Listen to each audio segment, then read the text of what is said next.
Кнігі без літар. Беларускія аўдыёкнігі ад інтэрнэт-бібліятэкі «Камунікат».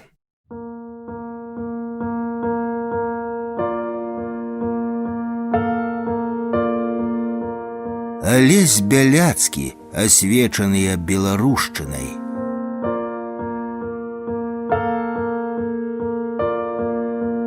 Пра беларускую турэмную літаратуру.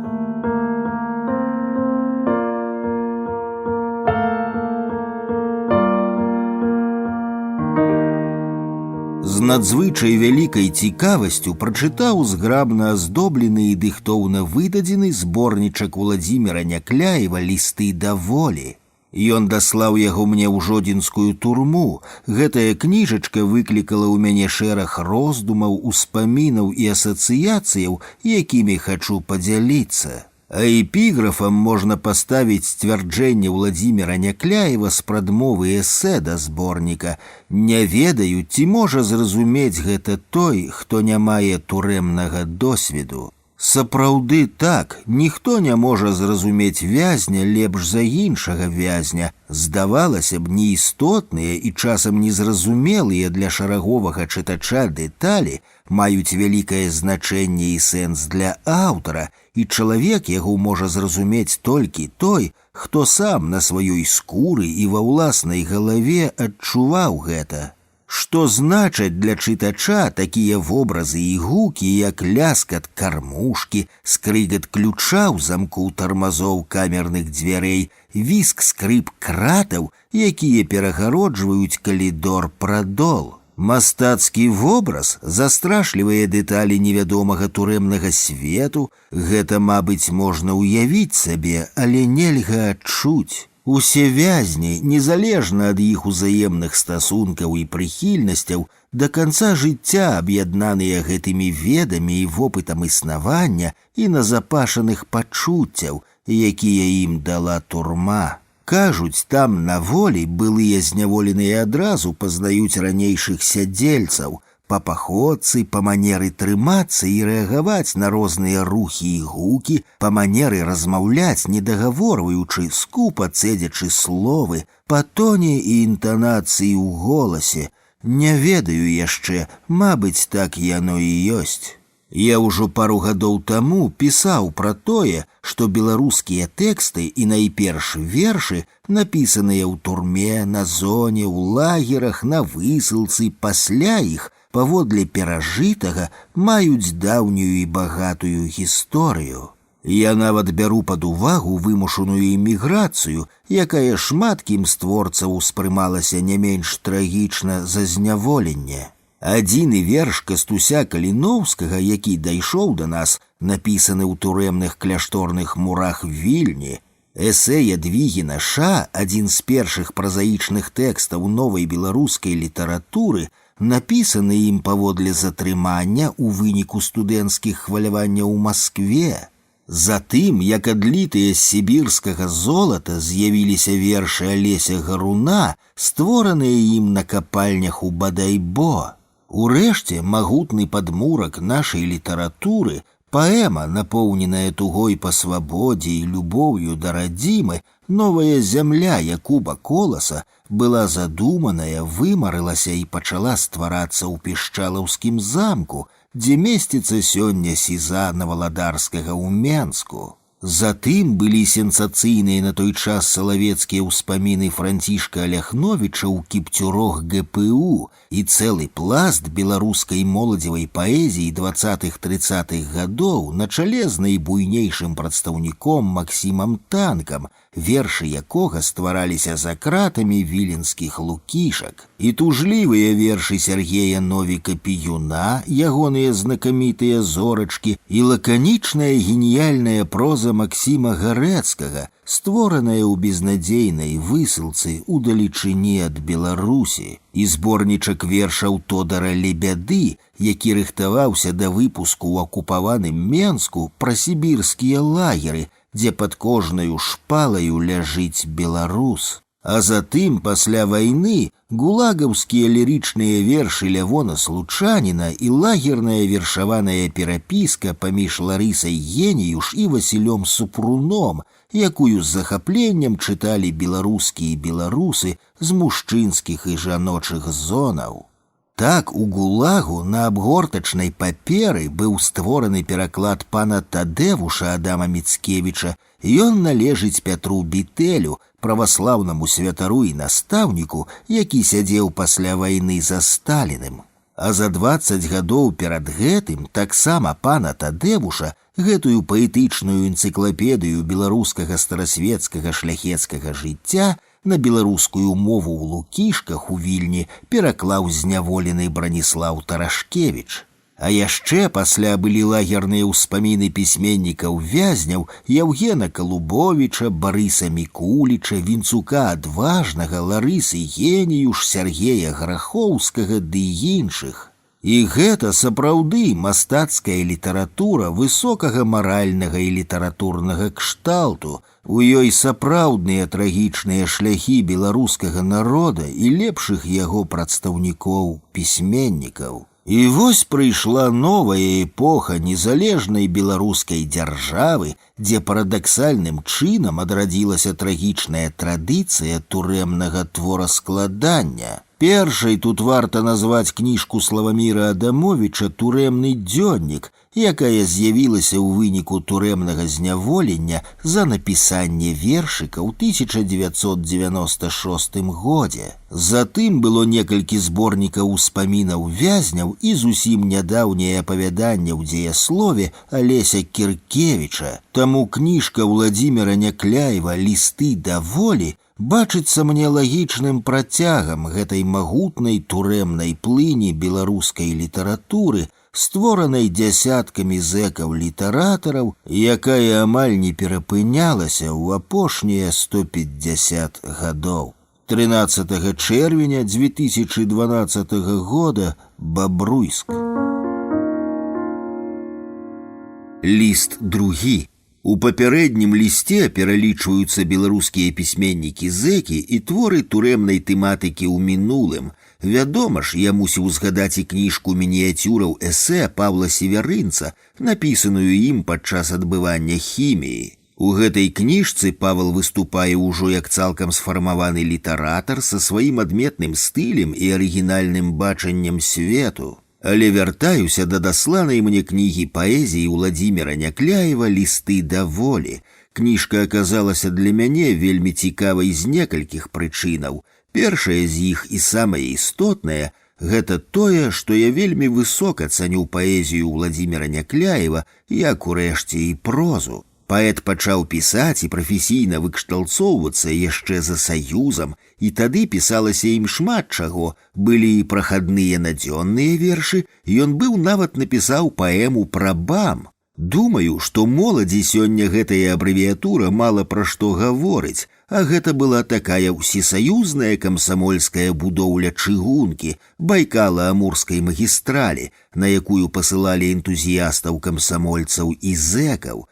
Пра першых пісалі паэмы, пра другіх маўчалі. Але пераважная большасць вершаў Владзіміра Някляева былі яркімі і таленавітымі. Ён умеў іх чытаць, прамаўляць у розных аўдыторыях. Слухалі яго і шматтысячныя залы камсамольскіх з'ездаў, слухалі і мы, студэнты філфака ў Гомельскім універсітэце. Мяне ўразіла моцная энергетыка, якая струменілася ад яго, уменне апанаваць залаю, захапіць слухачоў і рытмікаю вершаў і логікаю паэтычнага мыслення. Владзімір Някляеў валодаў чарамі паэтычнага слова. Штосьці падобнае я назіраў і адчуваў толькі падчас выступаў, якія нагадвалі вершаванае вяшчунства. Анатоля Сыса, той мог прымусіць сваімі вершамі плакаць усю залу. Вось жа з ім, маім сябрам і геніяльным паэтам Анатолем Сысом, у весну 84-го мы ездзілі на сустрэчу з Владзімірам Някляевым у адзін з гомельскіх гатэляў падчас аднаго з яго прыездаў выступаў. Дамаўляўся на сустрэчу Анатоль, Владзімір Някляеў быў для яго адным з паэтычных настаўнікаў. Вечарамі сы сцягаў па студэнцкім інтэрнаце зборнічак вершаў Някляева. Здавалася, ён расшрубоўваў ягоныя вершы па радках і словах, цікавіўся, дапытваўся, як гэта ўсё складзена, а потым збіраў наноў. У Анатоля Сыса быў ідэальны слых на ману і фальш. Творчасць вершаплётаў ён бязлітасна крытыкаваў і адкідаў. Уладзімір Някляеў быў не такім. Ён з Анатолем у той вечар шмат размаўляў пра паэзію. Мы пілі чырвонае сухое віно, я ж спрабаваў развярнуць Уладзіміра Някляева да праблемаў беларушчыны, выхаванне нацыянальнай беларускай свядомасці, стан беларускай школы, культуры. Было відавочна, што тагачасная нацыянальная палітыка камуністаў вяла да прадуманага знішчэння і памірання ўсяго беларускага. Я быў апанаваны пашырэннем нацыянальнай ідэі, стварэннем руху супраціву палітыцы дабеларусізацыі, якую праводзілі ўлады. Наколькі я памятаю, я тады спрабаваў даказаць Уладзіміру Някляеву згубнасць такой палітыкі да беларусаў як асобнага народа. Яшчэ 20 гадоў, і ў яго, як у беларускага паэта, проста не будзе чытача. Народ будзе чытаць Пушкіна і Вазнесенскага, а не Купалу і Някляева. Размова была доўгаю і шчыраю. Уладзімір Някляеў не пярэчыў мне, але і не падтрымліваў. Ён шмат распавядаў пра сябе, пра службу ў войску і апраменьванне, якое там атрымаў, пра вучобу ў літаратурным інстытуце ў Маскве. На мае ж эскапады ён адказваў, што бачыць сваю місію ў пісанні якасных вершаў па-беларуску. І ўсё, мне гэтага было мала, і я жадаў ад яго актыўнай беларуска скіраванай грамадзянскай пазіцыі, і я зноў чапляў, нападаў на яго, але безвынікова. Мы вярталіся з гэтай сустрэчы з Анатолем Сысом позна ўначы ў студэнцкі інтэрнат, грамадскі транспарт ужо не хадзіў.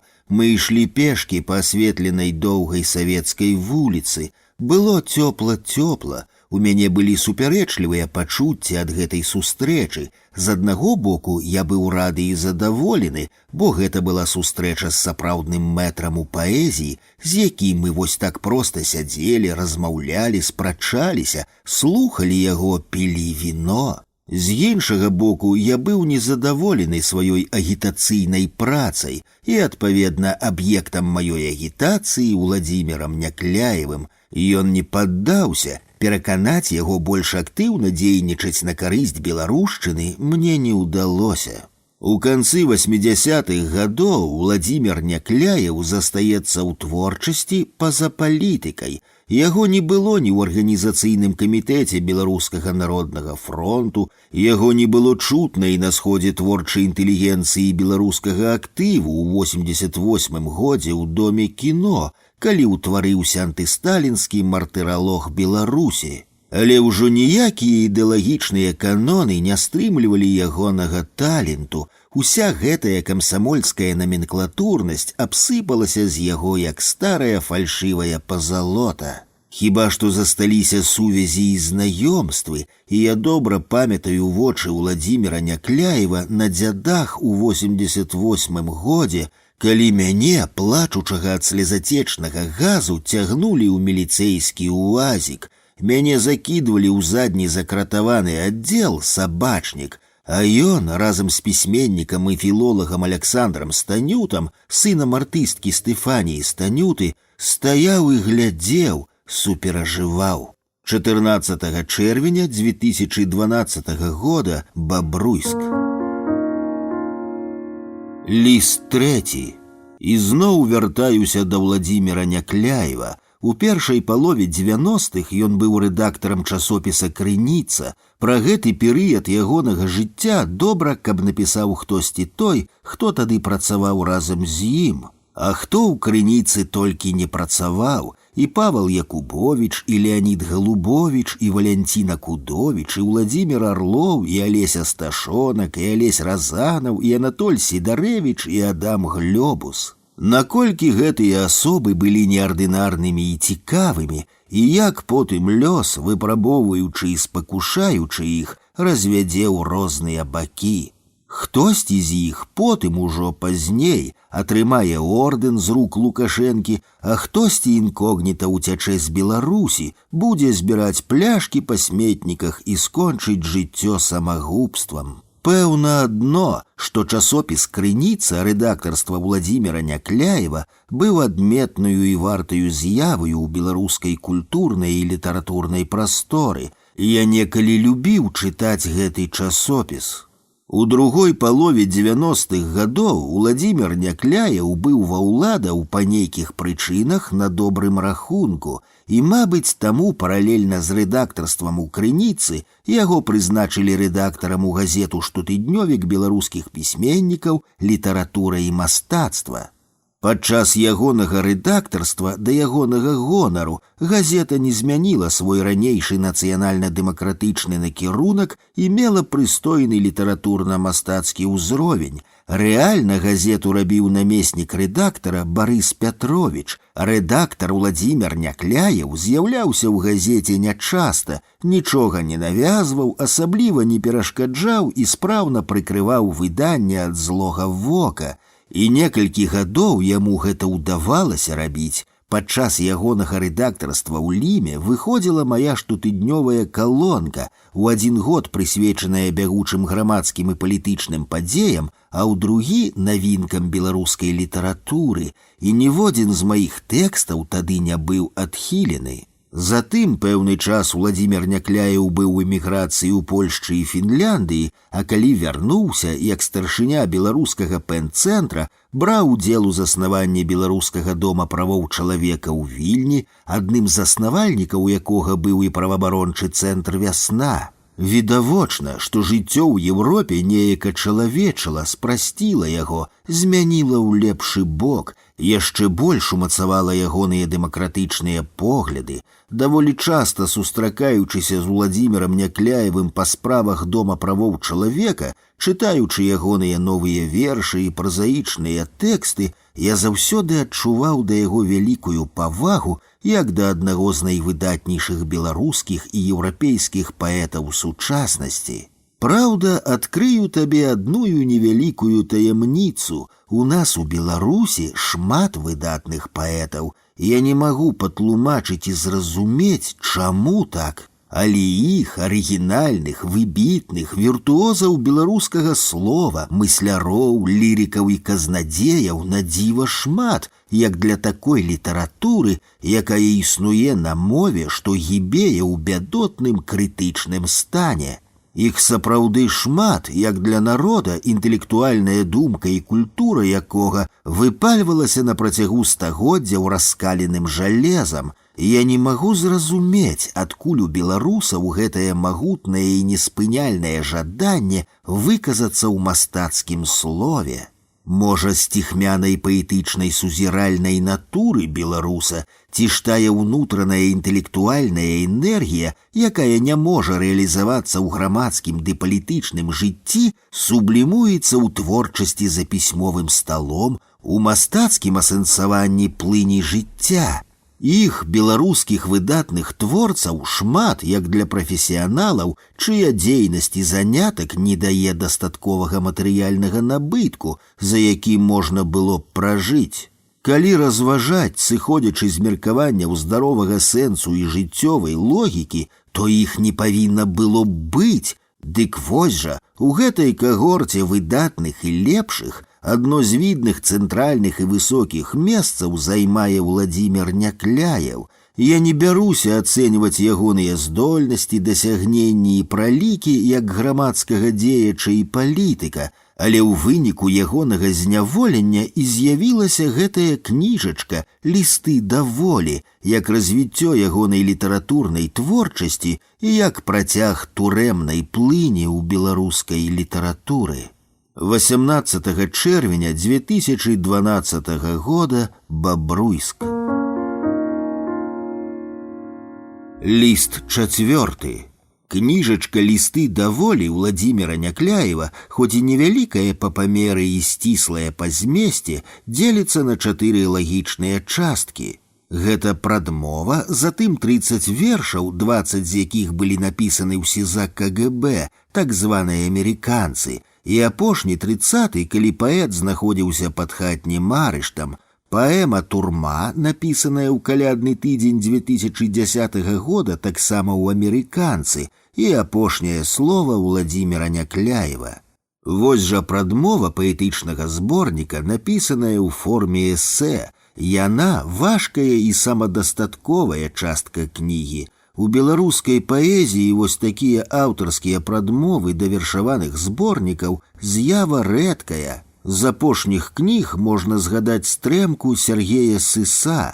Як правіла, у такіх празаічных развагах паэты даюць агульны кантэкст, які набліжае чытача да вершаў, дапамагае зразумець атмасферу і нейкія адметныя ўмовы, у якіх вершы былі створаныя.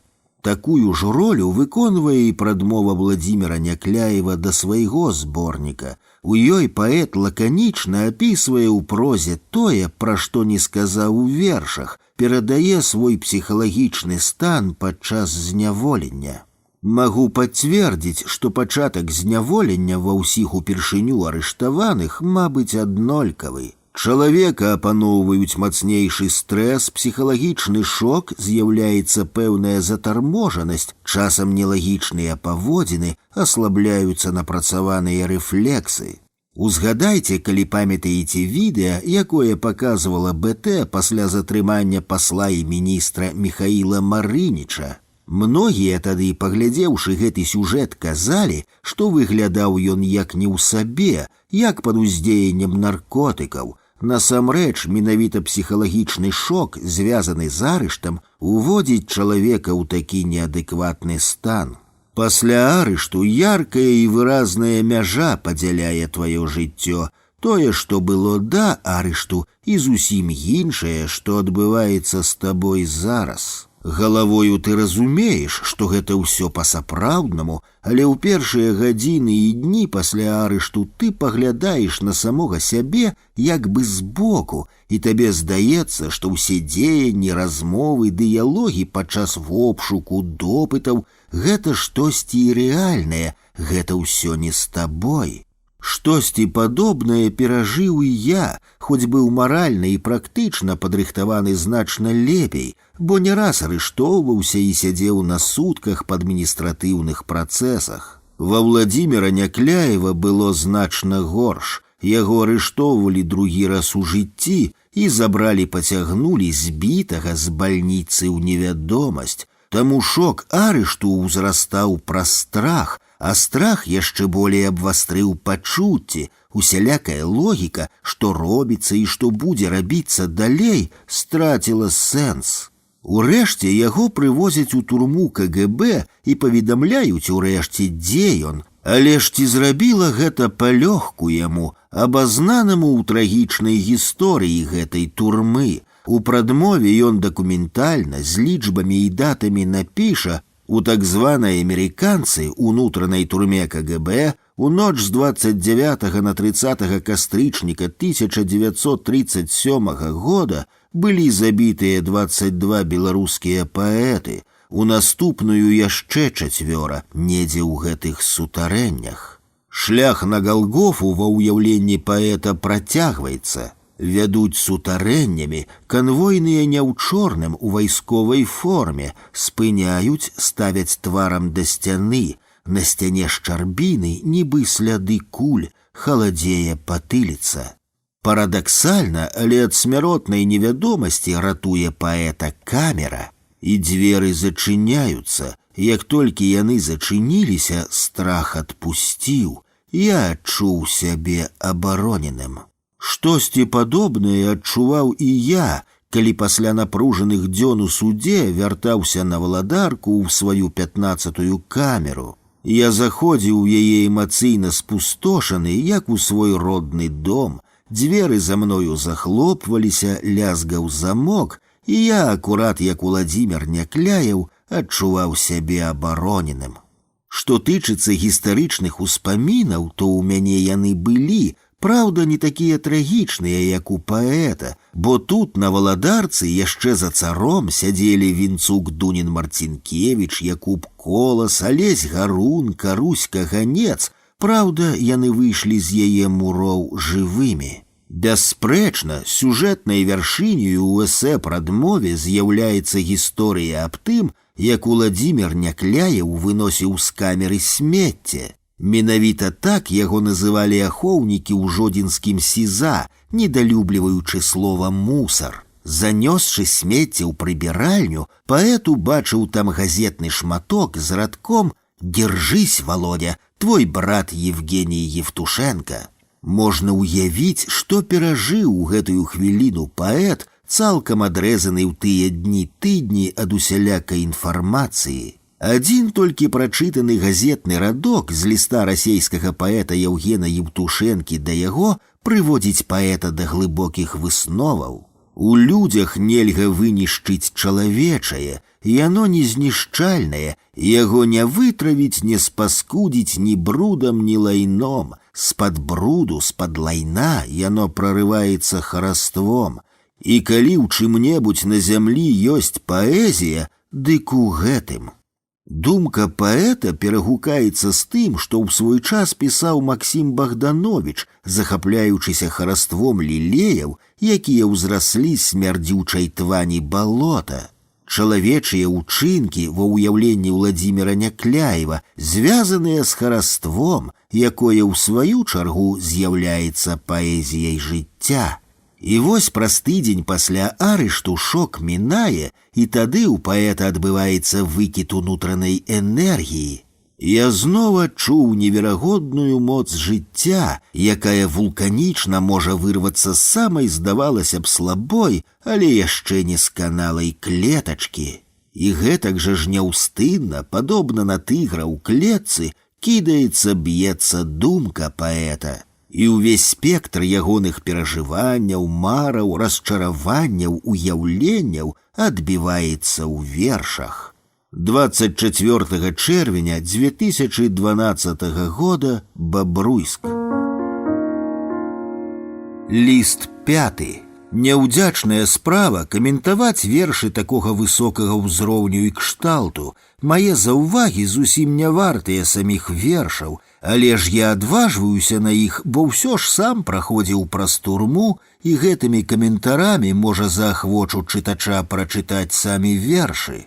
Яны ж напоўненыя неверагоднай энергіяй, у іх няма ніводнага лішняга слова, літая віртуозная форма, нязмушаная самабытная думка, цудоўная беларуская мова. Першы верш у зборніку выглядае як праграмны, нават не верыцца, што ён быў сапраўды першым вершам, створаным паэтам у турме. У ім паэт робіць волю сакральным сімвалам, святыняю вартую пакланення. Ён стварае ў сваім уяўленні храм волі, у якім лунае бел-чырвона-белая плашчаніца. Воля — гэта не толькі ягоная багіня, гэта і родная па крыві крэўная мая, гэта і ўсіхняя крывіцкая мара. Крэўнасць з воляй паэту давялося даказваць уласнай крывёй на снежаньскім снезе, і ён дзеля волі гатовы ахвяраваць і далей. Калі табе трэба ахвяра, ёй стану я. Параўнанне плашчаніцы з бел-чырвона-белым сцягам падкрэслівае святасць, чысціню беларускай сімволікі. Ёсць у гэтым вобразе і трагічнае адценне, бо што ж яшчэ ў хрысціянскім разуменні можа выклікаць пачуцці і смутку, і болі, і бясспрэчнай святасці, як не кавалак палатніны, у які быў загорнуты Христос. Мяркую, што гэты верш будзе блізкім і зразумелым шмат каму, у каго ў сістэме чалавечых каштоўнасцяў воля займае галоўнае ці, прынамсі, значнае месца. У вершы не ўсё дарэмна, што дарэмна, паэт задумваецца над прадвызначанасцю чалавечых дзеянняў. Ён мяркуе, што гэтыя дзеянні невыпадковыя. Магчыма, нехта патаемна мяне да нечага вядзе. У адным з лістоў да мяне ў турму дакладна гэтую думку выказвае адна незнаёмая мне жанчына. Яна хацела такім чынам падтрымаць мяне і мой выбар, хаця я мяркую, што ў кожнага з нас заўсёды ёсць магчымасць выбару, і нават у неверагодна цяжкіх сітуацыях, пра што неаднаразова пісаў у сваіх творах Васіль Быкаў. Гэта як у вядомай казцы пра камень на раздарожжы, толькі гэта ты, а не казачны герой, стаіш і чытаеш выратае на камені налево, направо, проста, і ты выбіраеш, куды, згодна са знакамі, пасланымі табе жыццём, ці наадварот насуперак ім, і ідзеш. Наступны верш і той, які махаў рукамі, на маю думку, адзін з лепшых вершаў у гэтай кніжцы, хаця ягоную трагічную загадку я так і не разгадаў. Верш складзены з сімвалаў і асацыяцыяў, знаменняў і таемных дзеянняў.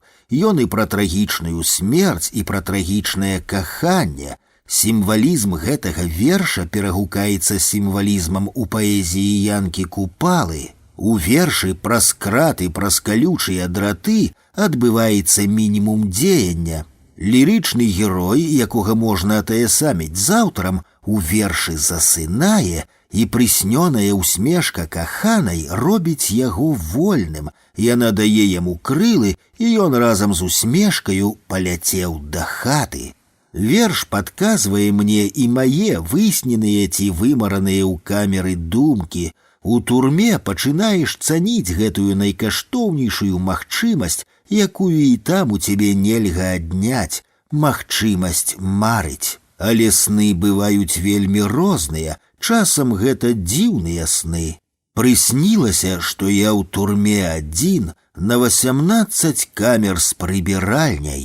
І такая ж дзіўная рэчаіснасць. А ў 6 пад'ём і змрочны вартавы павёў у прыбіральню, ледзянела, у ёй лайно, дрыготка біла цела, і адляталі сны ад галавы. Ашчадна-апісальны стыль паэта-мастака нагадвае стыль малавядомага паэта 20-х гадоў мінулага стагоддзя Алеся Смаленца. У вершы «Як жыць не хочаш, дык памры» апісваецца знаёмы для кожнага вязня пейзаж турэмнага дворыка.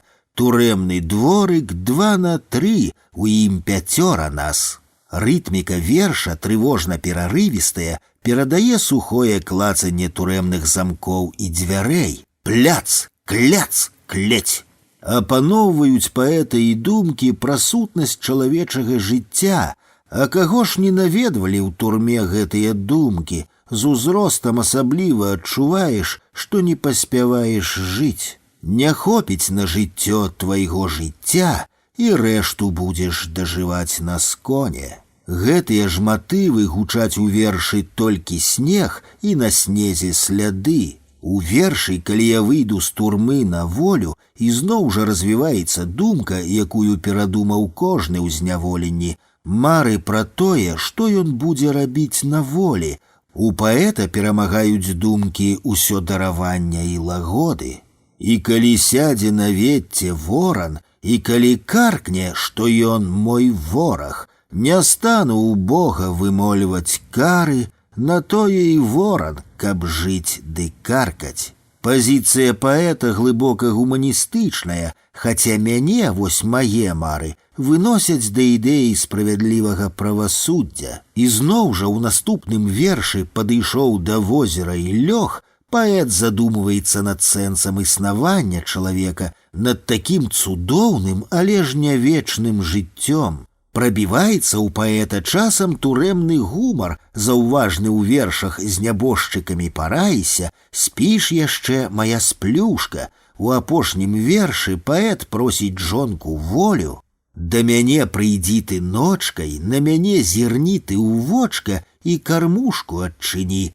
Дай цукерку мне да чаю і цукерку вертухаю, каб не гаўкаў дзень пры дні.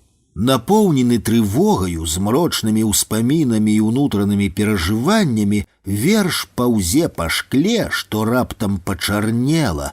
Паэту не спіцца, начныя прадчуванні апаноўваюць ім. На кожны рыб напружваецца цела, на кожны грук. Наплываюць жахлівыя ўявы, навеяныя ведамі і ўспамінамі. І замірае камера ў здранцвенні на ўскрык нямы. Тут некалі стралялі ў сутарэнні такіх, як мы. Гэта, дарэчы, ці не адзіны верш, дзе зняволены паэт і ягоны лірычны герой думае і гаворыць і ад імя іншых вязняў. Трагічнае пераўвасабленне, пералёт у мінулае у пэўных дэталях адбываецца і ў вершы «Збіты операм на нары».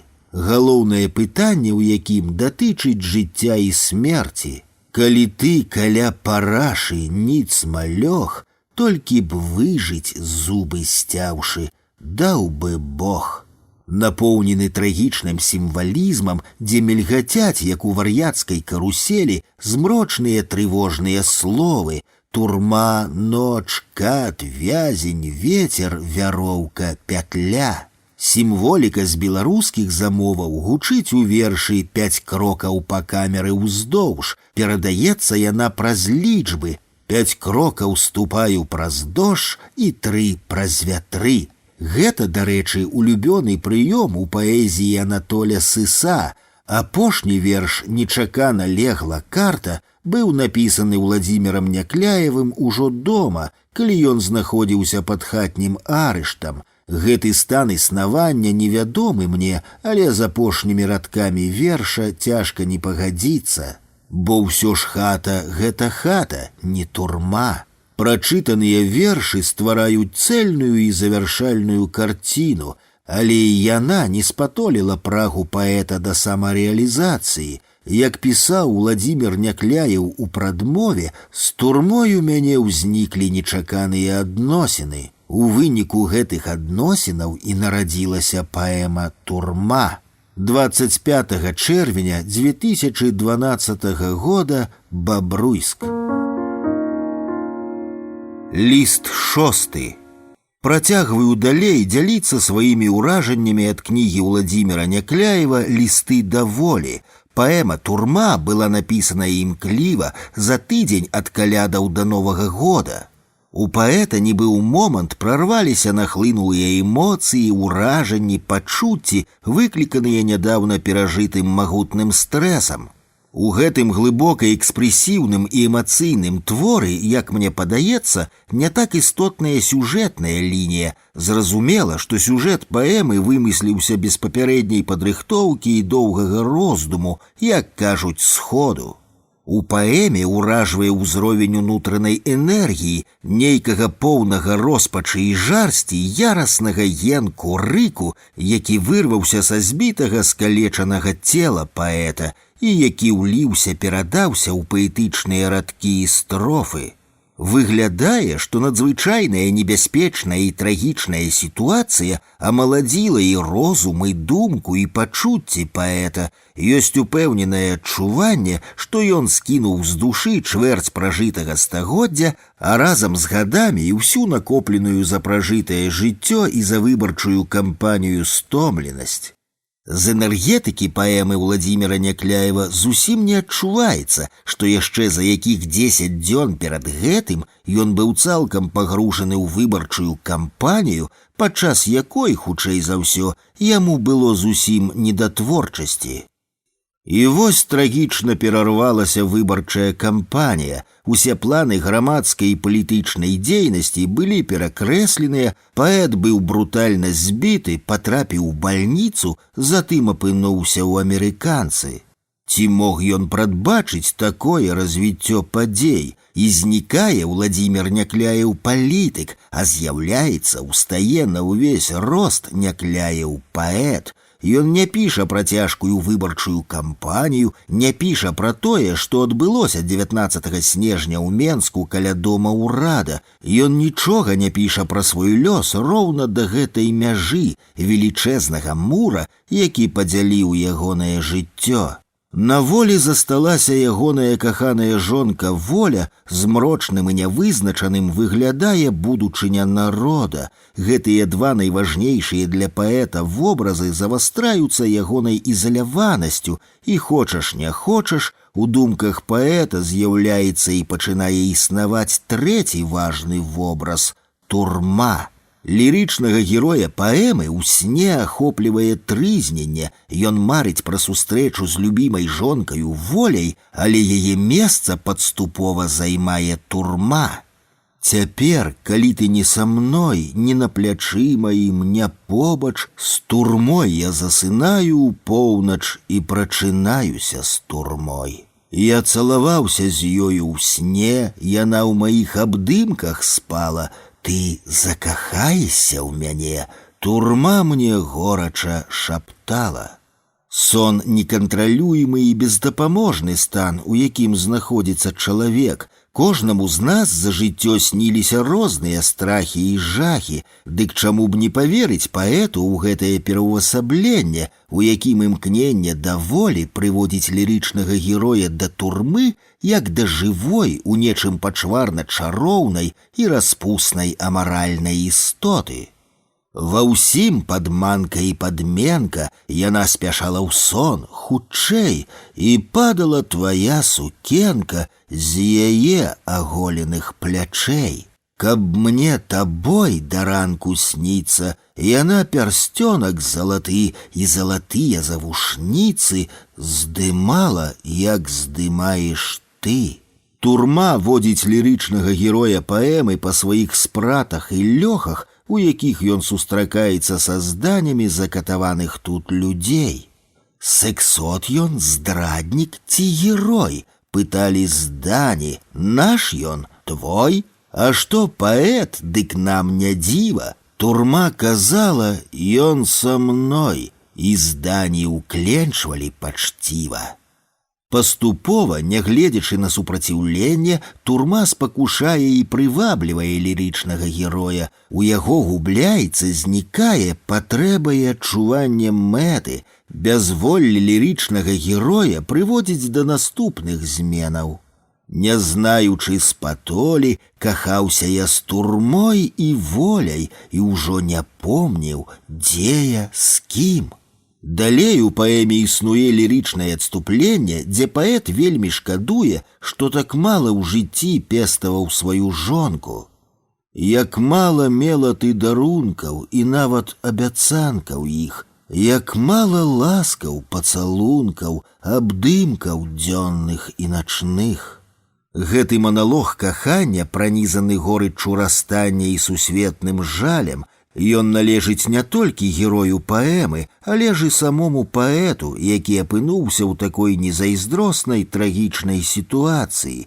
Чытаючы паэму, разумееш, што паэту ёсць што сказаць і як тонкаму лірыку, і як умацаванаму жыццёвым вопытам мысляру. Затым у паэме з'яўляецца голас, які дэбатуе з лірычным героем наконт мэтаў жыцця і чалавечых ідэалаў, вырак голасу жорсткі і бязлітасны. Дзе твае сябры і дзе краіна, якую слепа ты любіў, і дзе народ, які ў ёй быў, які, як зваць яго, забыўся. Збылося ўсё, а ён не збыўся і ўжо не збудзецца. Чаму? Бо любіць волю, як турму. Кім жа з'яўляецца гэты голас, каму ён належыць, чалавечаму духу, якога няволя лічыць за свайго найгалоўнейшага ворага. Век ад веку турма найперш у чалавеку ламае не хрыбет, а дух. І калі няма волі, тады церпіць і пакутуе дух. Турма ў турме і воля ў ёй, усё за кратамі ў краіне, дзе дух крывіцкі нема гіне, разняты змоваю сваёй. Ён тут, загнаны ў самы дальні і цесны лёг у змрочны кут. Ён тут са мной у катавальні, са мной на допытах ён тут. Але дух у лірычнага героя паэмы, веру і ў аўтара, непераможны. Мой дух з хрыбтом пераламаным не пакідае ўсё ж мяне. Ён сам абраў такую долю цягнуць мяне з ярма, з дзярма і ненавідзець больш, чым волю, яго раўнівая турма. Ён — сутнасць правоў чалавека, дадзеных яму Богам ад самага нараджэння. Ён менавіта той, хто ўпарта ўздымае з каленяў кожнае прыгнечанае племя і пакаленне, любы край і любы народ, той, хто спрабуе ўзняць з каленяў асабіста кожнага з нас. Далей у паэме матывы ўзнёслага кахання пераходзяць у жарсны сэнс. Ва ўлонне і глыбей, і болей, каб воля нарадзіла волю з крыві і болю тут, пры мне. Але ж зноў воля аказалася прывіднай і падманлівай, і лірычны герой прачынаецца ў абдымках не з воляю, а з турмой. І вось лірычны герой паэмы і сам паэт узводзяць волю на вышэйшы п'едэстал чалавечых жаданняў і імкненняў. Яна для Владзіміра Някляева і шлях да мэты, і сама мэта. Яна і форма, і змест, яна найвышэйшая чалавечая каштоўнасць. Ах, воля, воля, што хацець апроч цябе, даль Бог нічога. Калі ты не са мной, дарога ёсць да цябе, якой іду. Я не люблю цябе, ваду не любяць, проста п'юць, бо смага. У палеміцы, якая працягваецца ў лірычнага героя з голасам, лірычны герой спрабуе разабрацца, чаму беларусы страцілі сваю волю. Адказ банальны. Затое кожны свой катух займеў, хай цесны, але з кашай, прасянай, з нарамі, парашай, паеў, паспаў. Такім чынам, перакананы лірычны герой, няволя прадукт няспеласці, запалоханасці як усяго грамадства, так і кожнага з нас. Турма не сцены, для турмы не камяні сабраны. Мы краты і ключы астрога. Урэшце лірычны герой паэмы прыходзіць да высновы, што і воля ў часе мусіць выспець, і вы для волі ў час саспець. Паэт бачыць, як ідзе гэты працэс выспявання волі. Яна ў вязніцы выжывае, у гэтым краі страт і скрух, але расце, але мужае, і разам з ёй мужае дух, якому толькі воля трэба, нічога болей. Чытаючы паэму Владзіміра Някляева «Турма», разумееш, які вялікі шлях у развіцці думкі, грамадзянскай свядомасці, разуменні агульначалавечых каштоўнасцяў прайшла беларуская літаратура за апошнія дзесяцігоддзі. Паэма «Турма» з'яўляецца вялікім асабістым дасягненнем Владзіміра Някляева. Відавочна, што палітык Някляеў не знішчыў Някляева паэта. Ягоны талент як паэта дасягнуў вяршыняў беларускай грамадзянскай лірыкі. Паэзія Владзіміра Някляева сваёй пафаснасцю, майстэрствам і актуальнасцю наўпрост перагукаецца з паэзіяй Янкі Купалы. Владзімір Някляеў узняў прэстыж паэмы як жанру, які быў у апошнія гады ў беларускай літаратуры не на першых ролях. 1 ліпеня 2012 года, Бабруйск. Ліст 7. Александр Фядута даслаў мне сваю кніжачку «Амерыканскія стихі». Кніжачка атрымалася цікавай, зноў жа з вопыту аўтара, які, седзячы ў амерыканцы, дасылаў сваёй жонцы Марыне вершы, напісаныя з розных нагодаў. Але ўсе яны моцна звязаныя з ягоным перабываннем у 4 камерных сценах. У кніжачцы, апроч вершаў, ёсць і тэкст, які тлумачыць абставіны іхняга напісання. Трэба зазначыць, што самі каментары, напісаныя ў жанры эсэ, не менш, а нават і больш цікавыя за вершы. І каштоўнасць вершаў у гэтай кніжачцы не ў іхняй мастацкай вартасці, а ў месцы і атмасферы, дзе яны былі напісаныя. Вершы, створаныя ў турме, маюць асобую ауру, асобы псіхалагічны зарад і асобую энергетыку. Яны напоўненыя турэмным духам, у іх адсутнічаюць фальш, надуманасць, манернасць. Яны падобныя на толькі што вылупленых птушанятаў з найтанчэйшаю скураю, няўхутаныя ў пух і пер'е, і яны, як адлітыя з цэлых кавалкаў металу. Вядома, метал гэты рознай якасці, і рэчы, адлітыя з яго, разнастайныя, і я з аднолькавай цікавасцю перабіраю і вершы алавяныя гузікі, і вершы жалезныя стрэлы, і вершы каштоўныя перліны. Яны ўсе з аднаго куфра і з аднаго горна. яны з турмы. Празаічны тэкст з амерыканскіх стихов, напісаны лаканічнай прозаю, у ім за знешняй прастатой і лёгкім нязлосным гумарам Аляксандру Федуту ўдалося перадаць вострыя пачуцці, якія апанавалі знянацку стрывожаную і зняволеную душу. Раю ўсім зацікаўленым прачытаць гэтую кніжачку. Што тычыцца мяне, дык яна заінтрыгавала, зачапіла мяне яшчэ тым, што часам Аляксандр Федута ўздымае пытанні ці пераказвае пачуцці, сугучныя з маімі ў турме. А часам ягоны турэмны вопыт, развагі і высновы выклікаюць у мяне парадаксальную нязгоду. Я ні ў якім выпадку не хачу з ім спрачацца, я проста дзіўлюся, наколькі ўсё ж розная чалавечая істота і погляд людзей, якія знаходзяцца ў аднолькавай сітуацыі, на, здавалася б, аднолькавыя рэчы і з'явы, можа выклікаць зусім іншыя думкі і асацыяцыі. Я закрану толькі адзін выпадак. Аляксандр Федута піша ў сваёй кніжачцы пра кніжкі, якія былі і якія чыталіся ў амерыканцы. У першай маёй камеры ляжыць 35-й і другія годы Анатолія Рыбакова, у другой «Жизнь і судьба» Васілія Гросмана. Калі яго вялікасць нагадаў мне ў гутарцы пра жахі КГБ, пра якія я павінен быў чытаць, мне падумалася, што выбар кнігаў, сустракаўшых мяне ў камерах, быў гэтак жа невыпадковым, як і падбор сукамернікаў. Усё было прадумана. Не хочаш чытаць пра жахі КГБ, чытай танныя дэтэктывы.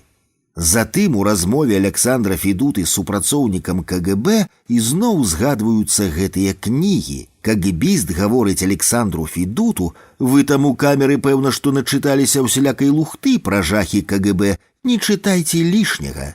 Але вашыя людзі спецыяльна гэтыя кнігі да мяне ў камеру падкладвалі, Рыбакова, Гросмана, хіба не так, каб я прасякнуўся пачуццём жаху?» Дык вось жа Рыбакова, 35-й, я быў прачытаў яшчэ ў часопісным варыянце ў перабудовачныя 80-тыя. А жыццё і лёс Гросмана, якая стала шырока вядомай у тыя ж гады, чамусьці схавалася ад мяне. У мяне ў галаве яна стаяла ў спісе тых кніг, якія я спадзяваўся калі-небудзь прачытаць. Якое ж было маё здзіўленне і задавальненне, калі, уладкоўваючы сваю торбу кешар у каранціннай кешарцы, на паліцы, застаўленай чамусьці тамамі Леніна, я ўбачыў жыццё і лёс Гросмана. Праўда, гэта быў другі том рамана. Я яго прачытаў у каранціне, седзячы ў альтанцы у лакалцы, перарываючы чытанне назіраннем за страшна рухавымі вераб'ямі і бяздонным сакавіцкім небам. Праз месяц, калі мяне перавялі ў атрад, я запісаўся ў бібліятэку калоніі і пры беглым аглядзе яе складу ізноў натыкнуўся на жыццё і лёс Гросмана. Пагаджаюся з Аляксандрам Федутам, што ў турэмных бібліятэках гэты раман з'явіўся невыпадкова. І я ўжо чытаў раман спачатку да месца, з якога пачынаўся другі том, а далей у лістах усім сваім знаёмым і сябрам я раіў, калі ў іх толькі знойдзецца час, пачытаць гэтую кнігу. Бо там, дзе супрацоўнікі КДБ і Аляксандр Федута убачылі ужасы КГБ, я ўбачыў зусім іншае, відавочнае, тое, што ляжыць на паверхні рамана, тое, дзеля чаго, уласна, і была напісаная гэтая кніга, і дзеля чаго чвэрць стагоддзя яна была забароненая ў Савецкім Саюзе. Веліч чалавечага духу ў безнадзейных жыццёвых сітуацыях, абумоўленых існаваннем таталітарных рэжымаў. Васіль Гросман сцвярджае, што нават тады, калі перад чалавекам стаіць самы жорсткі выбар паміж выгандліваным жыццём, звязаным з адыходам ад перакананняў ці са здрадаю іншых людзей, то лепей проста памерці. І гэта выбар, які кожны чалавек можа зрабіць сам, індывідуальна. Магчымасць нават такога выбару, піша Гросман, робіць чалавека сапраўды вольным, нават у самых безнадзейных сітуацыях, прычым няважна, ці будзе гэты крок мець хоць нейкі розгалас ці не, Чалавек можа і мусіць выбіраць найперш для сябе, для свайго ўласнага «я», каб найперш у сваіх вачах заставацца чалавекам, каб не здрадзіць самому сабе. У перапісцы з маёй знаёмай праваабаронцай з Петербурга мы абмяркоўвалі раман Гросмана. Аказалася, што мы прачыталі яго, можна сказаць, аднымі вачыма. Але яна, вопытная праваабаронца, у якой яшчэ бацькі былі дысідэнтамі, дадала адную важную акалічнасць. Выбар заўсёды магчымы. Галоўнае, мабыць, не даць сябе падмануць. Пра гэта ж фактычна ў розных варыяцыях, розных жыццёвых варунках пісаў у сваіх творах Васіль Быкаў. Сённяшняе жыццё не ставіць нас у такія трагічныя сітуацыі, як гэта было падчас мацнейшых грамадскіх зломаў у калектывізацыю, падчас сталінскага тэрору ці ў час бязлітасных войнаў 20-га стагоддзя, якія спраўлялі на беларускай зямлі свой крывавы баль. Але і ў наш час для кожнага чалавека застанецца праблема выбару. І калі раней платаю за захаванне чалавечай годнасці часта было самое жыццё, то зараз кошт непараўнальна меншы, але ўсё ж вельмі істотны. Кар'ера, дабрабыт, матэрыяльныя выгоды, сямейны спакой ды іншыя набыткі ўстойлівага чалавечага існавання. І як вытрымаць, як не саступіць, як не пагадзіцца са злом і хлуснёю, як не даць сябе падмануць. Кожнаму асабіста прыходзіцца адказваць на гэтае пытанне. Тыя ж прыклады цвёрдага чалавечага супраціву і высокага маральнага выбару, якія далі ў сваіх творах і Васіль Гросман, і Васіль Быкаў, і Ларыса Геніюш, і Варлам Шаламаў, застаюцца нязменным арыенцірам і ў нашым звычайным будзённым жыцці. 12 ліпеня 2012 года, Бобруйск.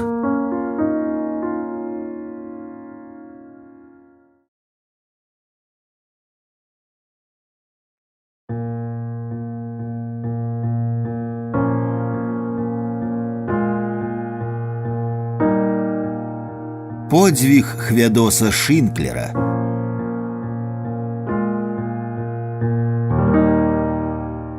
Апынуўшыся ў жодзінскай турме нумар 8, чакаючы разгляду касацыйнай скаргі, я напісаў заяву ў турэмную бібліятэку і папрасіў якія-небудзь беларускія кніжкі. Ведаў, што асэнсаванага і сістэмнага падбору кніжак у такіх бібліятэках чакаць не даводзіцца, бо зэкі звычайна чытаюць фантастыку і дэтэктывы, а беларускія кнігі тут і зусім рэдкасць. А таму, калі атрымаў з кармушкі адразу 3 беларускія кнігі, шчыра падзякаваў бібліятэкарцы за іх, потым пачаў разглядаць свой набытак.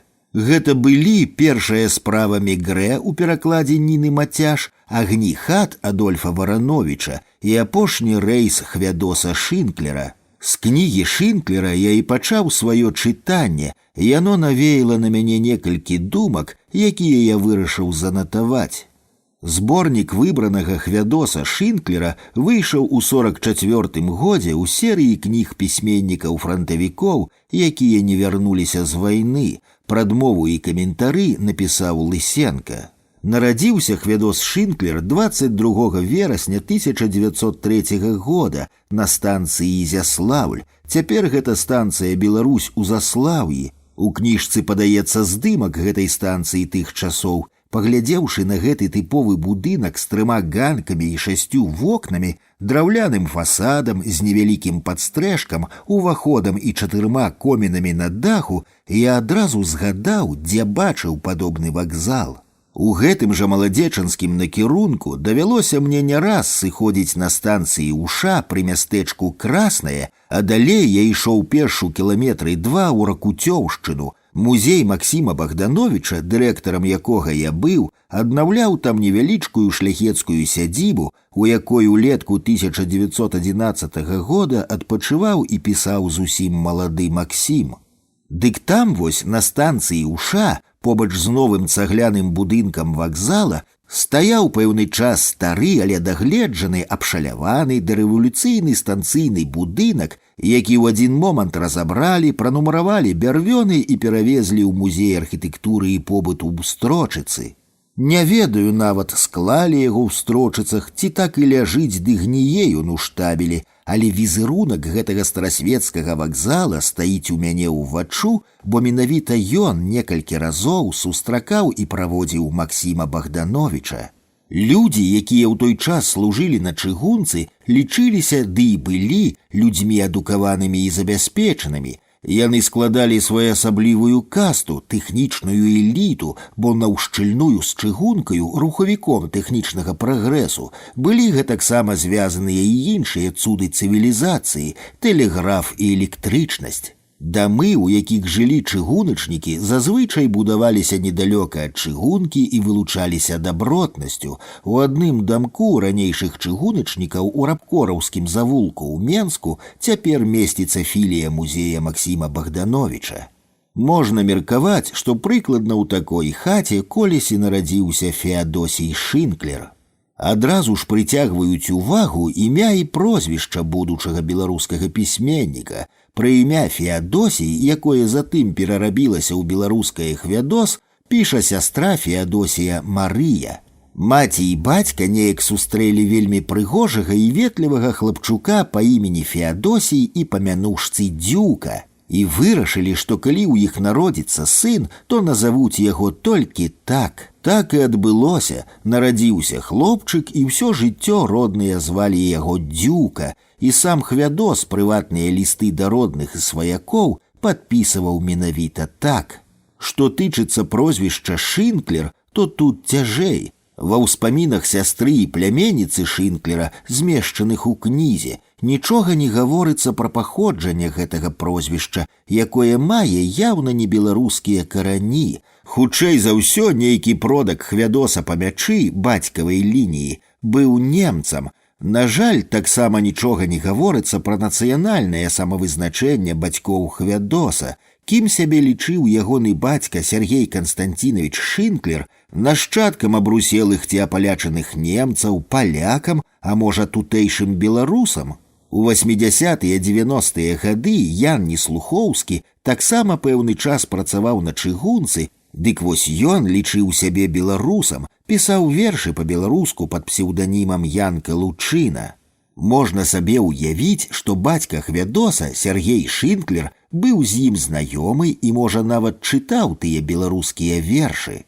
Пра верагодныя каталіцкія карані сям'і Шынклераў ускосна сведчыць апавяданне Хвядоса Шынклера «Блок», у якім апісваецца пакіданне ў 1920 годзе палякамі акупаванага імі Менска. У гэтым апавяданні, напісаным у 1930 годзе, хапае голых лозунгаў і пустых сказаў кшталту «Косіць ёмка панская каса, правіць баль касавіцу». Але ёсць і дакладнае апісанне ахопленага баямі Менска. Можна меркаваць, што галоўны герой апавядання, падлетак Уладзік, які жыве з бацькам і цёткаю Адэляй на Мікалаеўскай вуліцы, часткова апісаны з самога Хвядоса, дык вось гэтая ягоная цётка Адэля, каб засцерагчыся ад рабункаў, вывесіла на вулічнай браме абраз маткі боскай. Гэтак тады зрабілі ў Менску ўсе каталіцкія сем'і. У аповедзе Хвядос апісвае бамбёжку цэнтра горада з бальшавіцкага аэраплана. Таксама згадваюцца пілігрымкі менскіх каталікоў да Маці Божай Вастрабрамскай, якія арганізоўваліся па чыгунцы ў Вільню. І ўрэшце вельмі рэальна апісваецца пажар на віленскім вакзале, які пры адыходзе падпалілі польскія жаўнеры. Гэта адно з двух апавяданняў, размешчаных у кнізе, якія закранулі мяне і сведчаць, што ў Хвядоса Шынклера быў несумненны літаратурны талент. Дык вось, вяртаючыся да дзяцінства Хвядоса, як згадвае сястра Марыя, наш бацька Сергей Константинович Шынклер, служачы чыгуначнік, неўзабаве пасля нараджэння сына быў прызначаны начальнікам станцыі Рудзенск. Зноў жа я дзясяткі разоў праязджаў гэты Рудзінск, калі ехаў на электрыцы да Асіповічаў, а затым, перасеўшы на дызель, яшчэ 3 прыпынкі ў накірунку старых дарог да станцыі Дараганава, дзе ў нас стаяла купленая на лецішча хата. Станцыйны будынак у Рудзінску захаваўся яшчэ з дарэвалюцыйных часоў. Раней, мабыць, быў ён цёмна-вішнёвага колеру, добра прапаленай высакаякаснай цэглы, акурат, як цяпер выглядае вакзальчык у тым жа Дараганаве. Але будынак у Рудзінску атынкавалі і пафарбавалі ў жоўты і крэмавы колеры, і выразнасць чырвонае цэглы, падкрэсленая ўзорам, які аздабляў падмуркі, знікла. У накірунку на Рудзінск неўзабаве паедзе больш людзей з торбамі, бо зачыняюць сезана Валадарскага, а ў Калядзічах пачалі будаваць новы ізалятар. Там будзе гэтаксама і рэспубліканская турэмная бальнічка. Наўрад ці ў Калядзічах будзе спыняцца новая хуткасная электрычка, якую збіраюцца пусціць да Асіповічаў, бо сваякі зняволеных са сваімі клункамі і хатулямі стануць выгружацца марудна і, пэўна ж, будуць прытармажваць запланаваную хуткасць. Недалёка ад Рудзінска стаяла сядзіба бонча-смалоўскіх у Блоні, шляхецкі застенак, у якім гаспадар арганізаваў патаемную друкарню, і ці не ўся эсэраўская літаратура ішла адсюль па чыгунцы ў Менск. Праз Рудзінск у 1890-е гады з 3 дзецьмі ехала па чыгунцы ў вёску Вяззе Марыя Богданович, маці Максіма. Вось на гэтай станцыі прайшло дзяцінства Хвядоса. Як сам ён пісаў, перайначыўшы вядомую прымаўку, на чыгунцы я стаў хадзіць пехатой пад вагоны. Цікава, што такое самае магу сказаць пра сябе і я. Мая мама Ніна працавала ў Карэліі ў мястэчку Вярцеля стрэлачніцай на чыгуначным пераездзе. Часам брала яна мяне з сабой на працу. Адзін з нямногіх маіх карэльскіх успамінаў, які зусім нечакана згадаўся пры чытанні прозы Хвядоса Шынклера, датычыцца якраз чыгункі. Стаіць мама на пераездзе, стройная, маладая, у сінім чыгуначным палітоне, круглым берэціку на чорных смаляных валасах, трымае ў руцэ чырвоны сцяжок. Паўз яе з пыхканнем і грукатам праносіцца страшны паравоз. Але я не баюся яго, я ледзьве вышкрабся з хаткі стрэлачніка, бягу да мамы і штосьці весела крычу. Я памятаю яе трывожны вокрык, але ж я бягу да яе, цягнік мне не патрэбны. Сям'я Шынклераў была даволі культурнай і інтэлігентнай. Як успамінала сястра Хвядоса Марыя, у нашым доме была даволі вялікая бібліятэка з твораў айчыннай, пэўна ж расейскай, і замежнай класікі. Маці да таго ж прывівала нам любоў да музыкі, тэатра. У яе быў цудоўны голас, яна ўдзельнічала ў аматарскіх спектаклях. Гэтыя лаканічныя радкі падаюцца мне да болю знаёмымі, адразу згадваюцца атмасфера і стасункі ў сям'і Максіма Богдановича, Адама і Марыі, якія былі вельмі і вельмі падобнымі. І ў адной, і ў другой сям'і было па 3 дзяцей, былі кранальныя сямейныя адносіны, было захапленне кнігамі, тэатрам. Бацька Максіма працаваў чыноўнікам у Гродзенскім банку, бацькі Хвядоса чыноўнікамі на чыгунцы. Маці Максіма пісала апавяданні, маці Хвядоса спявала і грала ў спектаклях. Менавіта ў такіх сем'ях дробнага чынавенства сярэдняга дастатку часта нараджаліся творча адораныя дзеці. Марыя працягвае, з дзіцячых гадоў Хвядос быў вялікі кніжнік, садзейнічалі гэтаму бацькі, якія вучылі нас, дзяцей, цаніць перш духоўныя каштоўнасці, чалавечую дабрыню, высакародства. Захаваўся дзіцячы здымак Хвядоса, які змешчаны ў кнізе. 5гадовы хлопчык сядзіць у фотасалоне. На галаве ў яго саламяны брыль Панама, ён налыса стрыжаны, адной рукой падпірае галаву, другая ляжыць на дэкарацыйным перавясле. На здымку Хвядос выглядае бландзіністым, бялявым. На пазнейшых здымках ён пасмуглее, валасы стануць чарнявымі, і адзінае, што застанецца нязменным, великаватыя вушы і цёмныя выразныя прыгожыя вочы. Зноў жа, гледзячы на гэты здымак, я згадваю іншы з Лёвам, Вадзімам і Максімам Богдановічамі, такімі ж малымі, стрыжанымі налыса і ў гэтакіх жа па-хатняму простых кашулях. Мабыць, такая мода апранаць дзяцей была ў тутэйшай інтэлігенцыі, якая жадала быць блізкай да народа. Адзінае, што адрознівае гэтыя здымкі, сур'ёзны выгляд твару Хвядоса і гарэзлівыя тварыкі малых Богдановічаў. Можа, гэта звязана з тым, што на той час у Хвядоса была толькі адна старэйшая сястра, і яму не было асабліва з кім гарэзнічаць і свавольнічаць.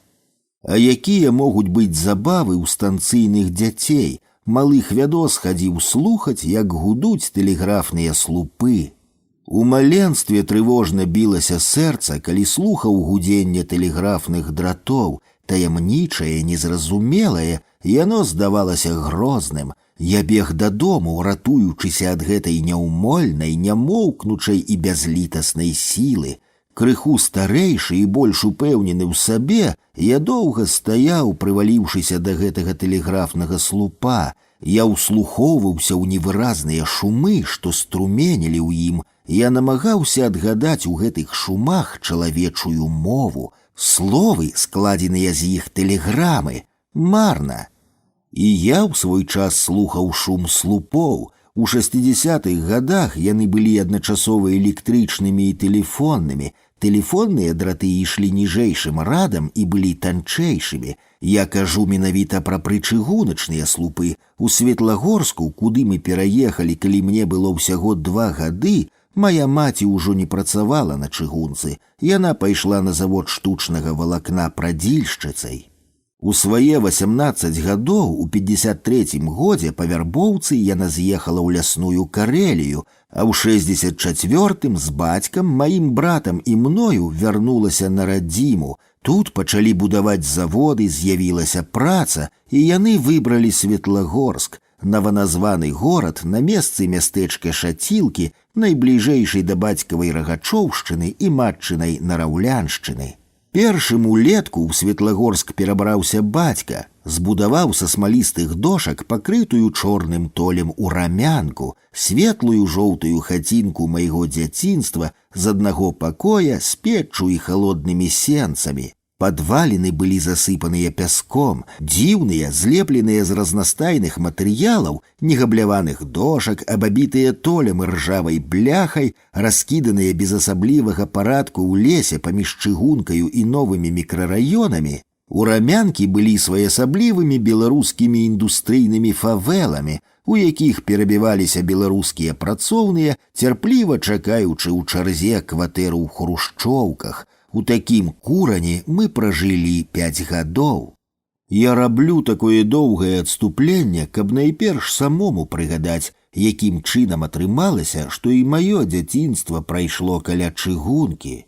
Калі ўжо значна пазней, гадоў з 5 таму, пачаў я распытвацца ў бацькі, а дзе ж стаяла наша урамянка, ён сказаў, што за 150 метраў ад пераезду праз чыгунку. Я здзівіўся і на пачатку не даў веры, няўжо мы жылі так блізка ад чыгункі, наўпрост атрымлівалася метраў 100, але потым падумаў і зразумеў, што тады, калі мне было 4-5 гадоў, гэтая адлегласць здавалася значна даўжэйшаю, і таму да чыгункі шлях быў таксама непараўнальна доўгім. І пакуль мы, падшыванцы, дабіраліся да чыгункі, па дарозе з намі здараліся розныя цікавыя прыгоды. Там ля чыгункі мы атрымлівалі некаторыя жыццёвыя веды. Думаю, што Хвядос таксама рабіў шмат розных рэчаў, якія робяць прычыгуначныя дзеці, падкладаў капейкі на бліскучыя рэйкі пад цяжар бязлітасных колаў цягніка, махаў машыністам, каб узялі яго з сабой ці хоць бы пагудзелі, а можа і перабягаў каляіну перад надыходзячым цягніком, палохаючы да смерці машыніста. Распавядаючы далей пра Хвядоса Шынклера, ягоная сястра Марыя гаворыць: у брата рана выявіліся здольнасці філолага, яго сачыненні былі адны з лепшых у класе. Гэта можна сказаць і пра мяне. Я таксама пісаў творы, якія прызнаваліся нашымі настаўнікамі лепшымі, а з класа 7 пачаў пісаць вершыкі. і такім гэта здавалася мне важным, такім значным, што ў мяне аж кружылася галава, як толькі я думаў пра гэта.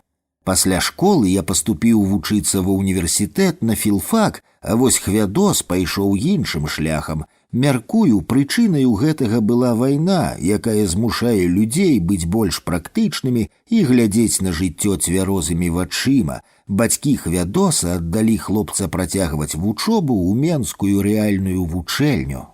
У параўнанні з гімназіямі рэальныя вучэльні давалі найперш тэхнічныя веды. Рэалісты, калі працягвалі вучобу, паступалі на тэхнічныя спецыяльнасці, а гімназісты на гуманітарныя. Нягледзячы на гуманітарныя схільнасці Хвядоса, бацькі ягоныя, мабыць, вырашылі даць сыну такую прафесію, якая магла б забяспечыць яму гарантаваны кавалак хлеба.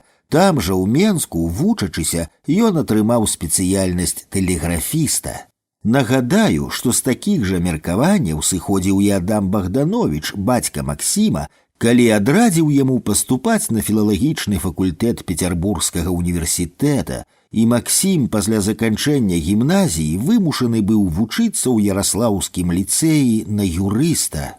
Хутчэй за ўсё з 1917 па 20 год, калі ўлада ў Менску 6 разоў пераходзіла з рук у рукі, Хвядос знаходзіўся ў горадзе, бачыў усё на свае вочы.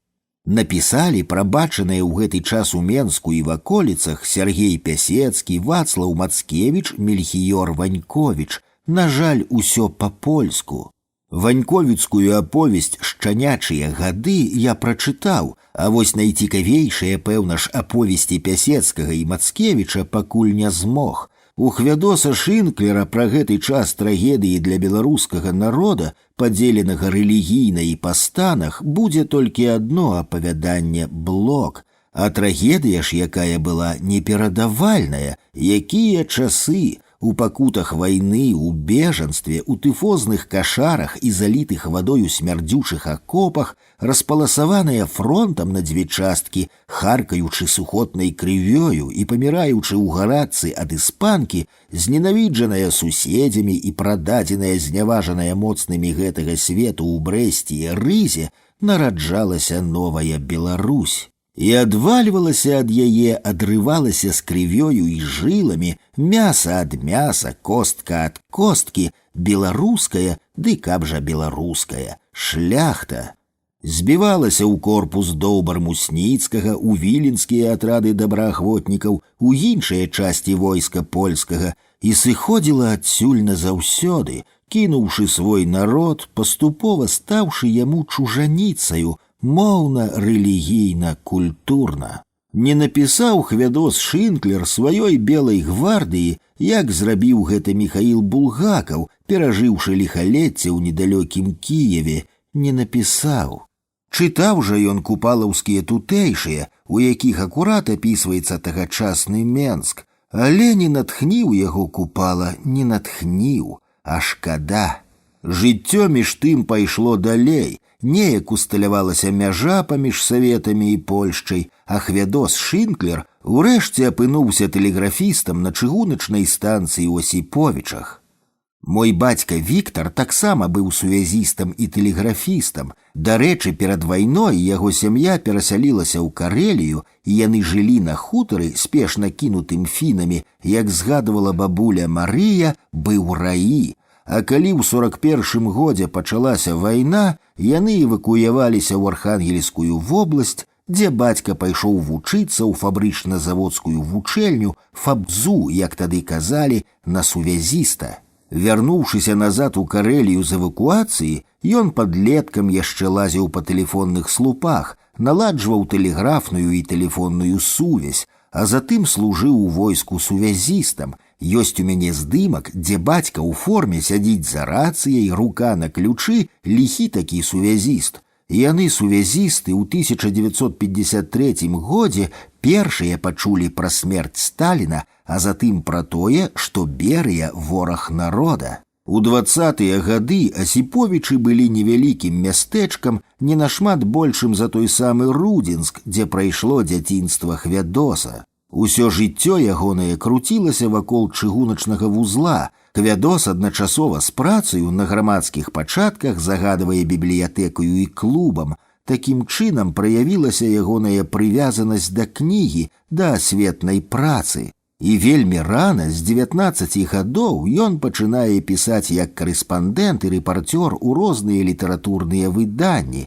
Хвядос пісаў нататкі, фельетоны, рэцэнзіі і артыкулы. У апантанасці да пісання Хвядоса можна параўнаць з Максімам Богдановичам. У свой час я доўга ламаў голаў, навошта, напрыклад, Максім так натуралістычна апісваў у дзённікавых запісах свае інтымныя адносіны з Клаваю ў Крыме і прыйшоў да высновы, што ён проста не мог жыць, каб не напісаць штодзень хоць некалькі радкоў.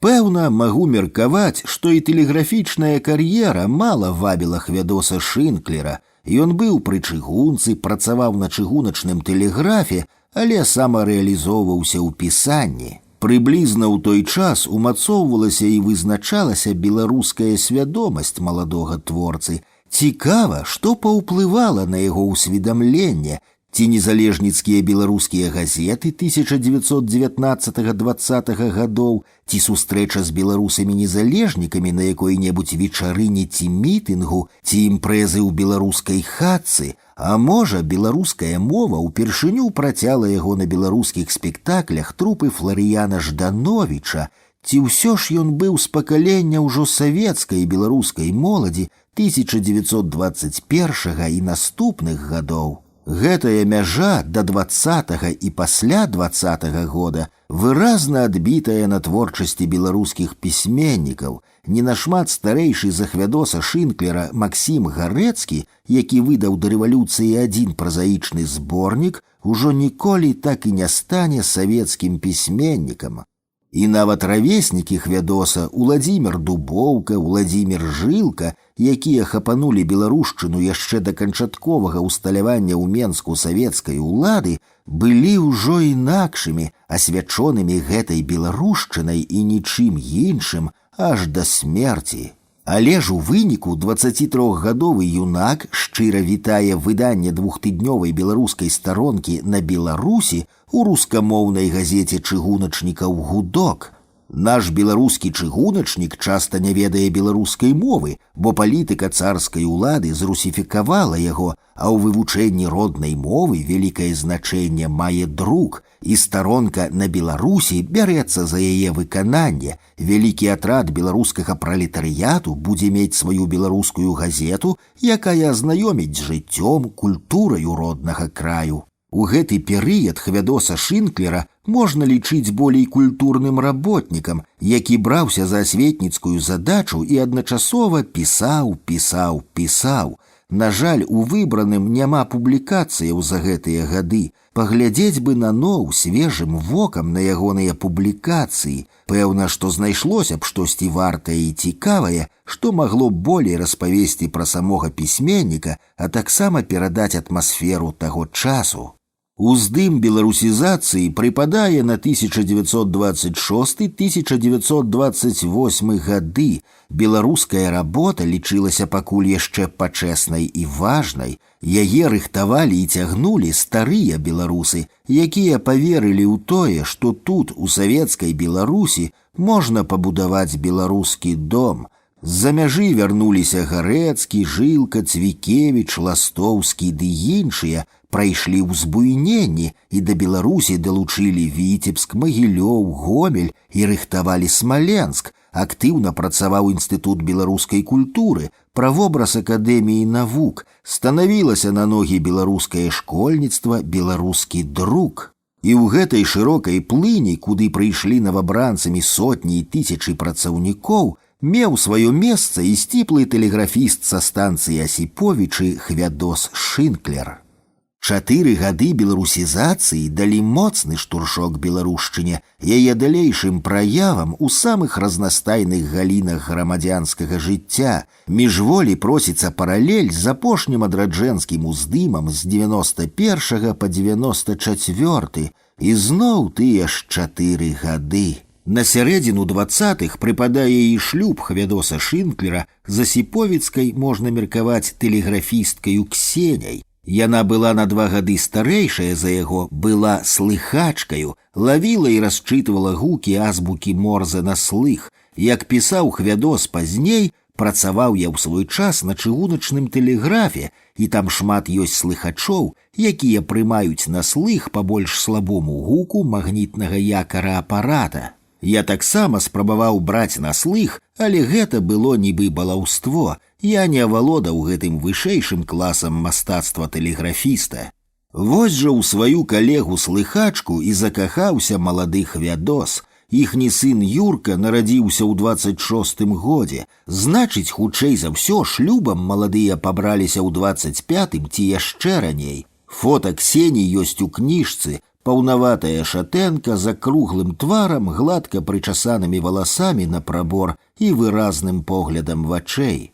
Ян Скрыган апісвае Ксеню ў менскі перыяд жыцця Шынклераў так: маладая, невысокая жанчына ў простай зграбнай сукенцы, у мусліновай танюсенькай хустацы ў бобачкі, завязанай на самым версе валасоў вельмі фацэтным вузлікам, што вострымі ражкамі тырчаў над ілбом. «Дарагая Ксенечка», так звяртаўся да яе ў прыватных лістах Хвядос і падпісваў іх «Дзюка». Так, мабыць, яны і былі адно для аднаго ўсе пражытыя разам гады. «Дарагая Ксенечка» і «Дзюка».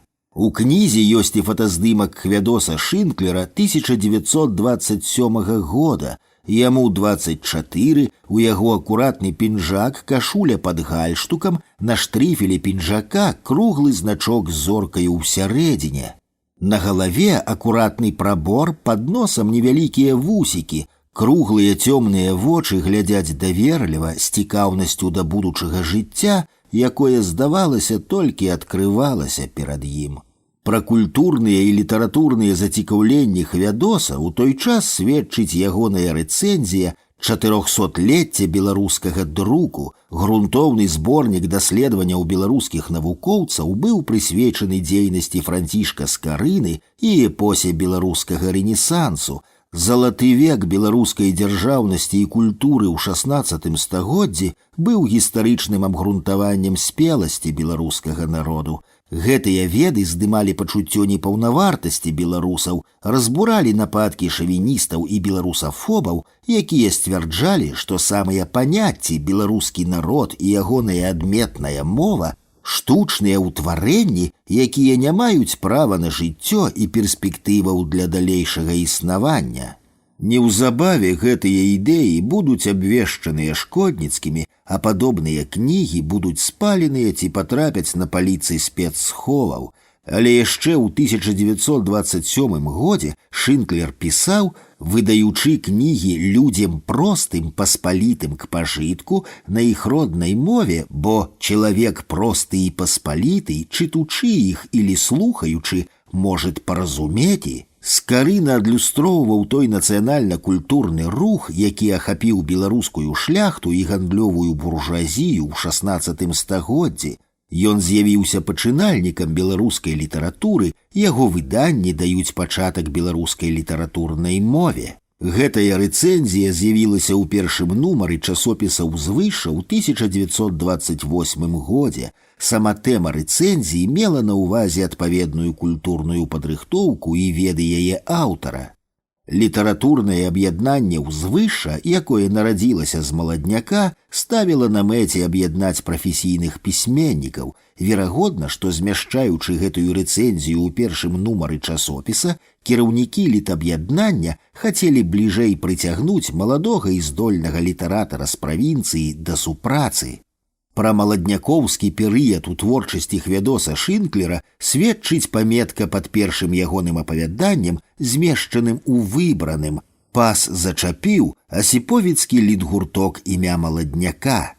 Гэтае апавяданне, у якім распавядаецца пра ўцягванне чыгуначнага рабочага Адама ў грамадскае жыццё, з'яўляецца паказальным у далейшай творчасці Хвядоса Шынклера. Дыдактычная, штодзённая, агітацыйна-публіцыстычная роля мастацкага слова выходзіць для маладога пісьменніка на першы план. і ў гэтым была далейшая ягоная трагедыя як літаратара, бо мог бы ён не бегчы ў сваіх творах за індустрыялізацыяй, калектывізацыяй, хаця б так, як гэта рабілі Кузьма Чорны, Міхась Зарэцкі. Гэтымі вышэй згаданымі дзвюма публікацыямі Хвядоса Шынклера фактычна былі пазначаныя два магістральныя шляхі, па якіх пойдзе далей жыццё беларускай літаратуры. Першы шлях беларускі па форме і зместу, гуманістычны, агульначалавечы па сутнасці шлях пакутаў і катаванняў, рэпрэсіяў і пераследу. Другі новай літаратуры, зробленай у стылі сацыялістычнага рэалізму, у якой было аж зашмат сацыялістычнага і вобмаль рэалізму, шлях задзірлівых камсамольчыкаў, якія хацелі перавярнуць стары несправядлівы свет. Намеры іх былі шчырыя і ў нейкім сэнсе пазітыўныя, але куды яны завядуць гэтую таленавітую моладзь, не ведаў яшчэ ніхто. Выглядае, што стаяў Хвядос Шынклер дзесьці паміж гэтых шляхоў, яго культурны ўзровень і паходжанне цягнулі да ўзвышэнцаў, а савецкая прасветная работа трымала яго ў маладняку. У канцы 28-га ці на пачатку 29-го года Хвядос Шынклер напісаў абразок «Чую кліч», у якім канчаткова вызначыў свае ідэйна-мастацкія перакананні. Абразок падзелены на 4 невялікія сэнсавыя часткі. У першай пісьменнік перадае свае ранейшыя пошукі і хістанні інтэлігента, чалавека непралетарскага паходжання, які згодна з класавай тэорыяй бальшавікоў не мог быць у першых шэрагах будаўнікоў светлай будучыні. Здалёк пачуўся працяглы гук, даляцеў да сэрца майго, узбудзіў, ускалыхнуў, чулася ў ім: «Дзе ты, сын мой, дзе блудзіш, дзе знік?» Затым Хвядос захоплена перадае працэс пабудовы новага грамадства, паўстае ашаламляльная па грукату, віску, вытворчай какафоніі карціна індустрыяльнай працы. О, як люба, як зразумела мне гэта песня, чуецца ў песні твоей лязгатанне колаў на шляху сталёвым, енк чыгуна пад вострым свідром варштата такарнага, прарэзлівыя галасы сігнальных ражкоў, моцны подых машын паравых. Расце, шырыцца мелодыя, песня ператвараецца ў гучны, суладжаны, поўны пафасу гімн урачыстасці працы, перамог будаўніцтва. Гудуць, пераклікаюцца паравозныя гудкі, будзяць у сэрцы маім сугучнасць, прагнасць да працы. У трэцяй частцы абразка будаўнікі новага жыцця заклікаюць спадарожніка да супрацы.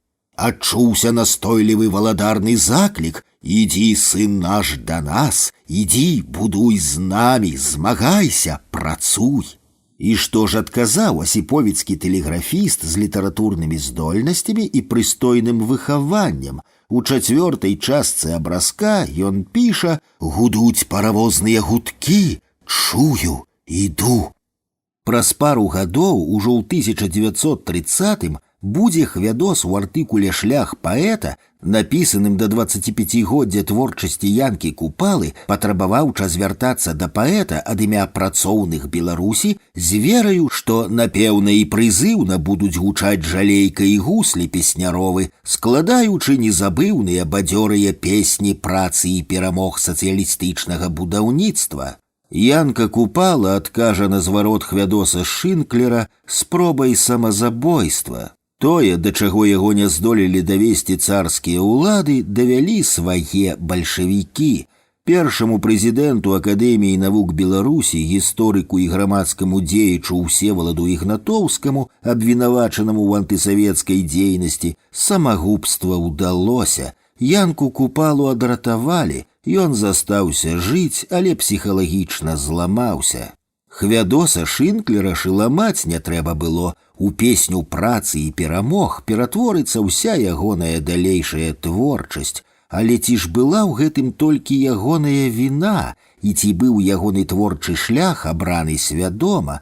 На жаль, адказу на гэтыя пытанні я не знаходжу.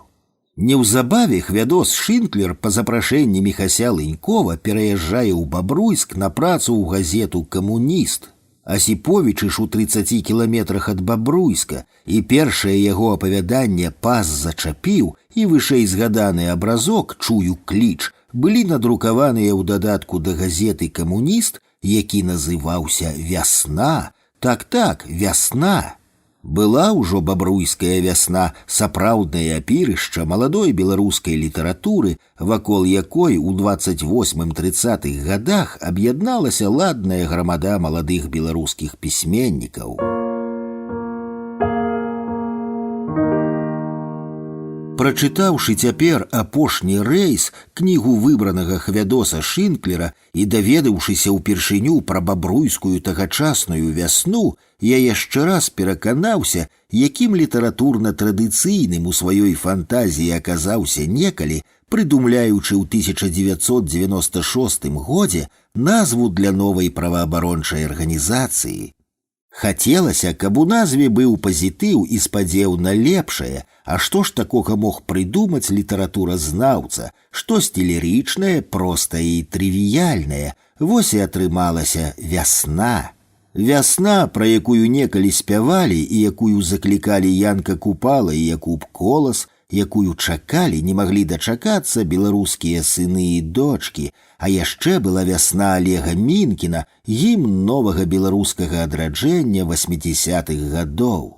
Вось мы сабе і ўзялі гэтую больш літаратурную, чым праваабарончую назву «Вясна». Як потым аказалася, няшмат праваабарончых арганізацыяў у свеце маюць лірычныя назвы. У асноўным гэта цэнтры, лігі, камітэты, асацыяцыі, фонды, у назвах якіх сур'ёзнасць і саліднасць, а ў назве «Вясна» мне чуецца няўрымслівасць і аптымізм. Праўда, за 15 гадоў працы вясноўцы напоўнілі яе праваабарончым зместам, і назва паўплывала на нас на манеру працы, на ўзаемаадносіны і стасункі з грамадствам.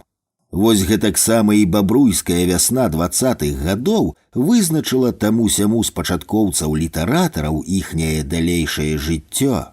Рэдактарам бабруйскай акруговай газеты «Камуніст» быў тады малады пісьменнік, удзельнік грамадзянскай вайны Міхась Лынькоў. Адразу двое, хаця ж было іх значна болей, чырвонаармейцаў тагачаснай беларускай літаратуры згадваюцца мне цяпер – Міхась Лынькоў ды Кандрат Крапіва. Многія з тых, хто ведаў Міхася Лынькова, пакінулі пра яго ўспаміны як пра мяккага і спагадлівага чалавека, але ў 20-30-е гады ягонае рэдактарства ў «Камунісце» ды партыйная біяграфія нікому не давалі падставаў да сумненняў у адданасці камуністычным ідэалам і ленінскай дактрыне.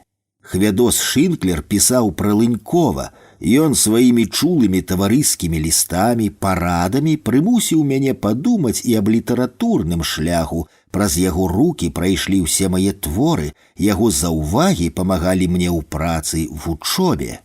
Міхась Лынькоў выцягнуў Хвядоса Засіповіча ў Бабруйск, і гэтым запрашэннем і парадамі рэдактара «Камуніста», ідэйнага савецкага пісьменніка, ён канчаткова вызначыў літаратурны шлях маладога тэлеграфіста. У «Камунісце» Хвядос Шынклер быў адказным сакратаром, фактычна першым памочнікам рэдактара Міхася Лынькова, а таксама кіраўніком філіі новага літаратурнага аб'яднання Беларускай асацыяцыі пралетарскіх пісьменнікаў «Белаппа».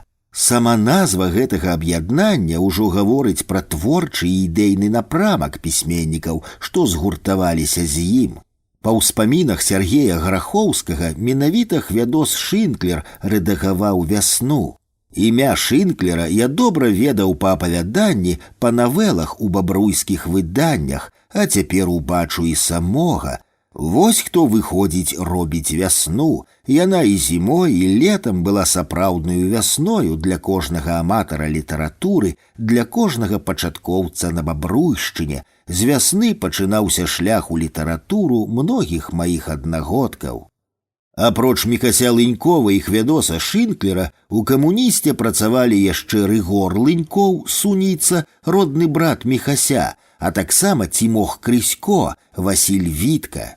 З 9 работнікаў рэдакцыі, якіх я бачу на фотаздымку 29-го года, 4 беларускія літаратары, Відавочна, што рэдактар Міхась Лынькоў праводзіў выразную кадравую палітыку.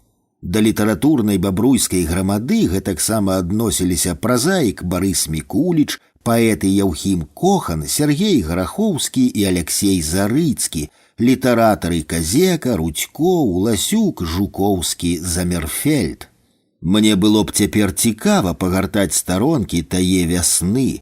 Чамусьці здаецца, што там былі не толькі песні ў гонар калектывізацыі, але і добрая маладая паэзія і проза. Ніколі раней і ніколі пазней у Бабруйску не было і не працавала столькі беларускіх творцаў. Такія цікавыя былі часы. На фоне гэтай у асноўным сялянскай па паходжанні літаратурнай грамады Хвядос Шынклер выглядаў дробна-буржуазным. Як успамінае Яўхім Кохан, гэта быў досыць смуглатвары, выразны брунет з шэрымі іскрыстымі ветлівымі вачыма, апрануты, як усе мы, не з іголачкі, проста, але можа быць у чымсьці зграбней, інтэлігентней, акуратней. Сергей Гарахоўскі дадае, пры вакне сядзеў малады чалавек з маленькімі вусікамі з роўным праборам чарнявых валасоў. Стаячы каўнерык, вышыванай чорным узорам кужэльнай кашулі, расплінуты зверху. Вечаровае сонца чырваніла прыгожы смуглявы твар, а вочы такіх ясных, іскрыстых і добрых вачэй раней ніколі не сустракаў. З апавяданняў, змешчаных у зборніку Хвядоса Шынклера, яшчэ адно моцна зачапіла мяне. У кастрычніку 28-га года ва ўсё той жа вясне ён надрукаваў дзіўны твор «Чмута», напісаны, як пазначана, яшчэ ў Асіповічах. Апісваецца ў ім жыццё маленькай чыгуначнай станцыі, якая знаходзіцца пад пагрозаю нападу прыхільнікаў свабоды, як аўтар называе партызанаў. На гэтай станцыі з усяе савецкай улады ёсць толькі адзін агент ЧК Гарбатчык. На чыгуначнай станцыі, маленькай людскай выспадцы ў лясной пушчы, утаілася жыццё. Хаваюцца чыгуначнікі, замыкаюцца ў сабе, адслужыў і да хаты, старанна абходзяць усё тое, што магло б быць паказам іхняе прыхільнасці да савецкай улады. Дзе тут да выказвання прыхільнасці? Спакой бы толькі, паспачувай, а потым прыйдзе савенкаўская банда ды ўсцягне на першую асіну. Ёсць таму яскравыя прыклады. Так ціхенька думае кожны, думае і хаваецца, і няма з кім словам перакінуцца адзінокаму агенту ОРТ-ЧК. Вось ужо больш за месяц, як трапіў ён у гэтую пустэльню. А тут яшчэ партызаны не даюць спакою, то на мост нападуць, каб падарваць яго, то захопяць у палон чырванаармейца. Апроч таго, сярод навакольных пасялкоўцаў хутаран ёсць тайныя спачувальнікі бандыцкія. Тут іх апорныя пункты, тут падсілкоўваюцца яны, адсюль чэцца іх агентура, нябачная сувязь.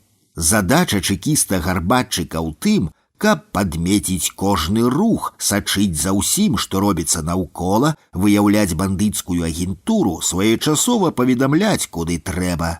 Адхінуць кожную небяспеку, напружаная, адказная праца.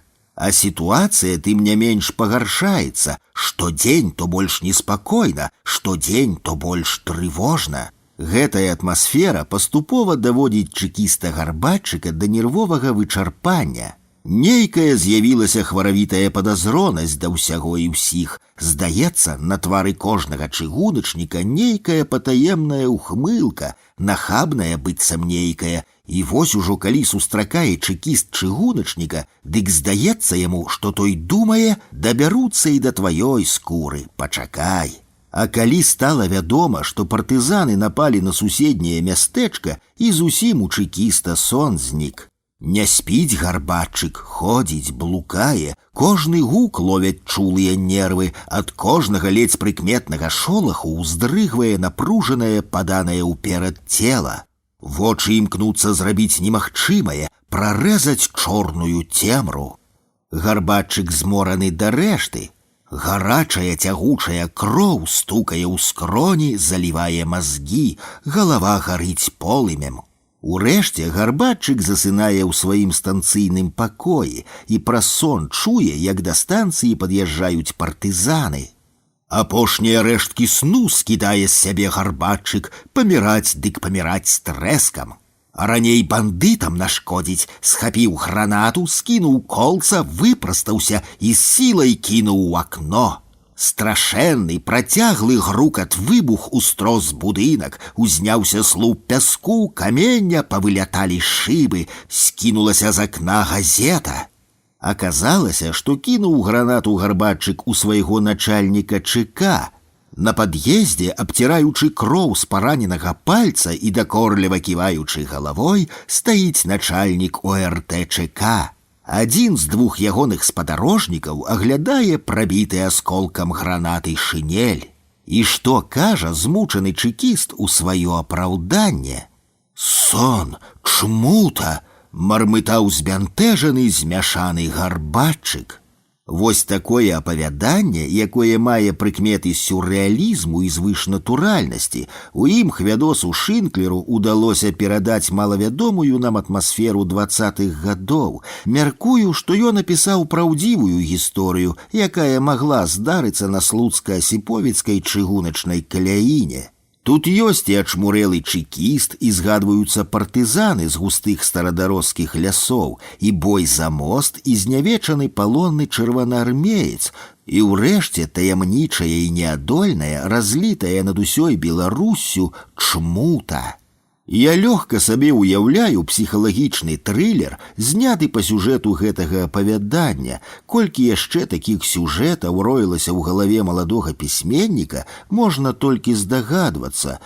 На жаль, далейшая праца ў камунісце паставіла на творчых пошуках Хвядоса Шынклера крыж. Усё, што напісана ім пазней, было ідэалагічна выверана і правільна, але зусім не цікава, хаця з фармальнага пункту погляду ягонае ўменне пісаць паляпшаецца. Пісьменнік рупліва працуе над моваю сваіх твораў, ён актыўна ўжывае як дыялектызмы, так і неалагізмы, якія натуральна ўпісваюцца ў тканіну ягонай прозы. У яго прысутнічае гладкасць мовы, лёгкасць і яснасць выкладання, ён выпрацоўвае ўласны літаратурны стыль. Піянеры гукаюць у яго «зважай», а цягнік кіруецца стырном-рэгулятарам. Я наўскід выпісваю цікавыя для мяне словазлучэнні і словы. Не было амбарасу, праблемаў. Я быў у правах, сяброўскія адлікі, членскія ўзносы, такарны варштат, у дзяцей шыйкі на тычкі парабіліся, паглумішча людское, знушчаешся, здзекуешся, апусціў голаў доле. Што мяне яшчэ зацікавіла, дык гэта допісы маладога Хвядоса Шынклера, датычныя беларускай мовы. У кніжцы гэтых артыкулаў няма, пералічваюцца толькі назвы некаторых. Аб слове «савет», аб слове «цягнік», ці ваенізуемся мы. Цікава было б пачытаць ягоныя развагі, бо культура аўтарскай мовы – адметная рыса прозы Хвядоса Шынклера. У канцы 20-х-30-х пісьменнік стварае аповесць «Сонца пад шпалы», апалогію сацыялістычнага будаўніцтва. На пачатку аповесці сустракаюцца някепскія замалёўкі і эпізоды працы на чыгунцы. «Сонца пад шпалы» – цікавая паэтычная метафара. Падчас рамонту чыгуначнага палатна металічныя аправы канцоў, знятых угару падбоек, яркімі сляпучымі агеньчыкамі блішчаць на сонцы. Хутка апускаючыся ўніз, яны маланкай цягнуць за сабой стужкі-праменьчыкі, нібы заганяюць іх пад шпалы. Гэтая метафара, якая стала назваю аповесці, мае яшчэ і сімвалічны падтэкст. Беларускім будаўнікам сацыялізму падуладна ўсё. Яны валадары прыроды, яны могуць і сонца пад шпалы загнаць. Яны валадары прыроды, яны могуць і сонца пад шпалы загнаць. Калі пачатак аповесці пісаўся ў 29-м годзе і Хвядос Шынклер яшчэ спрабаваў засяродзіцца на драматызме характараў галоўных герояў, дык дапісвалася аповесць у 32-м годзе, і ў канцы яе ўжо на ўсю моц ідзе барацьба з падкулачнікамі ды іншымі ворагамі, якія на будаўніцтве чыгункі займаюцца вырабам куфраў на пасагі і пузатых мяшчанскіх камодаў. Працоўныя выконваюць і пераконваюць вытворчыя планы, а інжынеры са старых чыгуначнікаў шкодзяць ім на ўзор шахцінскіх шкоднікаў. І толькі поўная адданасць справе дазваляе некаторым з іх перабудавацца і заняць пачэснае месца ў шэрагах будаўнікоў сацыялізму. Аповесць адпавядала духу часу, і яна была вядомаю і чытанаю, таму без іроніі ў 30-е гады можна было назваць Хвядоса Шынклера папулярным сучасным беларускім пісьменнікам. У 1930 годзе Міхась Лынькоў ад'язджае ў Менск, і, як згадвае Сергей Грахоўскі, неаспрэчным аўтарытэтам у нашай філіі застаўся Хвядос Шынклер.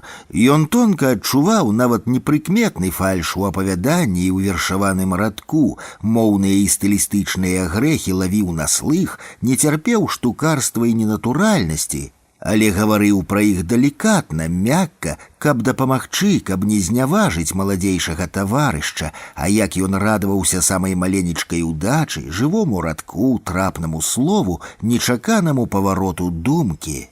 Жаданне аб'яднаць, злучыць творчы літаратурны працэс з вытворчым даходзіла ў Хвядоса Шынклера часам да абсурду. Як успамінае Яўхім Кохан, там жа ў Бабруйску літаратары хадзілі на 1 тыдзень на чыгуналіцейны завод, дапамагалі ліквідаваць вытворчы прарыў. Яны выпускалі баявыя насценныя лісткі, у якіх вершамі і прозай расказвалі пра поспехі і недахопы, пра іх канкрэтных носьбітаў.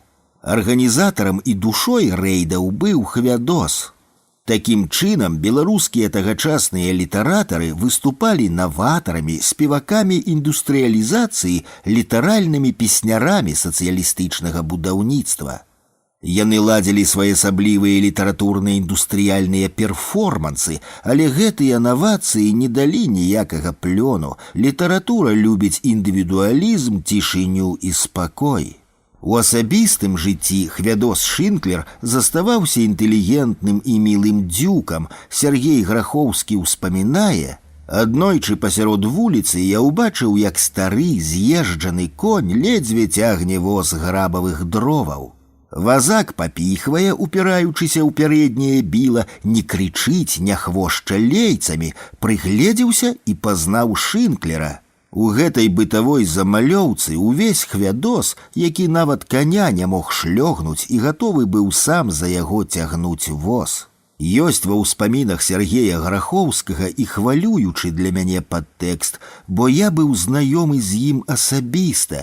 Я вітаўся і размаўляў з Сергеем Івановичам, і праз яго ад мяне да Хвядоса Шынклера пралягла нябачная сувязь людскіх стасункаў. Мне здаецца, што праз знаёмых нам людзей мы атрымліваем сігналы і флюіды іншых. Яны слабейшыя, як лясныя водгукі, як рэха, якое згубілася ад ляснога акаёму і разляцелася ў розныя бакі, але яны ёсць. Яны ёсць, яны шчыльна звязваюць навакольны свет, звязваюць мінулае з сучасным і будучыняй. Я ведаў Грахоўскага, Грахоўскі ведаў Шынклера, ланцужок звязаўся, хаця паміж датамі нашага нараджэння 59 гадоў. У 1932 годзе Хвядос Шынклер пераязджае на працу ў новаствораную газету «Ударнік» палітаддзела чыгуначнага вузла ў Жлобіне. Чыгунка неадольна прыцягвала Хвядоса. Пэўна, што прыходзячы працаваць у гэтую газету, ён хацеў ізноў апынуцца бліжэй да чыгункі, на якой нарадзіўся і вырас, дзе прайшлі ягоныя бадай лепшыя гады. Туды ж у Жлобін ён перацягвае з бабруйска Васіля Вітку і Яўхіма Кохана. Як згадвае Кохан, хаця ён, Хвядос Шынклер, афіцыйна лічыўся сакратаром ударніка, але фактычна вёў усю практычную работу як самы вопытны газетны спецыяліст рэдакцыі. З ім працавалася дружна, плённа, прыемна. Відавочна, як не імкнуўся Хвядос Шынклер адкараскацца ад гнілой інтэлігентшчыны ў сваёй творчасці, шляхетнасць у яго засталася і трапяткое стаўленне да беларускай мовы. Ён скардзіўся Кохану на газетную цякучку, на штодзённую мітусню, якая для літаратурнай творчасці не самая лепшая памочніца. Ведаў Хвядос Шынклер і пра трэскі, якія паляцелі пры выкарчоўванні кулацтва. Бацькі Кохана былі раскулачаныя і высланыя. Хвядос суцяшаў Яўхіма, прыводзіў сябе ў прыклад. Калі мне часам бывае да немажлівасці цяжка і горка ад якой-небудзь нечаканай напасці, я шукаю сабе ратунку ў добрай кнізе, учытаюся і як бы апынуся ў іншых абставінах. Такім чынам Хвядос Шынклер уцякаў ад суровай рэчаіснасці 30-х гадоў. Кніга стары, правераны таварыш і сябар людзей, якія апынаюцца ў адзіноце, і мяне цяпер у няпростых жыццёвых абставінах падтрымлівае кніга. Яна была вызначальна важнай для мяне ў дзяцінстве і юнацтве, а затым на яе стала меней часу. Інтэрнэт адсунуў яе яшчэ далей. У турме, адрэзаны ад шалёнага жыццёвага рытму, я ізноў адкрыў для сябе факталагічныя літаратурныя вітражы, якія, працёртыя ад пылу штодзённасці і мітусні, зайгралі ўсімі фарбамі. Ад Жлобіна, дзе жыў і працаваў Хвядос Шынклер, ужо зусім недалёка застаецца, мо якіх кіламетраў 35 па чыгунцы, да станцыі Шацілкі, якая ўжо на маім вяку была перайменавана ў станцыю Светлагорск на Бярэзіне і каля якой прайшлі мае дзіцячыя гады. Пэўна, што асобнікі ударніка, рэдагаванага ў тыя гады Хвядосам Шынклерам, даходзілі і да Шацілак. Нават цікава стала мне, выйшаўшы з турмы, схадзіць першы раз у новы будынак нацыянальнай бібліятэкі і пашукаць гэты ударнік, паглядзець, пагартаць, мо і захаваліся хоць некаторыя няспаленыя ў вайну нумары. Ад'язджаючы ўсё далей ад Менска, Хвядос Шынклер адлучыўся і ад менскай атмасферы першых рэпрэсіяў, якія пракаціліся па беларускай літаратуры ў 30-м годзе. Затым выкрыццё нацдэмаў і шпіёнаў працягвалася кожны год. Тым не менш, у 35-м годзе Хвядоса Шынклера запрашаюць у Менск на працу ў газету «Літаратура і мастацтва». Як згадвае Сергей Грахоўскі пра менскі перыяд жыцця Шынклера, мы часта сустракаліся ў доме пісьменніка, але ён заўсёды быў заклапочаны, некуды спяшаўся, яго апаноўвалі неадкладныя справы. Празаік Мікола Лобач згадвае дабрэйшы твар Хвядоса Сергеевіча. Ян Скрыган гэтаксама ўспамінае пра яго. З першых дзён, як ён паявіўся ў нас у Ліме, мы ўбачылі, што гэта вельмі добры, чулы і мяккі чалавек, і голас яго быў нямоцны, мяккі. У Ліме тады таксама працаваў бабруйскі гадаванец вясны Барыс Мікуліч. Ян Скрыган заўважае, што Шынклер вельмі рэдка усміхаўся, ён быў добры, спакойны, разважлівы, але на ўсмешку вельмі стрыманы. Толькі дома, ў сям'і, бачыў я яго ўсмешку. Гэтыя сціплыя нататкі Янкі Скрыгана і Сергея Грахоўскага дастаткова гавораць пра псіхалагічны стан Хвядоса Шынклера ў гэтыя трагічныя гады. Абодва яны адзначаюць сціпласць і дабрыню пісьменніка, але ён цураецца блізкіх прыяцельскіх стасункаў, ён падкрэслена заняты, ён не пасміхаецца на людзях, і толькі дома ўнутраны кантроль спадае, і ён пачынае ўсміхацца, бо толькі тут ён адчувае сябе ў бяспецы. Такім чынам, перад намі паўстаюць два хвядосы-шынклеры. Адзін вонкава добразычлівы, роўны з усімі ў адносінах чалавек, які цалкам кантралюе свае словы, паводзіны і эмоцыі. Другі ж у сям'і сапраўды разняволены і усмешлівы, любімы бацька і муж. Пляменніца пісьменніка Наталля заўважае, ён заўсёды быў удзельнікам і завадатарам нашых гульняў і свавольстваў. Ён хадзіў з намі ў кіно, на пляж, усе збіраліся за святочным сталом. Дзядзя прыносіў з сабой жарты, смех, радасць. Засталася нязменная ў Хвядоса Шынклера ранейшая пашана да беларускай мовы. Па-беларуску размаўляў ягоны сын Юрка. Пляменніца Наталля піша, ён вучыў мяне чытаць і назаўсёды прывіў любоў да кнігі, літаратуры, роднай мовы. У гэтыя гады Хвядос Шынклер шмат піша для дзяцей. Сыход у дзіцячую літаратуру быў хіба адным легальным сыходам з трывожнай і жахлівай рэчаіснасці. З Ліма Хвядос Шынклер пераходзіць у полымя. У гэты час ён перажывае вал сталінскіх рэпрэсіяў, які ў 1937 годзе дасягнуў свайго эпагею. Што адчуваў Хвядос Шынклер, калі адзін за адным знікалі ягоныя старыя і новыя знаёмыя, абвешчаныя ворагамі народа? З бабруйскага літаратурнага асяродка былі арыштаваныя Барыс Мікуліч, Яўхім Кохан, Сяргей Грахоўскі, з лімаўскага Ян Скрыган ды многія іншыя. Што ён адчуваў, калі пад нож пайшла новая тэхнічная інтэлігенцыя, інжынеры-чыгуначнікі, сувязісты, электрыкі? Што адчуваў Хвядос Шынклер са сваім прозвішчам, калі сталінская каса пачала касіць асяродкі палякаў і немцаў? Мяркую, што страх панаваў у ягонай душы, і ён са сваім непралетарскім паходжаннем з усіх сілаў у сваёй дзейнасці і творчасці імкнуўся даказаць і паказаць сваю гранічную шчырасць і адданасць савецкай уладзе і камуністычным ідэалам. І ён штодня чакаў арышту, адчайна баючыся хоць рухам, хоць словам выдаць гэты свой усёабдымны страх. Хвядос Шынклер перажыў 1937 год, ягоная тактыка знарочытай паказушнай адданасці савецкай уладзе дала свой плён, хаця яна дапамагала далёка не ўсім. Яму пашанцавала выжыць, але за гэта ён мусіў заплаціць высокі кошт. Ён мусіў да астатку вытруціць усё жывое ў сваёй творчасці. Ён мусіў забіць у сабе пісьменніка, пакінуўшы жыць ідэалагічнага работніка. Парадаксальна, але рэпрэсаваныя знаёмыя Хвядоса Шынклера, якія заплацілі доўгімі гадамі зняволення за тое, што хацелі быць і былі беларускімі пісьменнікамі, засталіся ў беларускай літаратуры. Барыс Мікуліч адсядзеў у гулагу 10 гадоў і здолеў напісаць пра перажытыя ўспаміны. Яны з'яўляюцца праўдзівым і трагічным творам беларускай літаратуры другой паловы 40-х гадоў. На жаль, неўзабаве ён памёр, пакінуўшы здароўе ў сталінскіх лагерах. Сяргей Грахоўскі адсядзеў яшчэ большы тэрмін і выйшаў з гулага толькі пасля смерці Сталіна, але ён здолеў яшчэ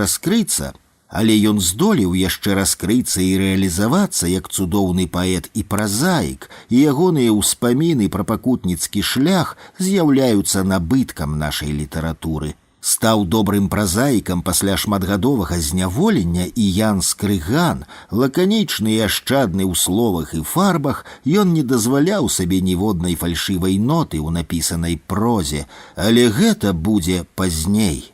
Пачалася вайна. 25 чэрвеня 41 года Хвядосу Шынклеру разам з сям'ёй удалося выехаць з палаючага Менска.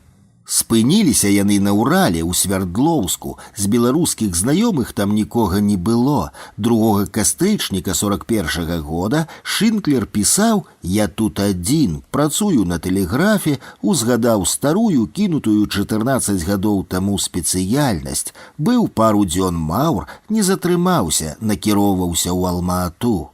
У кнізе ёсць здымак свярдлоўскага цэнтральнага паштамта, пабудаванага ў стылі канструктывізму, строгія прастакутныя абрысы будынка, дэкараванне фасадаў адбываецца коштам разнастайных па форме вокнаў. Углядаюся ў гэты будынак, і ён падаецца мне знаёмым.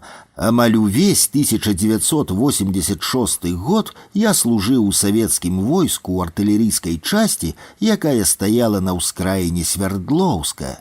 І калі мы хадзілі ў звальненне, а такое здаралася раз ці два разы на месяц, мы сноўдаліся па горадзе, часам забрыдаючы і ў цэнтр. Свердлоўск запомніўся мне канструктывісцкімі будынкамі. Пэўна, што я хадзіў і каля паштамта, а можа быць, нават і заходзіў яго. Калі б я тады ведаў, што буду пісаць гэтае эсэ, то дакладна звярнуў бы на будынак большую ўвагу. Працуючы тут, Хвядос Шынклер напісаў аповесць аб працы тэлеграфістаў «Пульс жыцця». Напісаная ў форме дзённіка лёгкім публіцыстычным стылем аповесць, асабліва на пачатку, мае пэўную мастацкую вартасць. Вось чалавек, закінуты вайною на Урал, ідзе працаваць тэлеграфістам, і нікому тут ягоныя здольнасці літаратара не патрэбныя і не цікавыя. Савецкай краіне ў гэты момант патрэбныя салдаты, можа быць, трохі тэлеграфісты, але не літаратары. Хвядос Шынклер апісвае стасункі паміж тэлеграфістамі, сутнасць іхняй працы, суперажывае той інфармацыі, якая праходзіць праз яго рукі, але хутка эфект дзённіка разбураецца, галоўны герой, чытаючы тэлеграмы, выкрывае шпіёна. Чыстай агіткаю выглядае перапіска тэлеграмамі братоў Колчыных, адзін з якіх шахцёр, а другі аўтаматчык на фронте. Яны ладзяць паміж сабой спаборніцтва. Мікалай Колчын паведамляў брату: «Лік прадаўжаю, 94 гітлераўскія мярзотнікі склалі галовы пад маімі кулямі. Берагу аўтамат, міма не страляю». Сцяпан Колчын у адказ выканаў шахцёрскую норму на 350%. Вось такім сацыялістычным спаборніцтвам з крэсла тэлеграфіста уяўлялася пісьменніку вайна. Захаваўся здымак Хвядоса Шынклера ў Свердлоўску. Яму 38 гадоў, ён у сваім нязменным гарнітурчыку пад гальштукам, з глыбокімі стомленымі вачыма, схуднелы і без сваіх заўсёдных вусікаў. Зразумела чаму, бо такія самыя, як аказалася, насіў і Адольф Гітлер. Жывучы ў Свердлоўску, Хвядос Шынклер спрабуе аднавіць сувязь з беларускімі пісьменнікамі. Ён піша Янку Купалу, замест Купалы адказвае ягоная жонка Владзіслава, спасылаючыся на тое, што Купала цяжкі на пад'ём. Можа, так яно і было, а можа, Купала проста не пажадаў пісаць. Затое адгукнуўся Васіль Вітка, які працаваў у газеце «Савецкая Беларусь», што выходзіла тады ў Маскве. Вітка піша Хвядосу, што зараз пытанне стаіць аб збіранні кадраў усіх, у тым ліку пісьменнікаў і журналістаў. Мы з Кузьмой Чорным ужо ставілі аб гэтым пытанне. У красавіку 42-го года Хвядосу Шынклеру урэшце прыходзіць чаканая тэлеграма: «Выязджайце Маскву, ЦК партыі, пастаянную работу, сакратар ЦК Беларусі Гарбуноў». Але ў гэты час Хвядос Шынклер ужо быў у войску. У канцы сакавіка 42-го года Хвядос Шынклер, як піша Лысенко, маючы белы білет, добраахвотнікам быў прызваны ў войска. Яго пасылаюць вучыцца ў пяхотную вучэльню ў горад Кіштым Чалябінскай вобласці, што недалёка ад Свердлоўска. Але пісьменнік не пакідае спадзявання на перавод у Маскву. У лісце да жонкі ён піша: «Быў камісара з тэлеграмаю, яна, вядома, цяпер нічога не вартая, буду пісаць Міхасю Лынькову. Трэба фарсіраваць, калі ён зможа гэта зрабіць». Бачна, што добраахвотнасць Хвядоса Шынклера пры прызыве ў войска мела прымусовы характар, але змяніць ужо што-небудзь было вельмі цяжка, калі не немагчыма зусім. Хвядос Шынклер вельмі хвалюецца за сям'ю, за маленькую дачку Ірыну, якая нарадзілася ў 40-м годзе і якую ён называе Анай Кікі. Амаль паўмесяца няма ад вас лістоў. Я страшэнна хвалююся, ёсць хвіліны, калі месца сабе не знаходжу. Чаму вы маўчыце, пазбаўляеце мяне адзінай радасці? Хоць пару слоў, і мне лягчэй будзе, дні будуць весялейшымі. Пры цяжкіх нагрузках, калі курсанты знаходзіліся, як піша Хведос Шинклер, на становішчы радавых, ды яшчэ жарсчэй у 10 разоў, ён сур'ёзна захворвае. Пісьменніка кладуць у бальніцу, збіраюцца рабіць аперацыю, але галоўурач вырашае яе адмяніць, бо тады на лячэнне пайшоў бы ўвесь час вучобы. У Хведоса Шинклера знайшлі склероз сэрца і міякардыт. Ён піша жонцы Ксеніі: «Не здаючыся ўсё ж хваробам, я сёння хадзіў на заняткі. Вынік варты жалю. Боль і цяжка хадзіць, задыхаюся. Не ведаю, чым гэта скончыцца». У траўні 42-го года адбылася медыцынская камісія. Пісьменнік піша жонцы: «Быў я 9 траўня на камісіі, учора даведаўся вынік, пакінуты ў страі». Хведос Шинклер працягвае спадзявацца на Міхася Лынькова і Васіля Вітку, але спадзяванні марныя. Ён з горычу паведамляе жонцы: «Меў паштоўку ад Лынькова». Ён піша: «Шкада, што гэтак бязглузда атрымалася з табой. Што-небудзь паспрабуем зрабіць, але каб сказаць тут што-небудзь пэўнае, дык не бяруся». Я яму напісаў яшчэ ліст. Далей у кнізе «Скарачэнне» можна здагадацца, што ўкладальнікі кнігі апусцілі крыўдлівае выказванне Хведоса пра свайго былога літаратурнага і ідэйнага бацьку. Хведос Шинклер на сабе адчуў жорсткасць і бяздушнасць армейскай машыны, якая зусім не зважала ні на ягоныя прафесійныя здольнасці, ні на здароўе. Жыццёвая практыка моцна разыходзілася з той разумнай і рацыянальнай тэорыяй, якую ён прапагандаваў у сваіх творах. Я адчуў гэтую сляпую сілу вайсковай бюракратыі на сваёй скуры ўжо ў 80-тыя гады развітога сацыялізму, бо ў мірны час, калі не лічыць вайну ў Афганістане, мяне, аспіранта Інстытута літаратуры Акадэміі навук, забралі ў войска і накіравалі ў вучэбку ў Свердловскую вобласць у мястэчка Ялань, дзе я быў вывучаны на механіка-вадзіцеля самаходнай гарматы і браніраванага цягача. Хведоса Шинклера ўсё яшчэ не пакідаюць надзеі на ўлік ягоных уласных якасцяў пры далейшым лёсе. Ён піша жонцы: «Хочацца стаяць цвёрда на сваіх нагах і папрацаваць са сваёй ініцыятывай». Ён супакойвае жонку, а мабыць і сябе. Тимоша, Васіль Вітка, піша, што ў іх шмат гавораць пра дзюку, робяць усё неабходнае, каб забраць да сябе, і гэта, пэўна, будзе зроблена.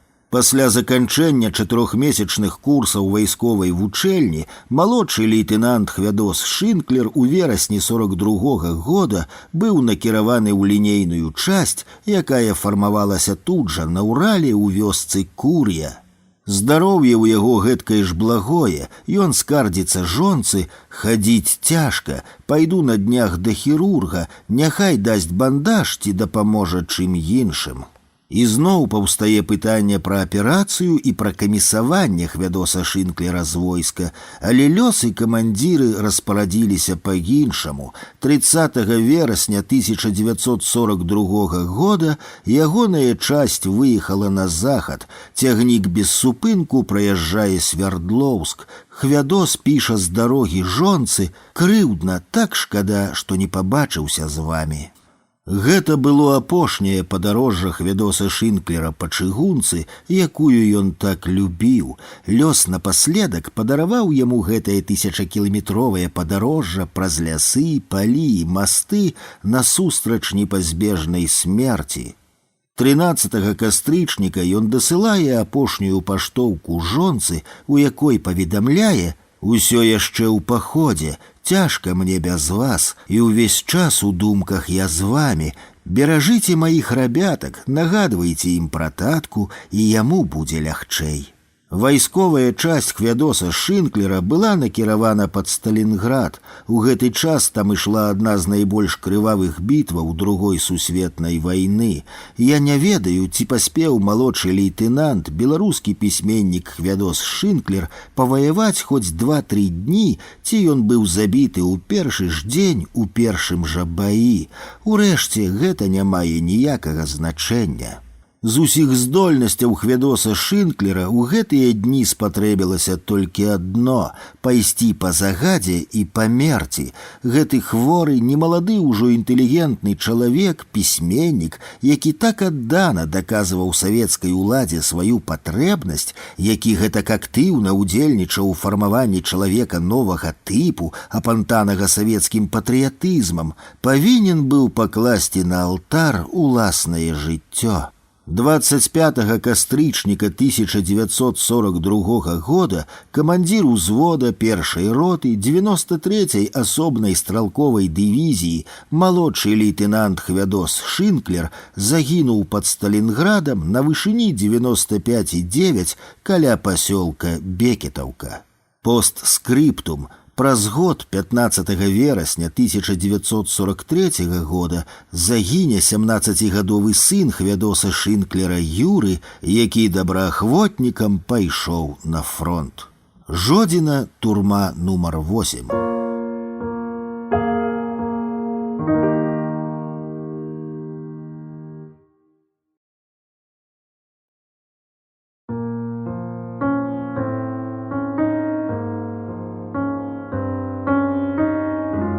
Светлы смутак па вечнай радзіме. Нататкі пра зборнік Сержука Сыса «Стрэмка».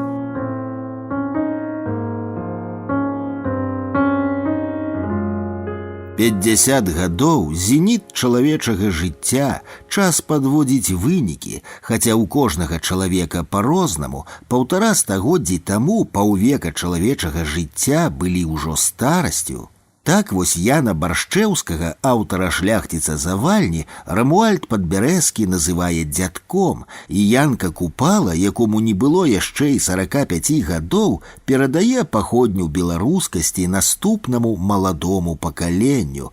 Ды і якасць жыцця за апошнія гады змянілася. Гэтаксама багата што залежыць ад унутранай энергіі чалавека, ягонай прагі да спазнання Гэтаксама багата што залежыць ад унутранай энергіі чалавека, ягонай прагі да спазнання гэтага свету. І ўсё ж 50 гадоў – гэта такі рубеж, які так проста не перамахнеш. Чаму я пачаў свае нататкі з такіх развагаў? Ды таму, што хутка ўжо праз 2 месяцы ад часу, калі я пішу гэтыя радкі, 50 гадоў будзе ўжо і мне.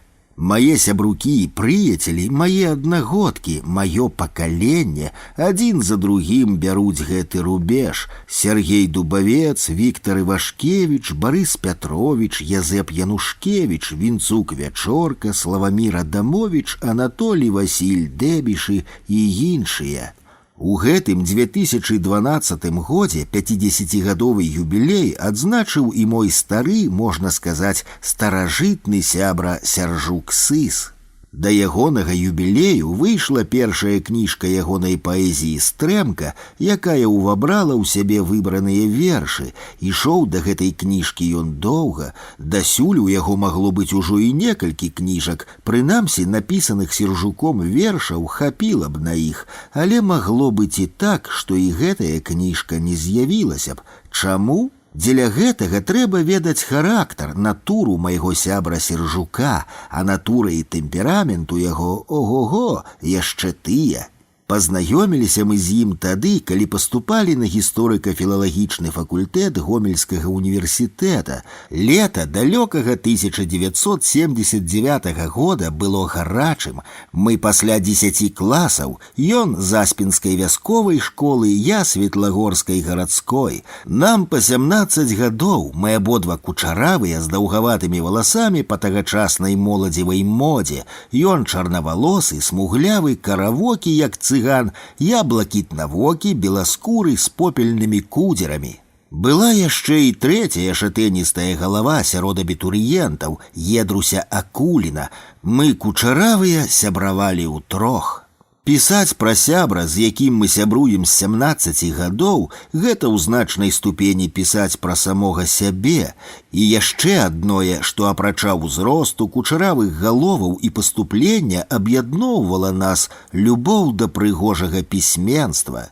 Едрусь ужо бачыў сябе паэтам, ён друкаваўся ў бярозцы і нават твор на ўступных іспытах па беларускай літаратуры ва ўніверсітэт напісаў у выглядзе зрыфмаванай паэмы.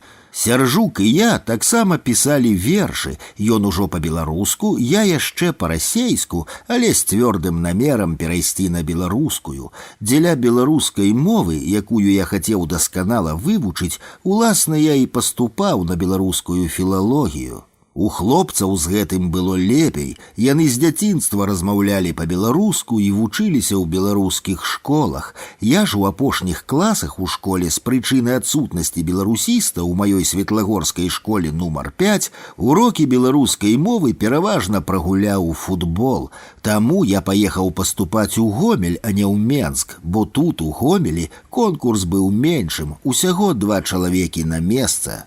Усе ўтрох мы займаліся на месячных падрыхтоўчых курсах, дзе я падцягваў беларускую мову. Там мы і пазнаёміліся. Твор на беларускай мове я напісаў на 3 і быў шчыра рады, бо з маім тагачасным веданнем мовы і гэта было за шчасце. Твор па рускай літаратуры напісаў на 4, а беларуская літаратура, вусна і гісторыя СССР былі здадзеныя на 5. Гэтага разам са школьным атэстатам з сярэднім 4,5 хапіла, каб паступіць.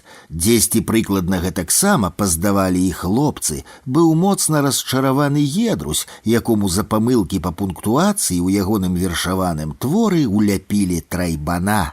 Якое адчуванне ў мяне было пасля знаёмства з Сержуком Сысом, гэтым страшэнна жвавым хлопцам, як быццам бы я сустрэў родную душу.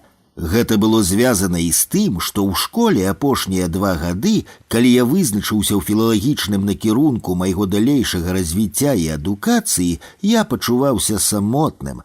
Маё захапленне літаратураю, а да ўсяго яшчэ і беларускаю, з маіх школьных сяброў не падтрымліваў ніхто, усе яны бачылі сябе тэхнарамі.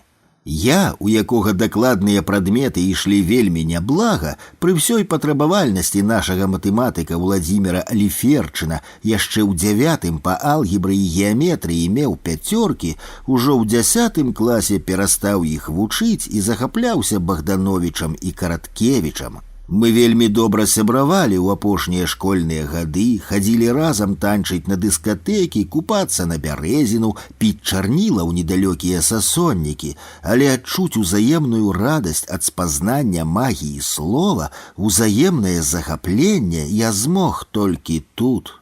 На пачатку верасня мы са сваіх хатаў і кватэраў прыехалі ў Гомель вучыцца. Інтэрнат першакурснікам не давалі. Едрусь уладкаваўся на кватэры ў роднай цёткі, якая працавала тады ў гандлі і забяспечвала яго дэфіцытнай вопраткай, а мы з Сержуком ліхаманкава шукалі кут, каб прытуліцца. Першыя ночы я ўвогуле начаваў на гарадскім аўтавакзале. Урэшце ён усё ж такі неяк уплішчыўся ў інтэрнат на вуліцы Кірава. Не ведаю, па якім блаце гэта яму ўдалося. Я зняў прахадны пакойчык у прыватнай хаце, варыў на абед штодня бульбу з лупінамі і паліў торфабрыкетам грубку. Цяжка патлумачыць унутраную роднаснасць сяброўскіх душаў, якая ёсць у адзінстве поглядаў, у камфортнасці ўзаемных стасункаў. Самае, мабыць, істотнае тое, што вы неўсвядомлена аднолькава ўспрымаеце свет і ад вас сыходзяць аднолькавыя флюіды, якія можаце ўспрымаць і адчуваць толькі вы.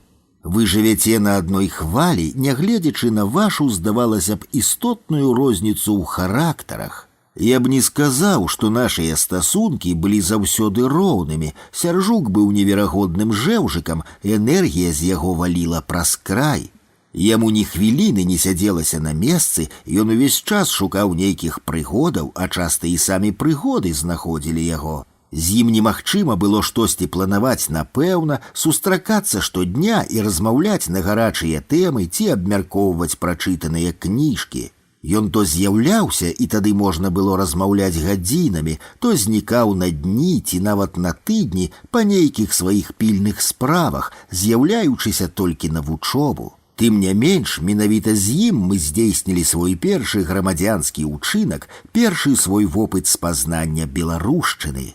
Скончыўшы першы семестр і паздаваўшы іспыты, атрымаўшы стыпендыі, у лютым 80-го на зімовыя вакацыі мы з Сержуком купілі агульныя квіткі на цягнік і паехалі ў Крым, у Ялту, пакланіцца магіле Максіма Богдановича.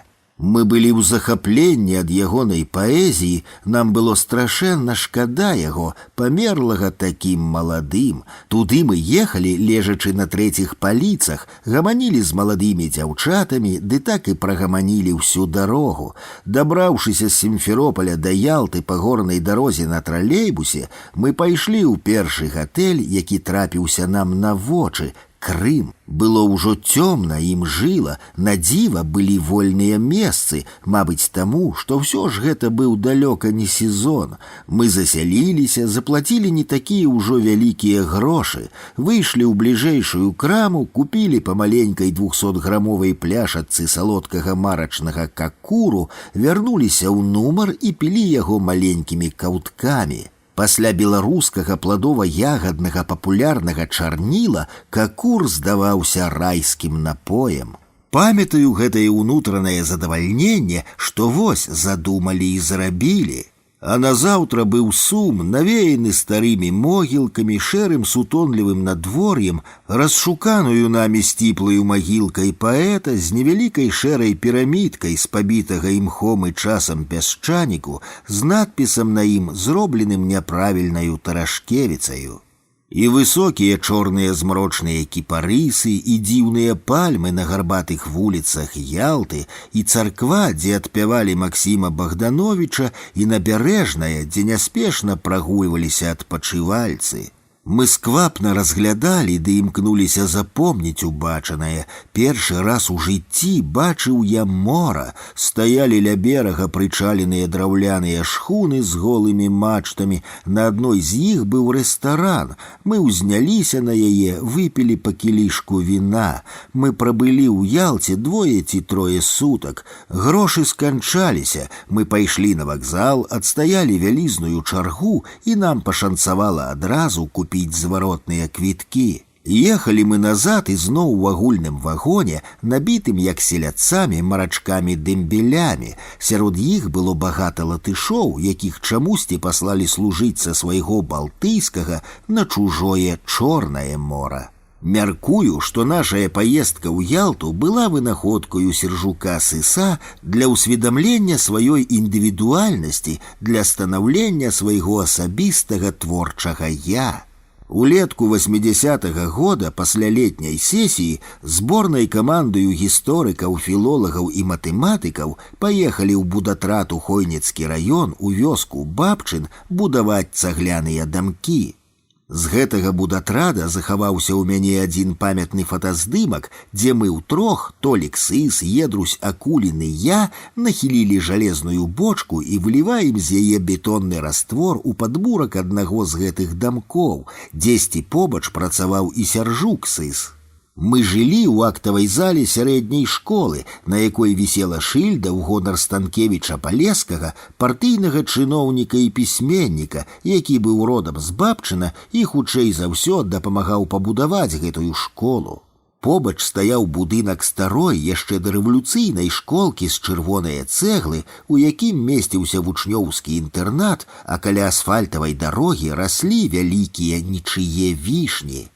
Так атрымалася, што самі таго не хочучы, Сяржук Сыс, Едрусь Акулін і я нарабілі ў гэтым будатрадзе гвалту, які перавярнуў нашае аднастайнае працоўнае жыццё. Натуральна, мы тады не ведалі, што адсюль родам прэм'ер Беларускай Народнай Рэспублікі ў эміграцыі, сталінскі вязень, літаратар і гісторык Яўген Калубовіч, які вучыўся тут, у педтэхнікуме, і якога разам з іншымі хлапчукамі-студэнтамі арыштавалі яшчэ на пачатку 30-х гадоў за антысавецкую беларускую дзейнасць. Таксама мы не ведалі, што адсюль родам паэт Мікола Мятліцкі, які ў гэты час у Менску пачынаў масціць сваю літаратурную кар'еру, а вось з ягоным стрыечным братам, як потым аказалася, мы пазнаёміліся аднойчы ўвечары, калі Сяржук, Едрусь і я сядзелі каля цяпельца разам з маладзенькімі бабчынскімі дзяўчатамі і гаманілі пра штосьці. І раптам узнік гэты стрыечнік Мятліцкага Міколы, які абурыўся такой ідылічнай карцінай, як так чужыя хлопцы і тутэйшыя дзяўчаты. У выніку ён раскідаў нашае цяпельца, схапіў за руку і звёў адну з дзяўчат, за што літаральна праз некалькі хвілінаў быў дагнаны і крыху павалтужаны. Запомніў ён як самага прыкметнага Сяржука Сыса, і хутка разгарэлася супрацьстаянне паміж мясцовымі хлопцамі і будатрадаўцамі. Затым быў набег тутэйшых хлопцаў на нашую стаянку ў актавай зале школы, шукалі Сяржука. І каб прыхаваць яго, палова будатрада, у тым ліку і Анатоль Сыс, і Едрусь, і я, і, натуральна, сам Сяржук, калі паехалі мыцца ў Хойніцкую лазню, заадно і пастрыгліся налыса. Між тым эскалацыя канфлікту працягвалася, хутка разрасталася. Да бабчынскіх мсціўцаў далучылася моладзь суседніх вёсак, што прыязджала на дапамогу землякам, стоячы ў кузавах бартавых зілоў. А да нас далучыўся будатрад з Мазырскага педінстытута, які таксама нешта будаваў у Бабчыне. Урэшце на Сяржука бабчынскімі хлопцамі было абвешчана паляванне, яго гналі як зайца па школе, і ён ледзь уцёк праз запасное выйсце спартзалы, а ўвечары, каб паквітацца, мы аб'яднанымі студэнцкімі сіламі атакавалі і акупавалі мясцовы сельскі клуб. Дзеля спынення вайны і захавання ўласнага здароўя Сяржук патаемна і спехам пакінуў негасцінны Бабчын. Тутэйшыя хлопцы супакоіліся, іх адпусціла. Так што ў студэнцкія гады нашага сумеснага навучання, там, дзе быў Сяржук Сыс, там заўсёды здараліся нейкія прыгоды. Вось памятаю суботнік у інтэрнаце на Кірава. Я ўжо жыву там з першакурснікам Анатолем Козловым. Мы цягаем нейкае будаўнічае смецце да запаснога ўвахода інтэрната і звальваем яго ў вораг. Побач стаіць бартавы зіл, на які гэтае смецце трэба загрузіць. Машыну трэба падагнаць бліжэй, але кіроўца недзе падзеўся, ключы тырчаць у замку запальвання, матор пачынае раўсці, і зіл порстка скача ўзад і ўразаецца ў гэтую кучу смецця. З кабіны вылазіць прыгаломшаны Сяржук. Дзве заднія дошкі драўлянага кузава пераламаліся. Мы на хуткую руку папраўляем іх, мо кіроўца не заўважыць. Мы ходзім разам ва універсітэцкі гурток на ярцаўскую крынічку, і вось там я ўпершыню чую гэты верш, які распачынае Сяржукоў зборнік вершаў. У горадзе шэрым, квадратна-кубічным, усцяж паралельным і скрозь сіметрычным, дзе сціплае сонца з-за гмахаў звісае і промні, што дзіды туман прабіваюць, дзе коміны неба паранілі дымам, дзе пахне мазутам і ржой і бензінам, скрозь панцыр асфальту, праз тоўшчу бетону прабіўся да сонца парастак клёна. Ярад схваліць яго і падтрымлівае Сяржука, пішы далей, Толік Сыс крытыкуе, ад таго дабіцца пахвалы амаль немагчыма. А верш між тым атрымаўся праграмным, таму, мабыць, і змясціў Сяржук Сыс яго ў сваю стрэмку. Гэта ж мы, тыя самыя парасткі клёна, прабіліся ў чужым горадзе. У зрусіфікаваным і наскрозь савецкім тагачасным Гомелі, а ці моцна ён змяніўся з тых часоў. Горад, ані Гомель, ані Менск затым, так і не стаў для Сяржука Сыса чымсьці прымальным, камфортным і утульным, і чым даўжэй ён жыў у горадзе, тым больш разумеў гэта. Са мной, нібыта стрэмка пад скураю, падарожнічаў смутак, мой светлы смутак па маёй вечнай радзіме. Пасля будатрада ў верасні мы выбіраемся ў падарожжа. Я прыдумаў прайсці Гомельскую вобласць з усходу на захад. Ідуць Сяржук Сыс, Міхась Хацяновіч, наш аднакурснік, і я. Идем моцна нагружаныя па прыкладным маршруце. У дарогу захапілі цяжкі брызентавы намёт, ватнія спальнікі, узятыя ў пракаце, а таксама яшчэ нейкія непатрэбныя рэчы. У першую ж ноч Сяржук ганарыста ўключае вялікі ліхтар з цяжкім акумулятарам. Той ярка свеціць некалькі хвілінаў, а затым святло міргае і ўрэшце гасне. Аказваецца, акумулятар не зараджаны. Дні яшчэ спякотныя, нам горача, нам смажыць. Стаіць беларускі верасень, прыгожыя гароды, на якіх людзі выбіраюць картоплі. Валяюцца, як лянівыя парсюкі, крутабокія гарбузы, стаяць чароўныя лясы з першымі залатымі маністамі лісця. Мы просім у людзей вады, нам ахвотна даюць, мы спазнаём нашую Беларусь, да нас прыбіваецца нейкі заблуканы паляўнічы сабака. Мы падкормліваем яго, ён весела носіцца вакол нас па лесе, кругам ідзе ягоны брэх, мабыць, ганяе нейкіх птушак і зайцоў. Часам ён падбягае да нас і, пэўна, дзівіцца, чаму гэта мы не страляем. А затым, калі мы ідём паўз нейкую млявую ў вераснёўскай нерухомасці вёску, ён прыносіць нам зачаўленае куранё, і цяпер мы ўжо подбегам, незважаючы на гарачыню і стому, шыбуем з вёскі, пакуль людзі не пабачылі і не ўзнялі гвалт. Паначох ужо холадна, вопратка, што мы ўзялі з сабой, не грэе, мы дрыжым, трусімся, тулімся ў цяжкой дрымоте адзін да аднаго. Цяжкія ночы змяняюцца дзіўнымі па прыгажосці сонечнымі сухімі вераснёўскімі днямі, і ўсё ў прыродзе наталяецца гэтым гарачым сонцам. Выпрацоўвае апошні хларафіл цёмна-зялёнае лісце бярозавых гаёў, смарагдамі зелянеюць цяжкія пасмы травы, чырвонымі гулькамі даспяваюць апошнія памідоры. Мы адаграёмся зранку і ідём ляснымі дарогамі на захад. Вось мы ўваходзім у вёску і бачым сінюю пафарбаваную драўляную царкву, мабыць, нейкае свята, бо царква адчыненая, мы скідаем цяжкія пляцакі і заходзім у сярэдзіну. Пахне ладанам, прахалодна, шырачэзныя на паўметра масніцы сядзяць на лаўках пры сцяне з дзясятак бабулек, з царскіх варотаў з'яўляецца малады чарнагрывы святар. Ён паглядае на нас гарачым позіркам сваіх чорных вачэй, а мы паглядаем на яго, нам цікава. Па дарозе мы збіраем ягады і грыбы, урэшце дабіраемся да пераправы праз Дняпро. Высокі бераг, чырвоная суцэльная пластом гліна. Сяржук з захапленнем расказвае, што такія чырвоныя гліняныя стромы можна ўбачыць толькі тут, на Дняпры. Пазней ён напіша пра Дняпро не адзін верш, бо ў час, калі маімі былі рэкі, я ў спадчыну радзіму атрымаў. Праз раку нацягнуты сталёвы трос, паўз які ходзіць на другі бераг паром. Мы сядзім, адпачываем і чакаем іншых пасажыраў. Урэшце кранаемся. Наш прыблудны сабака застаецца на беразе, на паром ён не пайшоў, а мы ідём далей. І вось на чацвёрты дзень паходу мы прачынаемся зранку задубелыя і знясіленыя. Сон не падмацаваў нас, у Сяржука тэмпература, і ён дрыжыць, як цуцык.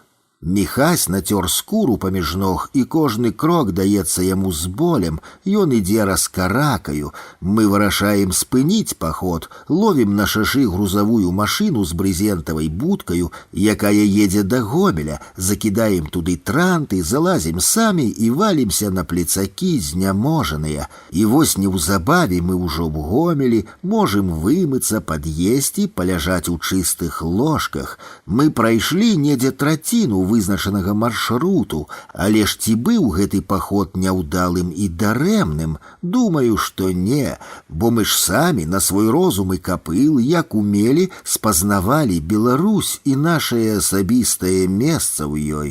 Увесь першы і другі курс навучання ішло гэтае паступовае выспяванне, на пачатку спантанныя, а пасля і свядомыя яе пошукі. На першым курсе мы потрапілі на фальклорную практыку ў Жыткавіцкі раён. З намі таксама ездзілі два выкладчыкі: вясёлы, малады і картавы Літвінаў і пахмурны, вечна незадаволены Владзімір Каваленка. З першага багата кпілі і лічылі хутчэй за старэйшага прыяцеля, а другога не любілі. Літвінаў замест «Л» выгаворваў «Р», і Толік Сыс, які любіў розныя смешныя анекдоты, распавёў нам, што за пару гадоў перад гэтым, калі іх вазіў на практыку, дык першае, што сказаў, калі прыехалі, было: «Раскладайце чамаданы, я прайдуся па сялу». З-за ягонай картавасці прагучала зусім іншае, і ўся група пакацілася ад смеху. Літвінаў прыехаў разам з намі, а праз дзень на запарожцы прыкаціў Каваленка. У гэты час Сяржук ад лішку пачуцця ўскакаў па школьным даху, дзе мы былі спыніліся. Убачыўшы знаёмы запарожац Каваленкі, ён скаціўся па даху і абвясціў нам пра гэта. Пасля гэтай практыкі я вельмі полюбіў беларускую народную песню. Праз нейкі час, пазычыўшы на кафедры пераносны стужкавы магнітафон, я паехаў у вёску да маёй бабулі па маці Соні, Сафіі, у вёску Будніцкі двор Нараўлянскага раёна. Дык вось са мною за кампанію паехаў Сяржук Сыс. Бабуля, ад якой я перад гэтым не чуў аніводнай песні, на пачатку ніякавела і саромілася, а потым нечакана распяялася.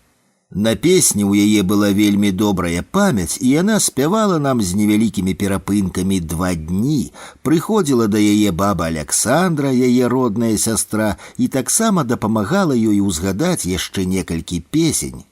Мы, захопленыя, сядзелі, слухаючы нашую спрадвечную беларускую песню, якую спявалі беларускія жанкі з калена ў калена сотні і сотні гадоў.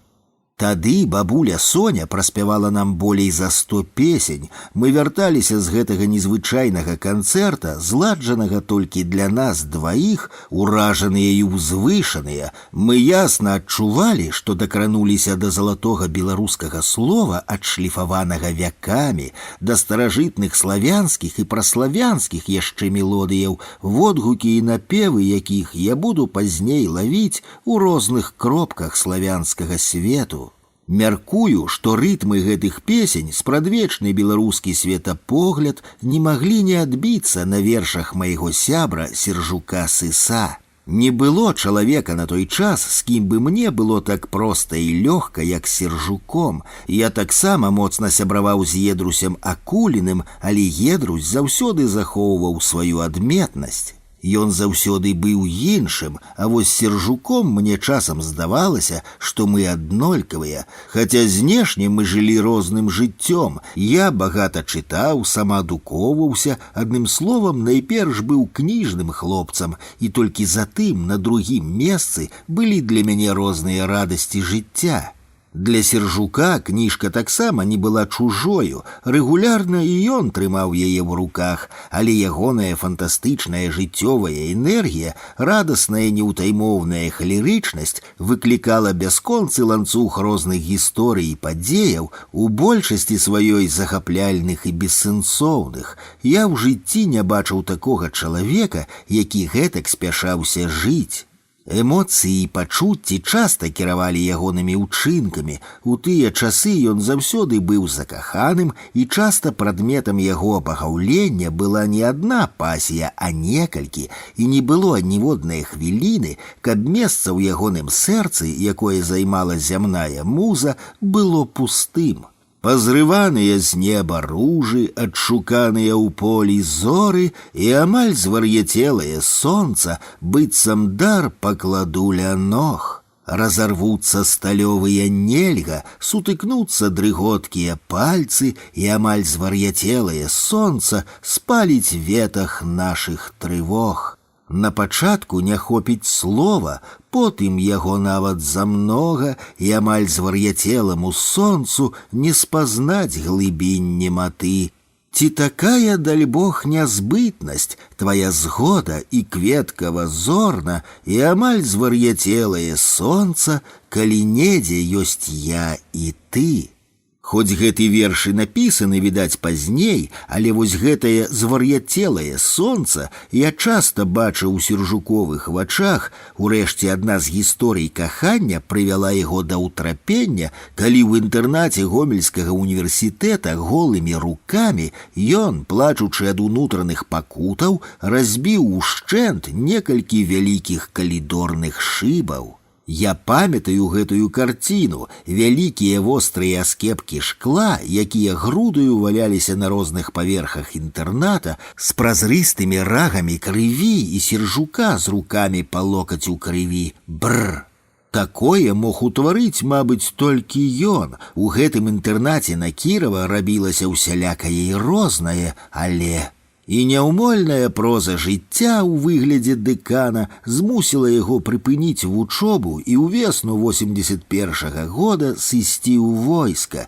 Дзесьці тады ім былі напісаныя наступныя радкі. «Я забіты, кроў моя шыпшына паабапал змучаных дарог. Я цябе, зямля моя, пакінуў, я цябе, радзіма, не ўбярог». Вось жа сапраўды пакінуў на 2 гады, служыў Сяржук кіламетраў 30 ад Ленінграда. Улетку 81-го года, калі мы паехалі ў свой чарговы будатрад на Пскоўшчыну ізноў будаваць цагляныя дамкі, я, папярэдне напісаўшы яму, на выходныя сеў у цягнік і паехаў да Сержука на сустрэчу. Вядома ж, заадно хацелася паглядзець і Ленінград. У торбе ў мяне была цывільная вопратка. Я прыехаў у вайсковую часць, сустрэўся з Сержуком, ён пераапрануўся, мы пралезлі ў дзірку ў калючай агароджы і падаліся ў Ленінград.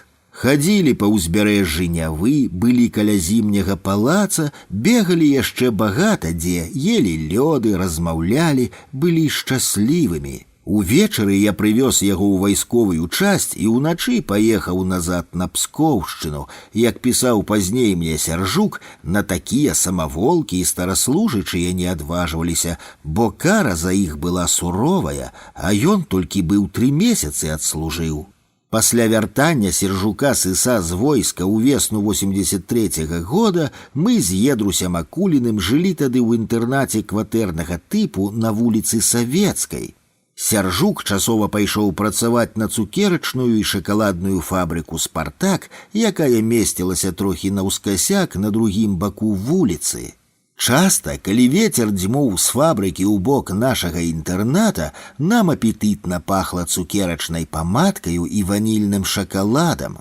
З войска Сяржук прыйшоў падужэўшы, таму працаваў грузчыкам, пераносіў мяхі з цукрам і какававым зернем, з павагаю распавядаў пра сваіх калегаў, някідкіх з выгляду мужычкоў, якія за змену маглі перанесці некалькі дзясяткаў тонн цукру ў 50-кілаграмовых мяхах, а потым яшчэ шахнуць маліноўскага 70-градуснай апельсінавай эсэнцыі. Ён адразу без агаворак успрыняў беларускую ідэю, якой тады, пасля наладжвання кантактаў з менскімі адраджэнцамі, я быў проста апантаны. Ён прагна слухаў мае гарачыя маналогі па гісторыі і культуры Беларусі, чытаў беларускі сам выдат, перайшоў у большасці сваіх кантактаў на беларускую мову. І ён працягваў быць гэткім жа закаханым, якім быў да войска, працягваў улазіць у нейкія неверагодныя гісторыі і працягваў пісаць вершы. У ягоным зборніку вершаў «Стрэмка» яны, на жаль, амаль не прадстаўленыя. Праца на «Спартаку» стварала свае жыццёвыя калізіі, скрозь былі вялізныя дэфіцыты і лічылася цалкам натуральным, калі працоўны народ цягнуў што-небудзь з дзяржаўных, а іншых тады і не было, фабрыкаў, заводаў, калгасаў. Існавала багата анекдотаў і гісторый на гэтую тэму, вось адзін толькі з тагачасных папулярных вершыкаў. Для таго, каб жыць у шчасці, трэба красці, красці, красці.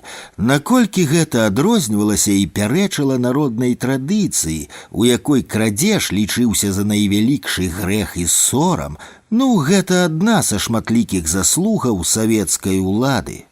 Неяк раз нас, студэнтаў, запусцілі на суботнік на «Спартак». На пачатку мы пацягалі мяхі з какававымі бабамі, тады пайшлі ў цэх, дзе па канвееры плылі стужкі шакаладных цукерак. Пачалося выбаркавае паляванне, аж пакуль з цэха нас не выгнала майстрыха, якая праз колькі хвілінаў прынесла нам цэлую місу шакаладнага браку. Я ніколі ў жыцці ні дагэтуль, ні пасля не еў столькі шакаладу, а затым быў яшчэ і россып фундуку і міндалю. У канцы нашага суботніка мы ледзь выпаўзалі са спартакаўскай прахадной з кішэнямі, набітымі гарэхамі і грыльяжам. Вось на якой фабрыцы працаваў Сяржук-сыс. З фабрыкі неслі ўсе, і калі б Сяржук не рабіў тое самае, дык, пэўна, выклікаў бы падазронасць у сваіх калегаў-грузчыкаў, але аднойчы яму не пашанцавала. Неяк ён прыйшоў да нас у інтэрнат і сказаў мне, што заўтра яго будуць судзіць. За што? — здзівіўся я. Аказваецца, калі ён перакінуў праз фабрычны плот скрынку сметанковага масла і затым пералез сам, там яго, бягучага з гэтай скрынкай масла, і злавілі. «Адвакат хоць у цябе ёсць?» — спытаўся я. «Не», — адказаў ён. «Чаму?» — здзівіўся я. «Цябе ж могуць пасадзіць». «За адваката трэба плаціць, а ў мяне якраз грошы скончыліся». Сумна паведаміў ён. Грошы былі ў мяне.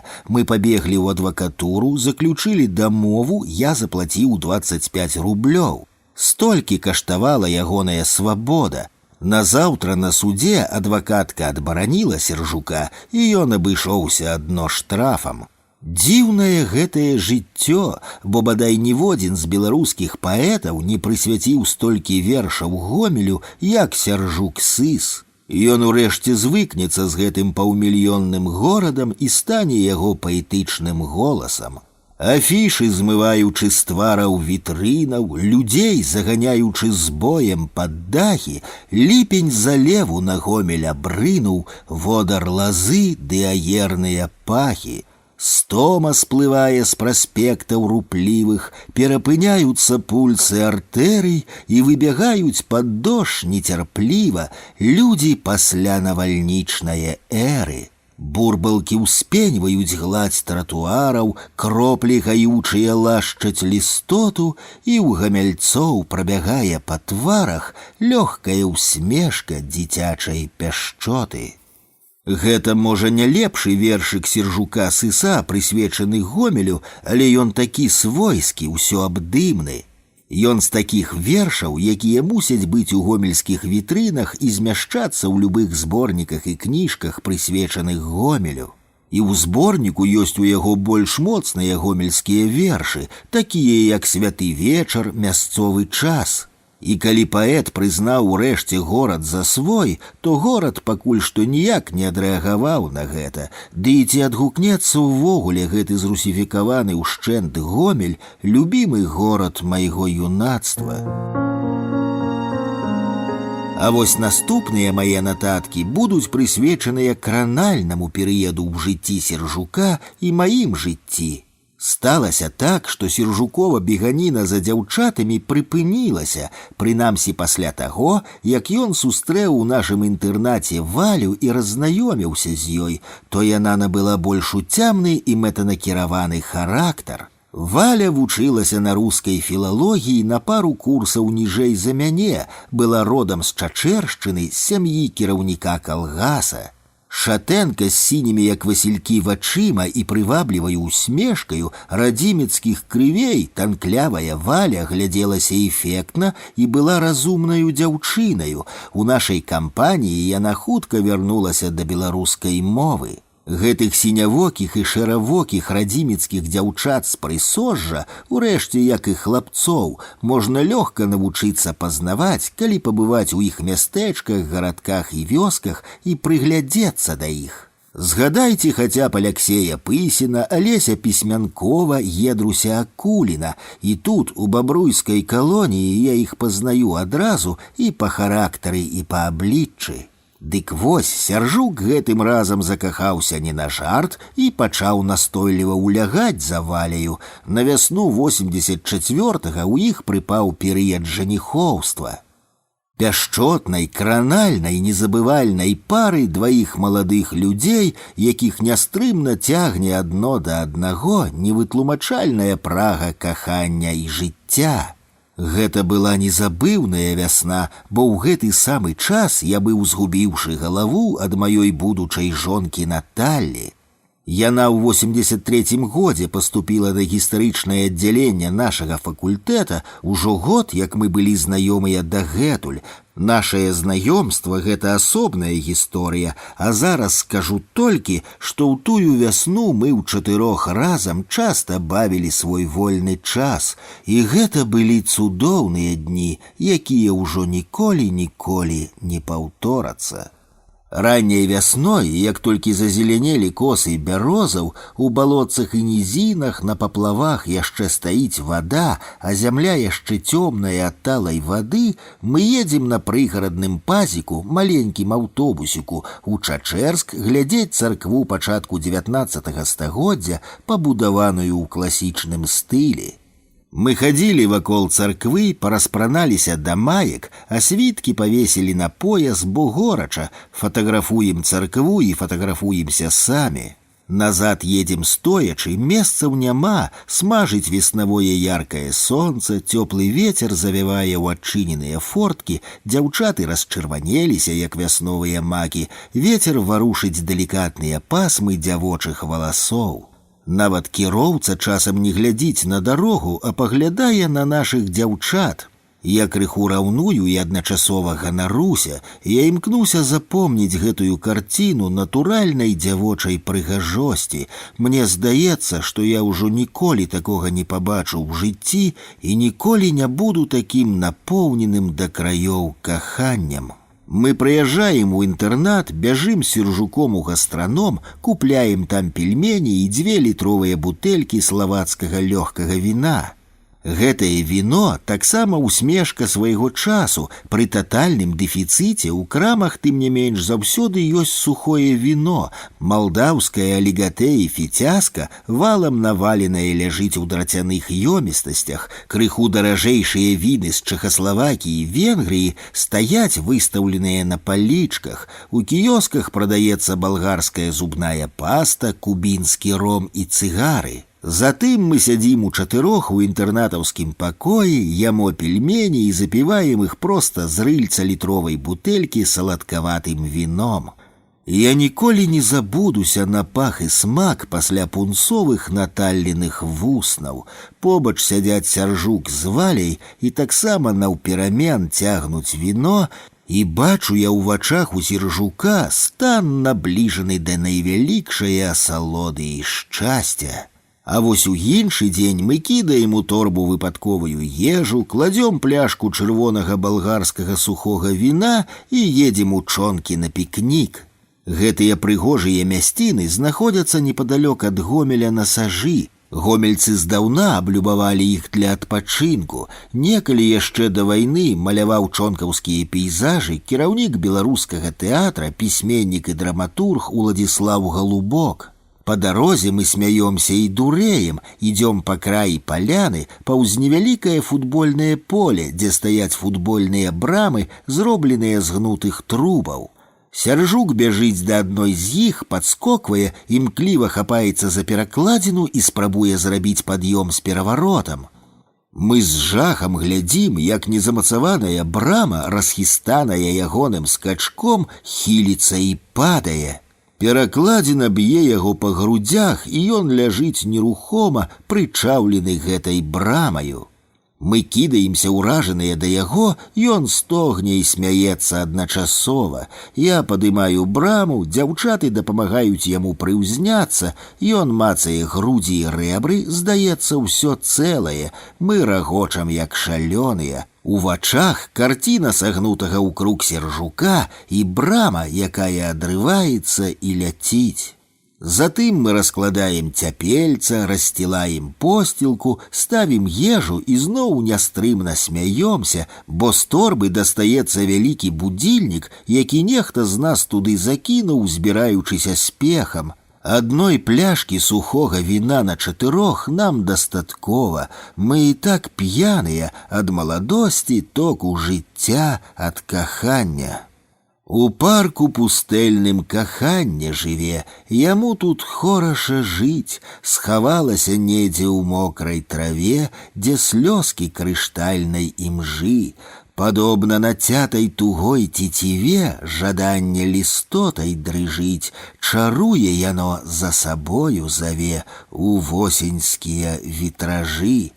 Але прыпыніся, суцішся, уяві, пакліч яго ціха, скажы аб тым, як у гэтай дажджлівай крыві няма для кахання мяжы. Спакуслівы вечар паволі плыве над паркам, што на сажы, пяшчотная восень і постаці дзве, якім паасобку не жыць. Распавяду пра яшчэ адну паездку у вёску Дварэц, якая стаіць паміж Рэчыцай і Лоевам. Мы паехалі да роднай бабулі Сержука. З дварца родам, як аказалася, была і маці Наталлі. У Дварэц і Сержук з Заспы, і Наталля з Лоева прыязджалі малымі да сваіх бабуляў і дзядоў, але адно аднаго, калі і сустракалі, дык усё адно не памяталі. Мы смяяліся, пазіраючы на чарнакосую з завітымі ў буйныя кучары валасамі Наталлю і на дробна кучаравага, як баранчык Сержука. Было ў іх штосьці падобнае, мо некалі іхныя дварцоўскія продкі мелі больш блізкія стасункі, чым проста суседскія. Наталліны дзядуля і бабуля, на жаль, ужо не жылі. Быў травень, мы распалілі падалей ад хаты агеньчык і смажылі, як у дзяцінстве, на ражончыках сала. Стаяла цёплая, зорная і чорная адначасова ноч. Хорам спявалі салаўі, іх было некалькі, і іхныя сакавітыя спевы далёка разносіліся па вялізнай дняпроўскай лагчыне. Сержукова бабуля вохкала, не ведаючы, як нас укласці на 2 ложках, якія стаялі ў чыстай хаце. Урэшце мы паклаліся з Сержуком, а Наталля з Валяю. Бабуля з першай хаты чуйна прыслухоўвалася, каб не зрабілася якой бяды. А мы і не думалі пра што іншае. Нам і так было утульна і весела. Мы здушна смяяліся, а потым я працягнуў руку і пацягнуў кагосьці з дзяўчат за нагу. Пачулася спалоханае войканне, і мы зноў душыліся смехам. Адразу пасля гэтага я перакруціўся і лёг галавою ў ногі ложка. Цяпер ужо хтосьці з дзяўчат вырашыў паторгаць нас за ногі і наткнуўся на маю галаву. Ускрыкнула яна ад нечаканасці, а мы проста зайшліся нястрымным смехам. Ніколі ў жыцці я не чуў такіх салаўёў, як у той вечар. Я ўпэўнены, яны спецыяльна спявалі для нас пералівістую песню веснавога, непаўторнага маладога кахання. Няпроста пісаць у такіх умовах, у якіх я зараз знаходжуся, пра тыя шчаслівыя і бесклапотныя часы. Няпроста не толькі псіхалагічна, бо вялікай фрустрацыі ад свайго перабывання ў лагеры я не адчуваю, толькі розныя падзеі і падзейкі, якія здараюцца тут ледзь не штодня, збіваюць мяне з настальгічнага і рамантычнага настрою. Можна параўнаць мой цяперашні стан жыцця з колішнім палётам на вялізным аэробусе праз акіян.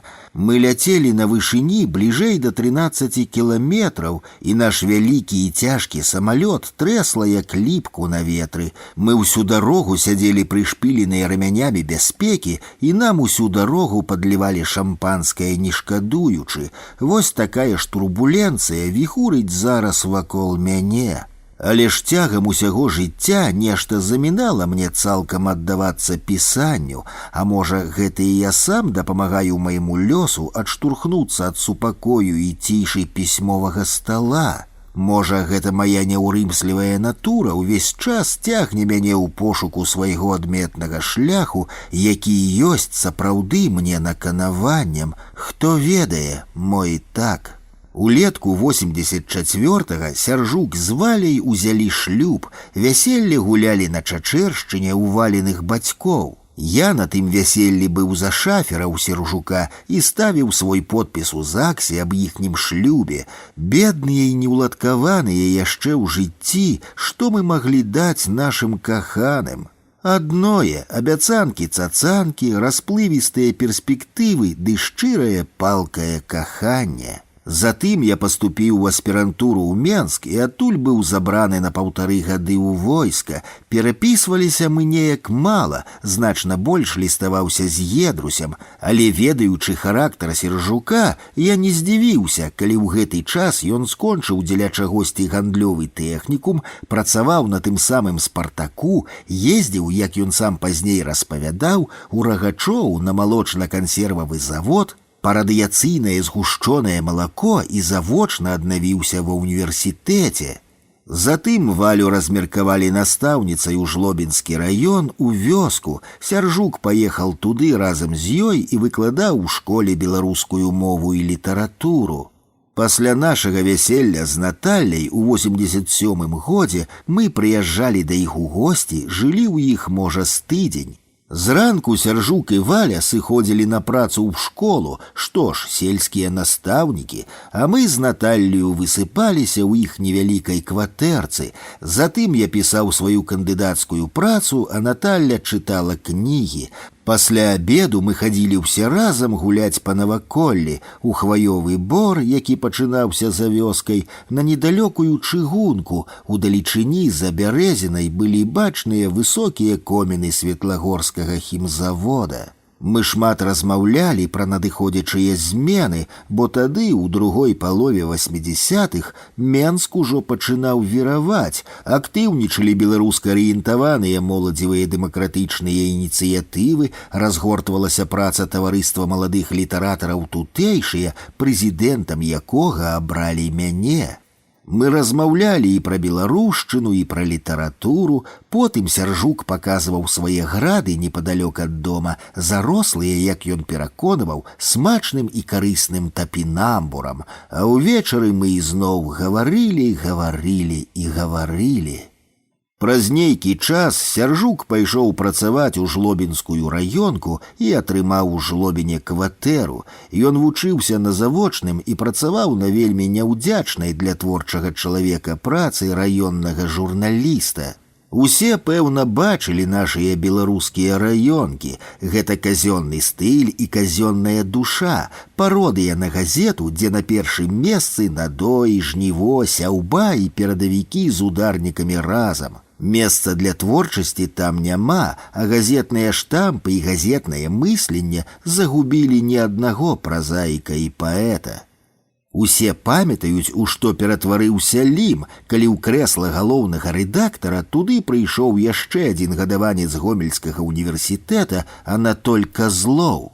Бо ён сфармаваўся ў газетнай раёнцы і хоць затым, здаецца, атрымаў рэдактарскую школу літаратурнага выдання, працуючы ў маладосці, але ж не, вяртанне ў газету вярнула і ўсе напрацаваныя раней хібы і штампы. Вось чытаю зараз вершы яшчэ аднаго газетчыка, які ўсё жыццё працаваў у раёнках Магілёўскай вобласці і ў Магілёўскай праўдзе. З цяжкасцю прабіваюся праз плоскае газетнае пустаслоўе, аформленае ў вершаваныя радкі. І першыя шчырыя, незаштампаваныя словы і думкі з'яўляюцца ў вершах, калі яму ўжо за 40. У вершах пра смерць маці і вершах пра Дняпро толькі тут яго адпускаюць задушлівыя абдоймы газетнага стылю і мыслення. Аляксея Пысіна я буду чытаць і далей, можа, далей зменіцца мая думка пра яго. Ягоны малодшы сябра, выдатны беларускі празаік Віктар Карамазаў, так і пісаў пра Аляксея Пысіна. Ягоная паэзія цяжка прабівалася да сонца праз жорсткі, нібы франтавы, статус раённых і абласных газет, якія патрабавалі не лірыку, не вершы, а праўду падзей, кароткую і скупую на пачуцці, аператыўную, факты і каментарыі.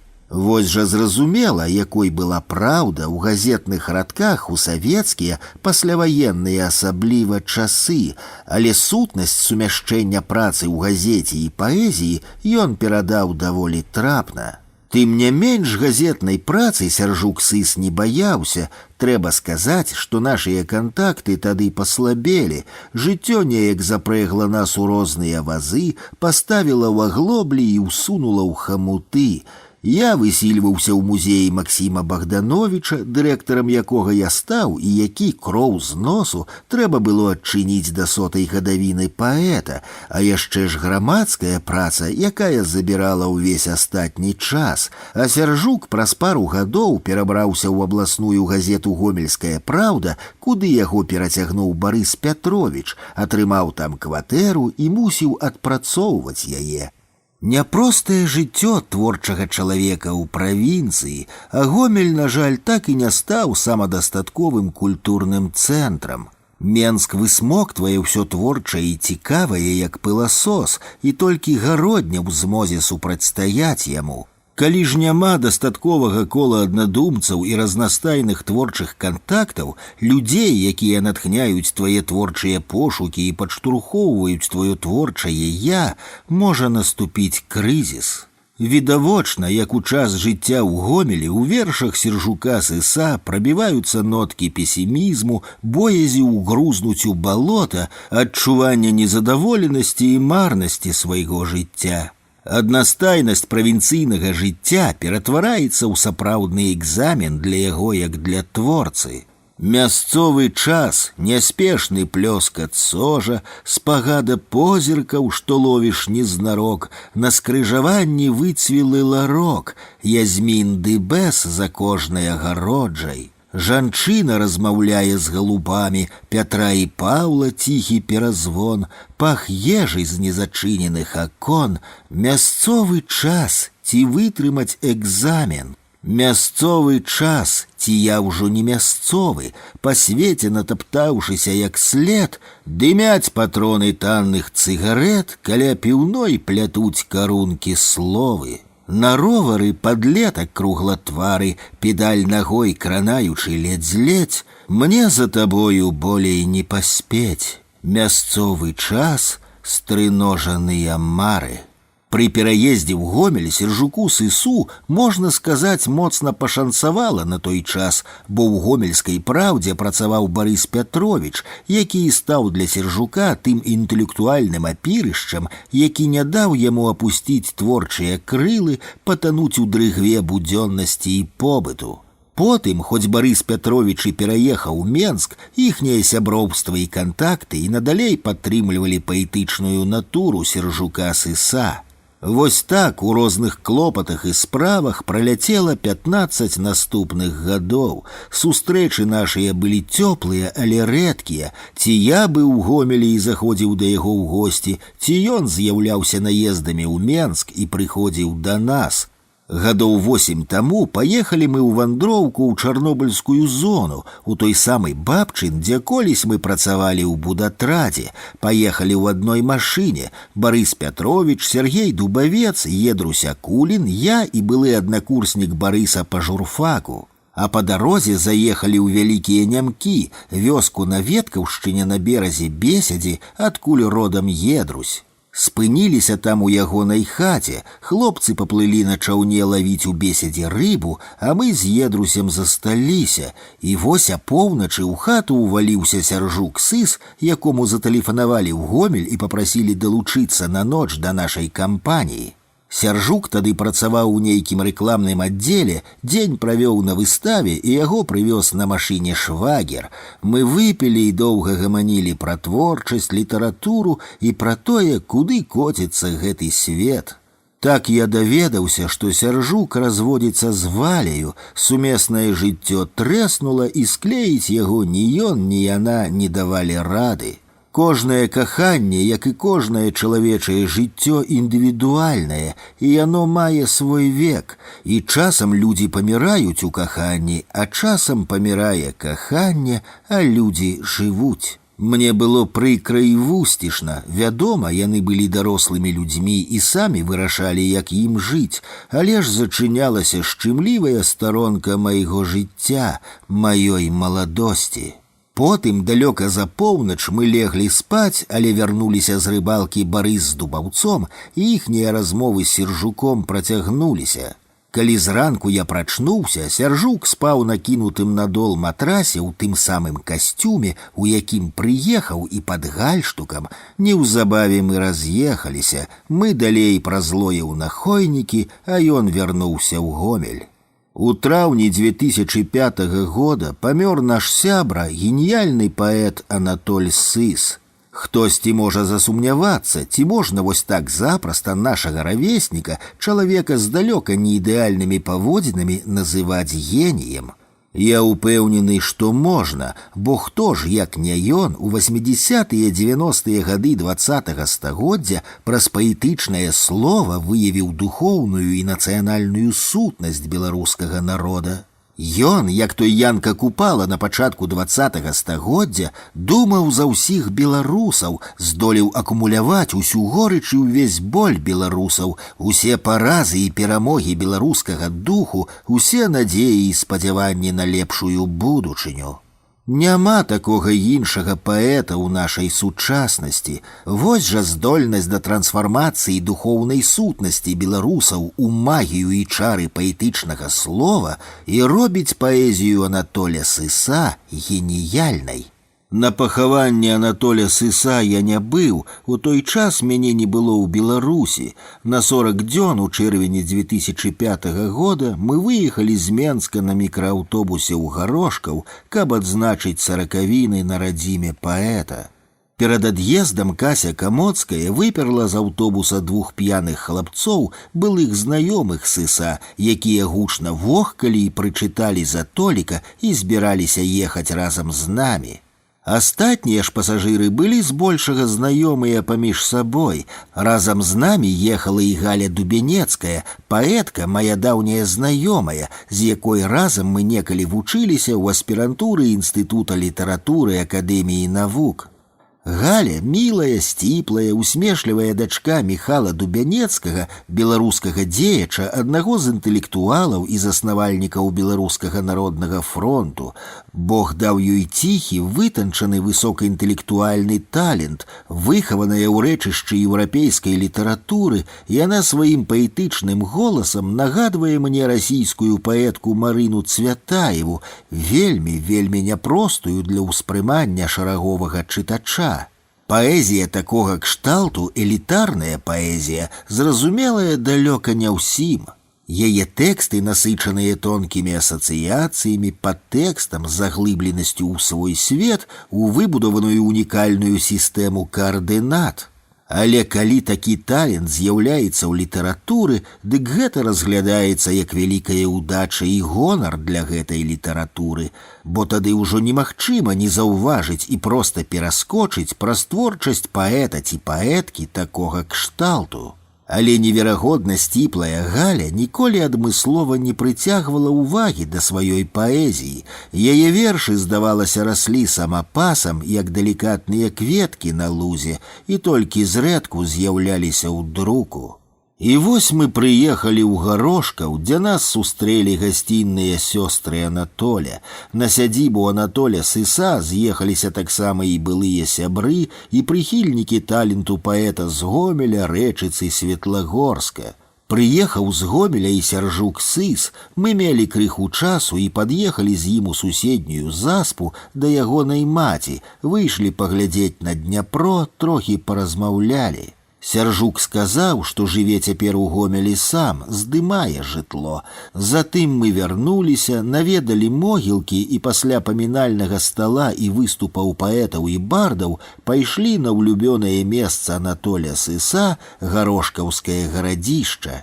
І там ужо Сяржук Сыс і Галя Дубянецкая хадзілі збольшага разам, узяўшыся як дзеці за рукі.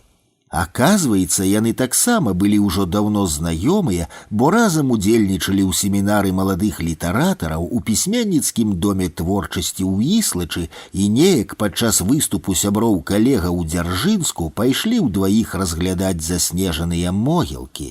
Ніхто асабліва не звяртаў увагі на Галю і Сержука, а яны спусціліся з гарошкаўскага гарадзішча і пайшлі да адступіўшага ўдалеч пасля меліярацыі Дняпра. Было цёпла, ярка свяціла сонца, ужо быў час ад'язджаць нам у зваротную дарогу. Я набраў нумар сотавага тэлефона Сержука і папярэдзіў, што мы мусім неўзабаве вяртацца, таму добра было б, каб ён прывёў Галю назад. Іхнія фігуркі былі ўжо маленькія, у адказ Сержук памахаў мне рукой, а па тэлефоне сказаў, каб мы ехалі без Галі, бо яна застаецца з ім. Праз 4 месяцы яны ўзялі шлюб. Вось так Анатоль Сыс і памяць пра яго злучыла ў яшчэ адну сямейную пару паэта і паэтку, Сержука Сыса і Галіну Дубянецкую. Дагадзіў жа ты мне, Анатоль, дагадзіў, хоць тваімі шляхамі амаль не хадзіў, я начамі тваімі не ведаў начэй, прама ў вочы глядзеў, ды не бачыў вачэй. Не двойник твой, не брат и не зменлівы тень, толькі сэрца маё апаліў твой агмень. Я ведушчым, як фенікс з нябыту ўваскрэс, ды пайшоў за табою ў бурштынавы лес, а ты ведаеш, што я знайшоў, Анатоль? Галя Дубянецкая вярнулася ў Менск толькі праз год, а яшчэ праз некалькі месяцаў, развітаўшыся з працаю, да яе пераехаў жыць Сержук Сыс. Іронія лёсу, што ў царкоўным шлюбе Сыса і Галі Дубянецкай я зноў быў ягоным дружкаю і стаў хросным бацькам і іхняй дачкі Стасі. Сёлета Стася ідзе ў школку, яна піша мне друкаванымі літарамі пажаданні ў паштоўках, каб я хутчэй выйшаў на волю. Пераезд у Менск даў творчасці Сержука Сыса новы якасны штуршок. Менскае творчае асяроддзе, знаёмства з новымі людзьмі, актыўная праца, знаходжанне ў гушчыні культурных і грамадскіх падзеяў дабратворна паўплывалі на ягоную паэзію. Узнікае такое адчуванне, што ў паэта Сержука Сыса з'явілася другое дыханне. Гэта сталася магчымым найперш дзякуючы ягонаму ўменню не спыняцца ў развіцці, а расці далей, шырэй і глыбей. Самае істотнае, што чытаючы стрэмку, не губляеш цікавасці да паэта, да ягонай думкі і ягоных вершаў, хочацца чытаць кніжку далей і далей. Сержук Сыс здолеў перадаць праз сцігмы вершаў нервовае трапятанне сваёй душы, жыццё, думкі, пачуцці, каханне і горыч адстойваюцца, набіраюць водар і ператвараюцца ў гаркавае, ці салодкае, ці сухое каштоўнае віно вершаў. Пэўна, што 50 гадоў не з'яўляюцца для Сержука той датай, пасля якой пачынаецца творчы закат. Пэўна, што мы яшчэ дачакаемся ад яго глыбокіх, цікавых паэтычных твораў. Дзе апошняя поўня вужыная, мые твару прыціхлым сажы, за вярбой і сухімі ажынамі дзеляць яблыка палы вужы. Ля ракі, што нізамі туманіцца, разліваюць жаўцё ліхтары, з іх святлом застаюся да раніцы, да світальнага сонца ў гары. Дык тады ўжо з астатнімі сіламі над сажом палячу на край свет, будуць мне над ламанымі крыламі ветракі памахваць услед. Палячу ў неабсяжнае, сіняе, некаханы і ўжо незямны, назіраюць, як звялы дэльфініум замірае ў чаканні зімы. Ломіць рукі палёт мне і стомлены прыцягненнем далёкай зямлі, упаду паміж заспай і гомелем у расхростаныя палі. скуру вымыюць пальцы кашчавыя вераснёвых самотных дажджоў, колкай пожняй сохлай атаваю я без рук дапаўзу да вужоў. Можа, прымуць і з вялікай літасці не адмовяць у цёплай нары, толькі вужам бы з поля выпаўсці да ракі, дзе мігцяць ліхтары. Рэчыцкі бераг Дняпра даў беларускай паэзіі шэраг адметных і выбітных паэтаў. Найперш гэта гонар беларускай паэзіі Анатоль Сыс і наш універсітэцкі настаўнік, барацьбіт за беларушчыну, глыбокі лірык Віктар Ярац і цікавы арыгінальны паэт Віктар Стрыжак і кранальны спявак дняпроўскіх кручаў і далёкіх берагоў Сяржук Сыс.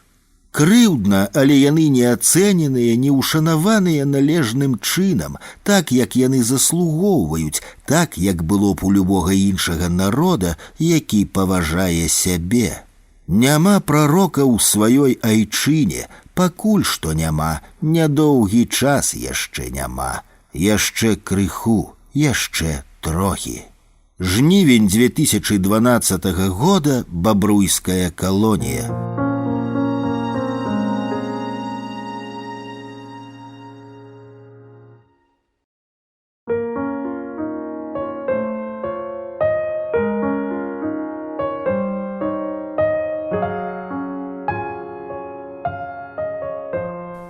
Трагедыя Толіка Сыса.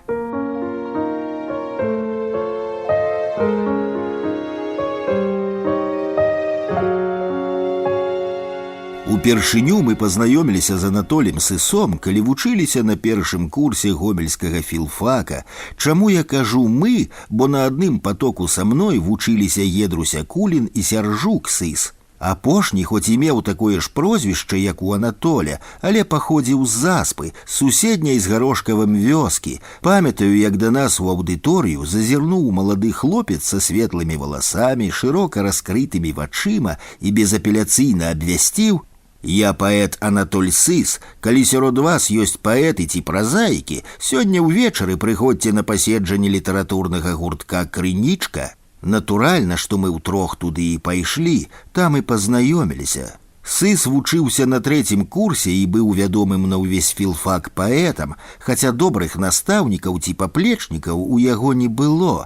Віктар Ярац, які вёў тады паседжанні Крынічкі, таксама Толікаў зямляк, родам, як і Сяржук Сыс з Заспы, хутчэй быў яму сябрам, а нас, маладзейшых, пакуль што ён не браў у разлік.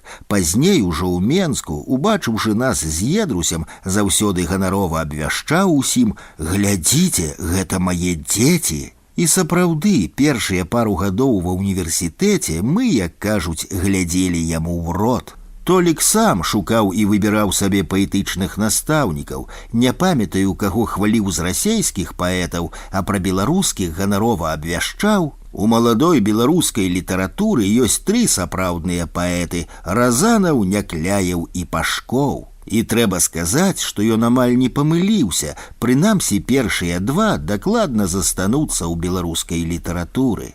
Добра памятаю першы пачуты мною верш Сыса, які ён прачытаў на паседжанні Крынічкі. Там было штосьці пра забітага дэльфіна, які калыхаўся на сініх хвалях, а побач з ім плавалі ягоныя мазгі.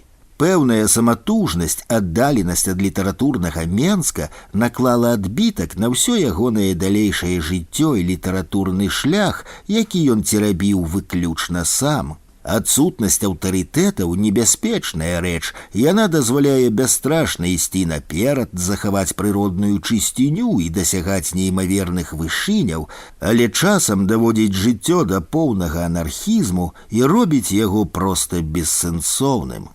Толік любіў гучны смех, цікавыя, часам балючыя для іншых жарты. Прыгожы і дужы, ён падабаўся многім дзяўчатам-філфакаўкам і часам круціў з імі раманы, але ўжо ў тыя гады ён прысвяціў сябе адной паненцы – паэзіі. Імкнучыся дасягнуць максімальнай шчырасці ў вершах, ён не адрозніваў паэзію ад жыцця і быў гэтакім жа шчырым у будзённасці, што часта ставіла яго ў драматычныя сітуацыі. Разы два яго збіраліся выключаць з універсітэта не за тое, што ён кепска вучыўся, а за тое, што ён заўсёды быў вельмі шчырым і казаў праўду выкладчыкам у вочы, а таму былі выкладчыкі, якія любілі яго, але былі і такія, што ненавідзелі. Спраўджвалася банальная ісціна: мізэрнасці ненавідзяць талент за тое, што ён не такі, як яны. Упершыню ў жыцці я бачыў такую непрыхаваную зайздрасць да яскравага таленту і жаданне зламаць чалавека, даказаць, што ён нікчэмнасць. Але сыс не ламаўся, не ўгінаўся і ганарліва, як карабель, ішоў сваім шляхам. Што тычыць жартаў, Толік любіў апавядаць і сам ствараць розныя недарэчныя і смешныя сітуацыі. Неяк у Гомелі ён і два ягоныя аднавяскоўцы, таксама здаровыя і мажныя хлопцы, прыйшлі ў рэстаран. Селі за столік, да іх падышла афіцыянтка і прапанавала зрабіць заказ. Абсалютна сур'ёзна хлопцы далі заказ: 3 міскі баршчу і булку хлеба. Афіцыянтка разгубілася і перапыталася: «Што? 3 міскі баршчу і булку хлеба?» З каменнымі тварамі паўтарылі яны. Афіцыянтка спалохалася і, адыходзячы ад іх спінаю, адно толькі паўтарала: «Не ўгражайце, не ўгражайце!» Наступным разам Толік са сваім сябруком у гомельскім парку голасна аббрахалі маленькага сабачку, які на шворцы ў сваёй гаспадыні уздумаў пагаўкаць на іх. У выніку уцякаў спалоханы сабачка, а разам з ім і не менш спалоханая ягоная гаспадыня. У нечым Толік безумоўна паўплываў на нашае станаўленне як асобаў, на нашую ўнутраную незалежнасць. Самае каштоўнае, што ён навучыў цаніць на асабістым прыкладзе, дык гэта волю, якая тады зусім не значылася ў сістэме савецкіх каштоўнасцяў. Добра памятаю, як, ходзячы з нататнікам з вершамі, якія ён пісаў пакутліва доўга, літаральна хварэў, перапісваючы, прагаворваючы на прапахлых супамі інтэрнатаўскіх лінолеумных калідорах, дашліфоўваючы ўначы, перабіраючы словы, як каштоўныя камяні. Ён убачыў нас, а мы ішлі з начной разгрузкі вагонаў сухой гарчыцы, брудныя і стомленыя, і сказаў: «Напрацавацца паспееце, вучыцеся, пакуль у вас ёсць такая магчымасць, чытайце, пішыце, узрастайце, пакуль кормяць вас вашыя бацькі, вас сюды не працаваць пасылалі».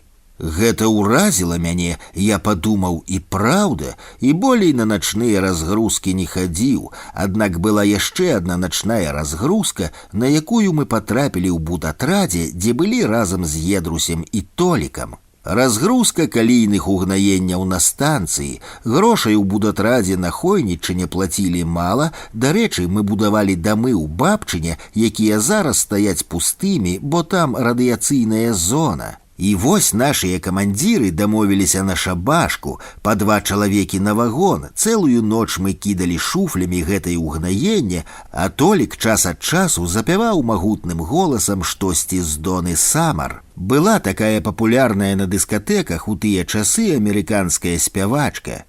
Амаль сюррэалістычная карціна, ціхая палеская ноч, якая, не паспеўшы пачацца, ужо запалілася на ўсходзе мяккім золкам, вялізныя празрыстыя зоркі, чысты спеў звар'яцелых салаўёў і магутны рык няўтомнага сыса. Там сама ў Бабчыне, калі ў Сержука сыса пачаліся непрыемнасці з мясцовымі хлопцамі з-за мясцовай прыгажуні, і калі яны пачалі сур'ёзна адлоўліваць яго ўсёй сваёй вясковай грамадой, ганяючыся за ім, як статак быкоў, каб пабіць, хаця і Сержук тут быў невінаваты, і дзяўчына таксама ні сном, ні духам, а заварыў кашу тамтэйшы хлопец, п'яны стрыечны брат Міколы Мятліцкага.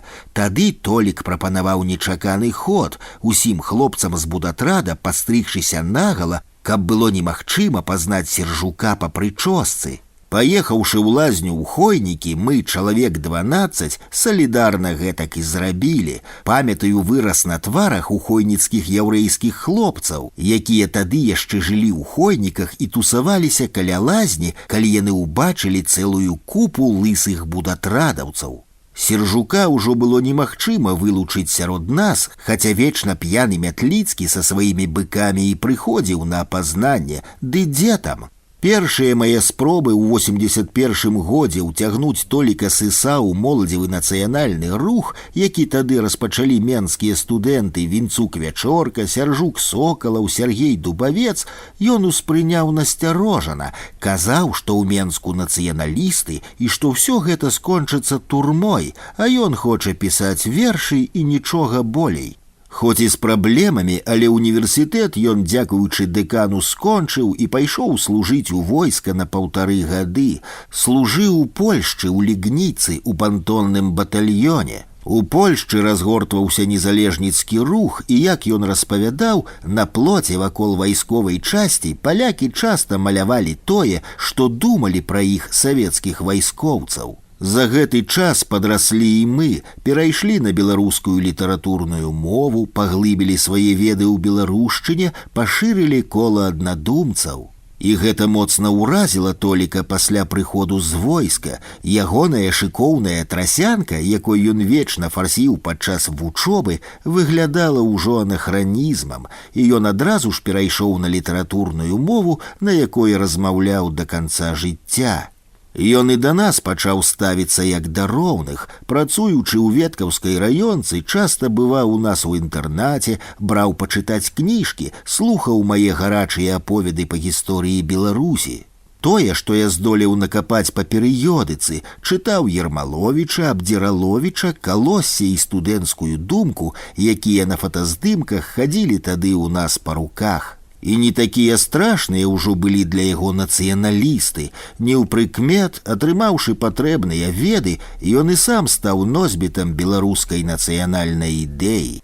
У восень 84 года я паступіў у аспірантуру Інстытута літаратуры Акадэміі навук і атрымаў месца ў інтэрнатаўскім пакоі на Акадэмічнай 3. Там яшчэ давучваўся Юзік Янушкевіч, ужо вучыўся гісторык Мікола Крывальцевіч, толькі паступіў Геннадзь Сагановіч. У нас адразу ж склалася беларускае кола і закіпела актыўнае жыццё. У гэты ж час, кінуўшы сваю раёнку, у Менск прыехаў Толік Сыс. Не маючы жытла, ён спаў у пакоі ў мяне, у Геннадзя Сагановіча, які меў асобны пакой. Хадзіў, шукаў у Менску працу, пакутаваў, шумна ўздыхаў і напісаў за гэтых пару месяцаў адныя з лепшых сваіх вершаў. Пацір, маналог Апанаса Філіповіча, дух ды яшчэ некалькі іншых. Таксама напісаў пару артыкулаў па беларускай культуры, у прыватнасці для маладосці пра слуцкія пасы. Урэшце знайшоў працу на тэлевізіі, за што вельмі дзякаваў Геннадзю Бураўкіну, атрымаў пакой у інтэрнаце і неяк зачапіўся за Менск. За гэты час пазнаёміўся са сведамай беларускай моладдзю. Назвы, дарэчы, для сваіх маналогаў ён часам даваў адвольна, як з тым жа Апанасам Філіповічам, застарасведчанай маскуючы сучасны змест, а то натхняўся якой-небудзь постаццю з беларускіх нацыянальных дзеячаў, што ўражвала яго сваім яскравым талентам ці трагічным лёсам.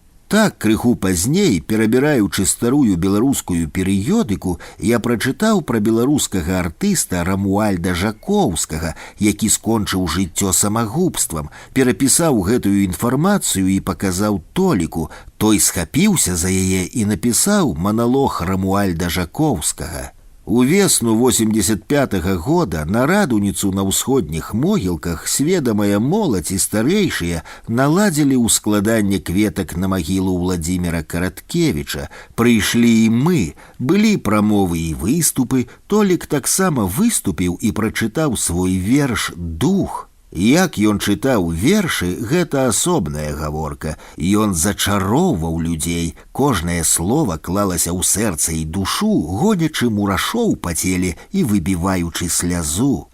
Усе знерухомілі, бо было ў вершы, апроч усяго, і пра плюгавага, які скажа: «Дух — гэта людзі я», скажа, а сам з рагамі. Людзі разявяць рот, як жа ж такія словы? З намі ўвесь народ, шлях да адзінай мовы. З якой пагардай і нянавісцю гучалі гэтыя радкі пра адзіную мову. Прарокам вяшчаў ён пра духа заступніка, які выжыве, гэна так, знойдзе і вам на тацы медны падасць пятак. Вось вам на хлеб, засранцы. Пра адзіную мову тады вяшчалі з самых высокіх трыбунаў, і асацыяцыі з плюгавым былі вельмі празрыстымі. Адразу пасля сканчэння прамоваў да Анатоля падышлі 3 коротка пастрыжаныя хлопцы ў цывільным, якія дагэтуль аціраліся ў натоўпе, сунулі яму пад нос кніжачкі і памкнуліся затрымаць яго.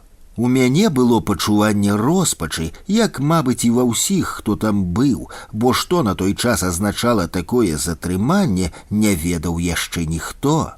Я інстынктыўна схапіў аднаго з іх за локаць, спрабуючы нейкім чынам затрымаць, задаючы нейкія недарэчныя пытанні накшталт «За што?».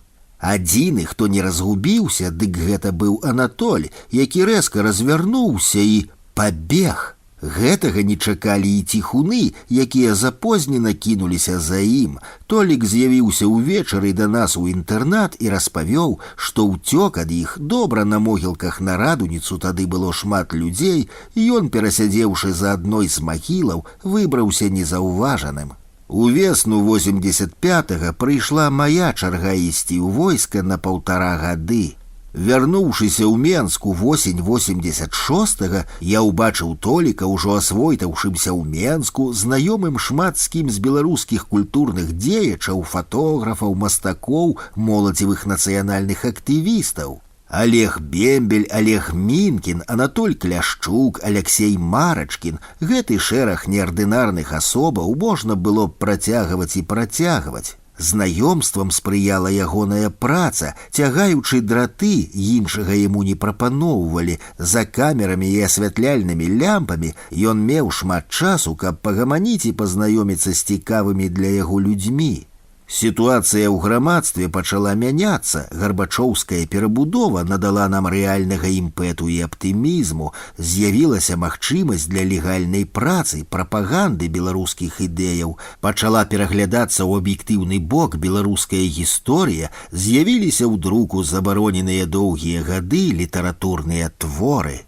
Павевы волі пасля доўгага перыяду задушша і застою п'янілі нам галовы. Была спроба далучыць Анатоля да падпольнай дзейнасці, якую тады праводзілі мы па меры сваіх магчымасцяў. Я распавёў яму пра нашую групу, у якую ўваходзілі Вячорка, Суша, Івашкевіч, Дубавец ды іншыя, распавёў пра мэты і задачы. Цяпер ідэя незалежнасці Беларусі, яе дэсавітызацыі не была такой недасяжнай. Ён пагадзіўся працаваць, удзельнічаў у некалькіх зборках, здаваў складкі, штомесяц па 5 рублёў, але далей справа не пайшла. Падпольная праца патрабавала скрытнасці і канспірацыі, а Толікава паэтычная імпульсіўнасць і шчырасць маглі пашкодзіць і яму, і ўсім нам, таму было вырашана глыбей яго не ўцягваць, шчыльна працуючы разам у легальным полі. Тым больш, што мы разумелі, ягоны паэтычны талент, тыя тэмы, на якія ён пісаў, тыя праблемы, якія ён ставіў у сваіх вершах, ягоныя прамоўніцкія здольнасці, уменне пераконваць і ўплываць на людзей ужо маглі быць рэалізаваныя адкрыта і легальна, з вялізнай карысцю для бацькаўшчыны. Ён жыў Беларуссю і дзеля Беларусі, а што яшчэ трэба было? У кастрычніку-лістападзе 86-га на чарговай нарадзе міктарату, так мы называлі свае патаемныя зборкі, было прынятае абавязковае для выканання рашэнне максімальна развіваць легальныя метады працы ў грамадстве праз стварэнне нефармальных, як іх называлі, арганізацыяў. Гэта дало пачатак талацэ, а ў снежні 86-го ў інтэрнатаўскім пакоі Анатоля Сыса на Авангарднай упершыню сабралася 6 маладых літаратараў, якія запачаткавалі таварыства маладых літаратараў тутэйшыя, якое адыграла значную ролю ў творчым і дэмакратычным жыцці Беларусі напрыканцы 80-х гадоў. Як пазней высветлілася, адзін з нашай шасцёркі яшчэ раней быў завербаваны КГБ, але ўжо нішто не магло спыніць моладзевы рух і тыя грандыёзныя перамены ў гісторыі Беларусі, якія неўзабаве наступілі і да чаго мы таксама, наколькі змаглі, прыкладалі свае намаганні. Бліскучая роля ў тагачасным моладзевым нацыянальным руху належала Анатолю Сысу. Больш падрабязна я напішу пра гэта пазней. Жыццё тутэйшых, літаратурныя вечарыны, удзел у розных нефармальных імпрэзах, узняцце на шчыт у сваёй творчасці нацыянальнай ідэі — усё гэта натхняла не толькі Анатоля, але і тых людзей, з якімі ён кантактаваў. Эпоха зменаў нараджае вялікіх творцаў. Трагедыя гэтай эпохі становіцца часта і іхняй асабістай трагедыяй.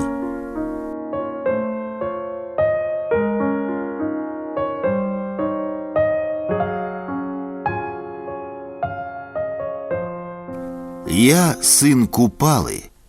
Згадваючы студэнцкія гады, думаю, што азначэнне сябры занадта моцнае для нашых стасункаў з Анатолем Сысом, які заўсёды трымаўся на пэўнай дыстанцыі, хаця разам мы прабавілі не адзін вечар, працавалі ў адным будатрадзе, хадзілі на канцэрты ды вечарыны, танчылі на студэнцкіх дыскатэках, наведвалі літаратурны гурток. Ды чаго мы яшчэ толькі разам не рабілі, самае ж істотнае, што нас яднала, шанотнае стаўленне да беларускага слова, у храм якога мы тады імкнуліся знайсці дарогу. Але ён быў старэйшы за нас на 2 курсы, быў вопытнейшы, ужо друкаваўся ў Гомельскім універсітэце, мэтанакіравана і апантана займаўся вершатворчасцю, таму ставіўся да нас крыху паблажліва, як да пачаткоўцаў. І заўсёды пад'юджваў: ну, давайте, рабіце, пішыце, мо з гэтага некалі што і атрымаецца.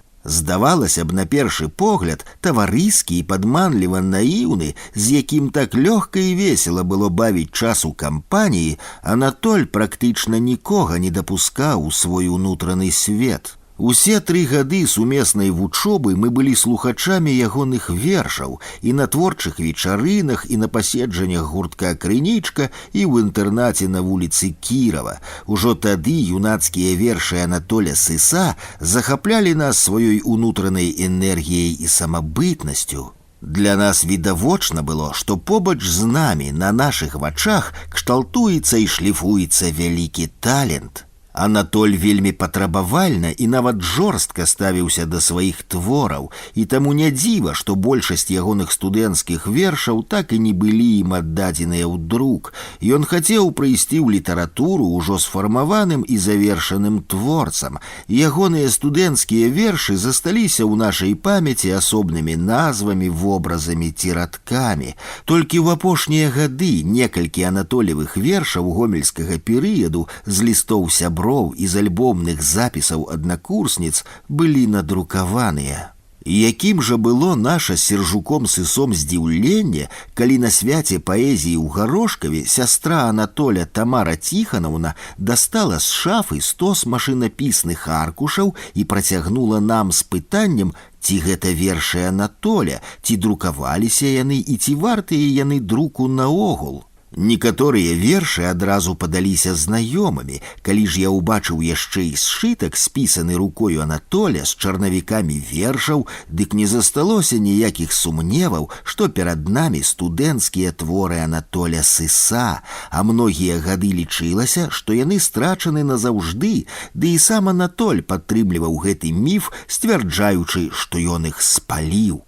9 траўня 2011 года у выхадны дзень мы з Эдуардам Акуліным выбраліся ў Гарошкаў. Разам з Тамарай Тихановнай у хаце Анатоля Сыса правялі некалькі гадзінаў, перабіраючы пыльныя стосы папераў. Аказалася, што свае студэнцкія вершы Анатоль сабраў у асобную кнігу пад назваю «Берагі майго юнацтва». Яшчэ адна верагодная назва зборніка фігуруе ў знойдзеных паперах як «Манускрыпт майго юнацтва». Вершаваны зборнік мае раздзелы «Бераг правы» і «Бераг левы». На жаль, не захаваўся змест зборніка, таму немагчыма дакладна вызначыць, якія вершы адносяцца да першага, а якія да другога раздзела. Цяжка пераацаніць значэнне ацалелых вершаў. Спадзяюся, што ў хуткім часе ўсе знойдзеныя вершы выйдуць асобным зборнікам. Зараз скажу толькі, што большасць з гэтых вершаў мае ўласную эстэтычную каштоўнасць. Без іх немагчыма зразумець, якімі шляхамі развіваўся талент вялікага паэта. Яны шмат чаго дадаюць да разумення творчай эвалюцыі Анатоля Сыса, фармавання ягонай паэтычнай стылістыкі. У вершах студэнцкіх гадоў прачытваюцца асноўныя матывы і тэндэнцыі творчасці Анатоля Сыса, якія выкшталтуюцца і расквітнеюць у наступныя гады. Адна з асноўных тэмаў вершаў – любоў да Беларусі. Сыса можна назваць адным з самых беларускіх паэтаў канца 20-го стагоддзя. Нефармальнай і паказушнай з'яўляецца гэтая любоў. Ёй прасякнуты кожны вершаваны радок Анатоля Сыса. Апісанні прыроды роднага краю, якую паэт абагаўляў, рэкаў і ў прыватнасці Дняпра, на берагах якога прайшло ягонае дзяцінства і юнацтва, лесу, у якім ён адчуваў сябе як у храме, будуць неаднаразова з'яўляцца ў розных сюжэтных варыяцыях ягонага пазнейшага творчага перыяду. З самага пачатку паэтычнага шляху Анатоль надзвычай сур'ёзна ставіўся да свайго боскага прызначэння. Ён назаўжды звязаў свой лёс з паэзіяй, параўноўваючы яе то з полем бою, то з рызыкоўным заняткам альпінізмам. Займацца паэзіяй паводле Анатоля Сыса – рызыкаваць спакоем, шчыраваць нястрымнаю душой, за што паэта чакае ці ўзнагарода, ці адплата. Тут мы назіраем купалаўскае разуменне адказнасці паэта за напісанае слова. Нездарма пазней Анатоль Сыс неаднойчы з гонарам будзе прамаўляць «Я сын Купалы». Філасофскае сэнсаванне свайго лёсу, выбар індывідуальнага шляху, часта супраць агульнай плыні і прынятых меркаванняў, важная частка жыцця і творчасці Анатоля, і ўжо ў свае 20 гадоў ён абірае шлях у паэзію, што азначае шлях у невядомасць. У вершы пра дэльфіна і ў хутаранцы таксама праявілася адметная рыса паэзіі Анатоля Сыса. Гэта сюжэтнасць, драматызм і нават трагічнасць. Ён шукаў вобразы, якія б маглі моцна ўразіць чытача, закрануць самыя балючыя струны чалавечай душы. Так паступова нараджалася ягоная паэзія болю, так паступова нараджаўся і сам паэт, валацуга, бажаволак і прарок.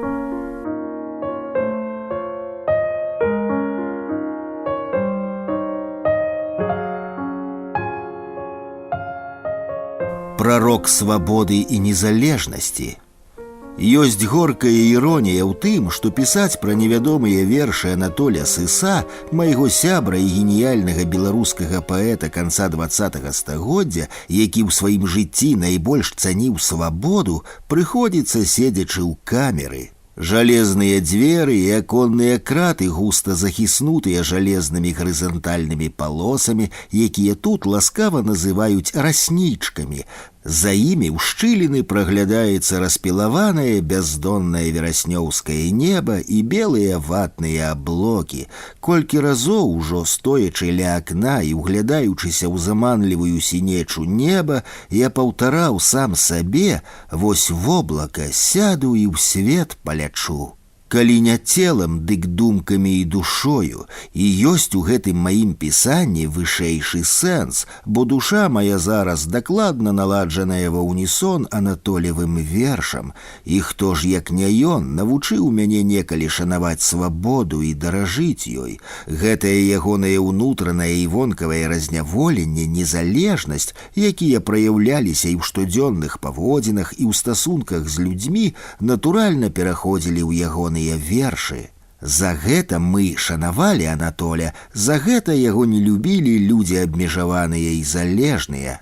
Увосень 2010 года падчас штогадовага паэтычнага свята ў гонар Анатоля Сыса на радзіме паэта ў вёсцы Гарошка ў Рэчыцкага раёна я і зямляк Анатоля, паэт і журналіст Сяржук Сыс, даведаліся ад роднай сястры Анатоля Тамары Ціханаўны пра існаванне неразабранага архіва Анатоля Сыса. Падчас прагляду яго я заўважыў невядомыя вершы паэта. Для нас гэта было моцнай неспадзяванкай, неверагодным сюрпрызам, у які з першага разу цяжка было паверыць, бо Анатоль, жывучы ў Менску, неаднойчы распавядаў пра тое, што спаліў свае юнацкія вершы. Хаця, ведаючы нястрымную ахвоту Анатоля да розных жартаў і розыгрышаў, я мяркую, што гэтая містыфікацыя якраз і была ў ягоным стылі. Перадаваць знойдзеныя вершы для публікацыі без прысутнасці паэта і нашага сябра, заснавальніка і натхняльніка паэтычнага свята ў Гарошкаве Эдуарда Акуліна, Тамара Ціханаўна не адважвалася. Таму пасля тэлефонных дамоўленасцяў 9 траўня 2011 года мы з Эдуардам выбраліся ў Гарошкаў, дзе сустрэліся з Тамарай Ціханаўнай. Перабіраючы друкапісы і рукапісы, мы канчаткова пераканаліся, што перад намі вершы, пароды і пераклады, большасць з якіх мы некалі чулі з вуснаў Анатоля Сыса ў нашыя юнацкія студэнцкія гады. Асобна ў невядомай спадчыне паэта можна вылучыць машынапіс зборніка вершаў пад назовам «Берагі майго юнацтва», іншая верагодная назва «Манускрыпт майго юнацтва» з раздзеламі «Бераг правы» і «Бераг левы». На жаль, старонкі пераблытаныя і няма зместу зборніка, таму нельга вызначыць, як дакладна былі размеркаваныя вершы па гэтых раздзелах. Зборнік складаюць творы, напісаныя Анатолем Сысом падчас вучобы ў Гомельскім універсітэце ў канцы 70-х, пачатку 80-х гадоў. Анатоль Сыс адсылаў свой зборнік на рэцэнзію. Захавалася частка канверта з пячаткаю Саюза пісьменнікаў Беларусі, з чаго можна зрабіць выснову, што зборнік дасылаўся менавіта туды. На жаль, рэцэнзія, падрыхтаваная Фёдарам Яфімавым, якая таксама знайшлася ў архіве, была адмоўнаю. Гэта, мабыць, і паслужыла прычынаю, чаму гэтыя вершы патрапілі ў тумбачку бацькоўскай хаты паэта. Толькі 2 вершы адсюль пазней былі апублікаваныя ім. Чытаючы знойдзеныя вершы з вышыні сённяшніх гадоў, а іх мінула ўжо 30, я пераканаўся, што большасць з іх з'яўляюцца самадастатковымі, высокавартаснымі творамі. А яшчэ 2 гады таму, складаючы ў 2009 годзе зборнік выбраных вершаў Сыса «Алаіза», які рыхтаваўся да 50-х угодкаў паэта, я моцна шкадаваў, што так мала было вядома ранніх твораў Анатоля. Бо не зусім зразумелым быў для чытача шлях развіцця ягонага магутнага таленту, і мала для асэнсавання гэтага шляху ўспамінаў і нататкаў знаёмых і сяброў. Што можа сказаць пра паэта выразней, чым ягоныя вершы? «Берагі майго юнацтва» з'яўляюцца бліскучым адказам на маё рытарычнае маранне. Яны запаўняюць белую пляму на раннім этапе творчага шляху Анатоля Сыса. Апроч гэтага машынапіснага зборніка ў паперах таксама была частка рукапісных вершаў Анатоля, у прыватнасці вянок санетаў, напісаны ім ва універсітэцкія гады. Увага да вершаванай формы санета ішла ў Анатоля Сыса ад захаплення творчасцю Максіма Богдановича. Недарэмна ён пісаў курсавую працу, прысвечаную санету як паэтычнай форме ў творчасці Богдановича. Гэтая праца з вершам прысвячэннем Богдановичу таксама захавалася ў архіве. Анатоль Сыс вучыўся ў свайго старэйшага брата, так ён называў пазней Богдановича, працаваць са словам. 14 радкоў санета уяўляліся яму ідэальнай формай для паэтычных практыкаванняў, для шліфоўкі слова і адточвання рыфмы і думкі. Я памятаю, як ён ганарыўся сваім вянком санетаў, гаворачы пра тое, што гэта вельмі складаная форма вершаскладання і што ў беларускай паэзіі на той час было толькі 2 вянкі санетаў, адзін з якіх напісала нашая зямлячка Соф'я Шах. Некаторыя з іншых вершаў, якія знаходзяцца ў архіве, створаныя ў стылістыцы ранняга перыяду творчасці паэта. У іх пераважаюць рамантызм, этнаграфізм, апісальнае захапленне роднымі мясцінамі, юначая непасрэднасць, неспатоленасць праявамі жыцця. Да гэтых твораў адносіцца верш «Вясковы каваль». Спробы філасофскага асэнсавання свету, пераплеценыя са старажытнай магіяй беларускіх замоваў, з іхнімі чароўнымі рытмікай і духам, якія бяруць выток з паганскай мінуўшчыны, былі характэрнымі для далейшай творчасці Анатоля Сыса. Верш «Высакосны год» і балада «Прысвячэнне маці» акурат з'яўляюцца прыкладам гэтага этапу творчасці паэта. Выглядае на тое, што яны былі напісаныя пасля вучобы Анатоля ва ўніверсітэце. Вялікі ўплыў на станаўленне паэтычнага таленту Анатоля Сыса аказала насычаная філасофскай думкаю паэзія Алеся Разанова.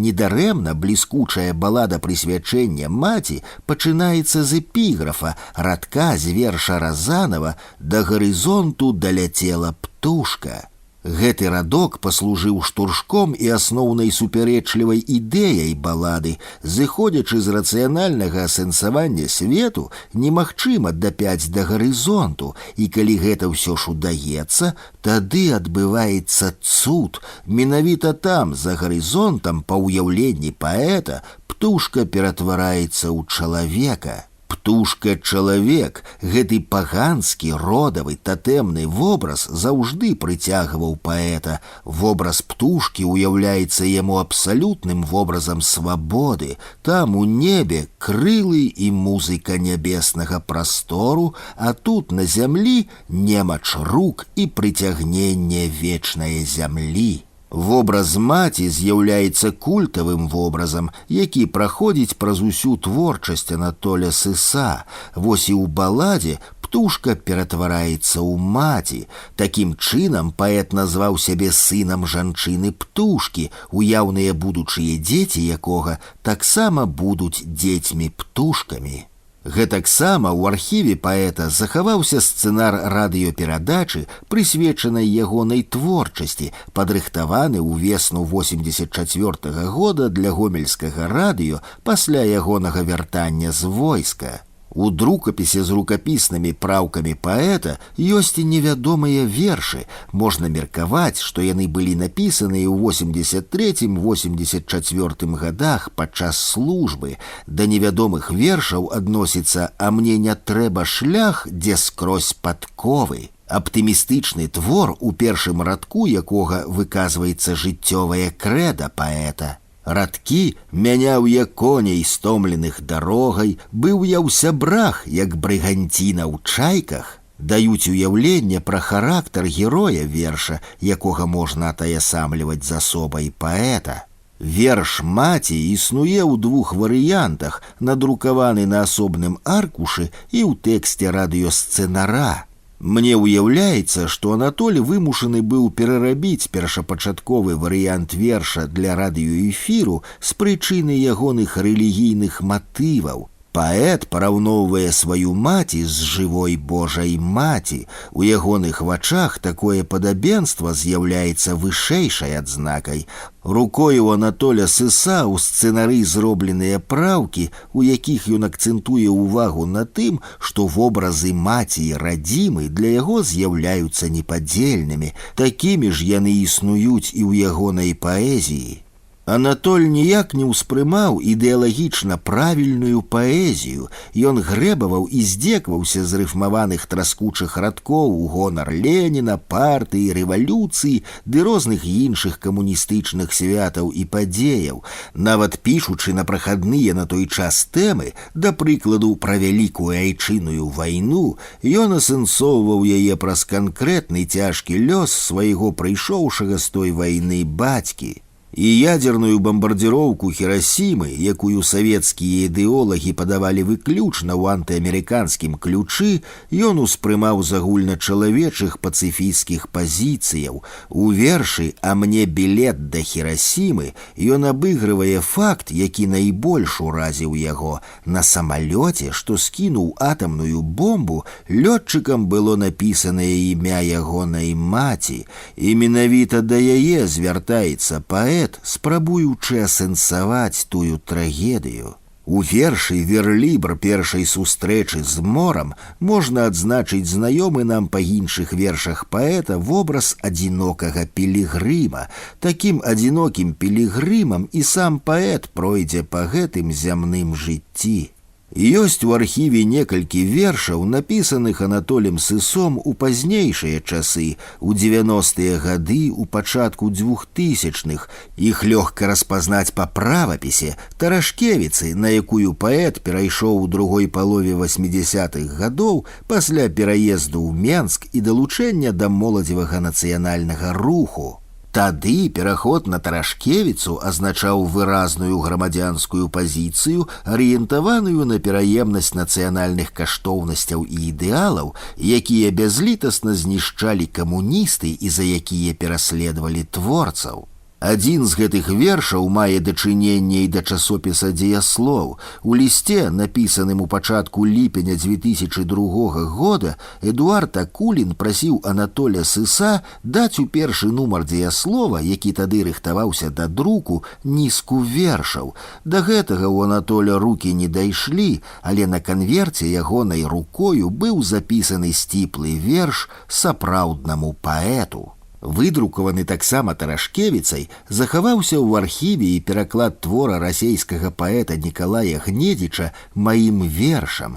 Як мне падаецца, думкі Гнедзіча, выказаныя ў гэтым вершы, былі блізкімі Анатолю Сысу, што і стала прычынай перакладу. Бескарыснасць у творчасці, любоў да музы, якая палала з юных гадоў, душэўны настрой, што выліваўся ў вершаваныя радкі.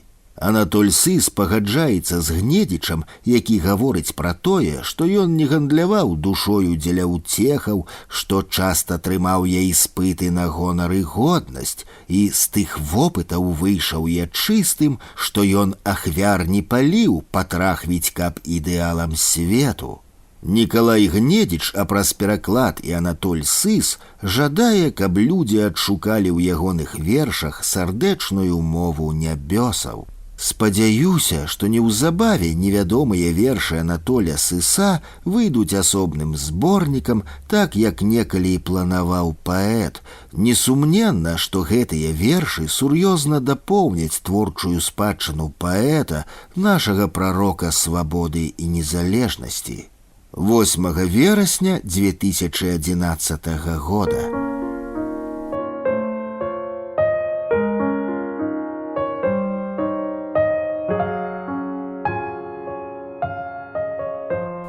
Сардэчная мова нябёсаў. Якраз сёлета мінула 30 гадоў з часу, як мы з Эдуардам Акуліным і Сержуком Сысом паступілі вучыцца ў Гомельскі універсітэт. Апроч усяго іншага, там нас чакала знаёмства з Анатолем Сысом, які адвучыўся ўжо 2 гады, улічваючы агульныя інтарэсы, найперш захапленне прыгожым пісьменствам, а таксама даволі вузкае кола асобаў, якім гэта было цікава. Сталася так, што мы, гомельская суполка студэнцкай моладзі, аказвалі даволі моцны ўплыў адзін на аднаго. Перачытваючы свае нататкі, ўспаміны, а таксама нашыя тагачасныя лісты, я зразумеў, што гэты ўзаемны ўплыў быў нават большым, чым гэта ўяўлялася раней.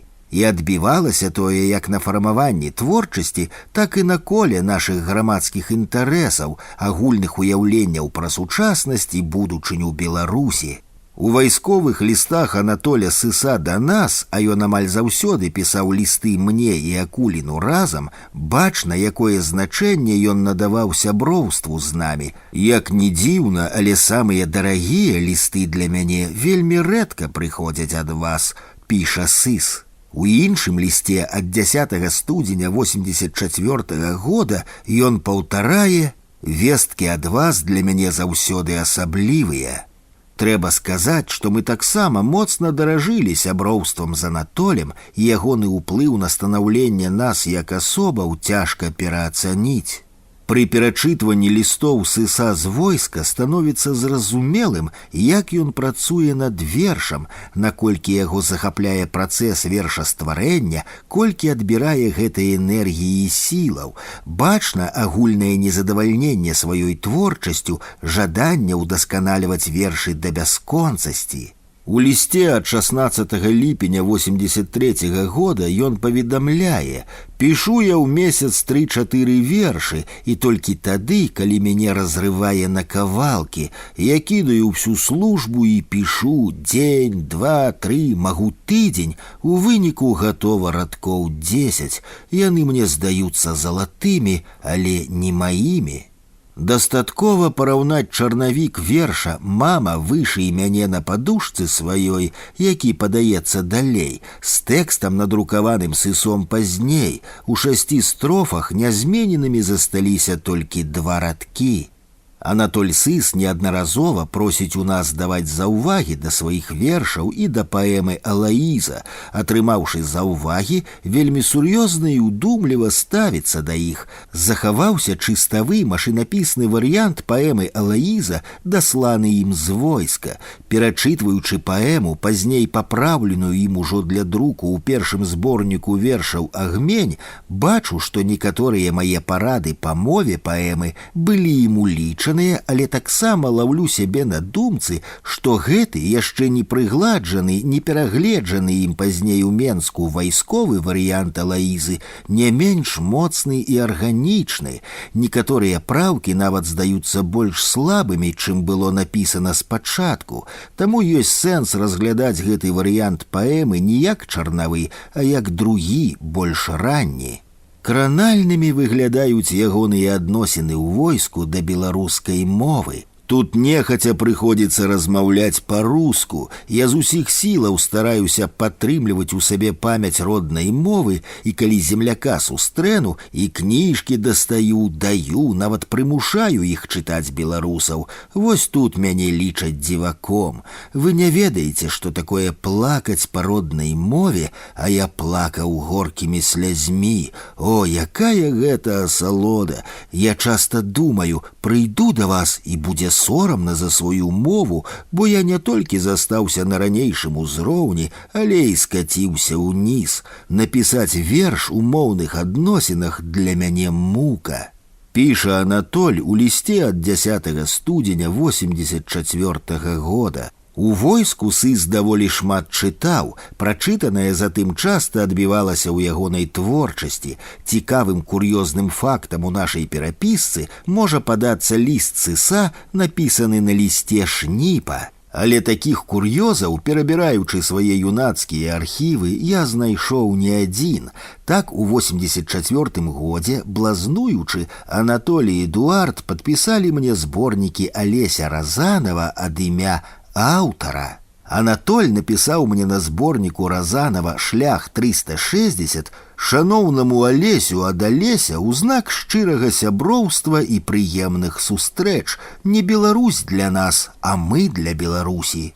Вынікам настальгіі па закончаным і цяпер з пэўнасцю магу сказаць шчаслівым і бесклапотным перыядзе майго студэнцкага жыцця стаўся яшчэ адзін літаратурны кур'ёз — напісанне ўспамінаў пра Анатоля Сыса ў 1984 годзе. Гэтыя аркушы, выдраныя са сшытка, праляжалі 25 гадоў, і толькі цяпер, перабіраючы свой архіў, шукаючы лісты Анатоля, я натрапіў на іх.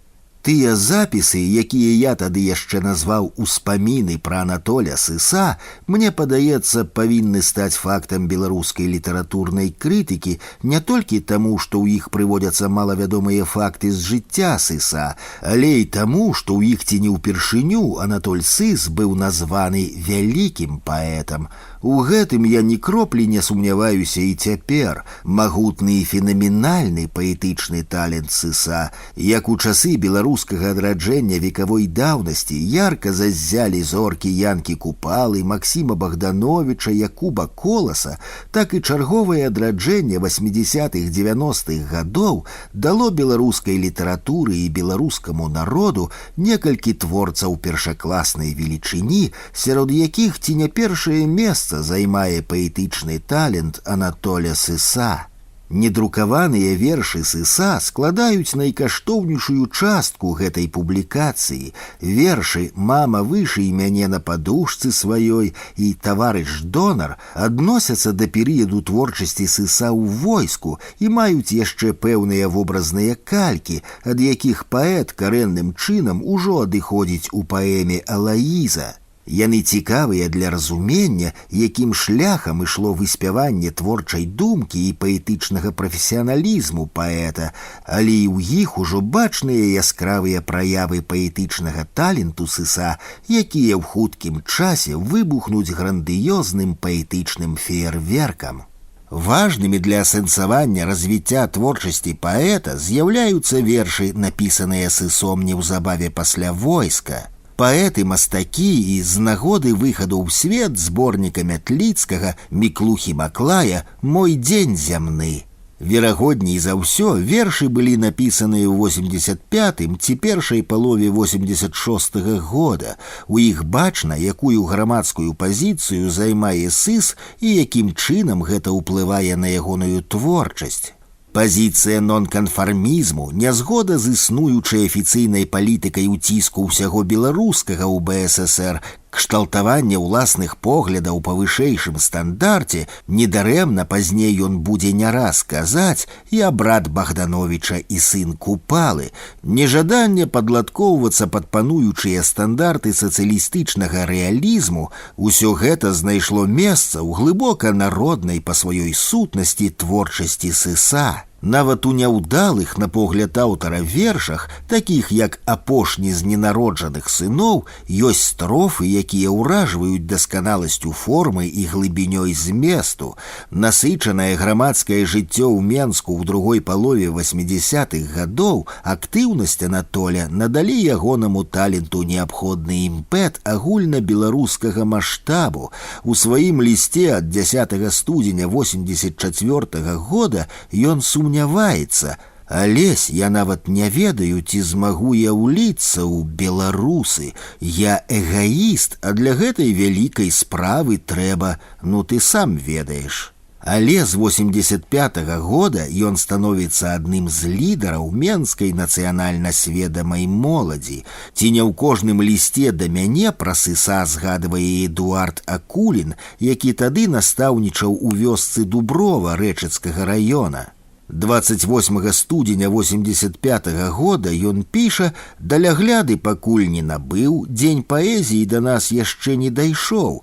Цікава, ці ёсць там Сыс? Дарэчы, дзе ён зараз, гэты выхадзец? Ці прыняла сталіца яго ў сваё ўлонне?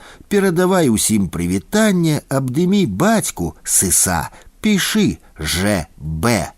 Што трэба чытаць, як жыве Беларусь, Едрусь».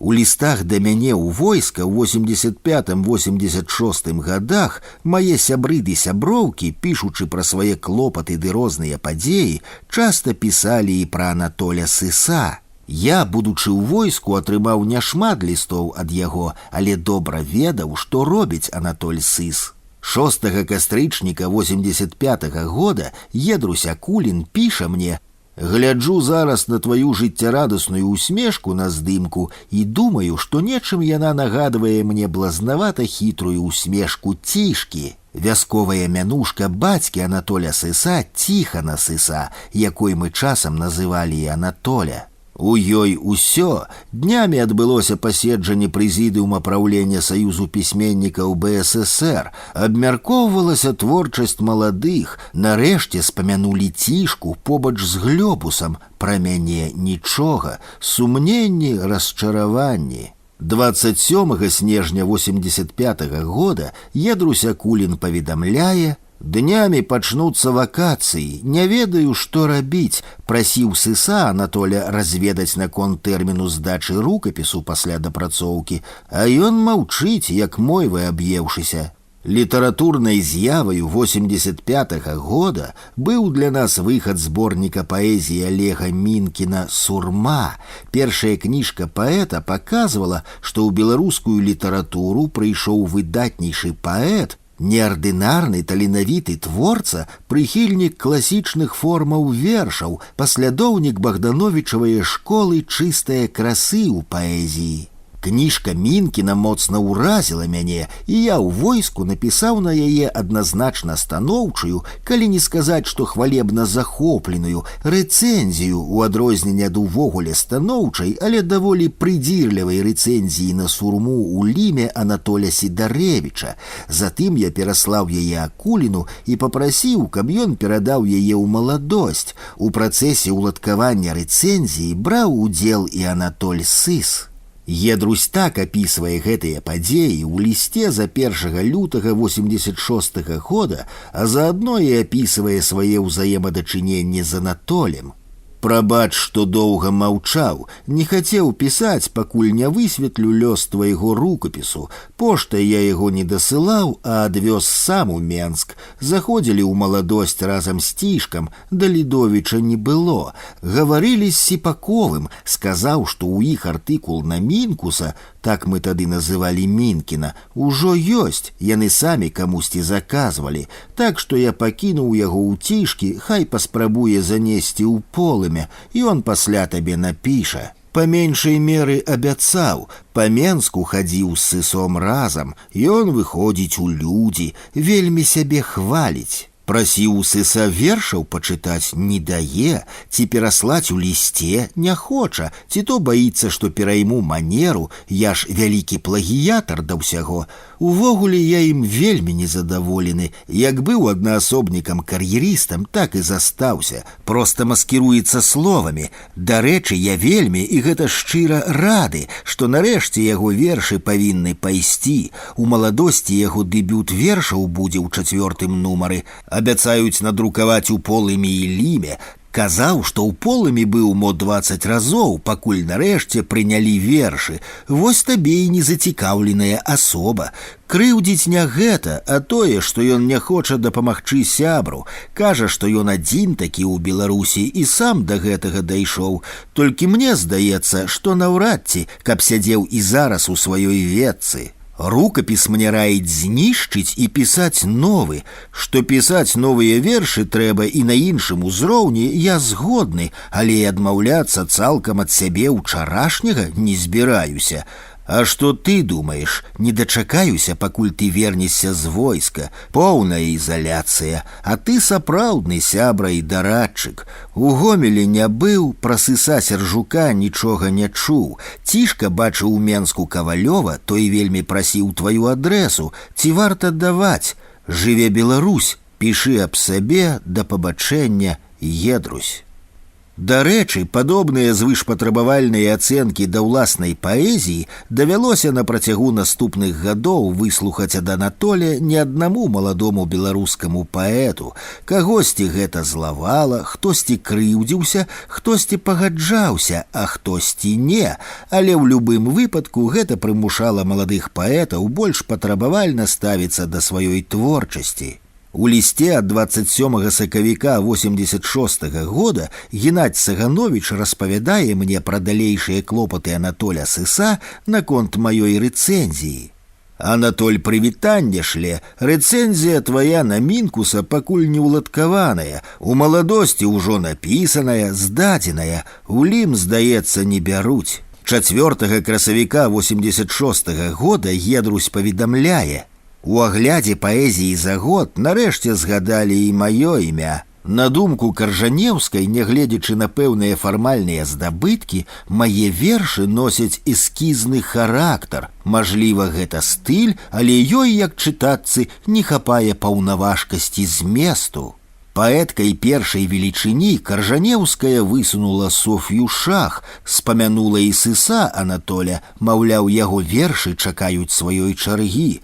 У гэтым месяцы сапраўды мы будзем сведкамі цішкаўскага дэбюту ў маладосці. Алесь, ці даслаў ён табе ліст наконт артыкула?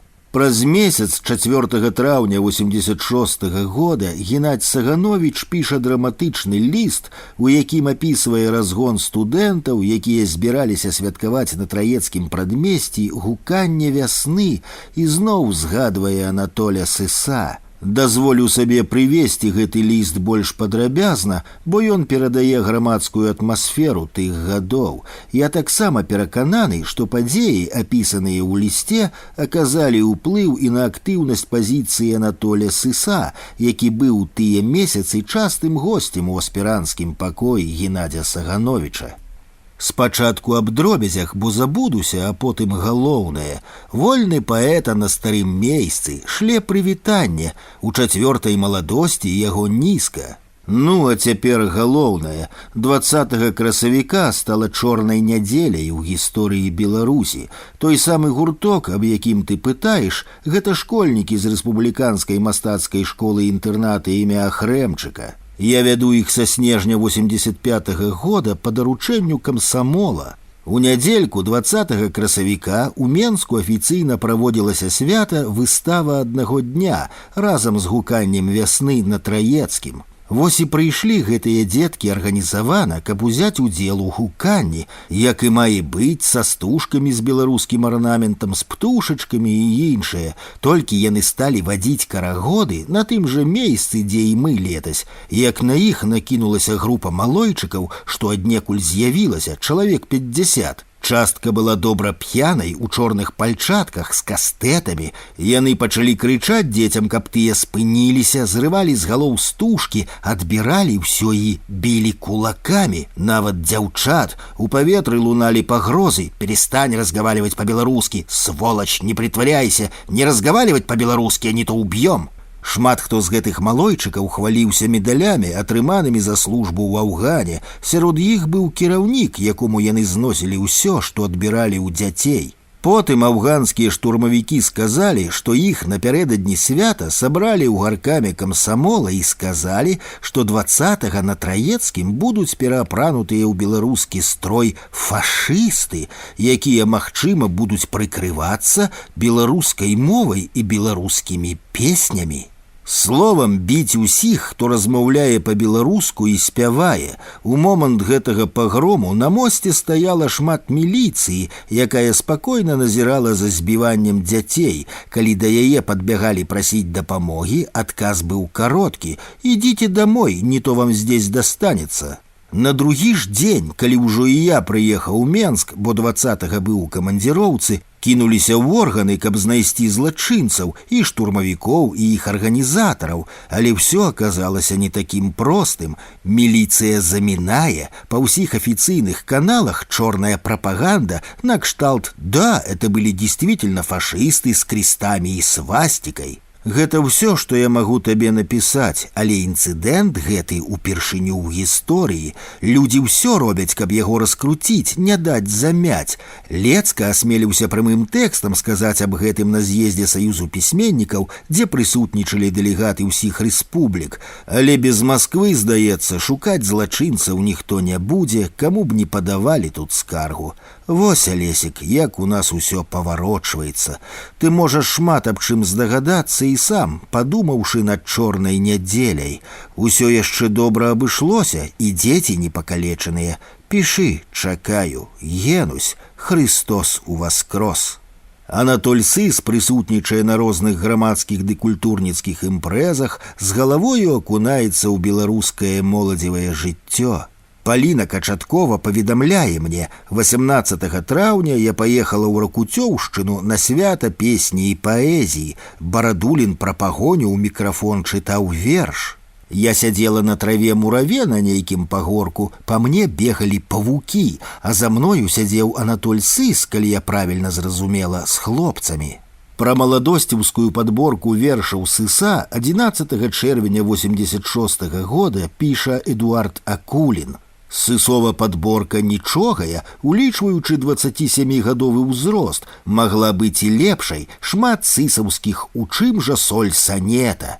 Сказ з курсавой Анатоля Сыса, прысвечанай санету як форме вершаскладання, які мы часта ў гумарыстычным сэнсе цытавалі між сабой. Добра, з чаго пачаць, пачну з радзімы, хоць чорны замак пачынаецца гэтымі ж словамі, з чаго мне, чорт пабірай, пачаць. І ўсё ж, ён малайчына, я шчыра рады за яго і чакаю лімаўскай падборкі.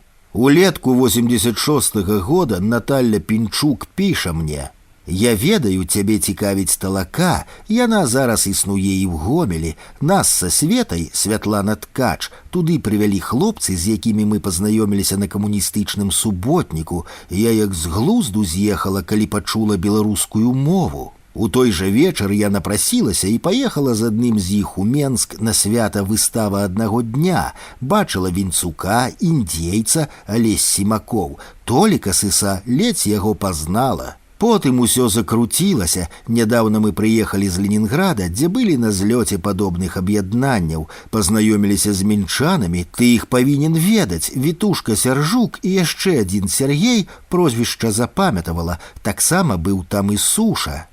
Улетку 86-го года адгукаецца малады паэт Анатоль Дэбіш. Добрыя вершы напісаў Анатоль Сыс. Я думаю, табе выслалі яго нізкі вершаў, надрукаваных у маладосці і літаратуры і мастацтве. Тады ж я атрымаў ліст ад Анатоля Кавалёва, нашага аднакурсніка, які служыў у міліцэйскім палку ў Менску. Пабывалі мы, праўда, і пад Чарнобылем у 30-кіламетровай зоне, ахоўвалі выселеныя вёскі, гэта Брагінскі і Хойніцкі раёны, тыя мясціны, дзе мы колісь былі на фальклоры, Бабчын і ў будатрадзе пасля першага курса. Я нават бачыў тыя домікі, што мы тады будавалі. Былі там амаль 1,5 месяца, ну а зараз, як і раней, служу ў Менску. Неаднаразова сустракаў тут Анатоля Сыса, ён увайшоў у мясцовую талаку і нават, здаецца, зрабіўся ў ёй адным з верхаводаў. Як можна заўважыць з лістоў маіх сяброў, энергія, якая ішла ад Сыса, не заўсёды была станоўчаю. Так, перад самай маёй дэмабілізацыяй з войска 31 кастрычніка 86-го года Геннадзь Саганович піша: «Сыс сказаў, што яму Бог даў дар паэта, і ён адзін разумее Разанова, бо і сам 20 гэткіх жа вершаў напісаў. Карацей, ён зрабіўся для мяне сапраўдным тыранам. Пасля яго некалькі дзён ачуньваю». У сваіх пазнейшых лістах я таксама часта згадваю Анатоля. Так, 6 чэрвеня 88-го года я пішу Наталлі Пінчук. Учора ездзілі ў Мелавіды. Паездка была арганізаваная моладзевымі беларускімі суполкамі для парадкавання помніка паўстанцам 63-го года. Быў і Алесь Яўсеенка, старшыня гомельскай талакі, з камісарам. Яны спазніліся і заявіліся тады, калі ўсе сабраліся ўжо з'язджаць. Талакоўцы засталіся з імі на начоўку, а я вярнуўся ў Менск, бо тут багата пісаніны і хацелася сёння ў нядзелю троху папрацаваць. Так з Алесем і не пагаманіў, а ўвечары прыйшоў Анатоль Сыс з Федарэнкам, спакушалі мяне выпіць. Анатоля ў саюз рэкамендавалі, але я моцна трымаюся і да жніўня не п'ю. Прасядзелі цэлы вечар, балбаталі ні аб чым. На лета разбягаемся, у Сыса адпачынак, дык проста прыемна памянцілі напаследак языкамі. Вось дык папрацаваў.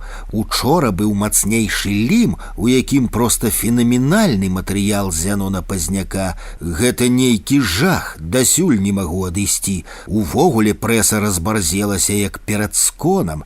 Разбор з вечарынаю, што мелася адбыцца ў інстытуце гісторыі, працягваецца, і заўтра, ў панядзелак, будзе зноў вялізны сход. Маецца на ўвазе забароненая літаратурная вечарына тутэйшых, якая мусіла адбыцца ў зале Інстытута гісторыі Акадэміі навук. Мы тут паціху закручваем справу са школкамі. У іншым лісце за 88 год да Наталлі Пінчук я пішу: «Ніколі, як, мабыць, у войску, не быў так заняты.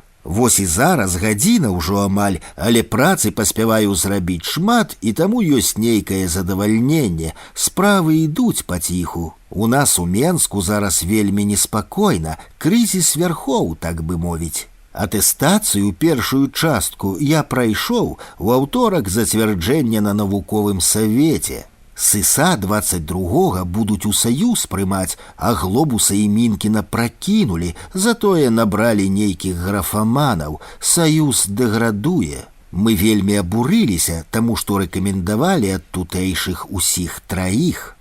Гэтыя вытрымкі з лістоў маіх сяброў і знаёмых, мне падаецца, дадаюць штрыхі да разумення таго асяроддзя і тых праблемаў, у якіх знаходзіўся Анатоль Сыс у сярэдзіне 80-х гадоў, і што, безумоўна, адбілася на тэматыцы і праблематыцы ягоных твораў. Паэтычны феномен Анатоля Сыса, вялікага паэта канца 20-го стагоддзя, патрабуе уважлівага і сур'ёзнага вывучэння. Ягоная творчасць лягла ў залатую скарбонку беларускага прыгожага пісьменства. Анатоль Сыс, як і класікі беларускай літаратуры Янка Купала, Максім Богданович, у паэтычным слове здолеў выказаць самае моцнае жаданне беларусаў у апошнія стагоддзі — людзьмі звацца.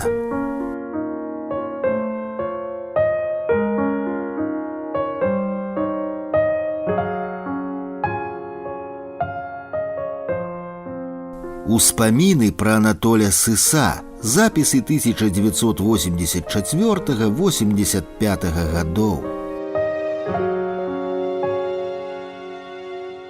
Восень 84-го года надыходзяць хвіліны, калі тое, што накапілася ў табе і бегла разам з імклівым жыццём, што было тваёй часткай, раптам спыняецца, аддаляючыся. І глядзіш на ўсё з узрастаючай цікавасцю, як на нешта і не зусім знаёмае. Господі, няўжо ўсё так і было? Гэта называюць яшчэ адзін скончаны этап жыцця, і хаця ты вырас з яго і сотні нітак будуць да скону звязваць цябе з ім, але там усё так і застанецца ўжо нярушаным, некранутым.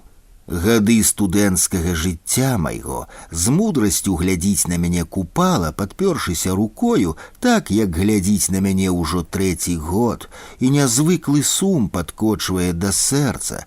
Наперадзе яшчэ ўсё жыццё, аднак нешта застанецца ўжо як памяць, яшчэ яркая і шматфарбная, але якая з кожным днём аддаляецца і не блякне, проста становіцца празрысцейшай, святлейшай.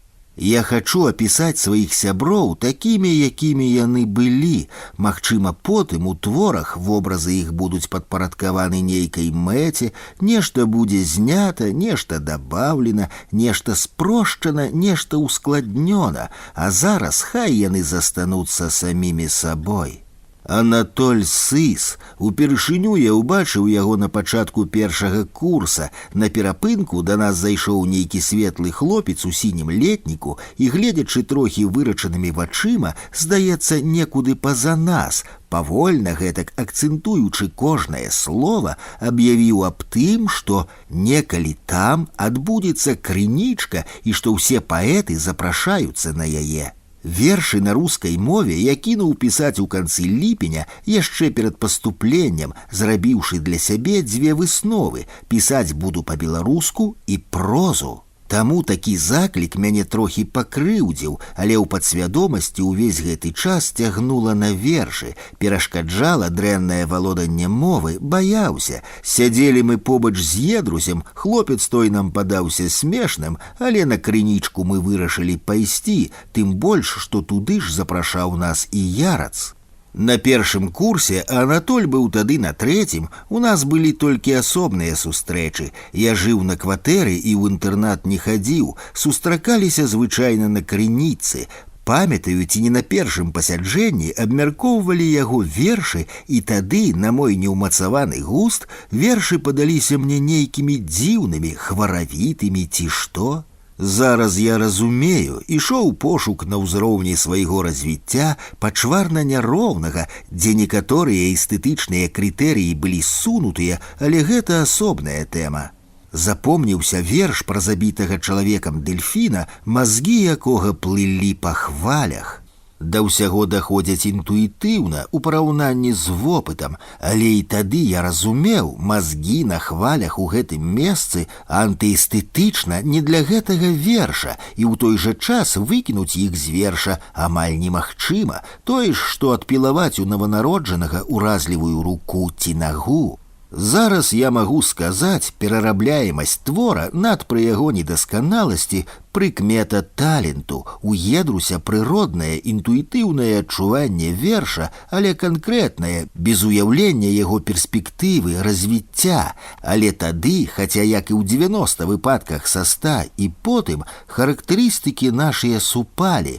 Гэта добра, але недасканала, хаця лепш, чым у каго.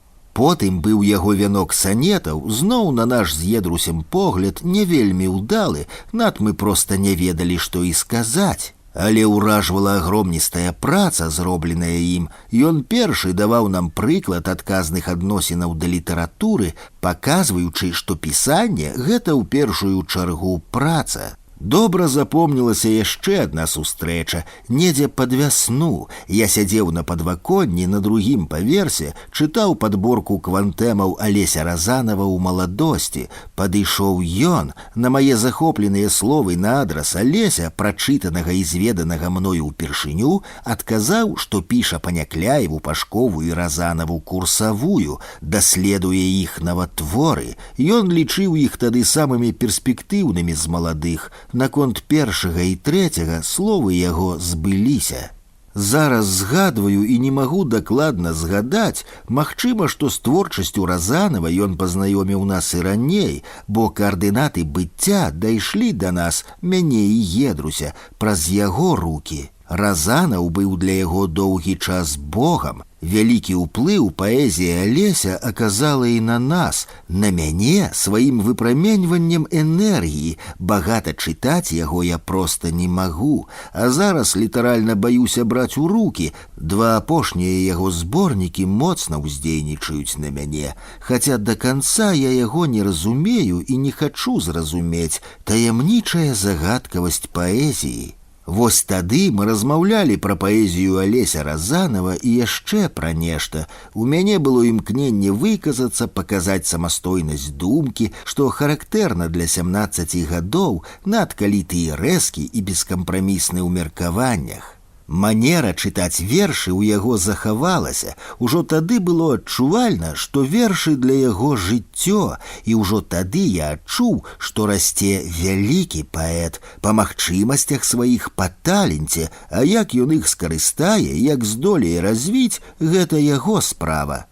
Ужо тады я абараняў яго ад з'едлівых насмешак, верачы ў ягоны талент. Саня Мякатенка, якому я сказаў, што сыс таленавіты паэт, адказаў, што сам ён не ведае, але хлопцы, што вучацца на 5-м курсе, гавораць, што ён піша абы-як, на што я адказаў, што гэтыя хлопцы нічога ў паэзіі не разумеюць. Час спраўджвае, хто з нас быў правы. Смяяліся з Анатоліяй некаторыя з выкладчыкаў, Енаш, Каваленка. Ідзе дождж, толькі прачытаў кнігу Арабей пра цётку, Толік напісаў паэму Алаіза, прысвечаную цётцы, моцную паэму, хаця, мабыць, кнігу Арабея ён не чытаў, там цікавыя факты. Потым летам быў будатрад, куды Толік прыехаў праз некалькі дзён.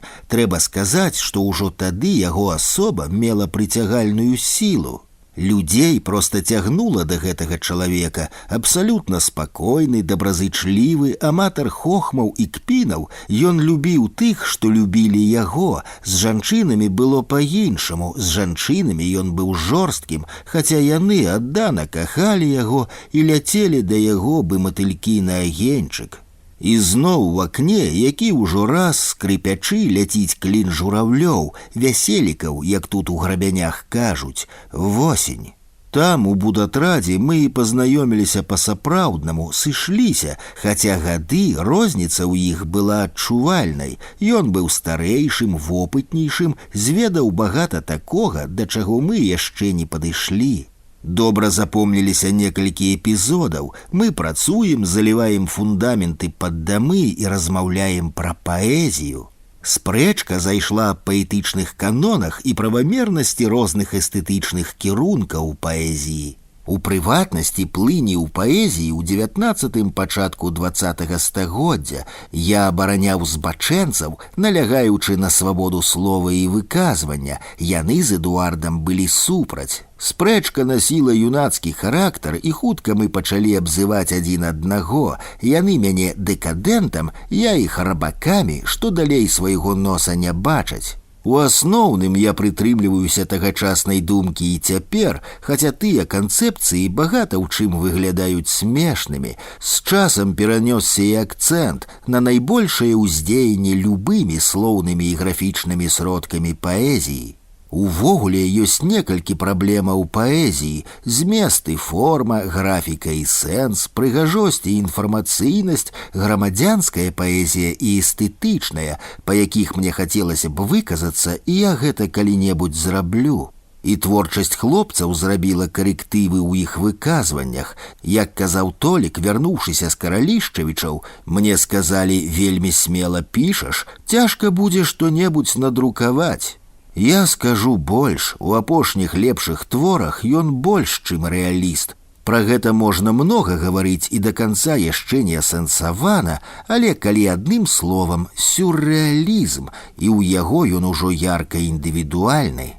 Тады ж у Будатрадзе мы купілі ў хойніцкай кнігарні паэмы «Каардынаты быцця» Разанова, і я дабіваўся сэнсу некаторых словаў. Мы даўмяваліся разам. Там жа ў хойніках 11 чалавек, сярод іх і мы, пастрыгліся на лыса, а мы з сысамі надпагалілі галовы, так і хадзілі паўбандытамі. Тады ж я добра памятаю яго напружаную быў пантэры постаць. Ён сядзеў на ложку, калі да нас прыйшлі разбірацца мясцовыя, і яшчэ мы гулялі, калі работы не было, у казла. Як ён скакаў, ходзіць разваліўшыся, ці стаіць, смеючыся, і раптам раз, ужо імкліва ляціць такая маса пад 90 кілаграм, як спружына.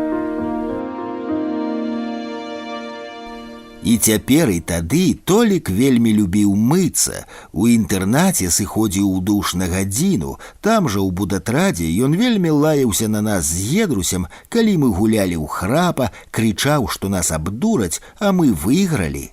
Ён ухваліў маё першае апавяданне, параіўшы больш чытаць па-беларуску, але гэта было ўжо потым, на другім курсе. З Будатрада Толік з'ехаў раней за нас дні на 4, калі стала вядома, што мы там нічога не заробім. Любімымі тады нашымі мелодыямі былі песні Доны Самар і музыка гурта «Задыяк». Пачаўся другі курс, курс нашага разброду і пошукаў. Тады ў Едруся з'явіліся першыя неблагія вершы. З другога курса я зразумеў, што ён стане паэтам. Пасля яго вершыка пра бярозавік, што кранаецца пад карой, калі сыходзіць першы снег. Ад сысовых вершаў яны ўжо тады пачалі адрознівацца прыроднай натуральнасцю, музычным гучаннем радка, распрыгоненасцю. Форма ў Едруся блішчэла ярчэй, тады ўжо Толік пачаў уліваць яму, накшталт таго, што бракаваў усе вершы, пакідаючы адзін вобраз: сонца ў хмары язём нырае. Максімалізм — рыса характару Толіка. Але ў адносінах да творчасці Едруся, псіхалогіі яго твораў, сыс адыграў безумоўна станоўчую ролю. Той злаваў, але гэта прымушала яго і працаваць. Аб'ектыўна, тады вершы ў яго яшчэ былі нямоцнымі, яны былі шматабяцаючымі. Толік жа не даваў яму гэтай форы. Што тычыцца ўсёй паэзіі Едруся, то гэта той выпадак, калі ўнутраная прыгажосць яе вышэйшая значна за звычайнасць чалавека асобы са звычайнымі недахопамі. Ён такі, як усе, яго паэзія лепшая, чым ва ўсіх. Тады ж на другім курсе пачаўся вельмі моцны ўплыў сыса на Едруся як на чалавека. Той не хаваў свае благія рысы: багемнасць, страшэнны эгоізм, эгацэнтрызм, індывідуалізм. Закрэслена, індывідуалізму ўсё ж такі не было, манера апашляць усё. Але яны ў сумесі і адначасова з альтруізмам, таварыскасцю, праўда, тады страшэнна няпэўнай, спакоем, дабрадушам, праўдзівасцю, нейкай безабароннасцю і давалі той надзвычай супярэчлівы сплаў характару, які можна назваць сысом. Таму да яго адносяцца такія супярэчлівыя ацэнкі іншых, як дурань, ненармальны, трохі вальтануты, сапраўдны сябра, таленавіты паэт, чоткі хлопец. Таму яго і кахалі жанчыны, асоба, надзвычай анархічная і свавольная, нязвыклая падпарадкоўвацца нікому, анархіст. Я супрацьстаяў дрэннаму ўздзеянню сыса на нас, як і Толік Казлоў. Гэта пазбавіла нас, бо маё ўздзеянне было і на Едруся ад непатрэбных вялікіх памылак, хаця ўплыву анархізму не пазбеглі і мы. Ужо потым я пачаў заўважаць, што гэта дае і душэўную жорсткасць, зневажае людзей, што недапушчальна. Тэорыя элітарнасці, бліскуча прадэманстраваная сысом, замацавалася і дала нечаканыя парасткі, а спачатку гэта ўсё было арыгінальнічаннем, поўная безадказнасць за дзеянні і словы — асноўная рыса. Сыс мог прыгалубіць, прыгрэць, а потым даць выспятка. Ён яшчэ не лічыў нас роўнымі. Гэты чалавек прыносіў і добрае, і нядобрае. Яму не было роўных, таму ён і вырас такім. Да ўсяго даходзіў сам, таму надзвычайныя здольнасці і адчуванне самай складанай філасофскай паэзіі ў яго жывуць побач з прымітыўнымі ўяўленнямі аб некаторых рэчах, ды гэта заўважна і ў яго паэзіі. У нас ужо было не так. Можна сказаць, што мы ішлі калектывам, Едрусь, я і Толік Казлоў, і ўздзейнічалі адзін на аднаго. Гэта сфармавала і напрамак творчасці кожнага. З Едрусем мы сябравалі на працягу 5 гадоў вучобы, нас лічылі ледзь не двайнюкамі, бо мы заўсёды хадзілі разам, у нас не было таямніцаў адзін ад аднаго. А потым было празрэнне і адмова сыса ад бязвер'я і адмова Едруся ад нявер'я ў сябе. Але тое, што не атрымалася наскокам, ужо я самастойна стараўся закласці ў іх паступова. Што, безумоўна, безвынікова не прайшло і не пройдзе, а тады былі змрочныя перыяды, калі я цалкам адхіснуўся ад сыса. Ён ішоў не тым шляхам, па якому трэ было ісці. Мы самі багата ў чым пракладвалі сабе шлях. Гэта надало нам самастойнасці, гэта прымусіла нас больш сур'ёзна ставіцца да жыцця, чым гэта рабіў ён. І калі ён запрасіў мяне на дзень нараджэння, я не пайшоў. Ён азліўся на мяне. Потым мы разам ездзілі на сустрэчу з пісьменнікамі ў чыгуначнай ДК. Пісьменнікі так і не прыехалі. На 5 курсе ён хадзіў у тоўстым паліто на ваціне са штучным пад сабаку каўняром. Ён быў няшмотачнік, хаця любіў прыгожае адзенне, а калі не было чаго, то апранаў і смешнае паліто. На 5 курсе ён ездзіў у Каралішчавічы. Мы сустрэліся з ім у душы, і ён распавёў, каго ён там бачыў, што яны там рабілі. Паехаў ён туды праз Сяркова, бо з ярцам яны ўжо тады пасварыліся, з-за крынічкі. Сыс сказаў яму, што той нічога не робіць з маладымі, а трэ хоць трошкі варушыцца. Той пакрыўдзіўся, хаця гэта была праўда, і пачалося. Сыс займае першае месца на абласным конкурсе самадзейных паэтаў, Ярац гаворыць Балогу, што гэта лухта, і той здымае яго падборку з газеты. Ярац пры нас крытыкуе паэзію сыса ў групе, той піша ў яго дыплом. Ярац падкузьмівае яго так, што сыс ледзь абараняецца на 4. Урэшце яны перасталі здароўкацца адзін з адным. Крыху пазней нашыя адносіны крыху наладзіліся, ды сапсаваліся ў яго з Едрусем. Едрусь канчаткова вырашыў выйсці з-пад яго ўплыву і па-юнацку зрабіў гэта рэзка, ва ўсім пачаў цапацца з Толікам. Шмат вады ўжо сплыло. Я, як пісаў Едрусь у эпіграме, з дуру ўсунуўся ў аспірантуру. А ўвогуле нічога, забіраюць у войска, а потым вольны чалавек, так што ў любым выпадку ўсё нічога. У грыбянях было цікава, але не ўсе гэтую маю цікавасць падзяляюць. Войска над шыяй увесь час вісіць, псіхалагічна непрыемная рэч. Хлопцы мае змяняюцца, пакуль усё ідзе нармальна. У Каралішчавічах заўважылі Казлова, хутка яго аповеды пойдуць у друк, праўда, калі пусцяць. Усе тры асобы неардынарныя і ў творчасці, а гэта заўсёды цяжкасці ў выхадзе ў свет. У лепшы бок пайшла творчасць Сыса, вельмі добрыя, проста цудоўныя апошнія вершы. Пацір, радзіма, хлопчык шыбу ліжа, зніч. Паглыбленне пайшло і ў бок нацыянальнага. Невядома, наколькі яго хопіць, надта ён пераменлівая натура, але гэта магутны, адзіна правільны стрыжань.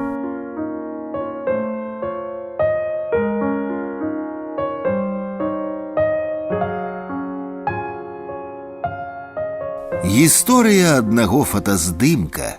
У маім дзённіку 17гадовага першакурсніка гомельскага гістфіла застаўся запіс літаратурнай вечарыны, якая праходзіла ва ўніверсітэце 7 траўня 1980 года, вось ужо як 30 гадоў таму. Перачытаў яго і зразумеў, ёсць здымак, ёсць і анатацыя. Запіс, вядома ж, суб'ектыўны, зроблены самаўпэўненым маладзёнам, але перадае, здаецца, атмасферу нашага студэнцкага жыцця і далучэння да сапраўднага беларускага літаратурнага слова. 9 траўня 1980 года. Апісаць хочацца кавалачак пазаўчарашняга дня, дакладней вечар. Была сустрэча з пісьменнікамі. Спачатку Крупа, Святаслаў Крупенька, выкладчык, нас зняў з заняткаў, і мы пайшлі ўладкоўваць залу. Здерлі два старыя плакаты. Эдзік Эдуард Акулін пад столлю па бэльках у джинсах сваіх лазіў, пыл вышморгаваў і засцерагальнікі з рэек з лямпамі здымаў, з канца ў канец па-пластунску. Зроблены ў запісе акцэнт на джинсах зразумелы тым, хто тады ў савецкія часы плаціў за іх вялізныя па тым часе грошы. Яшчэ палову пары адсядзелі і на сустрэчу, а займаліся мы з 14 гадзін, а 15-й сустрэча. Пісьменнікаў было даволі шмат, вось тыя, каго я памятаю.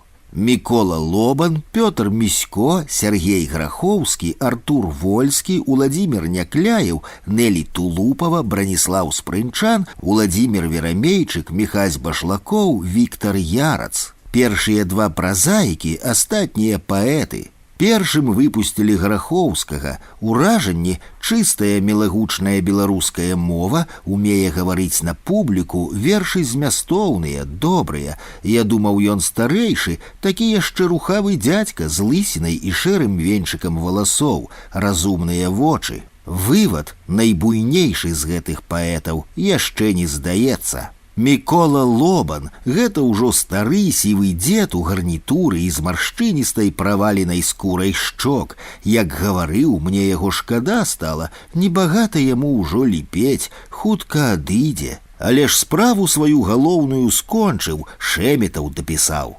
Шэметы, апошні раман з трылогіі Лобана, выйшаў з друку ў 81 годзе. Хутка ў друку з'явіцца, як напісаў дылогію, раманы Лобана на парозе будучыні і гарадок Устронь. Ставілі высока, амаль побач з Мележаўскай, зараз ужо ўсё высветлілася. Але ж і гэтае зрабіць талент сякі-такі трэба мець. Апошнюю частку я яшчэ не чытаў. Ён сказаў, што яна галоўная. Зараз на абразкі перакінуўся. Яно зразумела, жыццё доўгае за плячыма, уражанні, асацыяцыі, вобразы. Куды іх падзець? У малых формах і адлюстроўвае. Ён яшчэ і лінгвіст, нарматыўны слоўнік ягоных рук справа. Вывад, асноўную, хай і не шумную, затое сваю справу зрабіў, і паміраць можна. Постскрыптум, гаварыў вельмі цяжка, узрост усё ж. Артур Вольскі, сын Віталя Вольскага, яздур у іх спачатку зблытаў, даволі падобны на бацьку, увесь час амаль на нас гледзячы пасміхаўся, вельмі разумныя вочы, галава яшчэ не сівая, але ж медалік юбілейны за ўдзел у вайне матляецца.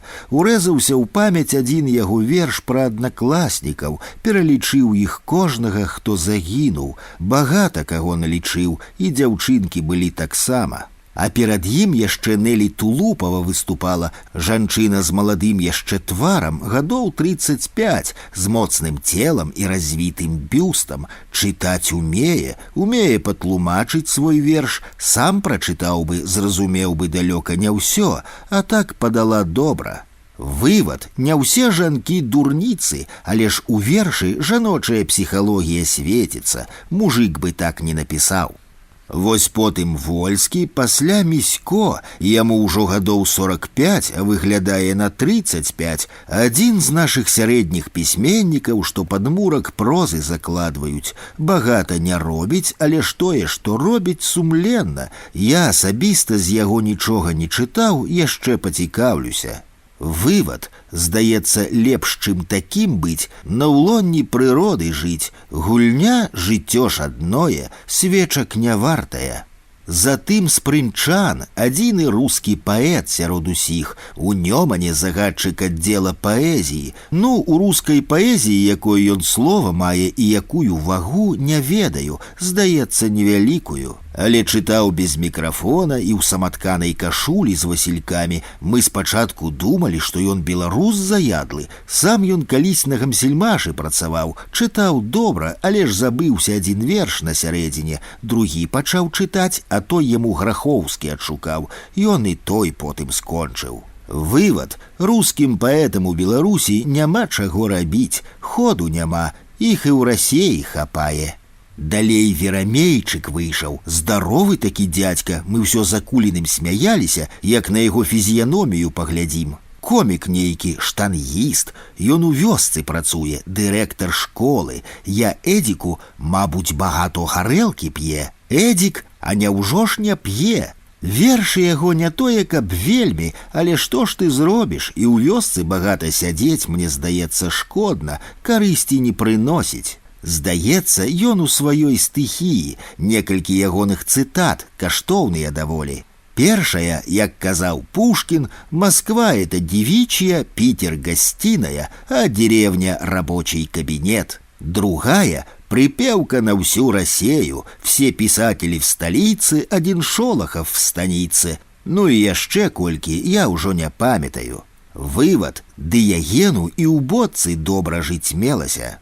За ім Віктар Ярац, наш мясцовы карыфей. Вершы гладкія, добра адробленыя, але моцна не ўразілі. Потым Някляева выпусцілі, лаўрэата прэміі ленінскага камсамола. Во аддае, во талантішча! Бясспрэчна, гэта адзін з самых таленавітых сярод маладых. Яшчэ я там Разанова ведаю, той больш інтэлігентны ў паэзіі, больш мудрагелісты. А гэты з пружыністай хадой, рэзкімі рухамі, як устаў, як зачытаў, зала скамянела. Во рэжа гад! Вывад: маладым везде у нас дорога, толькі ў паэзіі трэба рубаць вось так, як ён, і ў прозе таксама. Башлакоў выскачыў следам, нічога вершы, ёсць багата спрэчнага, але агульнае ўражанне даволі добрае. Настаўнічае ў Гомелі, запыталіся, як дзеці беларускую мову і літаратуру в горадзе вучаць, адказаў так, як яно і ёсць на самой справе. Потым яшчэ адзін наш карыфей выйшаў, Анатоль Сыс, пачаў вершы чытаць з пісьменнікаў, хто слухаў, а хто не, ды ён і не самае сваё добрае чытаў. А потым на пародыі перайшоў, на Някляева, Башлакова, Верамейчыка. Зацікавіліся ўсе, малайчына. На гэтым Сыс вечары скончыў, запрасіў, каб яшчэ прыязджалі, і з сабой Шамякіна, Караткевіча з Быкавым захапілі. Рэктар абяцаў пасля майскіх Шамякіна з Макаёнкам прыслаць. Яму Іван, Шамякін, званіў. Пачалі ўсе разыходзіцца, Ярац нас за шкіркі: ідзіце сюды, на сцэну. І Сыса старэйшага таксама, і з Някляевым фотаздымак хлоп, Я не хотел, а Акулин задоволены, вось так у прессу попадем. Някляев сысу аўтограф здоровы такі написал, во гад. Потым мы стулы позносили и домов пайшлі.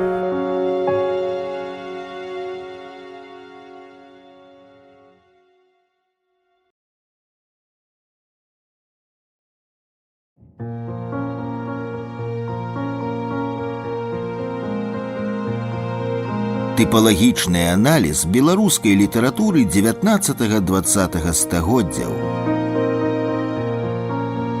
Тыпалагічны аналіз патрабуе вельмі уважлівага стаўлення да гнасеалагічных каранёў вывучаемай з'явы, разнастайных фактараў, якія ўздзейнічаюць на яе і становяцца прычынаю менавіта гэтай з'явы ў бясконцым руху гісторыі.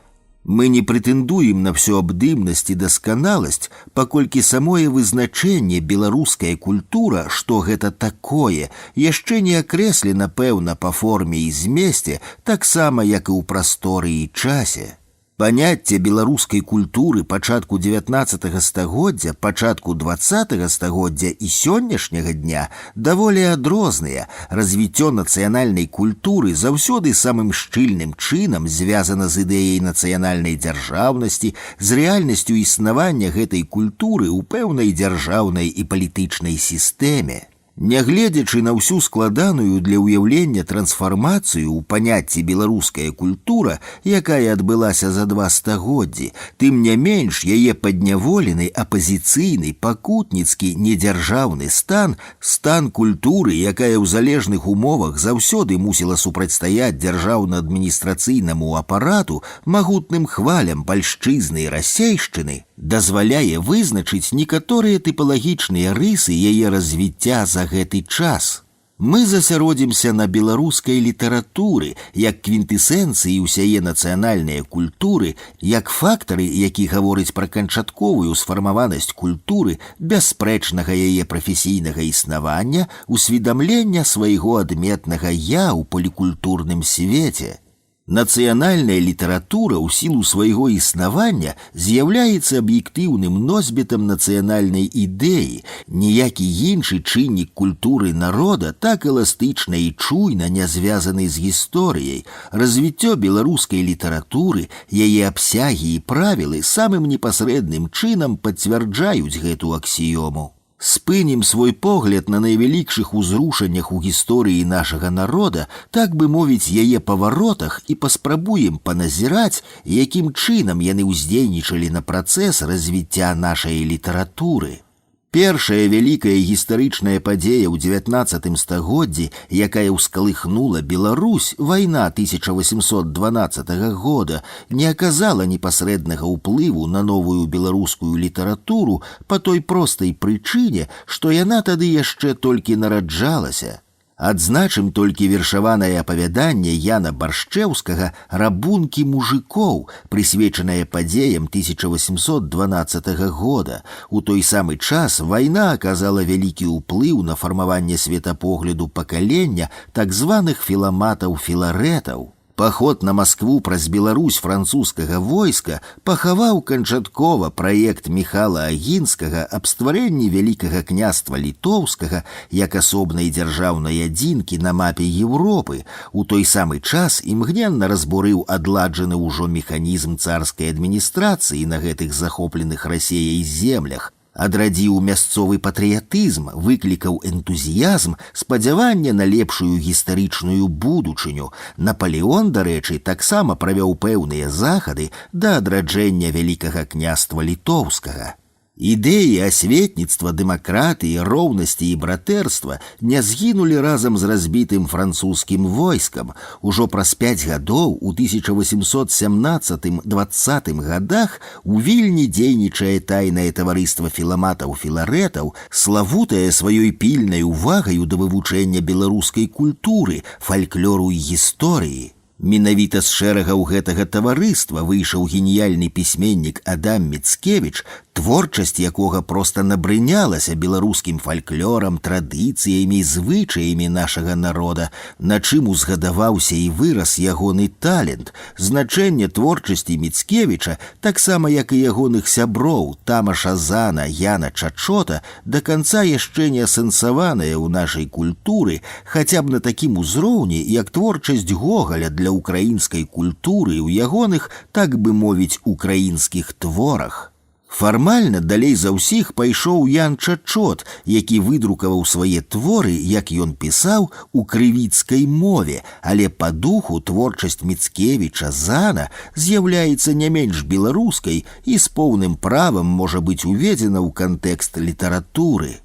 Верагодна, што калі б Міцкевіч не быў высланы ў ссылку, а затым не з'ехаў бы за мяжу, калі б ён застаўся ў арбіце тутэйшых культурных і палітычных, гістарычных каштоўнасцяў, у атачэнні тутэйшага асяроддзя і тутэйшага люду, так як гэта атрымалася ў Яна Чачота, дык мы ўбачылі бы арыгінальныя беларускія творы Міцкевіча, прыклад Рафала Каліноўскага. Паўстанне 1830 года, хоць і не адбілася нейкім значным чынам на беларускай літаратуры, зноў жа ж найперш за яе кволасці, у той жа час вельмі моцна паўплывала на агульную культурную сітуацыю ў краі, уніфікацыю палітычных і рэлігійна-культурных адметнасцяў, быў зачынены Віленскі універсітэт, адменены статут Вялікага княства Літоўскага, скасавана унія.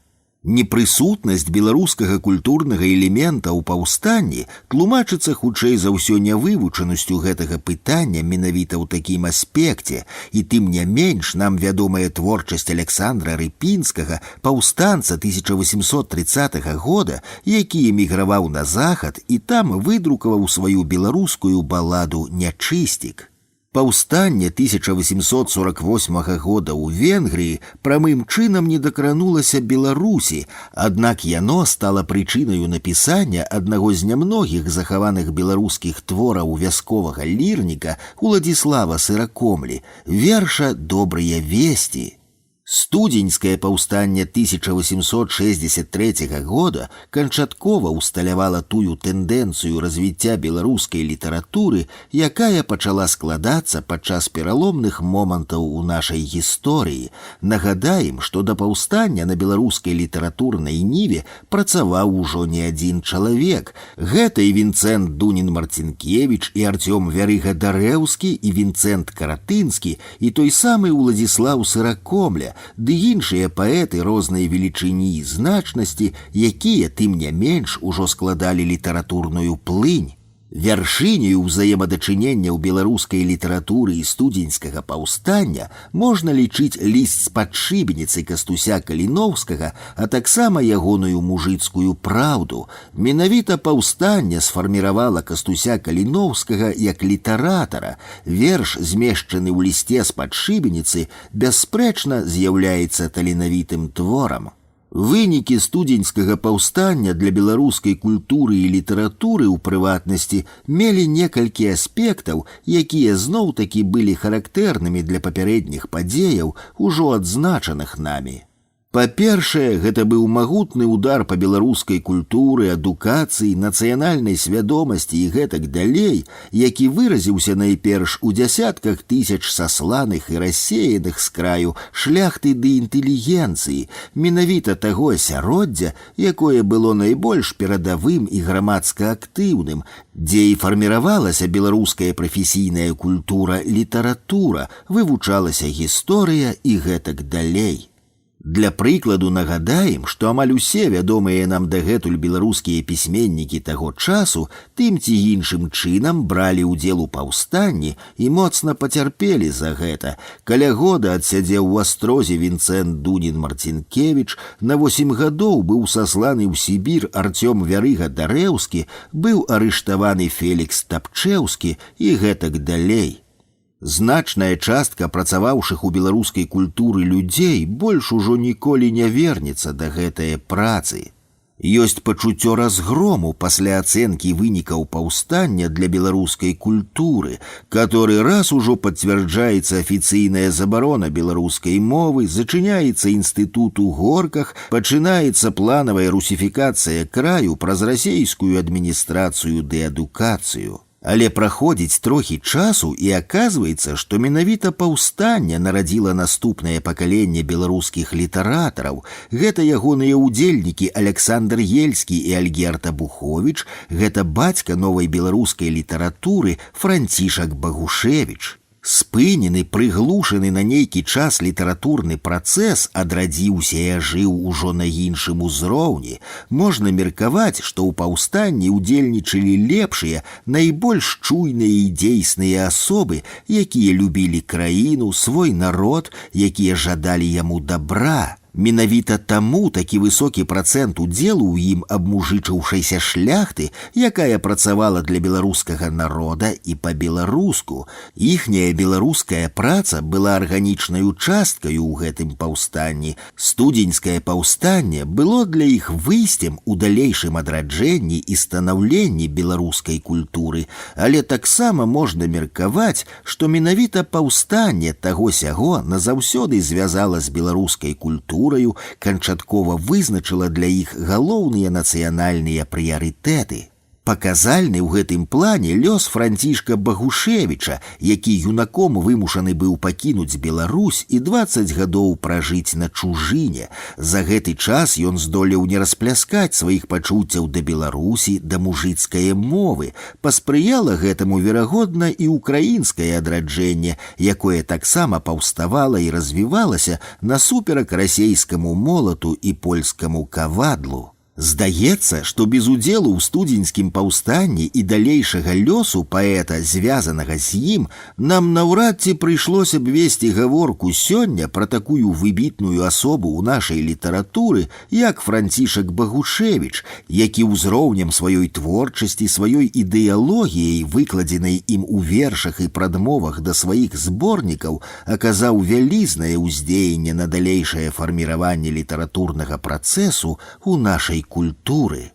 Рэвалюцыя 1905-1907 гадоў дала чарговае спадзяванне беларусам на лепшыя змены ў іхняй будучыні. Гэтыя спадзяванні ў асноўных сваіх мэтах не спраўдзіліся. Стары лад, расейская імперія, супраць якіх была накіравана рэвалюцыя, засталіся.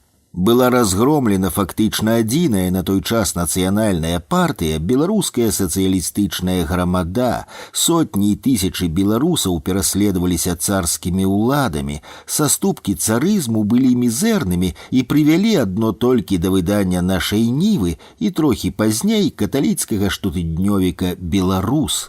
Нагадаем, што толькі польскіх штотыднёвікаў у Вільні для краю выходзіла больш за тузін, але ўздзеянне, уплыў тых зрухаў, якія адбыліся за гэтых некалькі гадоў у грамадстве, цяжка пераацаніць. Як у свой час Каліноўскі мужыцкаю праўдаю, толькі ў значна большых памерах, беларуская сацыялістычная грамада заваліла беларускімі пракламацыямі ды іншай агітацыйнай літаратураю усю Беларусь. Падчас рэвалюцыі адбылася рэзкая актывізацыя беларускага паэтычнага слова, таксама як перад паўстаннем 1863 года распаўсюджваліся ананімныя гутаркі, так цяпер у шматтысячных улётках разыходзіліся вершы цёткі. Вядома з розных крыніц, што з агітацыйнымі мэтамі выкарыстоўвалі свае творы Карусь Каганец, Алесь Гарун, Якуб Колас. Кінутае зерне упала на добрую глебу, дзякуючы агітацыйнай працы БСГ канчаткова ўсвядоміўся Янка Купала.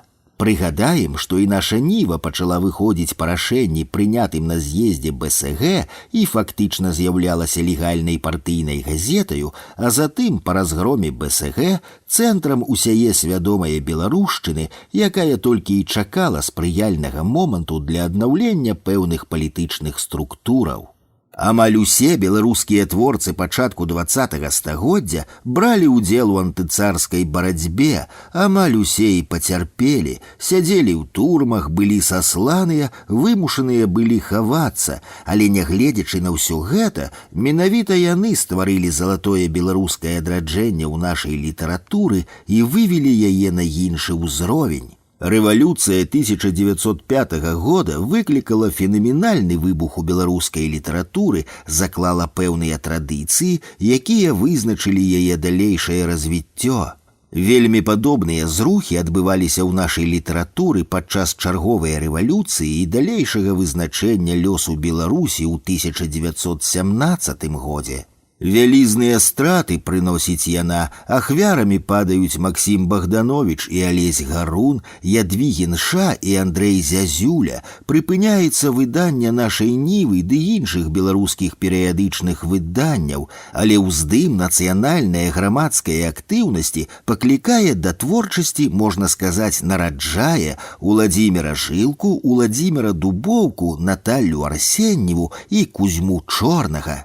Цяпер ужо дзясяткі і дзясяткі творцаў, большасць з якіх, на жаль, з-за крайняй зідэалагізаванасці, з-за няслушна абраных эстэтычных, духоўных, этычных арыенціраў, тых падвалін, на якіх трымаецца літаратура, так і не здолела самарэалізавацца. Тут сказаў сваё страшнае слова «камунізм». Заўважым, што і апошняя вайна ўнесла свае змены ў літаратурны працэс. Перад вайною беларуская літаратура была фактычна прыдушана сталінскім ботам. Вайна зрушыла здранцвелых ад погляду сталінскага ўдава літаратараў. Па той бок фронту лепшыя свае творы пішуць Аркадзь Куляшоў і Пімен Панченка, па гэты як бы другое дыханне набывае паэзія Наталлі Арсеньевай, пачынае расквітаць талент Алеся Салаўя. І калі тут, у савецкай Беларусі, пасля вайны наступае страшны, знаёмы па перадваенных гадах час сталінскай літаргіі, дык за мяжою на эміграцыі адбываецца пэўны літаратурны рэнесанс. Як ні парадаксальна гэта гучыць, менавіта дзякуючы вайне апынуліся на эміграцыі і, адпаведна, па-за ўплывамі сталіншчыны Наталля Арсеньева і Алесь Салавей, Антон Адамович і Станіслаў Станкевич, Рыгор Крушына і Янка Юхнавец, Янка Золак і Уладзімір Клішевіч, Юрка Відзьбіч і Масей Сяднёў, Уладзімір Дудзіцкі і Кастусь Акула. Яны здолелі аднавіць, развіць і пранесці праз пэўны час гуманістычныя традыцыі літаратуры, узбагаціўшы яе таленавітымі творамі. Воля выбару, адсутнасць цэнзуры, арыентацыя на праўдзівыя здабыткі ў беларускай культуры, здабыткі ў іншых літаратурах, з якімі яны атрымалі магчымасць пазнаёміцца, а таксама пачуццё адказнасці за лёс народа, асэнсаванне ўсяго трагізму падбальшавіцкага існавання ягонай культуры прывялі да надзвычайнага плёну ў іхняй працы ў паваенныя гады. Зоркамі першай велічыні засвяціліся Наталля Арсеньева і Алесь Салавей, Антон Адамович і Янка Юхнавец. Значна выраслі іншыя літаратары, талент якіх быў слабейшым, але не менш цікавым і самабытным. Дастаткова параўнаць падсавецкую і экзыльную творчасці Юркі Відзьбіча і Рыгора Крушыны Казака, каб зразумець гэта. Сапраўдным узрушэннем у нашай гісторыі можна лічыць смерць Сталіна і 20-й з'езд, на які адразу ж адгукнуліся новым пакаленнем беларускія літаратары. Як бы другое дыханне адкрылася ў Янкі Брыля і Івана Мележа, заззялі таленты Васіля Быкова, Уладзіміра Караткевіча, Рыгора Барадуліна і Вячаслава Адамчыка. Наступіла эра палацавых пераваротаў, аксамітных рэвалюцыяў, калі змена кіраўнікоў несла адначасова і вялікія змены ў палітыцы, у дзяржаўным і культурным жыцці народа. Але адчуванне стратаў падчас такіх зменаў усё ж такі было, не столькі ў тым, што адбылося, колькі ва ўсведамленні таго, што адбывалася раней. Цэлае пакаленне літаратараў у той ці іншай ступені зразумела, што ўсё, што рабілася імі дагэтуль, вельмі далёкае ад праўдзівай літаратуры. Гэта была цяжкая плата беларускай літаратуры за пераход са стану апазіцыйнага, у якім яна заўсёды была да 20-х гадоў у савецкай і да 40-х у заходняй Беларусі, у стан уяўна пануючы, афіцыйна дзяржаўны, калі з беларускай літаратуры спрабавалі зрабіць інструмент пэўнай ідэалогіі. Вынікі гэтага пракруставага ложа былі жахлівымі, сотні страчаных талентаў, якія згінулі назаўсёды. 1968 год неяк натуральна сам па сабе звязваецца ў мяне з паэзіяй Алеся Разанова, а вось 85-й нарадзіў цэлае пакаленне, якое умоўна можна назваць пакаленнем тутэйшых, якія і зараз ужо вызначаюць перспектывы далейшага развіцця нашай літаратуры. Такім чынам можна заўважыць, што ўсялякі гістарычны зрух на Беларусі, які ставіў за мэту вызвалення краіны ад акупацыі, змену палітычнага рэжыму, непазбежна прыцягваў да ўдзелу ў ім лепшых беларускіх літаратараў, гэтым самым шмат у чым абумоўліваючы іхнюю творчасць, прычым даволі часта такія надзвычайныя падзеі ў жыцці нашага народа станавіліся каталізатарам, які шмат каго з нашых творцаў як бы падводзіў да неабходнасці пісаць па-беларуску. Можна адзначыць, што літаратурны працэс, які развіваўся ў пэўны гістарычны перыяд, падчас вялікіх зрухаў дасягаў свайго апагею, найбольш актывізоўваўся, а затым наступала як бы пэўнае, часта даволі балючае перараджэнне. Літаратурны рэнесанс заўсёды наступаў трошкі пазней, пасля падзеяў, якія адбываліся. Штосьці адмірала, адыходзіла, але абавязкова нараджалася нешта новае і працягвала раней распачатую справу. Так вясною змяя з болем губляе старую скуру і абноўленая ў новым целе існуе далей. Заканчваючы, хацелася б яшчэ адзначыць такі характэрны эфект для нашай літаратуры, як эфект аддаленасці. Сутнасць яго палягае на тым, што найбольш вартыя і каштоўныя ў літаратурным плане творы ствараюцца на палітычнай і літаратурнай перыферыі, далей ад палітычнага і літаратурнага эпіцэнтра, якія, здаецца, высмоктваюць з творцаў усю энергію. Адам Міцкевіч і Ян Чачот, Аляксандр Рыпінскі, Вінцэнт Дунін-Марцінкевіч, Уладзіслаў Сыракомля, Францішак Багушевіч у 19 стагоддзі, Максім Богданович, Алесь Гарун, Янка Купала з яго класічнымі ўцёкамі ў Піцер і Якуб Колас з адсідкаю ў турме і бежанствам, Уладзімір Жылка і Ларыса Геніюш, Наталля Арсеньева і Васіль Быкаў хіба што сведчаць аб гэтым. Менавіта таму, здаецца, сёння адбыліся падсвядомыя ўцёкі часткі маладой беларускай інтэлігенцыі ў Вільню. Там зараз авангард маладой беларускай літаратуры наша ніва. А таксама значнай часткі менскіх літаратараў, якія дэманстратыўна звязваюць сваю творчасць з нашай нівай, з віленскай традыцыяй, з'яўляючыся па сваёй ідэалогіі віленчукамі яшчэ большымі за віленчукоў. Наяве жаданне раздзяліць афіцыйна літаратурны цэнтр, якім зараз з'яўляецца Менск, ад праўдзівага літаратурнага інтэлектуальнага жыцця. Акрэсленыя тут тэндэнцыі развіцця беларускай літаратуры, мабыць, будуць захоўвацца і надалей, пакуль не будзе вырашанае асноўнае глобальнае пытанне для нашай нацыі, пытанне існавання нацыянальнай дзяржавы, якая будуецца, як падкрэсліваў Эрнст Гельнер, на сувязі ідэі незалежнасці з ідэяй культуры. Даклад, прачытаны на першай навуковай канферэнцыі «Лёс нацыянальнай культуры на паваротах гісторыі» у літаратурным музеі Максіма Богдановича ў 1993 годзе.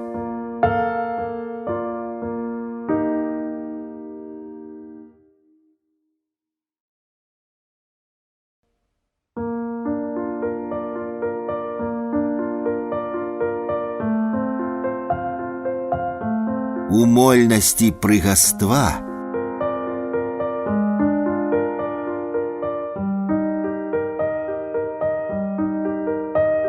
У Упершыню вершы Янкі Юхнаўца давялося прачытаць мне ў спецфондзе Акадэміі навук на апошнім годзе брэжнеўскай задухі, калі ў спецфонд пускалі толькі навукоўцаў.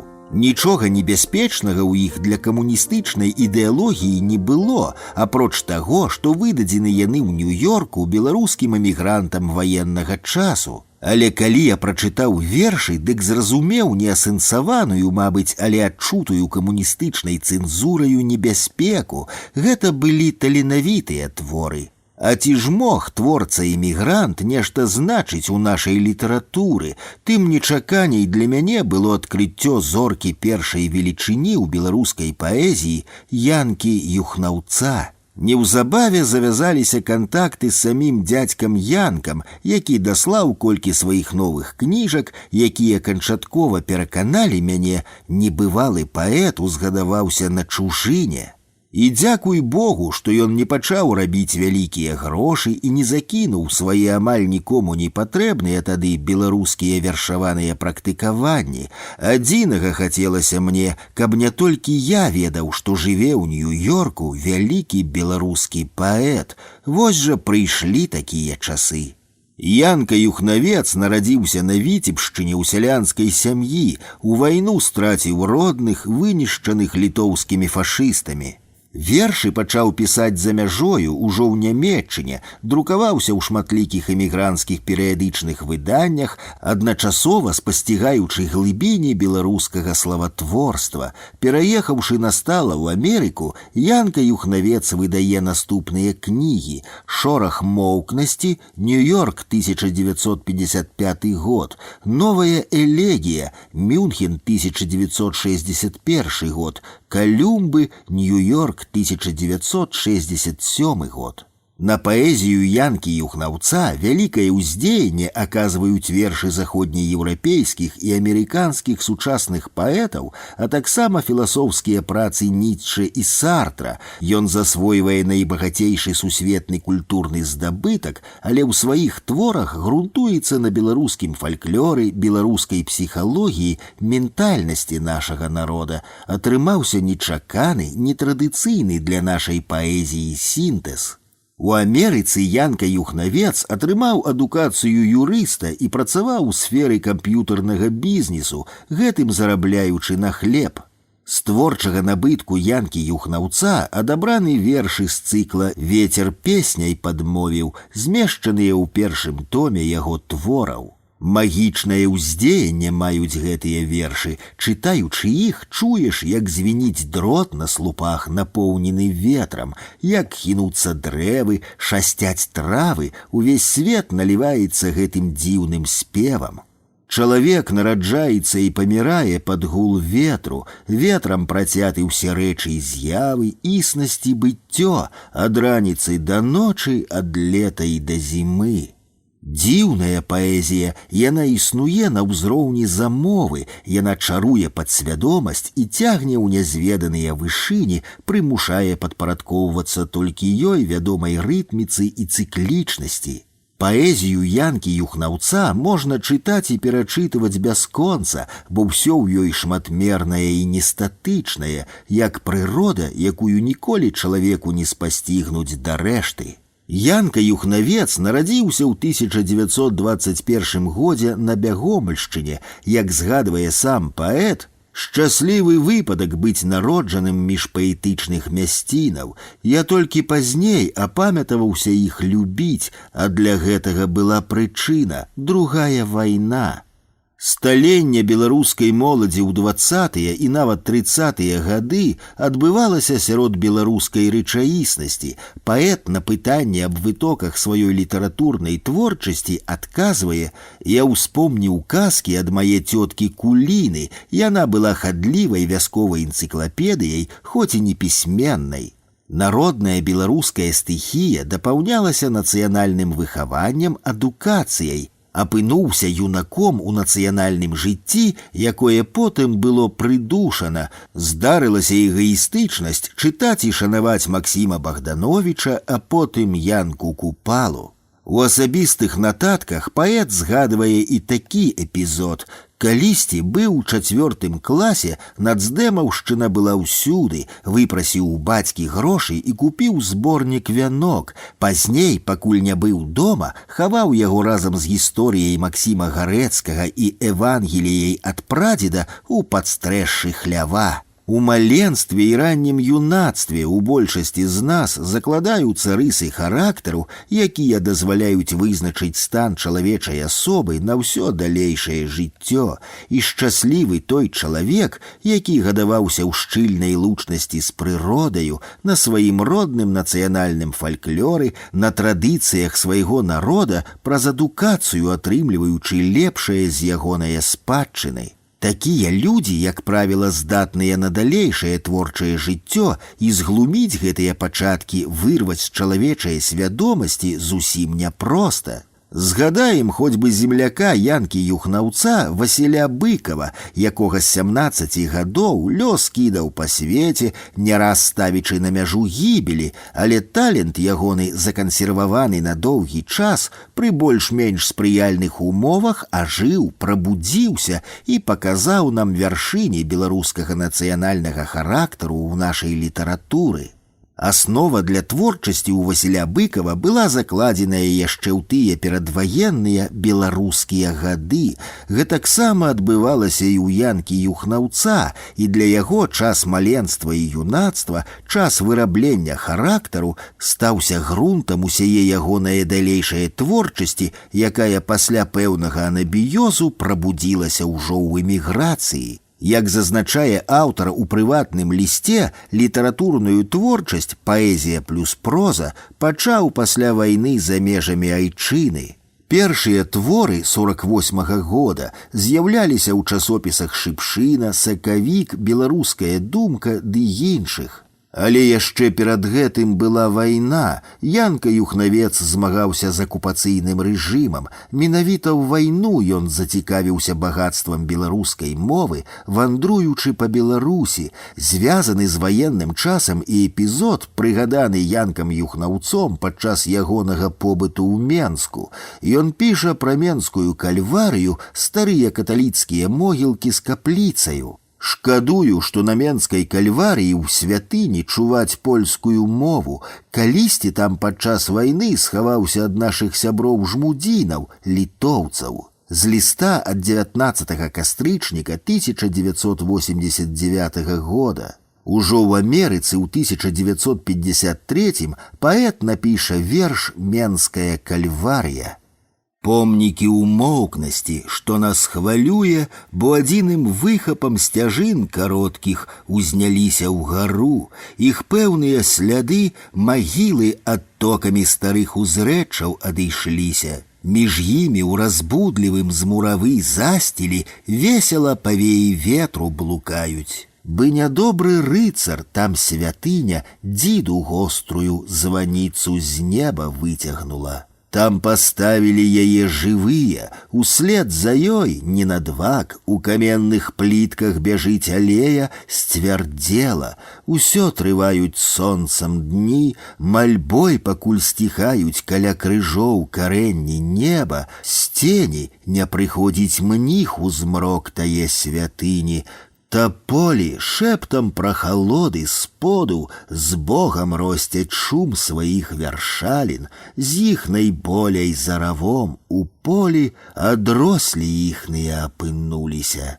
Колькі такіх беларускіх адросляў было раскідана падчас вайны па цэлым свеце, апынуўся на чужыне і Янка Юхнавец. Яго вывозяць у Нямецчыну, сям'ю, як ён даведаўся пазней, знішчаюць літоўскія карнікі.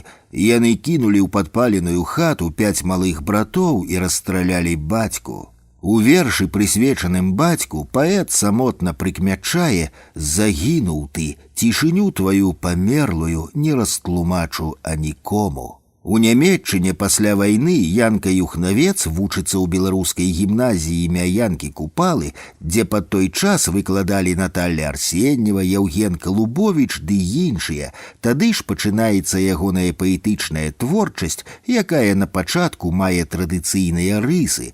У 1946 годзе паэт піша: А зорка-лебедь зіхацела з таемнай высі, гэта ты, дзе пахаваюць тваё цела, здаецца, ты, пытала ты. Красуня зор нябёсных хваляў, ялунь сівы пячор зямных, прыйшоў, каб толькі пахавалі пакуты дзён маіх зямных.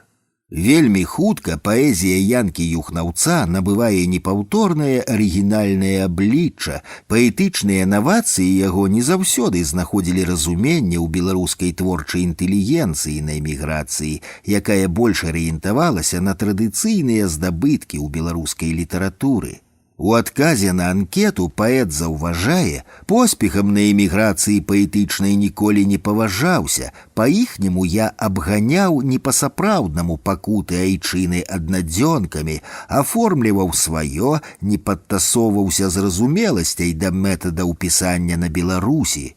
А мне не было чым аформлівацца, я пачаў пісаць на эміграцыі, аднак тое-сёе згаджаліся друкаваць. Помач заступніцтва знаходзіў ад Вітаўта Тумаша, старшыні Беларускага інстытута навукі і мастацтва. Лёс вёў Янку Юхнаўца далейшымі сцяжынамі беларускай эміграцыі. Ён перабіраецца на сталае жыхарства ў ЗША, у Нью-Йорку атрымлівае юрыдычную адукацыю, працуе ў сферы камп'ютарнага бізнесу. Увесь гэты час ідзе спасціжэнне свету, асэнсаванне ўласнага нацыянальнага вопыту, здабыткаў агульначалавечай культуры, што знаходзіць сваё адлюстраванне ў плённым творчым набытку паэта. У 1955 годзе ў Нью-Йорку выходзіць першая кніжка паэта «Шорах моўкнасці», якая канчаткова зацвердзіла з'яўленне ў беларускай літаратуры самабытнага і таленавітага творцы. Так атрымалася на той час, што нешматлікая беларуская пісьменніцкая эміграцыя фактычна утрымлівала гонар беларускай літаратуры, не даючы перарвацца працэсу яе развіцця. Творчае жыццё ацалелых беларускіх пісьменнікаў у савецкай Беларусі пасля вайны, падчас сталінскай стагнацыі і ў першыя гады па ёй было цалкам бясплённым. Беларускія літаратары на эміграцыі Наталья Арсеньева, Алесь Салавей, Рыгор Крушына, Владимир Дудзіцкі, Масей Сяднёў, Владимир Клішевіч, Міхась Кавыль, Янка Золак, Юрка Відзьбіч, Кастусь Акула, Антон Адамович, Станіслаў Станкевіч стварылі жыццядзейны літаратурны працэс, залатая пара якога прыпадае на пасляваеннае 20годдзе. Адметнае месца ў ім займае і творчасць Янкі Юхнаўца. Зборнік «Шорах моўкнасці» складзены з лірычных замалёвак, у якіх паэт спрабуе зафіксаваць няспынны бег часу, злавіць і адбіць у паэтычных радках тую няўлоўную пячатку вечнасці, якую мы звычайна не прыкмячаем. На замчышчы толькі вусціш, у вышынях месяц спынёны, ветер, чаму ты не хлусіш, песню разрытай калёны, як добра, хоць раз заўнімуся і псальму спяю ўсяночную, рэхам з вуснаў маіх разліюся, бы на скале вада ўсточная. На замчышчы вусціш прапала, месяц, здаецца, ты спевам спынёны. Ах, ветер узноў, нябачная хваля, і шорах пясочны скалёны, мой спеў зглумлёны. Убачыць і адчуць разам з чытачом шорах моўкнасці звышзадача паэта. Паэтычныя замалёўкі Янкі Юхнаўца не статычныя, яны як жыццё, як прыродны свет, напоўненыя гулам часу і подыхам ветру, начной цішаю і супакоем, каханнем і радасцю маладога чалавечага існавання, пабудаванага на натуральных інстынктах. Паэзія Юхнаўца няпростая, за знешняй прастатой сюжэту, часам з нарочытай нязграбнасцю радка, моўных эксперыментаў і знаходак, падкрэсленай арытміяй, паступовай адмовай ад рыфмы, бачацца пошукі паэта ў суадносінах формы і зместу, намацванне свайго ўласнага шляху ў паэзіі, выкарыстанне тых паэтычных сродкаў, якія дазваляюць яму выказацца як найпаўней, дазваляюць спрабуюць наблізіцца да максімальнай самарэалізацыі як творцы. Змест творыць форму, заўважае паэт, для мяне закон. У змесце знойдуцца формы, і форма знойдзе змест. У сучаснай беларускай паэзіі шлях Янкі Юхнаўца можна умоўна параўнаць з творчасцю Алеся Разанова, які таксама, паступова адыходзячы ад традыцыяналізму ў пошуках уласнага «я», узбіўся на свой шлях, які вылучаецца ў агульным рэчышчы беларускай паэзіі, але і адначасова складае яе неад'емную частку. Адпіхваючыся, набліжаемся, адмаўляючыся, сцвярджаем, супярэчлівыя законы дыялектыкі нашай літаратуры. Наступныя творы Янкі Юхнаўца друкуюцца ў эмігранцкай перыёдыцы, газета «Бацькаўшчына», часопісы «Конадні», «Баявая ўскалось» і іншыя. Асобнаю кніжкаю ў 1961 годзе выходзіць паэма «Калюмбы». Под псевдонімамі «Я Юстапчык», «Я Юхневіч», крыптанімам «Я Ю» друкуецца проза пісьменніка, з'яўляюцца драматычныя творы, паэмы. У 1953 годзе Янкам Юхнаўцом ствараецца акрэслены як драматычны нарыс твор «Узгоркі і пячоры», час дзеяў вайна. Галоўны герой Антон, уцёкшы з палону, жыве на ўзгорку ў пушчы на тым самым месцы, дзе колькі гадоў таму быў забіты ягоны бацька. Дзеі нарыса адбываюцца таксама ў царкве, у гаспадара старавера, забойцы бацькі, у пушчы. Асобнымі ўстаўкамі ў нарысе выглядаюць сны Антона. Сюжэт драматычнага нарыса даволі дынамічны, хаця і адыгрывае далёка не асноўную ролю. Галоўны акцэнт аўтар робіць на спробе філасофскага асэнсавання жыцця з пазіцыяў гуманізму і агульначалавечае дабрыні. Бяскрыўдны, няздатны да благіх учынкаў галоўны герой, які спрабуе разабрацца ў сутнасці трагічных падзеяў агульнанароднага і прыватнага характару, што адбываюцца вакол яго, сустракае неразуменне людзей. Я пасяліўся ў пушчы, на месцы забойства майго бацькі. Я хацеў пазнаць там разам з сябрамі свет зла і шчасця майго народу і сусвету, але яны пакінулі мяне, назвалі мяне краска, якая ніколі не расцвіце. Задумаўся і я, прыйшоў да вас, дзе разам з вамі падрастаў, бо зразумеў, чалавечым захаваннем да ворагаў уздымешся да роўных. Вы сустрэлі мяне ў царкве бязбожнікам. Голас з натоўпу: «Што за гамазня?»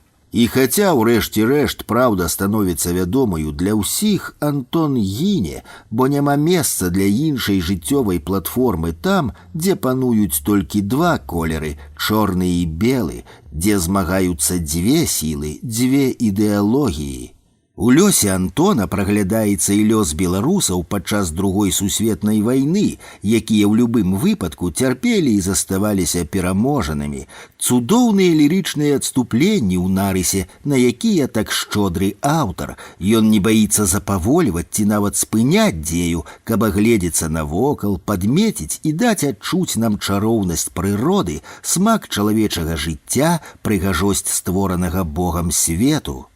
Але ты паглядзі праз гэты просяг пушчы, там дым, маўляў, хвала ўсявышняму, за сон здаровы пад страхой запраўднай, за праснак жытнёвы, за бульбіну ў страве цёплай.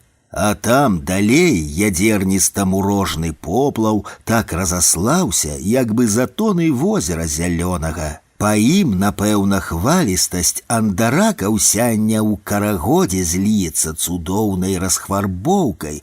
Там будуць і кунегі, і журботы маладыя, там зыйдуцца ўсе да пешчаў пажаданых, дзеля роду іхнага, што ведае зманлівасць дарлівай вокмяці жыцця адвечнага.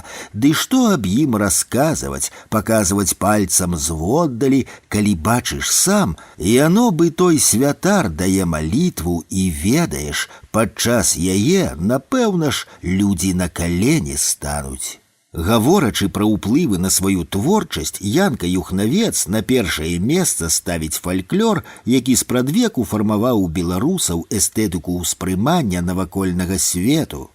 Менавіта праз фальклор нашыя продкі зусім яшчэ нядаўна вучыліся бачыць і разумець прыгажосць. Янка Юхнавец сцвярджае: «Над мной пануе мудрасць беларускага фальклору». У фальклоры паэт знаходзіць філасофскае абгрунтаванне рэчаіснасці, там ён бачыць магутны філасофскі пачатак, невычарпальную крыніцу мудрасці. Таму зусім не дзіўным выглядае аб'яднанне ў філасофскім кантэксце беларускага фальклору і творчасці Жана Поля Сартра. Я люблю беларускі фальклор, пасля другой вайны сустрэўся з творамі Сартра. І не здзівіўся, хто быў першым, ён ці нашыя казкі, хоць бы адменны прыклад, звычайная казка пра ваўка і сабаку. Гегеля забываюся, а Сартра трымаюся. Ён кантраст шмат іншым філёзафам, ці сучасным, ці апошнім у 20 стагоддзі. Ён дадатак беларускага фальклору.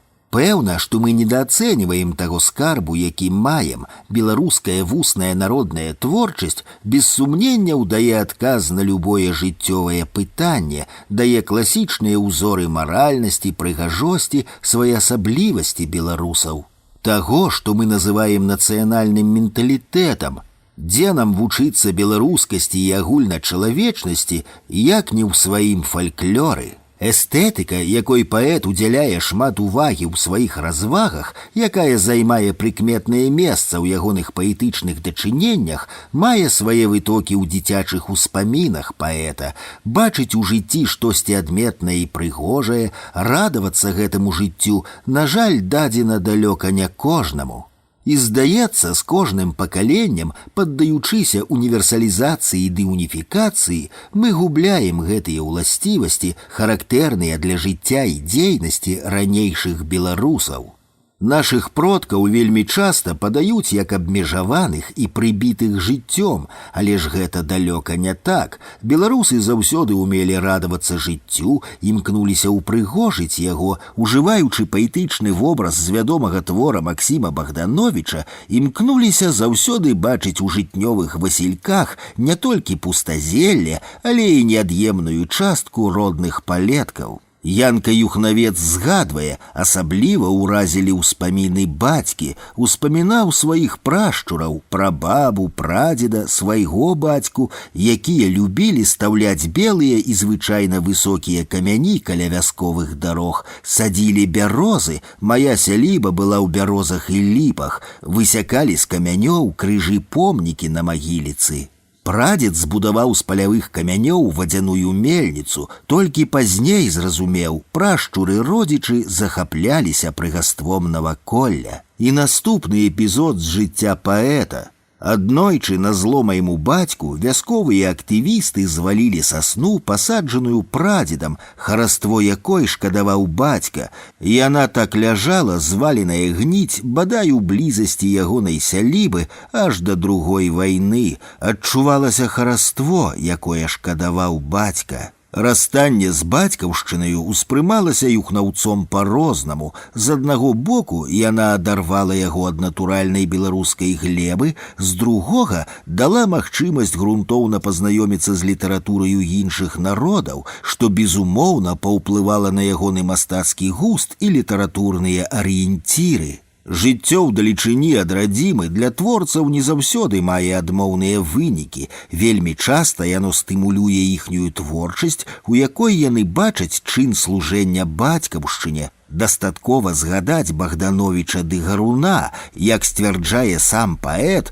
найбольш вучыўся ў заходнееўрапейскіх паэтаў і французскіх пісьменнікаў. Гаворачы пра паэзію юхнаўца, нельга абысці ягоныя філасофскія погляды, бо ў шматлікіх творах паэта прысутнічае глыбокі філасофскі змест. Мы не памылімся, калі скажам, што паэзія Янкі Юхнаўца – філасофская паэзія, а сам паэт – філосаф. Асэнсоўваючы свой жыццёвы і творчы шлях, паэт разважае. Я супаў са сваім часам, калі не сказаць слова, тады будзе моўкнасць, поўнасцю без сэнсу метафізічнай прапазіцыі лагічнага аналізу сучаснасці. Ледзьве паўсці па сваёй зямлі жужаліцай, ледзьве інстынктам пазнаваць змест свайго быцця. Карыстаю магчымасць уступіць у сувязь творчага наканавання. Мая творчасць, можа, выпадак уласнай індывідуальнасці дамінуе нада мной. Я навучыўся ад мастацтва заняцца, разумець сябе, а іншых іхная справа. Мастацтва патрабуе элементарныя характарыстыкі, яно, мастацтва, для нашай цывілізацыі і культуры, і як не бяры яго акачанелымі рукамі, яно адпаведнасць нашаму гістарычнаму часу айчыны. Як дзіўна абараняюся, ды гэта ўроджаная справядлівасць чалавека. Я люблю тое, што люблю, калі толькі люблю. Разумна паводзіцца ў маладосці сталым чалавекам, а ў старасці маладым.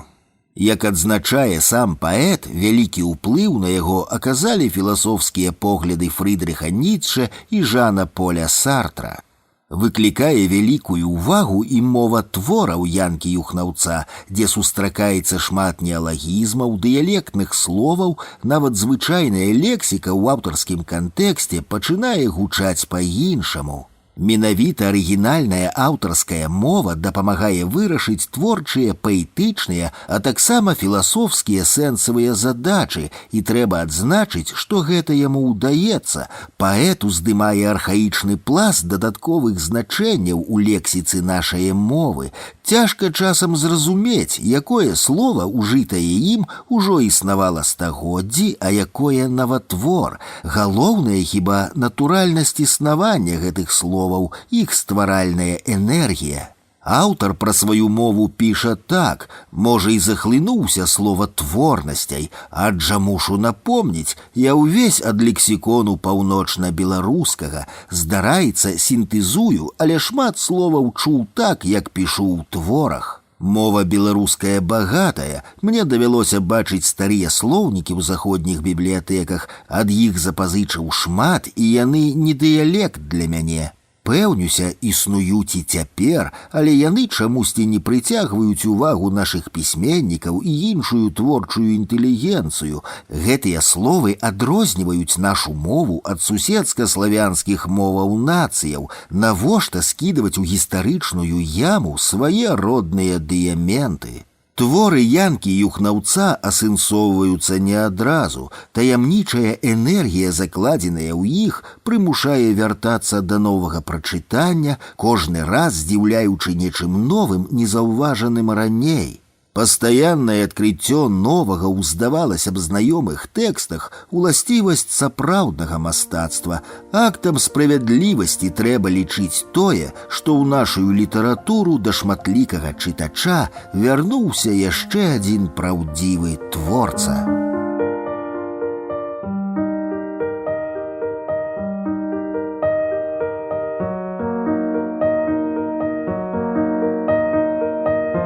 Адкрыццё прыхаванага сэнсу.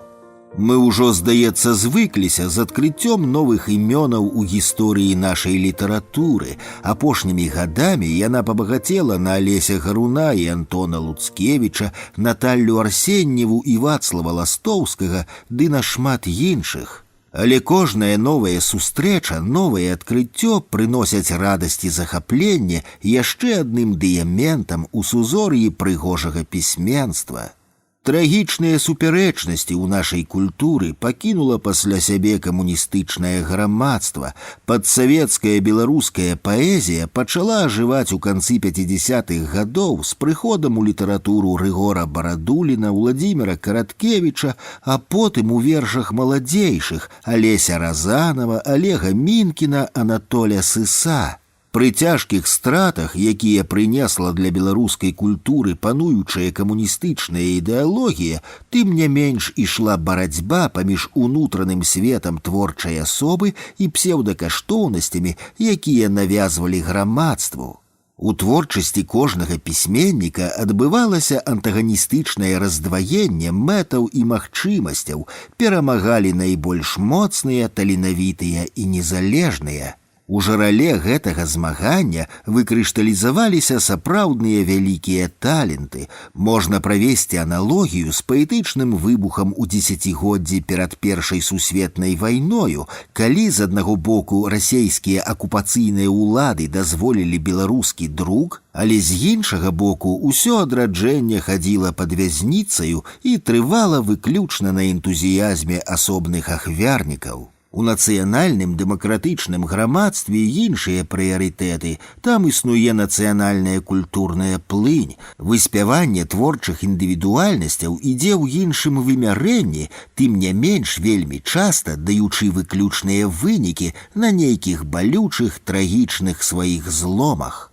Для Янкі Юхнаўца, паэта-імігранта, якога мы прадстаўляем у гэтым зборніку, гэтая трагедыйнасць відавочная. Яна выкліканая вымушанай адарванасцю ад бацькаўшчыны, пагатоў гэтая адарванасць узмацнілася ягоным асобным месцам у плыні беларускай эмігранцкай літаратуры. Адметная эстэтыка, філасофскія падваліны ягоныя паэзіі, стылёвая адрознасць рабілі ягоныя творы непадобнымі для традыцыйнай беларускай паэзіі, а праз гэта былі і шмат для каго незразумелымі. Як згадвае Янка Юхнавец, першыя творы тут сустрэлі суперлівымі штыхамі, блізу псіхалагічнай атакай падчас Першай вайны. Было чуваць цікавы, але дзікі. Аднак вышэй адзначаныя ўласцівасці паэзіі Янкі Юхнаўца, прышчэпленыя на глебу беларускага фальклору, які з'яўляецца асновай светапогляду паэта, далі нечакана магутны эфект. У фальклоры ўсё, піша Янка Юхнавец, там і літаратура, і даўная філазофія чалавечая. З пэўнасцю можна сказаць, мы маем стасункі з буйным беларускім паэтам, творчасць якога пры ўмове хай сабе і запозненага асэнсавання і спасціжэння сучаснікамі можа зрабіць значны ўплыў на далейшае развіццё беларускай паэзіі. Нарадзіўся Янка Юхнавец у 1921 годзе на Бягомельшчыне. Падчас вайны страціў бацькоў і 5 малых братоў, спаленых літувійскімі фашыстоўцамі, быў вывезены ў Нямецчыну, дзе і застаўся на эміграцыі. Першыя друкаваныя творы з'явіліся ў эмігранцкіх часопісах «Шыпшына», «Сакавік», «Беларуская думка» ды іншых. Затым Янка Юхнавец выехаў у Амерыку, атрымаў юрыдычную адукацыю і працаваў у сферы бізнесу. Апроч вершаваных твораў пісаў таксама і прозу пад крыптанімам «Я Юх» і псеўданімам «К. Юхневіч». Першая кніжка паэта, вершаваны зборнік «Шорах моўкнасці», убачыла свет у 1955 годзе і аб'яднала частку вершаў Янкі Юхнаўца, напісаных ім з 47 па 53 год. Гэты зборнік можна лічыць своеасаблівым ключом для разумення творчасці паэта. Назва зборніка, узятая з назвы аднайменнага цыкла верша ў кніжцы, абумоўлівае эстэтычную звышзадачу, якую спрабуе вырашыць паэт. Пачуць няўлоўнае, вылучыць паэтычную субстанцыю нашага жыцця, зразумець спрадвечнасць гэтага вялізнага свету, адначасна звёўшы свет вакол сябе ў адзінае беларускае цэлае. Гармонію светаўспрымання выпраменьваюць гэтыя вершы, спакойны беларускі пагляд на космас, які акаляе нас і звязаны з намі тысячамі нябачных нітак. Уражвае ўнутраная танальнасць вершаў, якія нібыта звіняць ад пачатку да канца, іхняе паэтычнае суладдзе. Недарма адна з галоўных дзеючых асобаў у творчасці паэта – ветер. Гэта ўстойлівы і ўсёабдымны ветер, які пранізвае ўсё на вылёт. Ён моцны і няспынны, ён вымушае ўсіх жыць пад сваёю апекаю з абавязковым улікам ягонага існавання. Ды і ўся паэзія Янкі Юхнаўца – гэта своеасаблівы ветер, які ахоплівае чалавека і не адпускае яго, трымае ў сваім пранізлівым, сумным і адзінокім гудзе. Вершы Юхнаўца трэба чытаць няспешна і уважліва, іхняя прыцягальнасць і ў нечаканасці думкі, кожнага слупка, радка і нават слова. Ягоная паэзія дае магчымасць вяртання да яе і разам з гэтым новага адкрыцця прыхаванага сэнсу, шматлікіх нюансаў, незаўважаных раней, і пры ўсім пры гэтым яна застаецца праўдзівай паэзіяй. У адвольным і такім дзіўным самараскрыцці паэта ягонага бліскучага таленту трэба лічыць вялікую ролю адыграла так званае пісанне ў стол.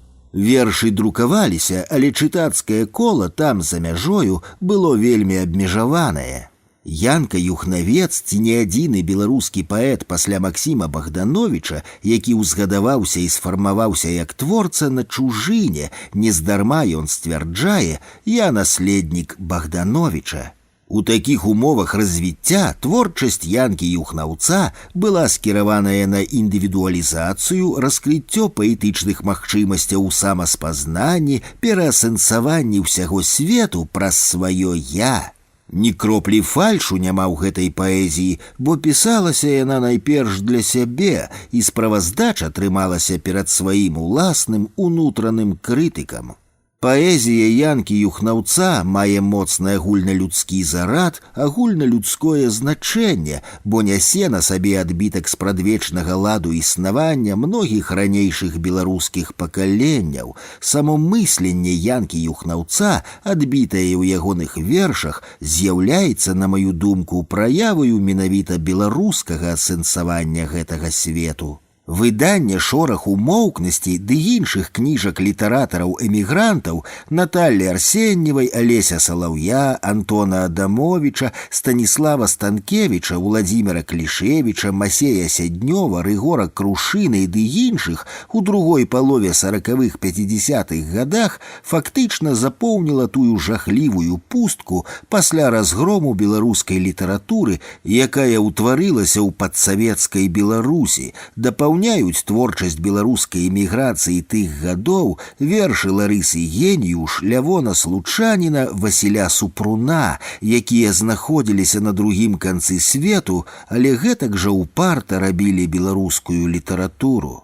Творы і пераклады Янкі Юхнаўца друкаваліся ў беларускай эмігранцкай перыёдыцы, у часопісах «Конадні», «Баявая ўскалось» ды іншых. Асобнымі выданнямі выйшлі паэмы «Новая элегія» і «Калюмбы». У 1987 годзе ў Нью-Йорку выйшаў першы, у 89-м другі і ў 90-м годзе трэці том твораў Янкі Юхнаўца, якія аб'ядналі ягоныя вершы, паэмы і драматычныя творы. Гэтае выданне яшчэ не закончанае, яно падсумоўвае амаль паўвекавую напружаную творчую працу паэта.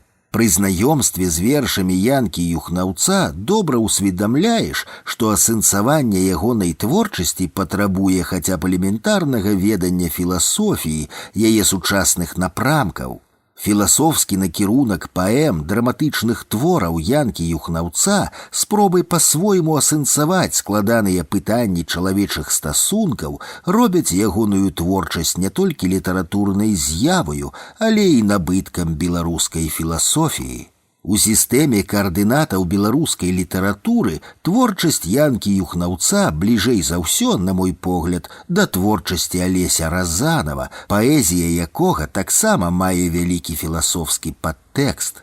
Перагукаюцца іхнія пошукі ў сферы ўнутранай стылістыкі беларускай мовы, словаўтварэння і пераасэнсавання глыбіннага значэння, здавалася б, спрадвечных слоў. Свядома ідучы на слоўны эксперымент, Янка Юхнавец тым не менш заяўляе: «Мае словы належаць беларускай мове». Хочацца перафразаваць выказванне паэта і сказаць, што ўся ягоная творчасць належыць беларускай літаратуры.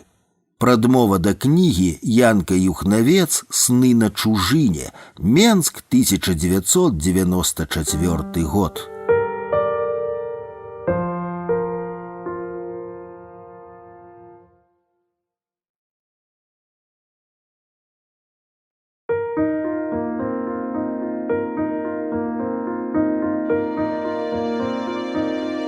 Антон Луцкевич – літаратурны крытык.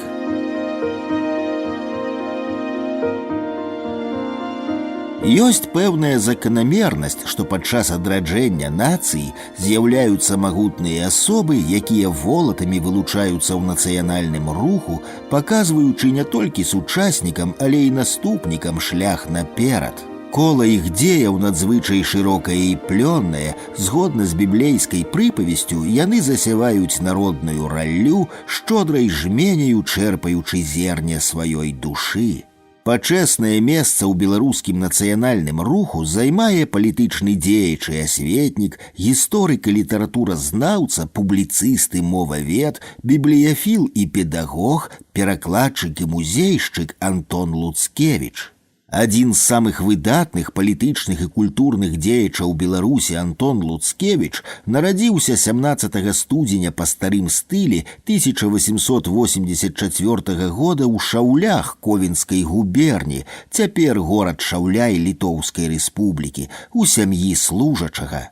Род паходзіў з беларускай шляхты і меў герб Навіна, адсюль адзін з самых ужывальных псеўданімаў Антона Луцкевіча – Антон Навіна. Бацька быў вайскоўцам, а пасля служыў на чыгунцы, вучыўся ў гімназіі горада Лібавы, пасля, калі памёр бацька і сям'я пераехала ў Менск, у Менскай класічнай гімназіі у 1902 годзе паступіў у Пецярбургскі універсітэт на прыродазнаўчае аддзяленне, удзельнічаў у рэвалюцыі 1905 года, адзін з кіраўнікоў беларускай рэвалюцыйнай грамады, перайменаванай пазней у беларускую сацыялістычную грамаду. Арыштоўваўся за распаўсюд рэвалюцыйнай літаратуры, універсітэцкую вучобу закончыў, здаўшы курс экстэрнам, прыродазнаўчы ў Пецярбургскім і юрыдычны ў Юр'еўскім, былым Дэрбцкім, зараз Тартускім універсітэце. Адзін з заснавальнікаў газеты «Наша доля», адзін з кіраўнікоў газеты «Наша Ніва». У 1917 годзе быў выбраны старшынёй Віленскай беларускай рады, кааптаваны разам з братам Іванам Луцкевічам і Вацлавам Ластоўскім у склад рады БНР. На паседжанні народнага сакратарыята прапанаваў абвясціць незалежнасць БНР, што і адбылося 25 сакавіка 1918 года. Выступаў супраць агрэсіўнай палітыкі польскіх уладаў адносна беларускіх школ і нацыянальных правоў беларускага народа, асуджаў рэпрэсіі ў БССР, рэпрэсаваны ў 1939 годзе. Мы спынімся на працы Антона Луцкевіча ў літаратурнай крытыцы. Ужо ў ранніх публіцыстычных творах Луцкевіч выкарыстоўвае мастацкі набытак новай беларускай літаратуры, цытуючы вершаваныя радкі для падмацавання сваёй аргументацыі. Артыкул «Наш доўг», беларускі каляндар за 1913 год. Першая вядомая нам нататка рэцэнзія Луцкевіча з'явілася ў нашай Ніве за 13 год на зборнік вершаў Янкі Купалы «Шляхам жыцця». Крытык заўважыў, кніжка цешыць душу кожнага шчырага беларуса. Гэта ўжо сур'ёзны здабытак беларускай літаратуры. Мы можам смела сказаць, што пясняр маладой Беларусі займець пачэснае месца ў гісторыі беларускага адраджэння. Наступная яго нататка, таксама змешчаная ў нашай Ніве, 1914 год, нумар 8, была першай рэцэнзіяй на зборнік Максіма Богдановича «Вянок». Яна мела назву «Пясняр чыстай красы». Гэта вобразнае значэнне на доўгія гады замацуецца за Богдановичам. Асноўным дасягненнем паэта Луцкевіч лічыць надзвычайную меладычнасць, эстэтычную дасканаласць ягоных вершаў. І лёгка льюцца яго вершы кунштоўнай філіграннай работы, а кожен формай падыходзіць да думкі. Не кожнаму дадзена ўпадабаць і зразумець вартасць такой паэзіі, мяркуе Луцкевіч.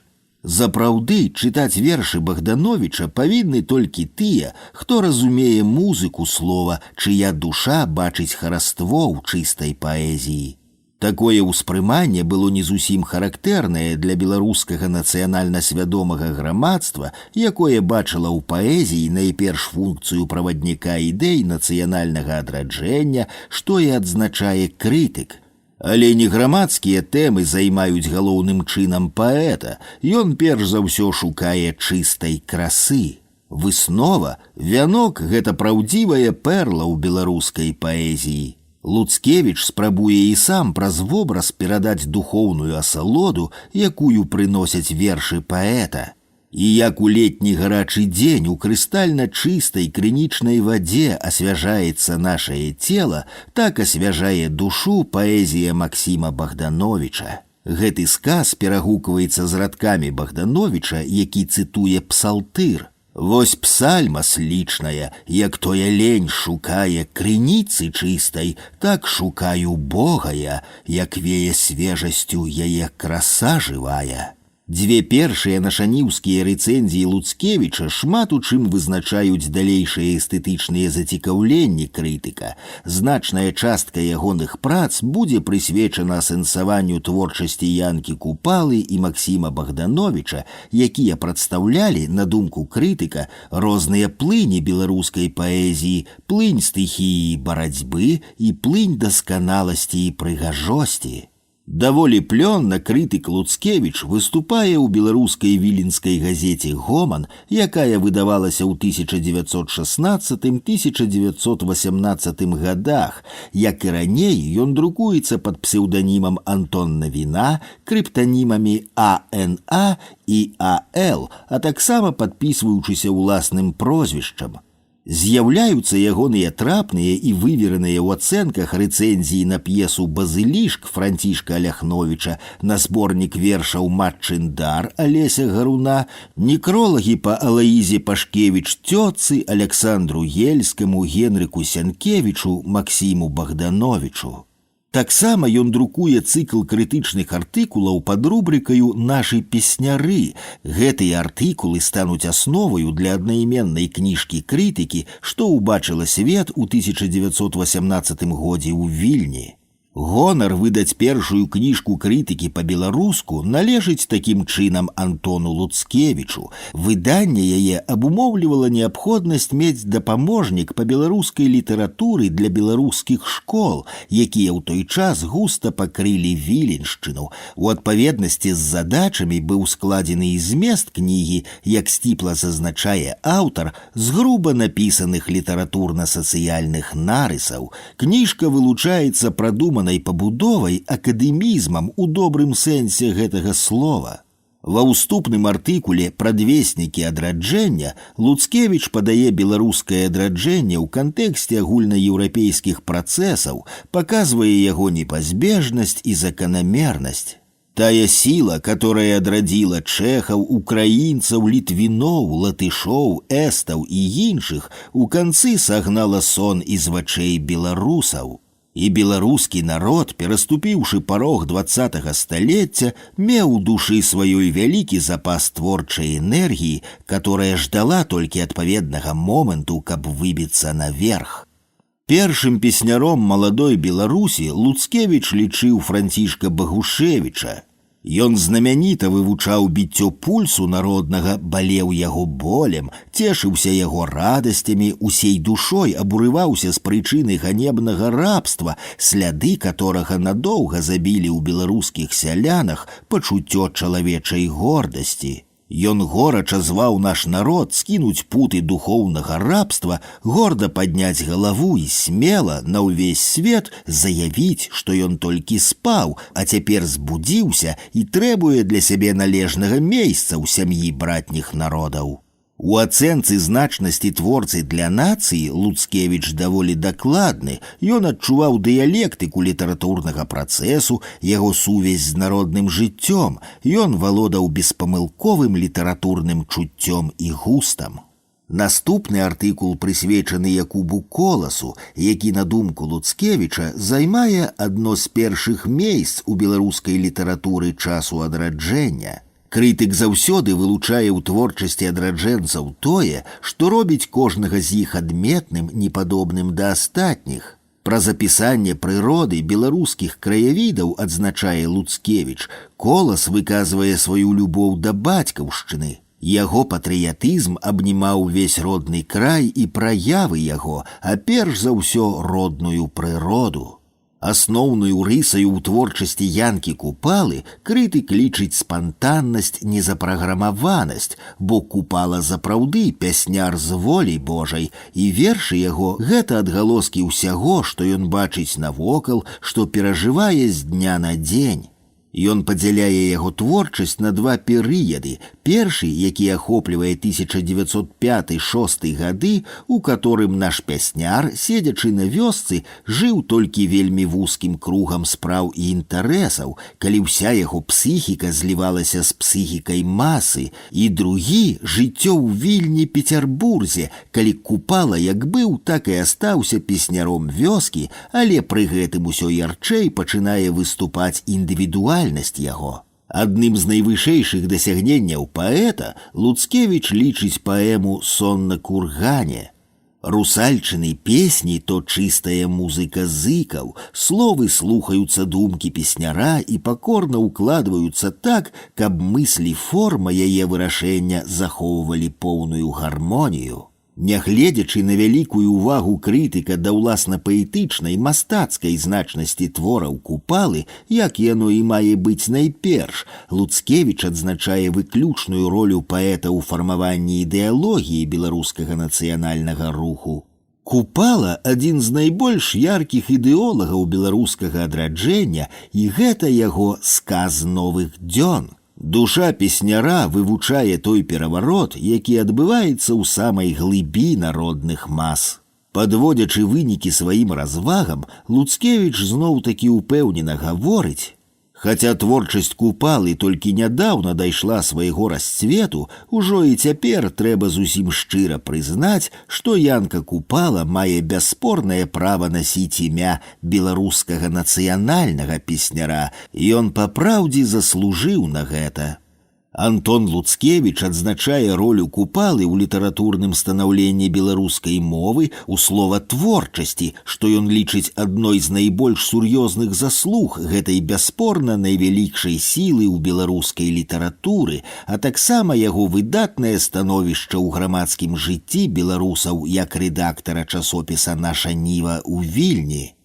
У асобе Цішкі Гартнага ў беларускай літаратуры Луцкевіч бачыць даволі выдатнага прадстаўніка работніцкай ідэалогіі. Сацыял-дэмакрат па перакананнях, праграма беларускай сацыялістычнай грамады, у ЦК якой у свой час уваходзіў Луцкевіч, шмат у чым супадала з мэтамі сацыял-дэмакратыі, за выключэннем нацыянальнага пытання, якому бысыгоўцы надавалі большую ўвагу, і зямельнага пытання, дзе яны арыентаваліся на традыцыі землекарыстання на Беларусі.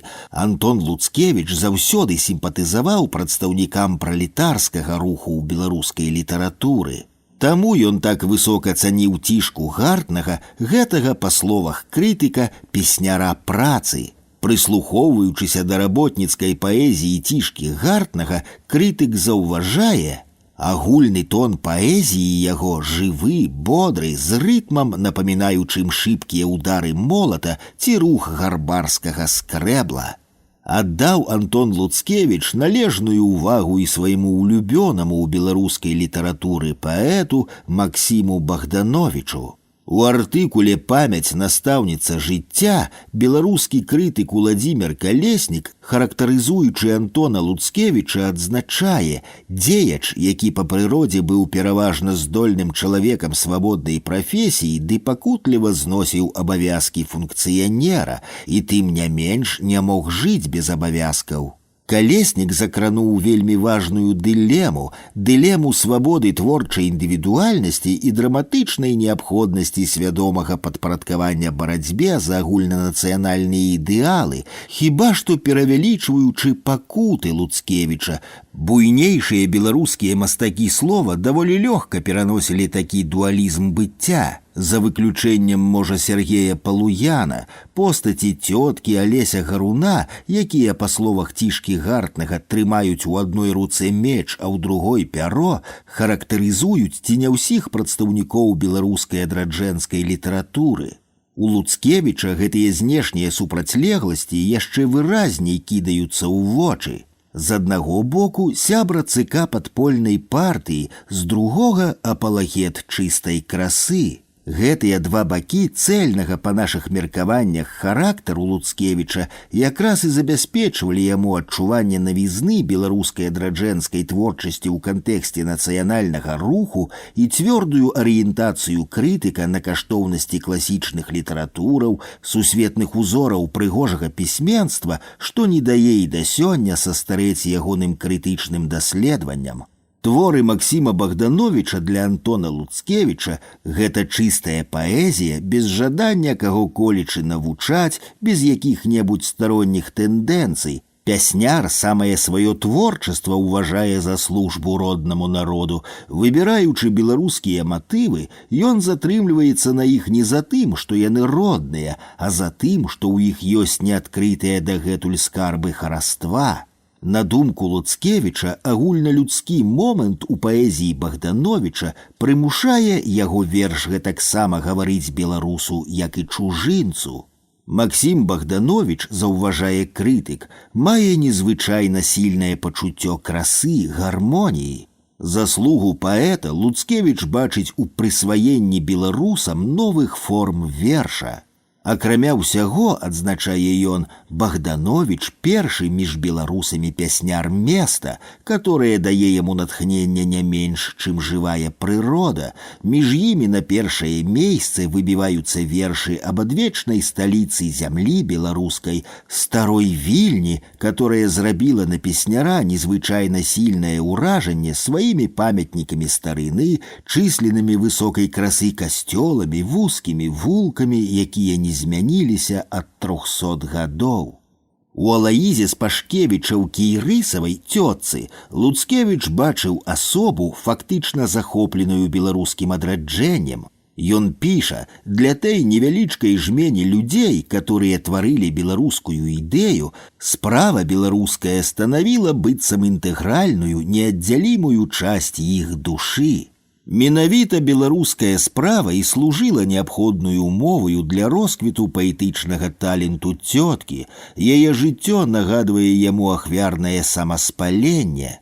Праз усё сваё жыццё цётка па праўдзе гарэла, і шыбка таялі яе сілы, которые так шчодра аддавала беларускай справе, і шыбаючы ўверх да сонца і да зор, яна разам чула сваю слабасць, бяссільнасць. Моманты ўзлёту і спаду танальнасці вершаў цёткі Луцкевіч звязвае з яе грамадскай актыўнасцю. Слабасць і бяссільнасць нарастаюць у яе на эміграцыі, і наадварот, цётка палае, працуючы ў Беларусі на роднай ніве.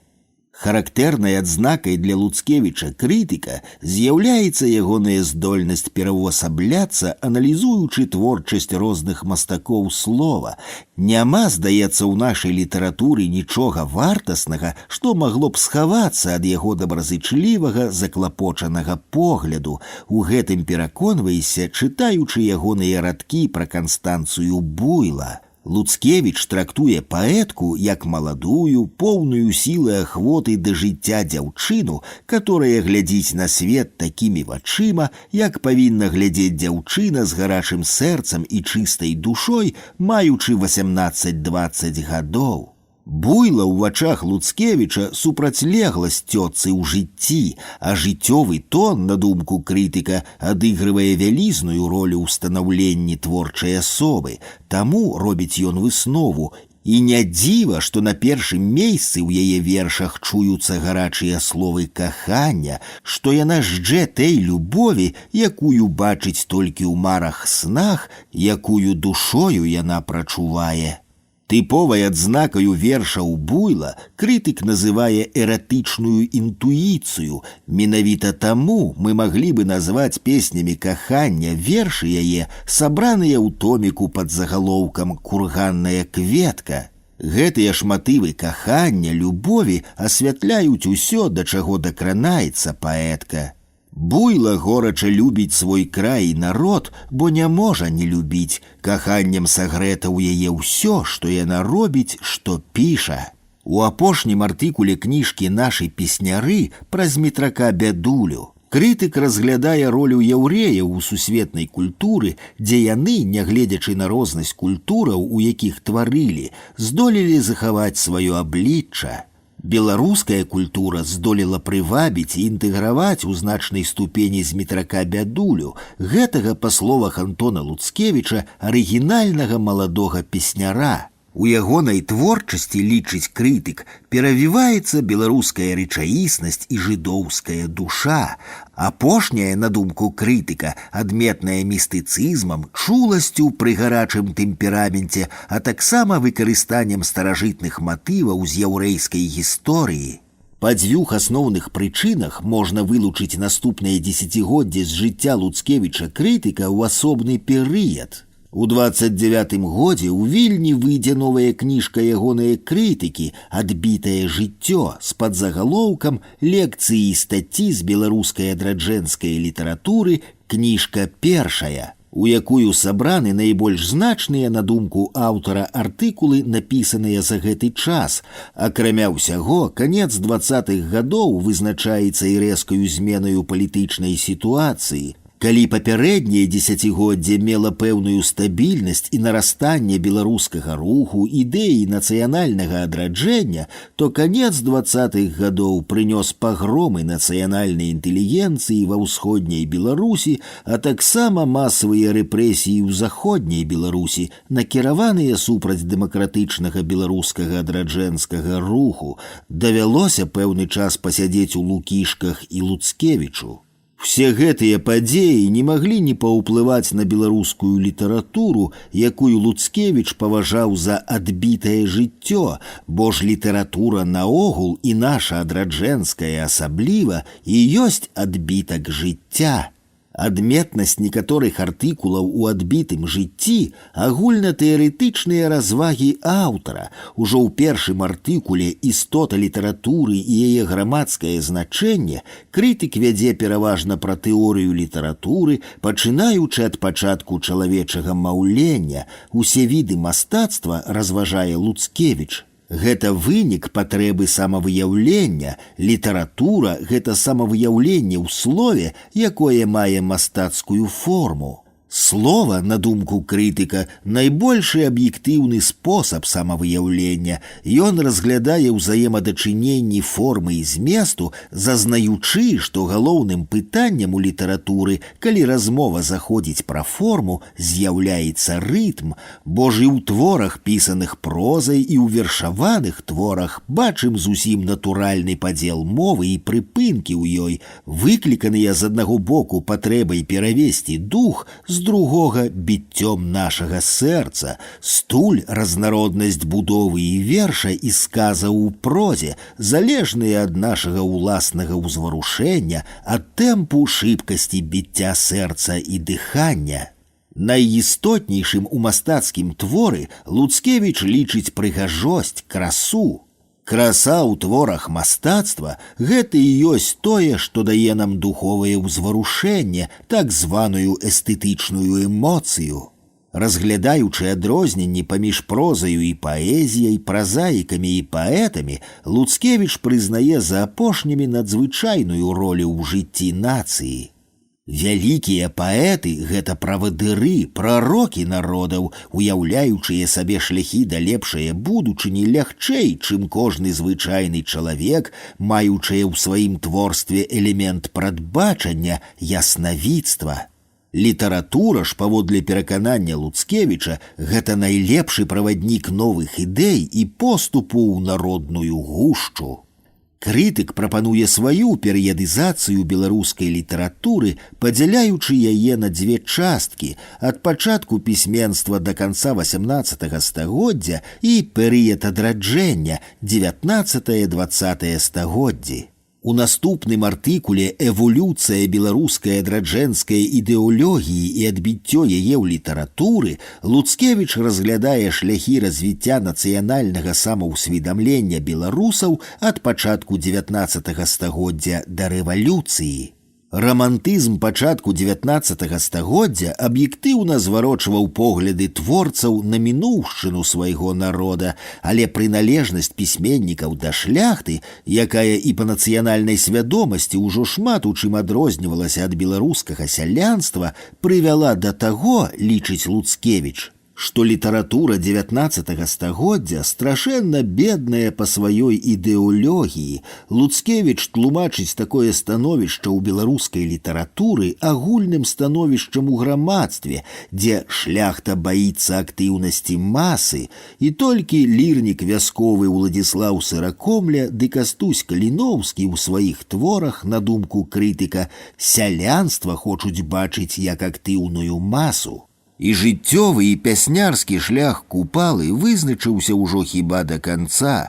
Трудна спадзявацца ад яго нечага нечаканага, што з сучасным духоўным воблікам Купалы магло б аказацца ў супярэчнасці, бо тое, да чаго ён сягоння дайшоў, гэта ж вытвар больш як 20гадовай эвалюцыі Купалы. З вясковага хлапца вырас вялікі паэта, волат слова, вырас павадыр свайго народу.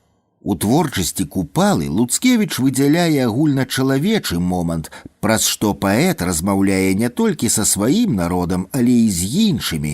Усё нашае нацыянальнае сілай творчага таленту свайго Купала падымае на вышыню агульналюдскага разумення, знаходзячы ў ім і адбіраючы цэннасці агульналюдскай вагі. Луцкевіч спрабуе вызначыць каштоўнасці, якія аб'ядноўваюць розныя народы, і спыняецца на прыгажосці. Краса – той супольны язык народаў, які іх звязвае ў адну сям'ю, і гэтым языком прамовіў Купала на ўвесь свет ад імя беларускага народу. Наступны артыкул Максім Богданович з падзагалоўкам «У 10-тыя ўгодкі смерці яго» істотна дапаўняе сказанае крытыкам пра Богдановича раней. Богданович – паэта палутонаў, яго ролю ў беларускай паэзіі можна прыраўнаваць да ролі таго, хто ўвёў у музыку паўтоны, хто на іх збудаваў новую гармонію. Асабліва імпанавала крытыку праца Богдановича над словам. Богданович – вялікі вучитель, ён паказаў, як, маючы ў душы іскру Божую, можна выказаць роднай мовай усё, што перажывае, што адчувае не толькі народ просты, але і інтэлігент еўрапейскага тыпу. Антон Луцкевіч развівае выказаны ім у артыкуле пра Янку Купалу меркаванні наконт суадносінаў нацыянальнага і інтэрнацыянальнага, больш выразна акрэслівае іх узаемасувязь у мастацтве. Нацыянальнае стаецца агульналюдскім праз укрытую ў ім чыстую красу. І таму пясняр чыстай красы мае вялізнае значэнне для беларусаў, бо выкрываючы вечную, неўміручую красу ў нашым родным беларускім, Богданович уводзіць нас у сям'ю культурных народаў з большай пэўнасцю, чымся тыя, хто піша вялікія трактаты аб нашым праве на гэта. Магутны эстэтычны пачатак паэзіі Богдановича прыцягвае ўвагу Луцкевіча. Ягонаму разгляду крытык прысвячае артыкул «Праблемы красы і мастацтва ў творах Максіма Богдановича». Пачынаючы з аналізу інстынкту размнажэння, які ў чалавека стасуецца з невядомым жывёльнаму свету пачуццём каханнем, Луцкевіч дае сваё вызначэнне прыгажосці. Краса – стымул для любви. Праблема прыгажосці ў Максіма Богдановича, на думку Антона Луцкевіча, разглядаецца ў творах «Апокрыф», у вёсцы «Музыка», дзе Богданович сцвярджае духоўную сутнасць красы, яе бескарыслівасць. Аналізуюцца ўзаемадачыненні грамадскага і эстэтычнага пачатка ў мастацкім творы. Крытык лічыць, што грамадскія матывы, заклікі, ідэалы могуць складаць змест мастацкага творства, могуць служыць магутным пабуджэннем да тварэння, але не могуць дыктаваць сваіх законаў красе. Артыкул Антона Луцкевіча «Ідэолог народнай інтэлігенцыі», прысвечаны Максіму Гарэцкаму, якога ён лічыць найглыбейшым з ідэолягаў беларускай адраджэнскай народнай інтэлігенцыі. Луцкевіч паважае Гарэцкага за натуру абдораную, чуткую і адзыўчывую на ўсё, што робіцца навакол. Менавіта гэтым ён тлумачыць няспынныя пошукі пісьменнікам свайго ідэалу. Гарэцкі асабліва востра перажывае і шуканне грамадскага ідэалу, і захапленне агульналюдскімі пытаннямі і містычнымі настроямі, і ўрэшце даходзіць да яснага нацыянальнага ідэалу. Луцкевіч сцісла абмалёўвае дыялектыку развіцця нацыянальных поглядаў Гарэцкага, праходзячы ўсе этапы культурнага росту ад несвядомай абароны беларускага да свядомага служэння, Гарэцкі разам з тым перажыў і ўсе этапы развіцця беларускай ідэі. Асноўным у жыцці пісьменніка, заўважае Луцкевіч, становіцца беларуская справа, для якой жыве і працуе сам Гарэцкі, якой шчыра аддае свае сілы, свае здольнасці, свой талент. Перад намі паўстае вобраз трохі нечаканага Максіма Гарэцкага, фанатыка беларускай справы. Беларуская нацыянальная справа, справа нацыянальнага адраджэння беларускага народа – гэта найвышэйшы дагмат грамадскай рэлігіі Гарэцкага, што безумоўна накладала моцны адбітак на ягоную творчасць. Разглядаючы аповесць Гарэцкага «Дзве душы», Луцкевіч у першую чаргу адзначае, што аповесць раскрывае духоўнае хараство барцоў за беларускую нацыянальную ідэю. Луцкевіч падтрымлівае Гарэцкага ў яго жаданні сінтэзаваць духоўнае і нацыянальнае, бачачы менавіта гэты шлях перспектыўным для адраджэння беларускага народа. Безумоўна, да новага чалавека дарога ідзе праз паглыбленне свайго духовага «я», праз узбагачэнне сваёй душы. А з скарбаў духа, калі не нарадзіўся, дык народзіцца і шуканы Гарэцкім, ды не адным толькі ім, запраўды новы чалавек-беларус. Артыкул на новых шляхах пачынаецца з літаратуразнаўчых развагаў пра суадносіны формы і зместу, пра значэнне формаў у літаратурнай творчасці ў гісторыі культуры народаў. Луцкевіч падхоплівае і развівае Богдановічаву ідэю паскоранага развіцця беларускай літаратуры. Ён робіць назіранні за развіццём рытмікі, формы ў беларускай паэзіі 19-20 стагоддзяў, прызнаючы вучобу яе на сусветных узорах. Луцкевіч адзначае ўплыў экспрэсіянізму на паслярэвалюцыйную паэзію Коласа і ў яшчэ большай ступені на паэзію Богдановіча і Купалы. Гэта ўсё людзі, узгадаваныя агульнаеўрапейскай культурай. У паэзіі Янкі Купалы і Максіма Богдановіча ён знаходзіць уплывы сімвалізму, футурызму і спрабуе вызначыць новыя матывы і формы ў маладых беларускіх паэтаў на прыкладзе зборнікаў Уладзіміра Дубоўкі «Строма», Уладзіміра Жылкі «Уяўленне» і Міхася Чарота «Босыя на вогнішчы». Вось адна з яго кароткіх і ёмістых характарыстык. Уладзімір Жылка ў «Уяўленні» атварае псіхалагічны бок нацыянальнай рэвалюцыі. «Пад сінім небам» – артыкул з падзагалоўкам «Характарыстыка творчасці Наталлі Арсеньевай». Яе першая кніжка вершаў «Пад сінім небам» піша Луцкевіч. Край такі далёкі ад усяе нашае сучаснасці з яе цывілізацыйнымі заваяваннямі, край фантазіі і хараства, дзе пануе непадзельна музыка гукаў. Гэта, адзначае крытык, першы варунак, першая і найбольш істотная адзнака запраўднае паэзіі. Антон Луцкевіч выдзяляе ў заходнебеларускай літаратуры тры ідэалагічныя кірункі – нашаніўскі, барацьбяны, шуканне красы хараства. Наталля Арсеньева, на яго думку, належыць да трэцяга. Паэтка чуткая на боль і пакуту нашага гаротнага народа. Шукаючы адпаведнага вызначэння яе паэзіі, Луцкевіч пераходзіць на мову вобразаў і параўнанняў. Яе творы гэта запраўды быццам бы сіненькія васілёчкі пад нашым сінім небам, сярод жыта, узрошчанага цяжкай працай і барацьбой селяніна. Палітычныя, грамадскія, эстэтычныя погляды арыгінальнага крытыка заўсёды знаходзяць адбітак у ягонай працы. Гэта адзін з найважнейшых кампанентаў, які робіць крытыку раўнапраўным жанрам літаратуры. Вялікае значэнне адыгрывае талент, інтуіцыя крытыка, якія дазваляюць яму рабіць пераканаўчыя абагульненні, весці чытача за сваёй думкаю. Ад інтуіцыі крытыка, ягонай здольнасці прадбачання залежыць доўгатрываласць ягонай працы. Антон Луцкевіч, безумоўна, належыць да ліку арыгінальных канцэптуальных крытыкаў, але, на наш погляд, суб'ектывізм крытыка праявіўся ў артыкуле «Бунт проці Бога».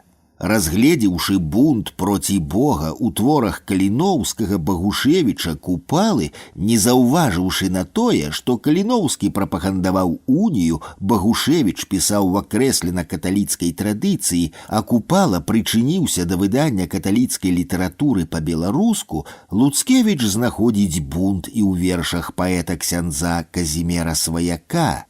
Праглядаючы томік яго вершаў «Мая ліра», выданы беларускім выдавецкім таварыствам у 1924 годзе ў Вільні, мы бачым усюды крык роспачы душы збалелай, змук ашалелай, бачым страшэнную духовую драму паэты-ксяндза, утраціўшага веру ў найвышэйшую справядлівасць.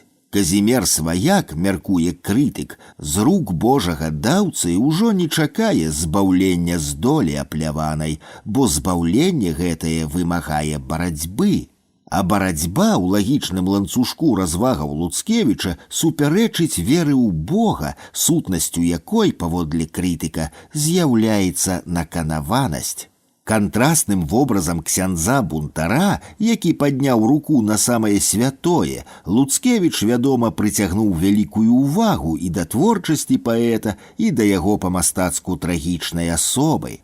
Але ж ці быў гэты разлад на самой справе? Сам Сваяк быў апанаваны ідэяй хрысціянскай гуманізацыі народнага руху, таго, што Луцкевіч называе барацьбою. Мы павінны дайсці да высновы, што калі адкінем хрысціянства ад руху нашага народнага, то ён, гэты рух, расплывецца ў золкай міжнароднасці і этычнай развязлівасці. Пісаў Сваяк у дзённіку, беларускі ксёндз-паэт з гонарам выконваў гэтую вызначаную сабе місію, не супрацьпастаўляючы народную барацьбу і веру ў Бога. «Аддаючыся на бліжэйшым братам маім, я хачу споўніць волю тваю, шукаць праўды і несці знойдзеную другім». У жыцці самога Луцкевіча супярэчлівасці паміж перакананнямі і дзеяннямі ў адносінах з рэлігіяй былі ці не большымі за тыя, што ён убачыў у Сваяка.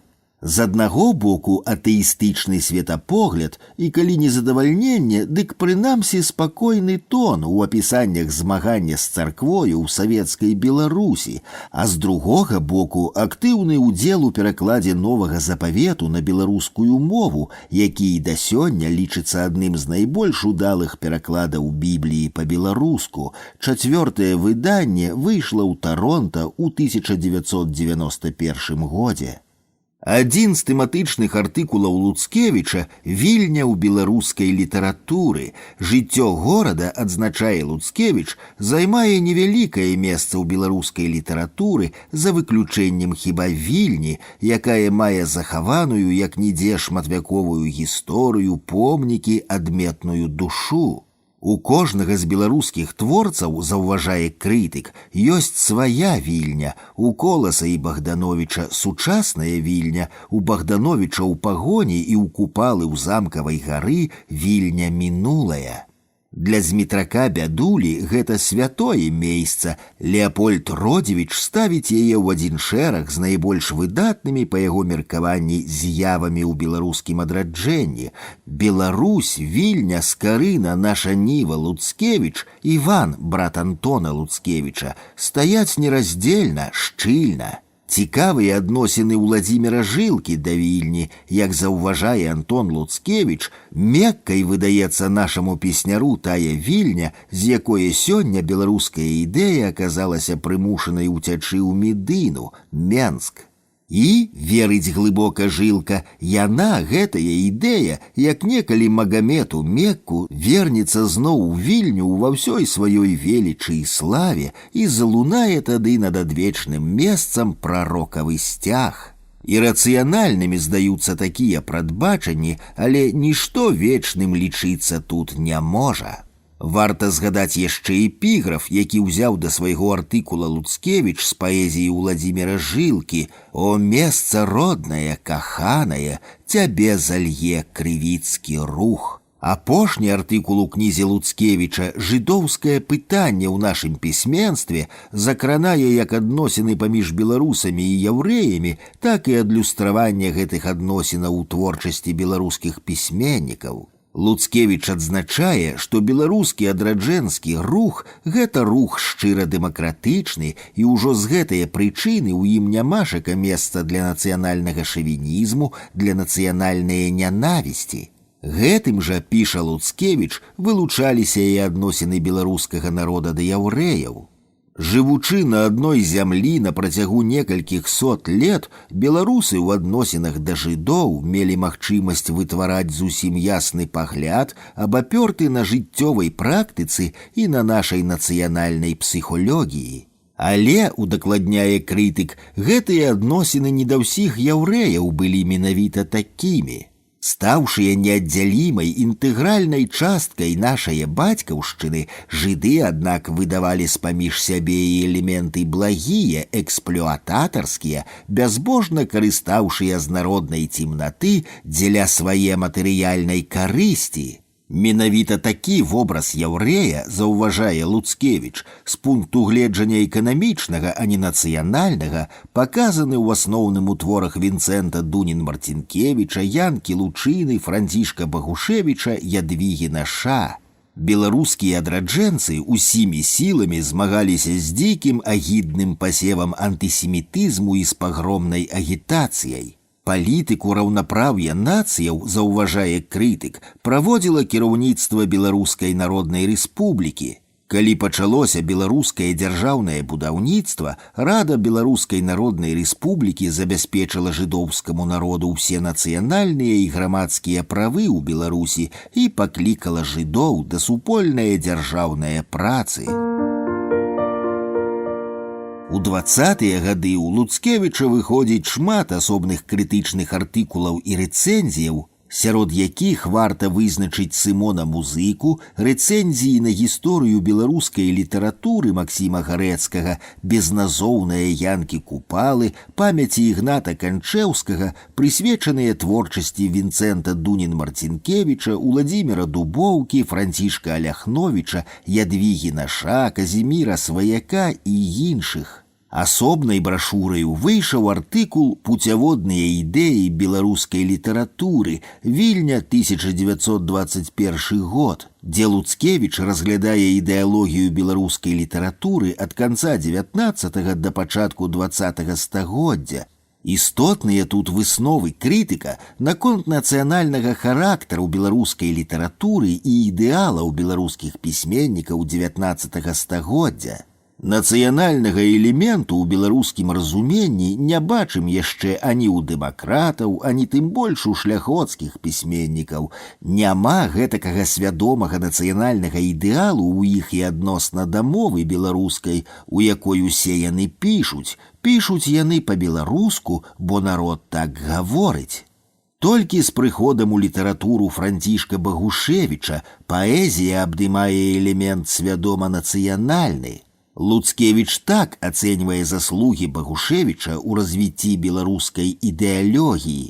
Ён першы развярнуў у сваіх творах цэлую шырокую праграму, паставіўшы сабе галоўнымі мэтамі прабуджэння ў мужыка самапашаны, пачуцця сваёй чалавечай і нацыянальнай годнасці і вартасці, бо ён першы абвяшчае самацэннасць нацыянальнасці і мовы беларускай, і па гэтай дарозе ідзе доўгі сцяг яго духоўных наследнікаў. І ўсе тыя беларускія дзеячы, што паклалі падваліны сучаснага адраджэнскага руху, кшталтавалі сваю ідэалогію па ідэалах і лёзунгах Мацея Бурачка.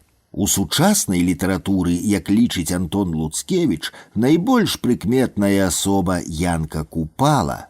У асобе Купалы найбольш поўна выявіліся ўсе тыя думкі і ідэалы, якія твораць працэс адраджэння нашага народа. Беларуская літаратура, паводле Луцкевіча, ёсць частка сусветнага творства. Даволі плённымі для Луцкевіча крытыка з'яўляюцца 30-тыя гады. У 32-м годзе выходзіць ягоная брашура «Янка Купала як прарок адраджэння», якая ўяўляла сабою лекцыю, чытаную крытыкам у Вільні, Рызі і Дзвінску ў 50-тыя ўгодкі нарадзін паэта. Гаворачы пра Купалу, Луцкевіч параўноўвае яго з Пушкіным у рускай літаратуры, Міцкевічам у польскай, Шаўчэнкам ва ўкраінскай. У творчасці Янка Купала увесь аддаецца ідэі ўсебаковага адраджэння і вызвалення працоўнага народа і дае сінтэз змагання нацыянальнага і сацыяльнага, сінтэз, які характарызуе творчасць Купалы ад пачатку да канца. Антон Луцкевіч шукае падставы, якія дазвалялі Купалу выступаць вешчуном беларускага адраджэння. Каб нешта прарочыць, дзеля гэтага трэба было крэпка верыць у сваю ідэю, трэба было мець і нейкія аб'ектыўныя падставы для такое веры, і Купала знайшоў гэтыя падставы у слаўнай мінуўшчыне свайго народа. Гэта тыповы шлях беларускіх адраджэнцаў, вера ў будучыню, якая абапіралася на славутую мінуўшчыну беларусаў. Усё беларускае асяроддзе, што акаляла паэта, захаплялася гісторыяй свайго народа і здолела прышчапіць гэтае захапленне Купалу. У паэме Янкі Купалы на куццю, на думку Луцкевіча, найбольш поўна выказваюцца адносіны паэта да мінуўшчыны, сучаснасці і будучыні беларускай ідэі. Купала спрабуе выявіць прычыны заняпаду нацыі і бачыць іх як у навязванні беларусам чужой волі, так і ў сацыяльным прыгнёце народа, але выразна адчуваючы атмасферу здрадніцтва, адступніцтва, дзе гінуць лепшыя, што ён паказаў у паэме «Сон на кургане», паэт у той жа час верыў у няўхільную эвалюцыю грамадства. Купала не толькі клікаў свой народ да адраджэння, да барацьбы, але і прадбачыў будучыну, прадбачыў трыумф беларускай адраджэнскай ідэі, трыумф беларускіх працоўных масаў. Менавіта ў гэтай здольнасці прадбачання і заключаецца вяшчунства Купалы, робіць выснову Луцкевіч. Бо і вялікую рэвалюцыю ў Расіі, і сацыяльны пераварот, і стварэнне ўлады працоўных, і той магутны ўздым беларускіх масаў пад незалежніцкім сцягам, які знайшоў найбольш яркае сваё выяўленне ў ўсебеларускім кангрэсе ў Менску ў канцы 17-го года, усё гэта вешчым духам сваім напрарочыў Купала. Антон Луцкевіч спрабуе асэнсаваць сённяшні дзень у жыцці прарока адраджэння, ягоную творчасць у свеце рэалізацыі ідэй і з сумам адзначае: ды і мусіць сняцца Купале абразы поўнага здзяйснення яго ідэалу адраджэння, здзяйснення да канца, але на паперу яны ўжо не выліваюцца і, здаецца, не выльюцца. Луцкевіч спадзяваўся, што гэтыя ідэалы даспявае хіба новае, маладое пакаленне песняроў беларускіх, аб якіх маем поўнае права сказаць, што яны ўсе, у большай ці меншай меры, духоўныя дзеці Янкі Купалы, слова за імі. На жаль, гістарычныя абставіны ў савецкай Беларусі пачалі крута мяняцца, і духоўная спадчына Купалы была знявечана разам з яе носьбітамі. Астатнія ж мусілі тварыць у манеры сацыялістычнага рэалізму. Ноткі суму і разгубленасці ў юбілейнай лекцыі ў дачыненні да Купалы набываюць пэўнае акрэсленне ў артыкуле «Ян Луцевіч, Янка Купала». Гэтаксама прысвечаны 50-м угодкам з дня нараджэння паэта, Луцкевіч вылучае 3 моменты ў жыцці Беларусі, якія адбіліся на творчасці паэта. Момент велізарнага нацыянальнага ўздыму, момент тварэння новага сацыяльнага ладу на беларускай зямлі і момент не радасці, а жаху, момент, калі па загаду чырвонае Масквы ад імя тае ж сялянска-работніцкай улады пачалося таптанне і нішчэнне ўсяго, што было цэнным і святым для Купалы. Гэта вядомая працібеларуская акцыя ў савецкай Беларусі, знайшоўшая свой водгук і ў заходняй Беларусі. Акцыя, закончаная разгромам беларускай інтэлігенцыі, арыштам некалькіх сотняў найвыбітнейшых беларускіх культурных працаўнікоў у БССР. Разборы не абмінулі і Купалу, адзначае Луцкевіч. І вось пачаўся і чыста інквізітарскі націск на Купалу, каб ён пакаяўся ў сваіх нацыяналістычных грахах і адрокся ад сваёй нацыянальнай ідэалогіі. Купала мужна адбіваў гэты націск, але ўрэшце, бачачы, як паддаюцца вонкавай сіле другія, паддаўся ёй і ён, апошні.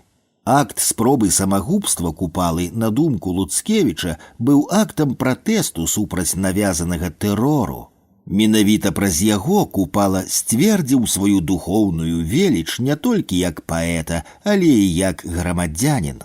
Праз 2,5 месяцы 19 лістапада 1932 года у гэтай самай газеце з'явіцца артыкул Луцкевіча «50-летие Якуба Коласа», дзе крытык ацэньвае вялізны ўклад Коласа ў беларускую літаратуру, не забыўшыся дадаць: «Праўда, пэўне, і шмат цяжкага прыйшлося перажыць за апошнія гады Якубу Коласу, гледзячы, як сталінскія агенты пачалі паход проці беларускай культуры і беларускага народа, зніштажаючы і разганяючы па ўсёй Расеі беларускую інтэлігенцыю.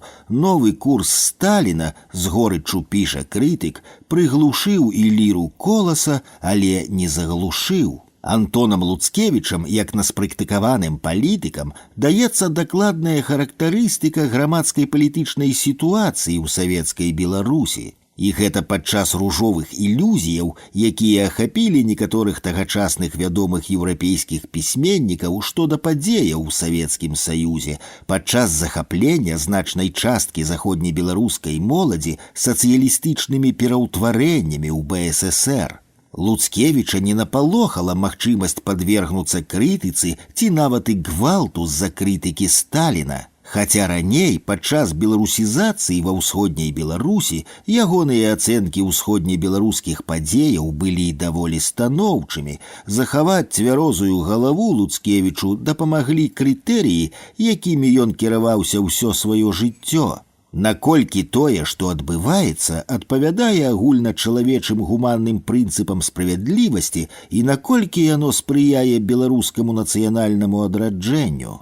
Таксама юбілейным па сутнасці з'яўляўся артыкул Луцкевіча «Крытычныя моманты ў жыцці Купалы і Коласа паводле іх твораў», надрукаваны ў часопісе «Новая варта». Аналізуючы дарэвалюцыйныя вершы Купалы, Луцкевіч знаходзіць вытокі песімізму паэта, ягонага сусветнага суму. Якуб Колас, заўважае крытык, сумуе ў астрозе, але дух яго крэпкі. Крытычны момант, лічыць ён, у творчасці Коласа настае пасля рэвалюцыі, па вяртанні на бацькаўшчыну ў 1921 годзе, калі Колас, абглядаючыся ў вёсцы, піша «Кавалі другія, а ланцуг той самы». Найвялікшы крызіс у Купалы, мяркуе Луцкевіч, настае ў час пагрому беларускай інтэлігенцыі ў канцы 20-х гадоў. Пасля замаху на жыццё і пакаяння, адзначае крытык, тая іскра Божая, якая так цудоўна ззяла ў душы паэты, тухне з дня на дзень, і Купала ўжо нічога новага не творыць. Якуб Колас у канцы 20-х гадоў, на думку крытыка, таксама перажывае творчы крызіс. Гэты найярчэйшы ідэолог беларускага сялянства з яго векавечнай цягай да ўласнай зямлі піша цяпер апавяданні, асуджаючыя гэтае імкненне беларускага сялянства да самастойнага варштату працы сваёй зямлі. А затое услаўляе калгасы шляхам гвалтаў і тэрору, накіненыя нашай вёсцы. Ці здолее паэта стварыць у сваёй душы такі ж яркі і красачны новы свет, як гэны стары, што адбіўся ў новай зямлі? Азіраючы палетак беларускай паэзіі ў савецкай Беларусі, Антон Луцкевіч робіць несуцешныя высновы. А старая нацыянал-дэмакратычная паэзія, разбітая, раздаўленая ботамі агентаў ГПУ, аплёваная самімі сваімі каючыміся тварцамі, паступова замаўкае.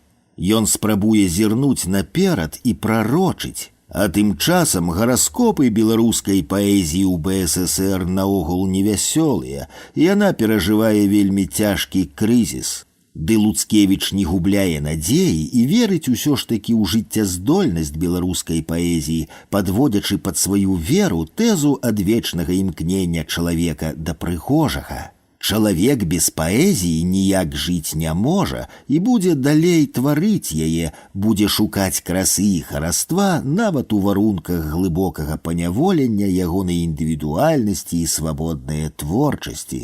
Цяжкі бот агентаў ГПУ роўна прыдавіў гэтую цудоўную краску чалавечае творчасці, паэзію, на ўсім абшары дасягаемасці. У гэты самы час Янка Купала мусіў змясціць ліст у савецкай Беларусі, дзе ён пісаў: «Беларускія нацыянал-фашысты, робячы справу польскага і сусветнага імперыялізму, стараюцца выкарыстаць і мой 50-гадовы юбілей для сваіх агідных правакацыйных мэт. Яны распаўсюджваюць чуткі, што нібыта бальшавікі прымушалі мяне пісаць, як пішу я цяпер. Я з абурэннем адкідаю гэтую фашыстоўскую хлусню і ўсякія плёткі аб тым, што я калі-небудзь быў праціўнікам камуністычнай партыі і савецкай улады. Я пратэстую супраць юбілейнага фарсу, які наладжваюць у мой гонар тыя, чые рукі ў крыві працоўных заходняй Беларусі, ганьбячы здрадніцкую работу нацыянал-фашызму, я заяўляю, што адзіны шлях да канчатковага вызвалення працоўных мас ёсць шлях камунізма». У наступным 1933 годзе Антон Луцкевіч выдае асобную брашураю чарговы рэтраспектыўны агляд беларускай паэзіі, галоўныя кірункі ў беларускай паэзіі. Пачынаючы ад драматычнай паэзіі Яна Баршчэўскага, пачатак 19 стагоддзя, Луцкевіч спыняецца на вершы Паўлюка Багрыма, адзначаючы ягонае знітаванне з фальклорам, на Энеідзе, як ужо цалкам свядомым творстве. Этапам у развіцці беларускай літаратуры крытык лічыць творчасць Дунін-Марцінкевіча, які пакідае нам запраўдную спадчыну ў беларускай мове. Антон Луцкевіч выдзяляе рамантычныя, неарамантычныя ўплывы ў беларускай літаратуры, адзначаючы, што натуралізм, сённяшняй тэрміналогіяй рэалізм і рамантычны ідэалізм ідуць у нас поплеч, перамешваючыся. Да народніцкага натуралістычнага кірунку Луцкевіч адносіць Багушевіча, Лучыну, Гурыновіча, Каганца, Ядвігіна Ша, Цётку. Новым важным крокам наперад у беларускай літаратуры Луцкевіч лічыць нашаніўскі перыяд. Наша ніва, на ягоны погляд, літаратурная школа, фармулявала ідэалогію беларускіх адраджэнцаў. У сваю чаргу літаратурны нашаніўскі рух злучаў маладых аўтараў на грунце адраджэнскае ідэалогіі. Антон Луцкевіч дае характарыстыку Янку Купалу, заўважаючы, між іншым, што яго нацыянальная ідэалогія поўнасцю грунтуецца на высокагуманітарных падставах. Купала, на яго погляд, тыповы неарамантык. Якуб Колас прадстаўляе вышэйшую форму народніцка-натуралістычнага цячэння. У цішкі Гартнага крытык вылучае пралетарскі кірунак, схільныя да містыцызму Алесь Гарун, Змітрок Бядуля, Максім Гарэцкі, на думку Луцкевіча, шукаюць у містыцы адказы на жыццёвыя пытанні. Максім Богданович, прадстаўнік эстэтызму, удумчывы і тонкі цаніцель красы, далёкі ад развіваўшайся на бацькаўшчыне палітычнай барацьбы, сваё служэнне беларускаму народу бачыць у тварэнні высокамастацкіх цэннасцей у беларускай мове. У цэлым жа, лічыць Луцкевіч, найбольш характэрнай рысай беларускай адраджэнскай паэзіі ёсць яе рацыяналізм.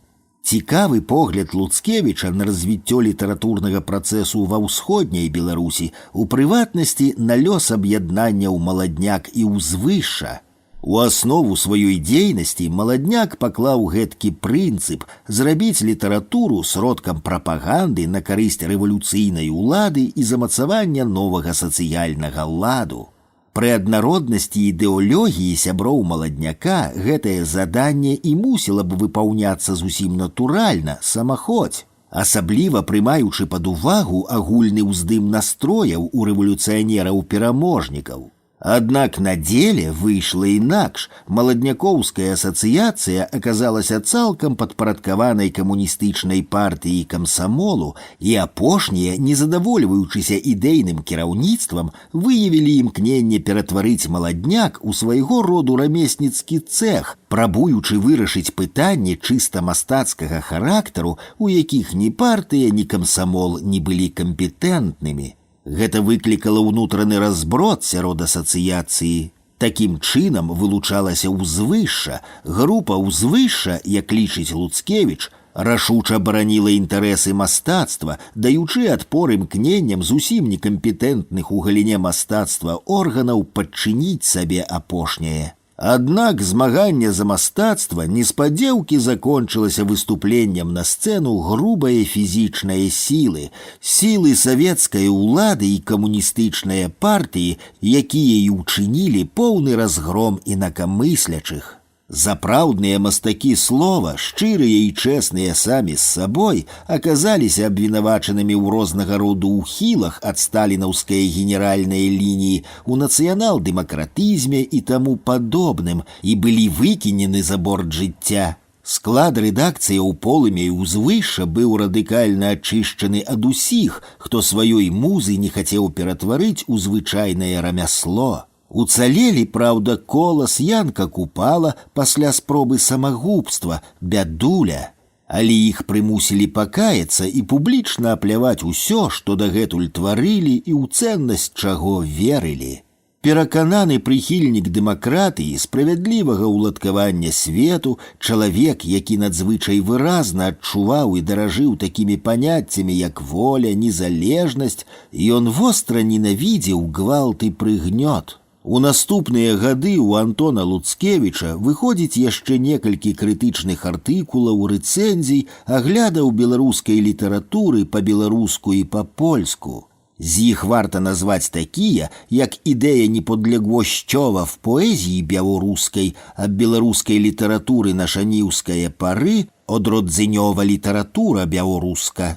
У артыкуле «Праблема сфармавання нацыянальнай душы Максіма Богдановича да 20-х угодкаў смерці Антон Луцкевіч разглядае асноўныя крыніцы, якія паўплывалі на станаўленне нацыянальнай свядомасці паэта, адзначаючы, між іншым, што аб Богдановичу трэба гаварыць як аб незвычайным у нашай паэзіі феномене.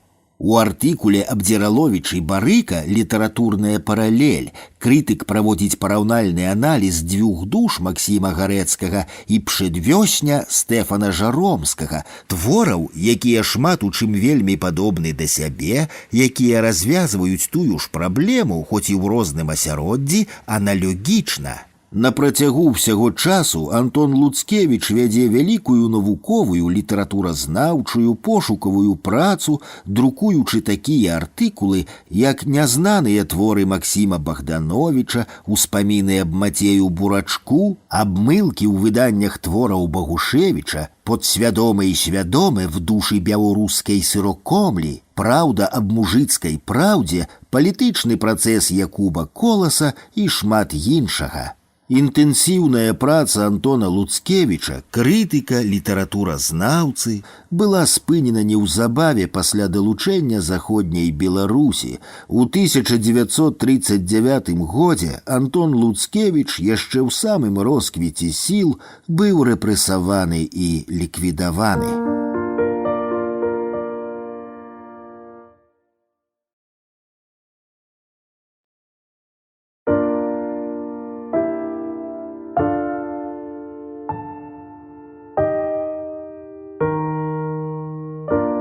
Як я памру.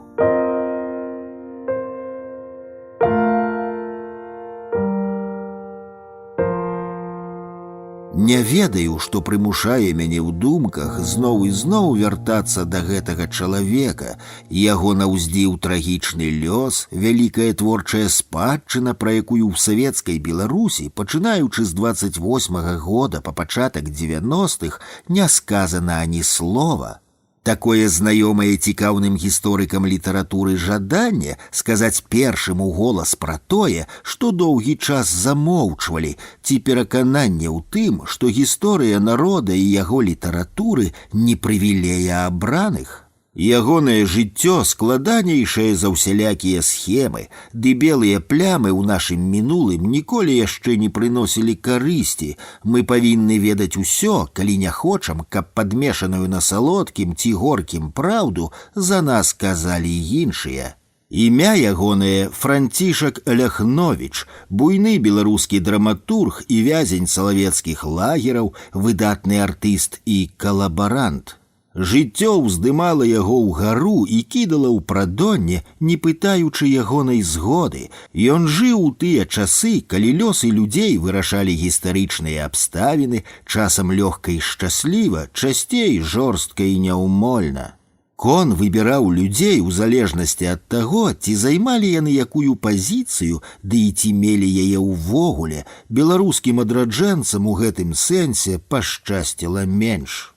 Па-інакшаму склаўся бы лёс Францішка Аляхновіча, каб не гэтая заклятая беларушчына, але пра гэта потым, а зараз мы вернемся ў Вільню канца 19 стагоддзя, стары і дарагі нам горад, дзе чаго толькі можна было не ўбачыць і каго толькі не пачуць. Гучалі і беларуская, і польская, габрэйская і расейская, а таксама літоўская мовы. Усе адчувалі тут сябе, прынамсі, калі не гаспадарамі, дык тутэйшымі. Былая сталіца упарта не жадала забывацца на даўно ўжо мінулыя вольнасці.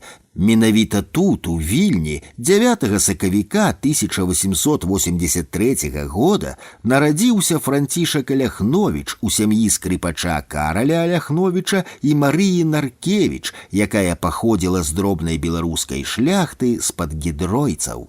Дзед Францішка па бацьку паходзіў з-пад Радашкавіч са збяднелага шляхецкага роду. Недзе па тых мясцінах вандравалі арандатарамі Луцевічы. Захапленне музыкаю выцягнула Аляхновіча ў Вільню, дзе ўлетку ён працаваў мулярам, а ўзімку граў на скрыпцы. Караль Аляхновіч пайшоў далей за бацьку і граў на скрыпцы ўжо ў віленскіх тэатрах. Малы Францішак з 5 гадоў назіраў за спектаклямі з аркестравай ямы. Можна ўявіць сабе, што бацька новай беларускай літаратуры Францішак Багушевіч не раз заўважаў малога хлопчыка, які прагна лавіў кожнае слова са сцэны, а затым пужліва хаваўся ад грукату і стрэлаў. Вучыўся Францішак вельмі слаба і неахвотна, галаву адно займаў тэатр. Што такое гэтыя нудныя старыя мовы з усім астатнім у дадатак, калі там, на сцэне, было сапраўднае жыццё, шчасце і радасць, поспех і слава.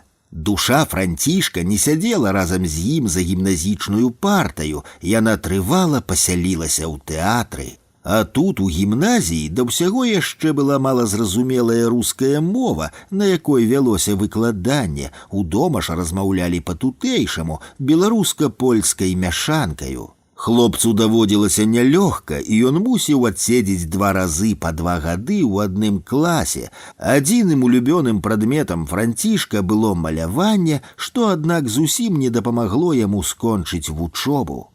За непаспяховасць яго выганяюць з гімназіі, і Францішак пад усхліпы маці і бацькавыя строгія пануканні падаецца ў віленскую хіміка-тэхналагічную школу. Тэхнічная адукацыя таксама яму не далася.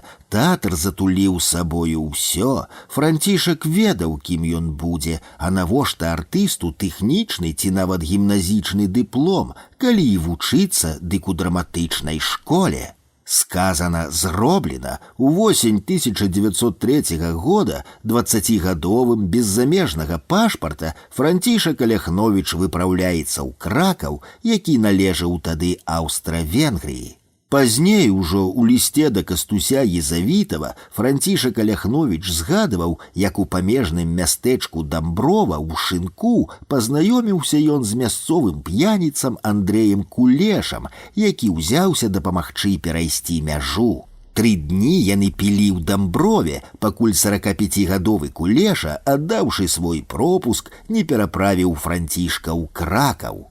У першую ж ноч з кракаўскай начлежкі ён з кулешавым дакументам у кішэні трапляе ў астрог, адкуль, праўда, раніцай яго выпусцілі. Да вялікага расчаравання няўстрыманага аматара тэатра драматычная школа ў тым годзе не працавала, і Францішак Аляхновіч паступае вольным слухачом на літаратурна-гістарычны факультэт Кракаўскага універсітэта, у якім за колькі стагоддзяў да яго вучыўся іншы Францішак Скарына. Праз год ён перабіраецца ў Варшаву і паступае ў драматычную школу пры музычным таварыстве. Урэшце Францішак апынуўся на сваім месцы, ён з захапленнем вучыцца і заканчвае школу ў 1907 годзе. Год Францішак Аляхновіч вандруе з польскім тэатрам па мястэчках, а ў 1908 годзе вяртаецца ў Вільню, дзе жэніцца. Ужо тады юнака пацягнула на літаратурную ніву, ён працуе рэпарцёрам у польскіх віленскіх газетах, а потым выдае па-польску ілюстраваны гумарыстычны часопіс-тыднёвік «Перкунас», які, дарэчы, анансавала і наша ніва. У гэты час лёс сутыкае яго з віленскімі беларусамі-адраджэнцамі, сярод іх ужо быў стрыечны брат Францішка Аляхновіча Францішак Умястоўскі. Невядома, ці была гэта беларуская вечарына, на якой ён прысутнічаў па службе, ці гэта было знаёмства па справе з некім з рэдакцыі нашай нівы. Вільня была не такім ужо вялікім месцам, каб журналісцкай хеўры не ведаць адзін аднаго. Завязалася сяброўства, а потым захапіла ідэя беларушчыны, ідэя стварэння першага беларускага тэатра. Ён, месціч у трэцім калене, узгадаваны ў горадзе, дзе беларуская мова гучала хіба толькі ў бедных хатах віленскага прадмесця, ды на замазучанай чыгунцы звязаў свой лёс з кволай беларушчынай, якая мусіла быць апазіцыйнай не толькі да афіцыйнай расейшчыны, але і да пальшчызны, адступіцца ад якой тутэйшым каталікам было зусім няпроста, толькі жменька з мясцовай інтэлігенцыі выбірала гэты свой трэці шлях.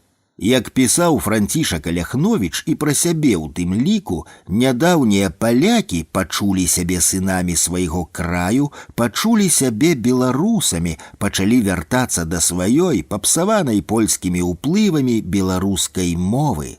Красамоўна, што сярод адраджэнцаў не было моцна забяспечаных людзей. На тыя часы паверыць у рэальнасць адраджэння беларусаў маглі хіба што толькі летуценнікі ды рамантыкі. Паверыў і Францішак Аляхновіч разам з Ігнатам Буйніцкім, Алесем Бурбісам, Леапольдам Родзевічам ды іншымі ён рупіцца пра беларускі тэатр. Яны наладжваюць першы спектакль, рэжысёрам якога быў Аляхновіч, але раптам жорстка нагадвае пра сябе паліцэйскі рэжым турмы народаў. За крамольны артыкул «Перкунас» ліквідуюць, а рэдактару прыходзіць позва ў суд па справе зняважання сілаў нябескіх і за намер скінуць існуючую ўладу. Абвінавачванні былі сур'ёзныя, і Францішак бітымі ўжо шляхамі уцякае з Вільні ў Кракаў. Прыйшлося на нейкі час адкласці думкі пра родны нацыянальны тэатр. 3 гады Францішак Аляхновіч выступае на Галічыне ў розных польскіх трупах, адладжваючы акторскае майстэрства. Расстанне блага адбілася на яго сямейным жыцці, ён застаецца адзін. У 1913 годзе з нагоды 300-годдзя дома Раманавых была аб'яўлена палітычная амністыя. Нацягаўшыся па чужых краёх, Аляхновіч вяртаецца ў Вільню, ідзе да пракурора, каб зняць з сябе судзімасць. Аднак за другі пункт абвінавачання знявага нябескіх сілаў ён дастае год лукішак, знаёмая гісторыя. Мала хто з беларускіх адраджэнцаў не паспытаў астрожнай баланды, частка беларускай літаратуры, створаная ў турмах. Пісалі там Якуб Колас і Карусь Каганец, Ядвігін Ша і Браніслаў Тарашкевіч, Антон Луцкевіч і Алесь Салагуб, пісаў і Францішак Аляхновіч. Жыццё ішло, пакуль не зразумееш і як. Вымушанае зняволенне дапамагло раздумацца. Хацелася сказаць нешта і самому. Тут добра дапамагло і злілося ў адно выдатнае веданне сцэны, набітая рука публіцыста ды рэжысёрская практыка. Францішак Аляхновіч піша першую сваю п'есу на антокалі, перш па-польску, потым рашуча перапісвае па-беларуску. Ёсць тэатр Буйніцкага, ёсць аматарскія гурткі, урэшце ёсць мара пра ўласную беларускую трупу. Выбар зроблены, да Каруся Каганца і Янкі Купалы далучыўся, можна сказаць, прафесійны драматург, конча звязаўшы свой лёс з беларускім тэатрам.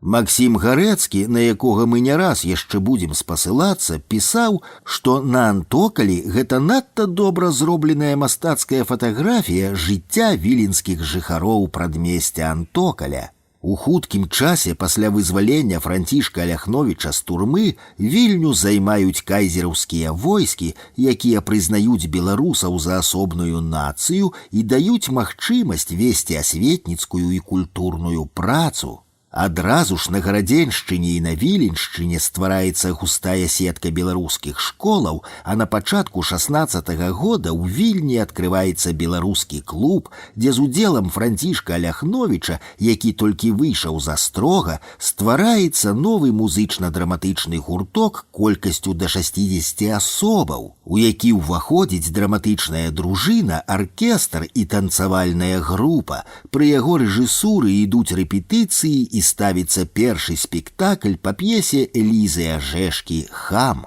26 снежня 1916 года адбылася прэм'ера першай п'есы Францішка Аляхновіча на антокалі. У рэцэнзіі на яе адзначалася: «Ігра была знаменитая, і песні і дуэты выкананы добра. Аўтар, который іграў роль гаспадара шавецкага варштату надта добра, спаткаў са сваёй п'есай добры прыём публікі і быў шчыра вітаны». Узнікае патрэба новага беларускага рэпертуару. Францішак Аляхновіч піша п'есу «На вёсцы» 1916 год. Па словах Гарэцкага, п'еса напісаная вельмі жыва і цікаўна. Затым узнікае п'еса «Бутрым Няміра» паводле легенды Вацлава Ластоўскага «Каменная труна». Максім Гарэцкі зноў адзначае, яна маець высокія літаратурныя і сцэнічныя вартасці. Як твор літаратурны, п'еса выдаецца сваёй стылізаванасцю, прыгаством мовы, пэўнасцю псіхалагічных абрысовак, стульнасцю і адзінствам у развіцці падзей. Пішуцца таксама манька, у якой па меркаванні Гарэцкага каларытная жывасць нашага мясцовага жыцця гарманічна зліваецца з глыбінёй думкі. Базылішк, казка ў 3 актах, якую Гарэцкі ўважае за надта паэтычны мастацкі твор. У гэты ж час Францішак Аляхновіч працуе карэктарам у беларускай газеце «Гоман», зарабляе на хлеб маляваннем шыльдаў, служыць у міліцыі, працуе кантралёрам электрычных лічыльнікаў і піша. Якім чынам ён паспяваў, быццам бы жадаў адпісацца як найхутчэй. Усё, што назапасілася да 33 гадоў, знайшло раптам увасабленне ў п'есах, якія з'яўляліся адна за адной. Па колькасці напісанага з Аляхновічам мог параўнацца хіба што Уладзіслаў Галубок, але па размаітасці тэматыкі, па якасці, бліскучасці ўвасаблення матэрыялу бадай што ніхто.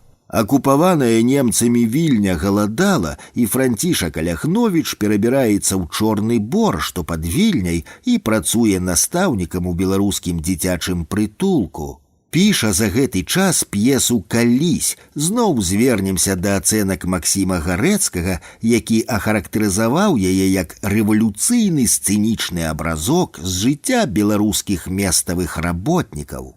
Піша аднаактоўку для дзяцей у лясным гушчары, яе адразу ж паставілі ў дзіцячым прытулку. Праз нейкі час Францішак Аляхновіч вяртаецца ў Вільню, працуе пажарным. Рэвалюцыі ў Расіі і Нямецчыне развалілі фронт, які падзяляў Беларусь на дзве часткі. Да Вільні дайшлі чуткі пра ўтварэнне ў Менску беларускага тэатра, і ў чэрвені 18-го года пераапрануты фурманам драматург пешшу выправіўся ў Менск, куды праз 8 дзён дабраўся босы і абарваны. Менск на той час стаў цэнтрам беларускага адраджэння. Тут 3 месяцы перад гэтым была абвешчаная Беларуская народная рэспубліка, урад якой, нягледзячы на цяжкія ўмовы існавання, зрабіў надзвычай шмат для развіцця беларускай культуры. Адкрываюцца першыя беларускія школкі, узнік тэатр Фальскага і Галубка. Францішак Аляхновіч адразу ж падключаецца да іх. У яго рэжысуры ставіцца Бутрым Няміра, дзе Аляхновіч выконвае ролю Бутрыма. П'еса карысталася ў гледачоў вялікім поспехам. У Менску ён заканчвае вадывіль «Чорт і баба», пра які Максім Гарэцкі піша як пра надта добра сцэнізаваную вядомую народную казку-сатыру. Вадывіль «Чорт і баба», пастаўлены зноў Францішкам Аляхновічам, меў надзвычайны поспех. Ён усюды заваяваў беларускую сцэну. Урэшце прыйшла да яго заслужаная слава беларускага нацыянальнага драматурга. Нацыянальная драматургічная дзялянка была вялікая, неабробленая, месца хапала ўсім. Наступная п'еса Францішка Аляхновіча «Страхі жыцця» выклікала шмат пярэчанняў і размоў. Прэм'ера адбылася ў 18-м годзе. Гледачоў уразілі змрочныя фарбы драмы, безвыходнасць і песімізм. Максім Гарэцкі так перадае свой погляд на драму. Прачытаўшы ці прагледзеўшы на сцэне ўсе 3 акты, мы так уражаны жахам гэтага зла, гэтых страхаў, што сэрца закіпае гняўлівым абурэннем і напаўняецца смагаю новай творчасці, жаданнем зніштожыць страхі старога свету і стварыць новае, яснеючае, няблізкае да ўсякіх страхаў жыццё. У гэты ж час Францішак Аляхновіч піша некалькі апавяданняў і вершаў, пісаў, магчыма, і раней, але друкаваць пачаў толькі цяпер. Каменне вострае крывава раніць ногі, дрыжыць у паветры плач старых бяроз. Хаця мне жудасна, я не зайду з дарогі, не кіну край, дзе я радзіўся, рос. Творчая індывідуальнасць Аляхновіча рэжысёра прасіла самастойнасці, ды і, мабыць, мэтазгодней для беларускага руху было існаванне некалькіх тэатраў. Аляхновіч стварае сваю трупу, таварыства працаўнікоў беларускага мастацтва, і ладзіць спектаклі ў беларускай хатцы адначасова з калектывам Фларыяна Ждановіча. Мастацкая канкурэнцыя садзейнічала якасці тэатральных пастановак. З вызваленнем Менска ад немцаў трупы Фларыяна Ждановіча, Францішка Аляхновіча і хор Уладзіміра Тэраўскага зліваюцца ў адзіны пралетарскі тэатр.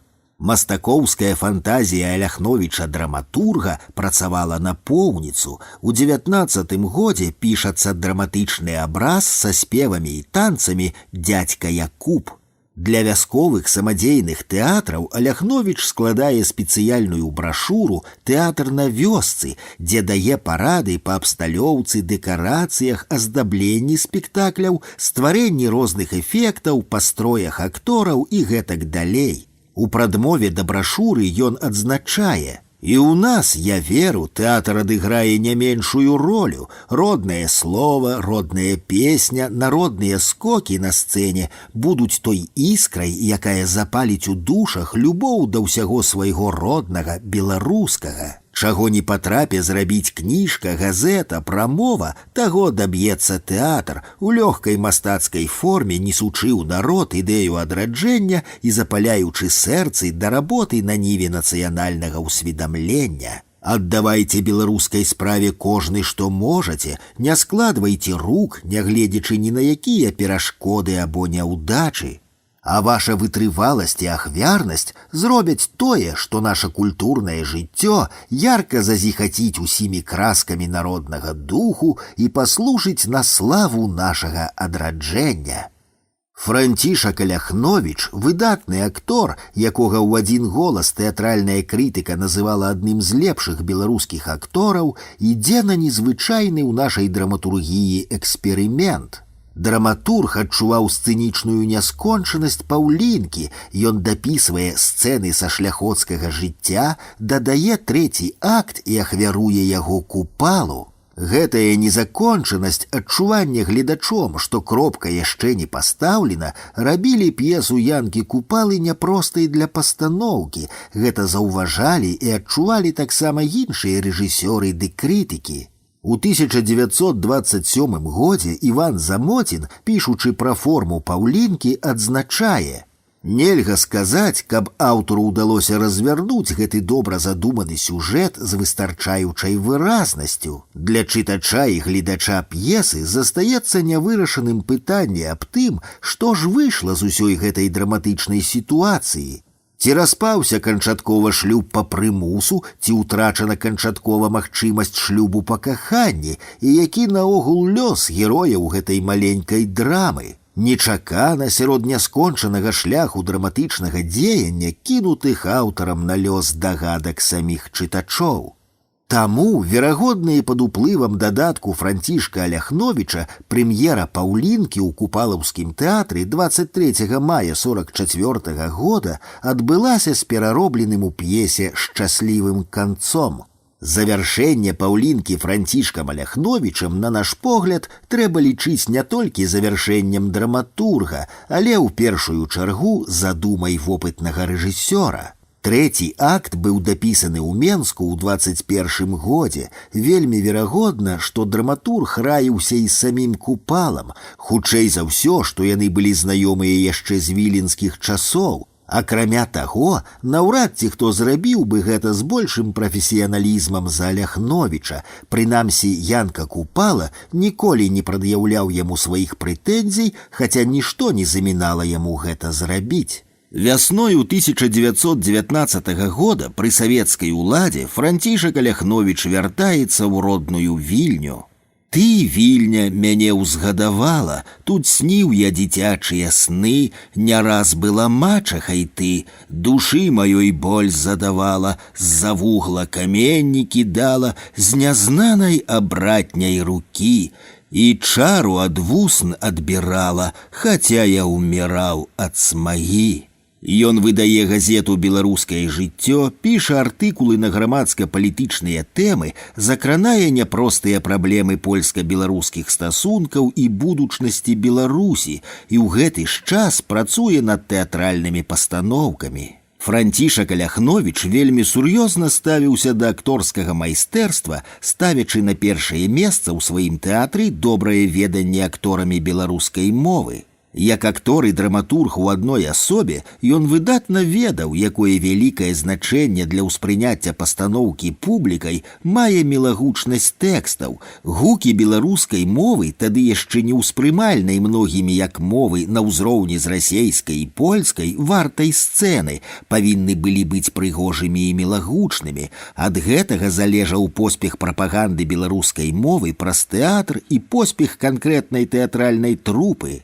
Ён пісаў: «Калісьці ішлі гутаркі аб стварэнні беларускай драматычнай школы, нельга тварыць школу, калі не будзе ў ёй каму вучыць. Запрашаць артыстычныя сілы з польскай ці расейскай сцэны? О не, не раз мы ўжо чулі, як нашыя аматары калечаць са сцэны беларускую мову. Даць ім вучыцеля не беларуса, гэта значыць ушчэнта калечыць беларускую мову на сцэне. Выхад адзін, перш-наперш вучыць нашых артыстаў добра гутарыць па-беларуску, затым няхай яны ездзяць на вёску, хай чуюць свежую, непапсаваную беларускую гаворку. І гэтак няхай паўстане самародны тэатральны персанал». Думкі аб беларускім тэатры. Кажучы пра ролю актора ў тэатры, у гэтым жа артыкуле ён піша: «Тэатр для публікі павінен быць прыемнай разрыўкай або забавай, але для працаўнікоў сцэны ён праца, цяжкая праца». Францішак Аляхновіч у Вільні жэніцца другі раз, ды грамадскае і асабістае жыццё парушаецца савецка-польскай вайною. Пры кожнай уладзе прыходзілася пачынаць усё наноў, даказваць, што беларускі культурны рух – гэта не прошукі польскіх паноў ці дыверсія чырвоных, што ён мае аб'ектыўнае права на існаванне. Увосень 1919 года, калі Менск занялі палякі, ён зноў вяртаецца ў беларускую Медыну, дзе заканчвае п'есу «Тені». Максім Гарэцкі не лічыў гэтую п'есу цалкам нацыянальнай, аднак адзначыў, што гэта глыбока задуманы і мастацкі твор, ён дае нам у роднай мове тое, што дагэтуль мы бралі выключна з чужых моў. За 1920 год Францішак Аляхновіч напісаў яшчэ дзве п'есы: «Птушку шчасця», якую ў 23-м годзе Галіна Орліўна, заходнеукраінская пісьменніца, пераклала на ўкраінскую мову і надрукавала ў Львове, і няскончаную драму. Пасля разгрому польскага войска ён які ўжо раз пераязджае ў Вільню і спрабуе тут зноў наладзіць беларускі тэатр. Беларуская газета «Крыніца» пісала ў той час: «Нашыя надзеі на ўзрост і развіццё беларускага тэатру былі і ёсць цесна звязаны з асобай абдоранай талентам вельмі руплівага артыста Францішка Аляхновіча. Некалькі гадоў мы мелі магчымасць зблізка прыглядацца, колькі працы, колькі сіл пасвяціў ён дзеля стварэння беларускага народнага тэатру».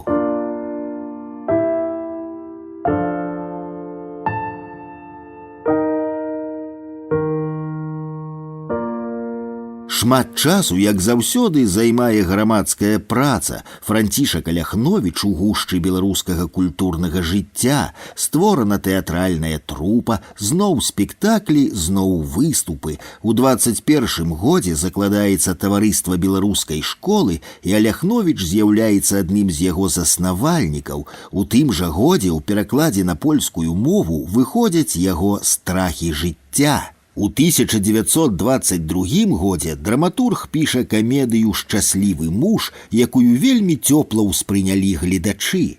У гэты ж час у Берліне Цішка Гартны спрабуе наладзіць выдавецтва беларускіх твораў і звяртаецца да пісьменнікаў аб падрыхтоўцы рукапісаў. Чарговы раз без пашпарту і грошай, але з пачкам сваіх п'ес, Францішак Аляхновіч пераходзіць польска-літоўскую мяжу з разлікам трапіць у беларускае прадстаўніцтва Вацлава Ластоўскага ў Коўне і з яго дапамогаю выбрацца ў Нямецчыну. Ды літоўская палітычная паліцыя арыштавала драматурга і, незважаючы на просьбы прадстаўніцтва, пасля 2 тыдняў канцлагера выслала назад у Вільню. Што заставалася рабіць няўдаламу вандроўніку? Вядома ж, пісаць, незважаючы ні на што. У 1923 годзе з-пад яго пяра выходзіць бліскучая камедыя «Пан міністр». У ёй Францішак Аляхновіч паказаў псеўдабеларускага дзеяча са скірмунтаўскага кабінета БНР пана Вернікоўскага, палітычнага авантурыста і дэмагога, а таксама сапраўдныя маладыя беларускія сілы, якія здатныя былі дзеля шчасця Беларусі пайсці на ўсё. У п'есе драматург высмеяў прыстасаванцаў да беларускага палітычнага жыцця, якія, не ведаючы і не любячы ўсяго беларускага, маскаваліся пад вялікіх прыхільнікаў беларушчыны, спрабуючы зрабіць сабе на гэтым кар'еру. Камедыя заканчвалася велічным нацыянальным беларускім гімнам: «Браты, да шчасця мы падходзім, хай гром гудзе яшчэ мацней, у крывавых муках мы народзім жыццё рэспублікі сваей». Камедыі было забяспечана доўгае сцэнічнае жыццё. Па сваіх нацыянальна-адраджэнскіх матывах, паказе свядомай беларускай інтэлігенцыі, яна перагукаецца з тутэйшымі янкі-купалы. Драматычным творам Францішка Аляхновіча амаль заўсёды характэрныя моцныя пачуцці, зразумелыя звычайнаму чалавеку. Дзеянне і сюжэт яго п'есаў абумоўленыя тым гледачом, селянінам, мяшчанінам, рабочым, на якога яны і былі разлічаныя. Францішак Аляхновіч пісаў, разлічваючы на людзей, якія жылі ў беларускай вёсцы, мястэчку і горадзе, амаль заўсёды для канкрэтнай тэатральнай трупы, таму ягоныя п'есы мелі вялікі поспех у свой час. Найбольш распрацаваныя з іх «Дрыгва», «Няскончаная драма», «Пан міністр» ды іншыя і цяпер маюць бясспрэчную сцэнічную цікавасць. У іх мы можам знайсці не толькі этнаграфічна-бытавыя рэаліі тагачаснага малавядомага нам жыцця, густа і каларытна выпісанага аўтарам, не толькі тыповыя на той час характары і паводзіны беларусаў, непазнавальна размытыя за апошняе паўстагоддзе мутнай хваляй савецкай расейшчыны, але і адвечныя чалавечыя пачуцці, каханне і нянавісць, радасць і гора, шчасце і бяду, тое, што набліжае іх герояў да нас і прымушае разам з імі перажываць гэтыя пачуцці. На нейкі час увагу драматурга захапіла гісторыя беларускага тэатра. Яму належыць першая манаграфія, якая доўгі час была адзіным даследаваннем па гісторыі нашага тэатра. Даследаванне выйшла ў Вільні ў 1924 годзе пад адною вокладкаю з панам міністрам. Віленская прагрэсіўная газета «Сын беларуса» давала папярэдні анонс. Выдатны беларускі драматург Францішак Аляхновіч заканчвае рад новых цэнных прац. Гэта ёсць першая гісторыя беларускай драмы і тэатру, пачынаючы ад першых праяў драматычнага элементу ў беларускай народнай творчасці і канчаючы сучасным тэатрам. Другое – аднаактовы сцэнічны абразок, трэцяе – аповесць сучаснага беларускага жыцця. Цікавы факт з літаратурнага жыццяпісу Францішка Аляхновіча. Невядома, што засталося ў яго архівах, дзе, напрыклад, вышэйзгаданая аповесць і ці захаваўся архіў увогуле, але ўсе п'есы, якія ставіліся ў тэатры, успаміны, вершы, проза Аляхновіча ўбачылі свет і былі надрукаваныя. З вялікай і найбольш каштоўнай часткай ягонай творчай спадчыны лёс абышоўся даволі міласэрна. У гэтых адносінах яму пашчасціла болей, чым іншым. Ды пойдзем далей, куды вядзе нас пакручасты, поўны нечаканасцяў жыццёвы шлях драматурга. У 1925 годзе Францішак Аляхновіч перапрацаваў ранейшую драму «Манька», дадаў яшчэ 2 акты, і драма атрымала назву «Дрыгва». 17-я п'еса за 10 гадоў творчага жыцця. Наступную п'есу драматург напіша толькі праз 17 гадоў. 1926 год для развіцця беларускай культуры ў савецкай Беларусі быў плённы і ўдалы. Беларусізацыя прыносіла свае вынікі, адчыняліся беларускія школкі, тэхнікумы, працаваў беларускі універсітэт. Беларускую мову шырока ўжывалі ў справаводстве, у дзяржаўных установах. Усё гэта кантраставала з тым, што рабілася па заходні бок мяжы, дзе польскія акупацыйныя ўлады вялі зацятае змаганне з беларушчынай. Там ішла сапраўдная палітычная вайна. Польскія ўлады зрабілі стаўку на асіміляцыю беларускага народа. Эміграваўшыя ў свой час, не прызнаўшыя савецкай улады беларускія палітычныя дзеячы паверылі ў рэальную магчымасць будаваць беларускі дом у савецкай Беларусі, і шмат хто з іх пасля амністыі 25-го года вярнуўся на радзіму.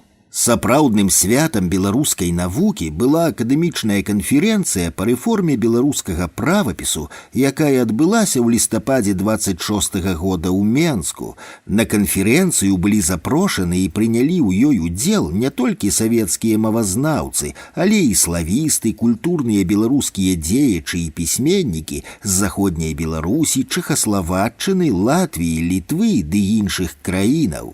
Канферэнцыя пакінула вялікае ўражанне на гасцей і шмат каго пераканала ў сур'ёзных намерах савецкай улады адносна развіцця беларускай культуры. На канферэнцыю быў запрошаны і Францішак Аляхновіч, які быў, па словах складальніка вядомай на той час беларускай хрэстаматыі Ігната Дварчаніна, у гісторыях літаратуры ахрышчаны бацькам беларускай драматургіі. І сапраўды ніводзін падручнік, ніводная хрэстаматыя беларускай літаратуры не абыходзілася без драматычных твораў, вершаў, прозы Францішка Ляхновіча, гэтага па вызначэнні шаноўнага даследчыка беларускай культуры і мовы Яўхіма Карскага, аднаго з лепшых беларускіх актораў. Францішак Ляхновіч трывала заняў у нашай літаратуры месца пачынальніка. Па ўспамінах сваячкі паэта Міхаіла Грамыкі Інны Рытар падчас правядзення канферэнцыі Францішак Ляхновіч быў захоплены ігрой першага беларускага дзяржаўнага тэатра, і калі гасцей запрасілі на адкрыццё БДТ-2 ў Віцебск, ён пачаў рабіць захады, каб застацца ў савецкай Беларусі. На гэты прадмет Францішак Ляхновіч сустракаўся з наркамам асветы Баліцкім, але той, як быццам штосьці прадчуваючы, а можа і ведаючы, параіў яму не заставацца. У Віцебск на адкрыццё тэатра паехалі Янка Купала, Якуб Колас, Язэп Лёсік, Міхаіл Грамыка ды іншыя беларускія паэты і акторы. Пасля адкрыцця БДТ-2, перакананы ў сваім намеры застацца, Францішак Ляхновіч па звароце ў Менск зайшоў у ГПУ, адкуль яго ўжо не выпусцілі. У Менску яшчэ жыла ягоная старенькая маці. У яе Францішак Ляхновіч спыняўся падчас прыезду на канферэнцыю. Адразу пасля арышту драматурга Якуб Колас і Язэп Лёсік збіралі подпісы пад лістом у абарону драматурга. Падпісаліся пад ім Міхаіл Грамыка ды іншыя выдатныя беларускія дзеячы, але ліст гэты не дапамог. Па ўспамінах самога Францішка Ляхновіча ён прыехаў у БССР 17 лістапада, а на 4-й дзень пасля атрымання савецкага грамадзянства 1 студзеня 1927 года быў арыштаваны. Яго обвинователи по сумно вядомым 58-м артикуле «Участие в организации или содействие организации, действующей в направлении помощи международной буржуазии». Доказаў, як і матэрыялаў абвінавачвання прадстаўлена не было і суда. Францішак Ляхновіч быў засуджаны завочна на 10 гадоў салавецкіх лагераў. Пазней па гэтым артыкуле гэтак жа ж без суда пройдзе не адзін дзясятак беларускіх культурных дзеячаў, пісьменнікаў. А Ляхновіч быў першы, гэта былі першыя грымоты ад той буры, якая ў хуткім часе пранеслася над беларускім нацыянальным рухам і амаль што нікога не пакінула жывымі. Сталінская савецкая машына тэрору павольна набірала абароты. На 7 гадоў Францішку Ляхновічу прыйшлося забыць, хто ён такі, адкуль і чым займаўся дагэтуль. Спачатку год на выспе Мяк, недалёка ад берага, насупраць карэльскага мястэчка Колемжа, затым Салаўкі. 13-я працоўная рота, кватараванне ў былым Праабражэнскім саборы. Недзе ў той самы час тамсама адбываў кару расійскі акадэмік Дмітрый Ліхачоў. Вязні стварылі свой самадзейны тэатр, у якім забываліся на рэчаіснасць пасля працы на лесапавале. Тэатр нават дасягнуў значных поспехаў, а вязняў актораў ставілі на больш лёгкія работы. Францішак Ляхновіч, заўзяты актор, працаваў нейкі час музейным вартаўніком, часам пускаючы ў царкву музей вернікаў памаліцца. Пройдзе не так шмат часу, і пасля Францішка Ляхновіча ў гэтым самым тэатры будзе іграць славуты ўкраінскі рэжысёр і пастаноўшчык Лесь Курбас. Пасля 6 гадоў зняволення Францішка Ляхновіча перавялі ў Кем на мацярык.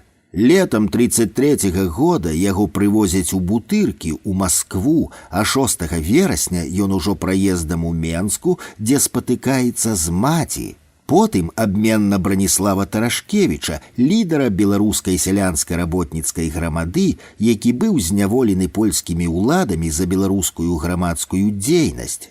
З савецкага боку мянялі Францішка Ляхновіча і некалькі літоўскіх ксяндзоў, маючых польскае грамадзянства, на польскіх палітычных вязняў. І ў хуткім часе ён у Вільні. Абмен адбыўся, дзякуючы хадайніцтву перад польскім урадам уплывовых сваякоў драматурга ў Польшчы. Пераказваюць легенду, як яны на абмене на нейтральнай тэрыторыі перамовіліся некалькімі словамі, бо даўно былі ж знаёмыя. «І куды ты?» – з іроніяй спытаўся ў Францішка Аляхновіча Браніслаў Тарашкевіч. «А ты куды?» – з жахам перапытаўся Аляхновіч у Тарашкевіча. Кожны з іх спадзяваўся на лепшы лёс. Жонка не дачакалася Францішка Аляхновіча, і другі раз разбілася сям'я. У сэрцы драматурга пасля адпачынку на Салаўках засталіся жахлівыя ўспаміны ад савецкай улады. З таго часу Францішак Аляхновіч, як ён сам пісаў, не пакідаў пісаць і гаварыць аб найстрашнейшым ворагу чалавецтва, аб бальшавізме. Францішак Аляхновіч піша кнігу ўспамінаў у кіпцюрох ГПУ, якая ў 36-37 гадах, яшчэ раз нагадаем, у часы найвышэйшага разгулу сталінскага тэрору, выйшла ў Еўропе і ў Амерыцы ў перакладзе на 7 мовах. У 1937 годзе аўтар сваім коштам выдае іх па-беларуску. За інтрыгуючай назваю кнігі быў дакументальны змест, насычаны нявыдуманымі крыважэрствамі ГПУшнікаў. Гэта першае ў беларускай літаратуры дакументальнае сведчанне аб дзікім камуністычным разгуле ў Беларусі, успаміны чалавека, які цудам выбраўся з савецкага пекла і паказаў усяму свету сапраўднае аблічча камунізму. Аўтар імкнуўся стрымана і разважліва распавесці пра жыццё і побыт вязняў у савецкіх турмах, пра норавы і звычаі, якія культываваліся там турэмнай адміністрацыяй. З будзённага апісання такіх эпізодаў, як вываз вязняў з менскай турмы на расстрэл, гульня з дзецьмі, што бегаюць па турэмных калідорах, вымушаная масавая прастытуцыя нявольных кабетаў ды іншых, атрымліваецца жахлівая, сюррэалістычная і алагічная карціна зла, усвядоміць якую да канца нармальнаму чалавеку проста немагчыма. У пякельным віры, які закруціў Францішка Аляхновіча, былі страчаныя прычынныя сувязі, і ніхто не мог адказаць на пытанне «За што?». Савецкая камуністычная сістэма метадычна знішчала традыцыйныя чалавечыя вартасці, замацаваныя ў нашым народзе на працягу ўсяго яго існавання. У менскай турме, у салавецкім лагеры, як на далоні відны дасягненні і заваёвы савецкай улады. Чалавек бачыў чалавеку ворага, а найбольш пахвальнымі якасцямі былі здрада і данос, паклёп і угодніцтва.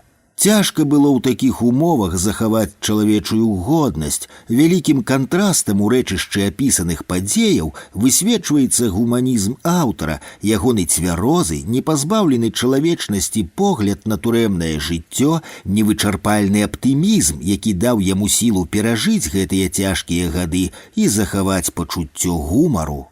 Можна шкадаваць, што кніга аказалася дэперсаніфікаванай, ды аўтар мусіў улічваць, што тыя, з кім ён сядзеў, засталіся па той бок мяжы. У 30-тыя гады асаблівага націску на беларускую культуру ў нацыяналістычнай Польшчы, Францішак Аляхновіч прымае пасільны ўдзел у беларускім грамадскім і культурніцкім жыцці.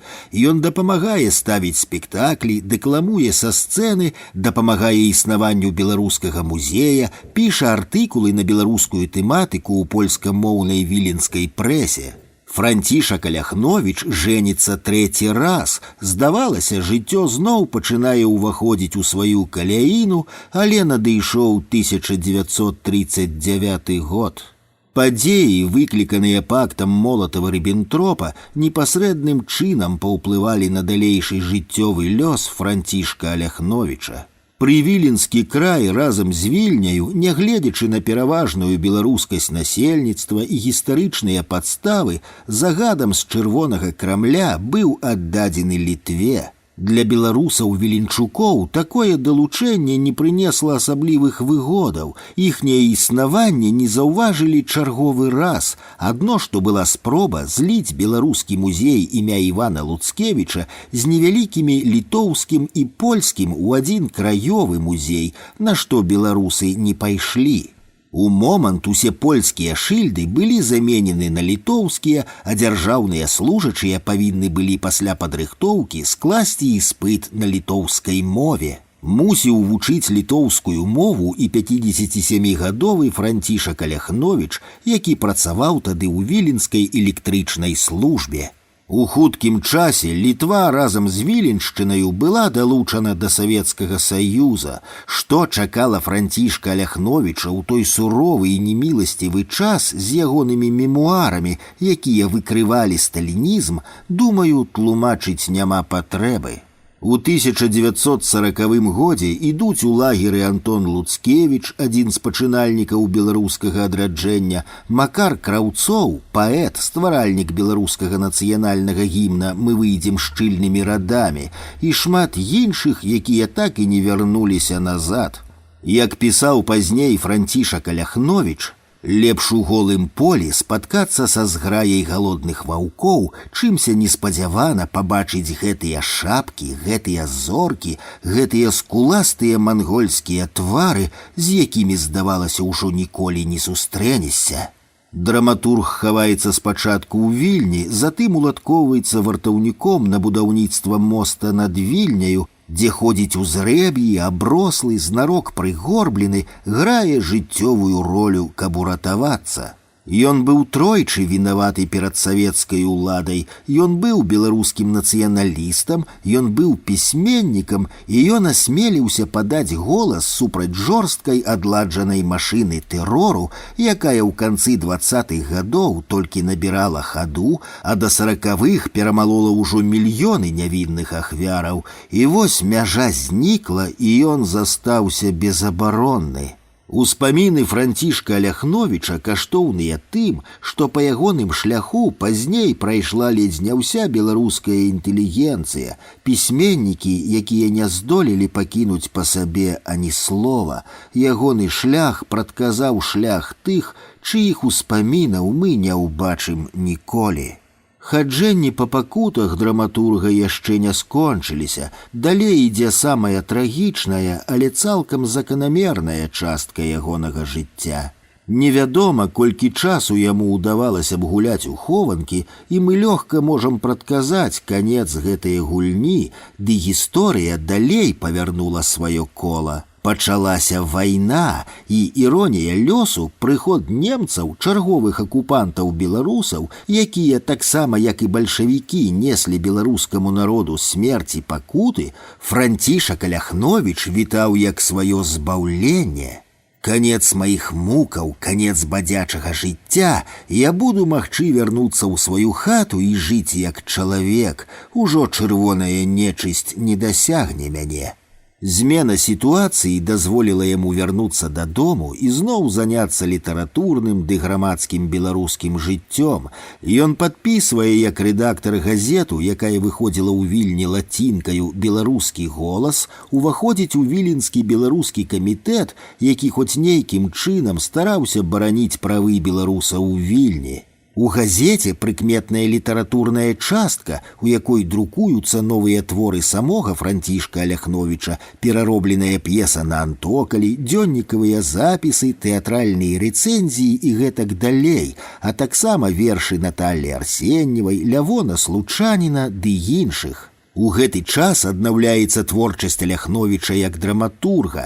П'есы Францішка Аляхновіча зноў увайшлі ў рэпертуар беларускіх тэатраў. У 42-м годзе ён пераглядае першую сваю п'есу на антокалі, і ў 42-м годзе ў Менску адбылася яе прэм'ера.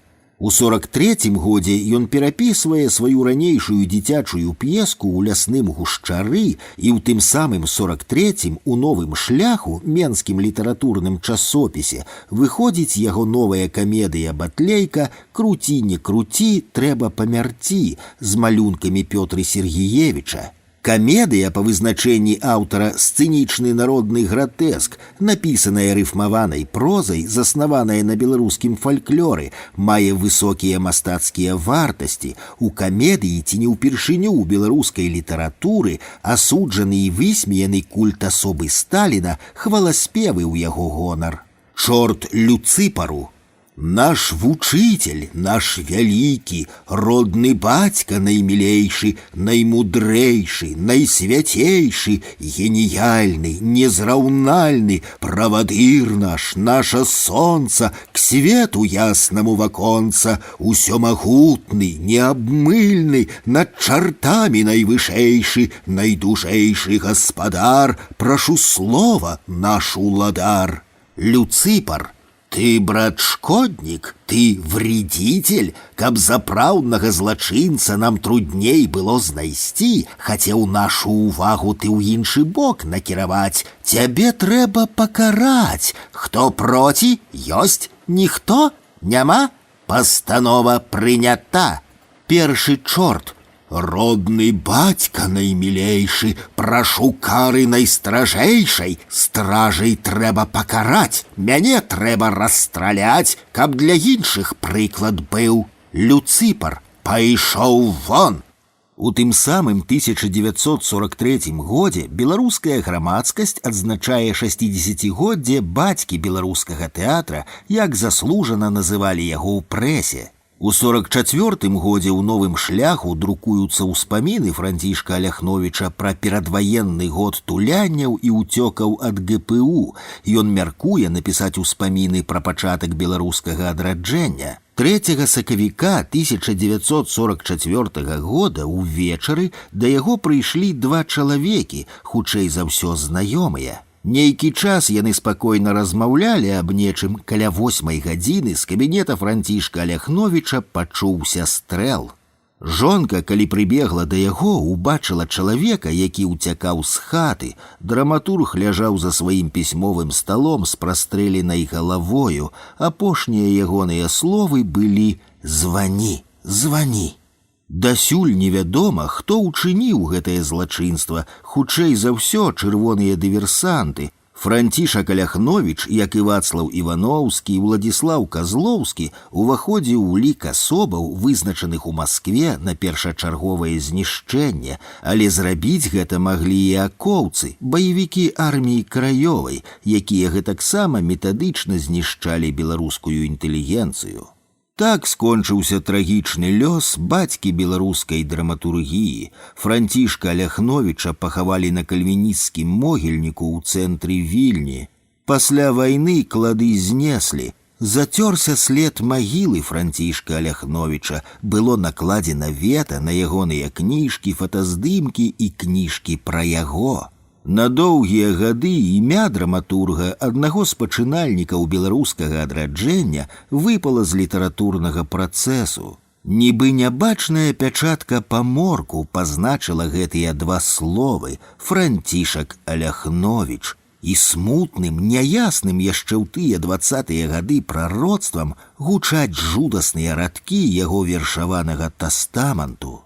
Як я помру, пробейте сердце мне колом, осиновым колом пробейте его наскрозь. И закопайте мой глыбоко ў зямлю труп, ды камень, як гару, взвалете мне на гроб, каб я устать не мог. Ды уцякайце ўсе хутчэй са сваіх хат і крыжам пражагнайце хатні свой парог, і імя вы маё прад ночай успамінаць забаранеце ўсім, і дзецям, і старым, каб я устаць не мог. Бо ў ноч вясеннюю, як сівер загудзіць, устану я з магілы, страхну з сябе магільны пыл і пойду на сяло, ад хаты да хаты у вокны вашы буду паглядаць, сон адганяць з вачэй, дзяцей пужаць. На вуснах смех замрэ, як гляну ў вакно, дзіця заплача ў маткі пры грудзёх, магільны холад усім па скуры прабяжыць. На вёску всю найдзе якаясь дур, дзіця ў лес пабяжыць цвет папараць шукаць, вясковыя дзяўчаты ўсе пачнуць праменні месяца ў косы заплятаць. А пры дарозе, дзе стаіць за вёскай крыж, мужик мацнейшы сук пачне ўжо выбіраць і дзягу ад парткоў пятлю вязаць, ён будзе ў гэту ноч.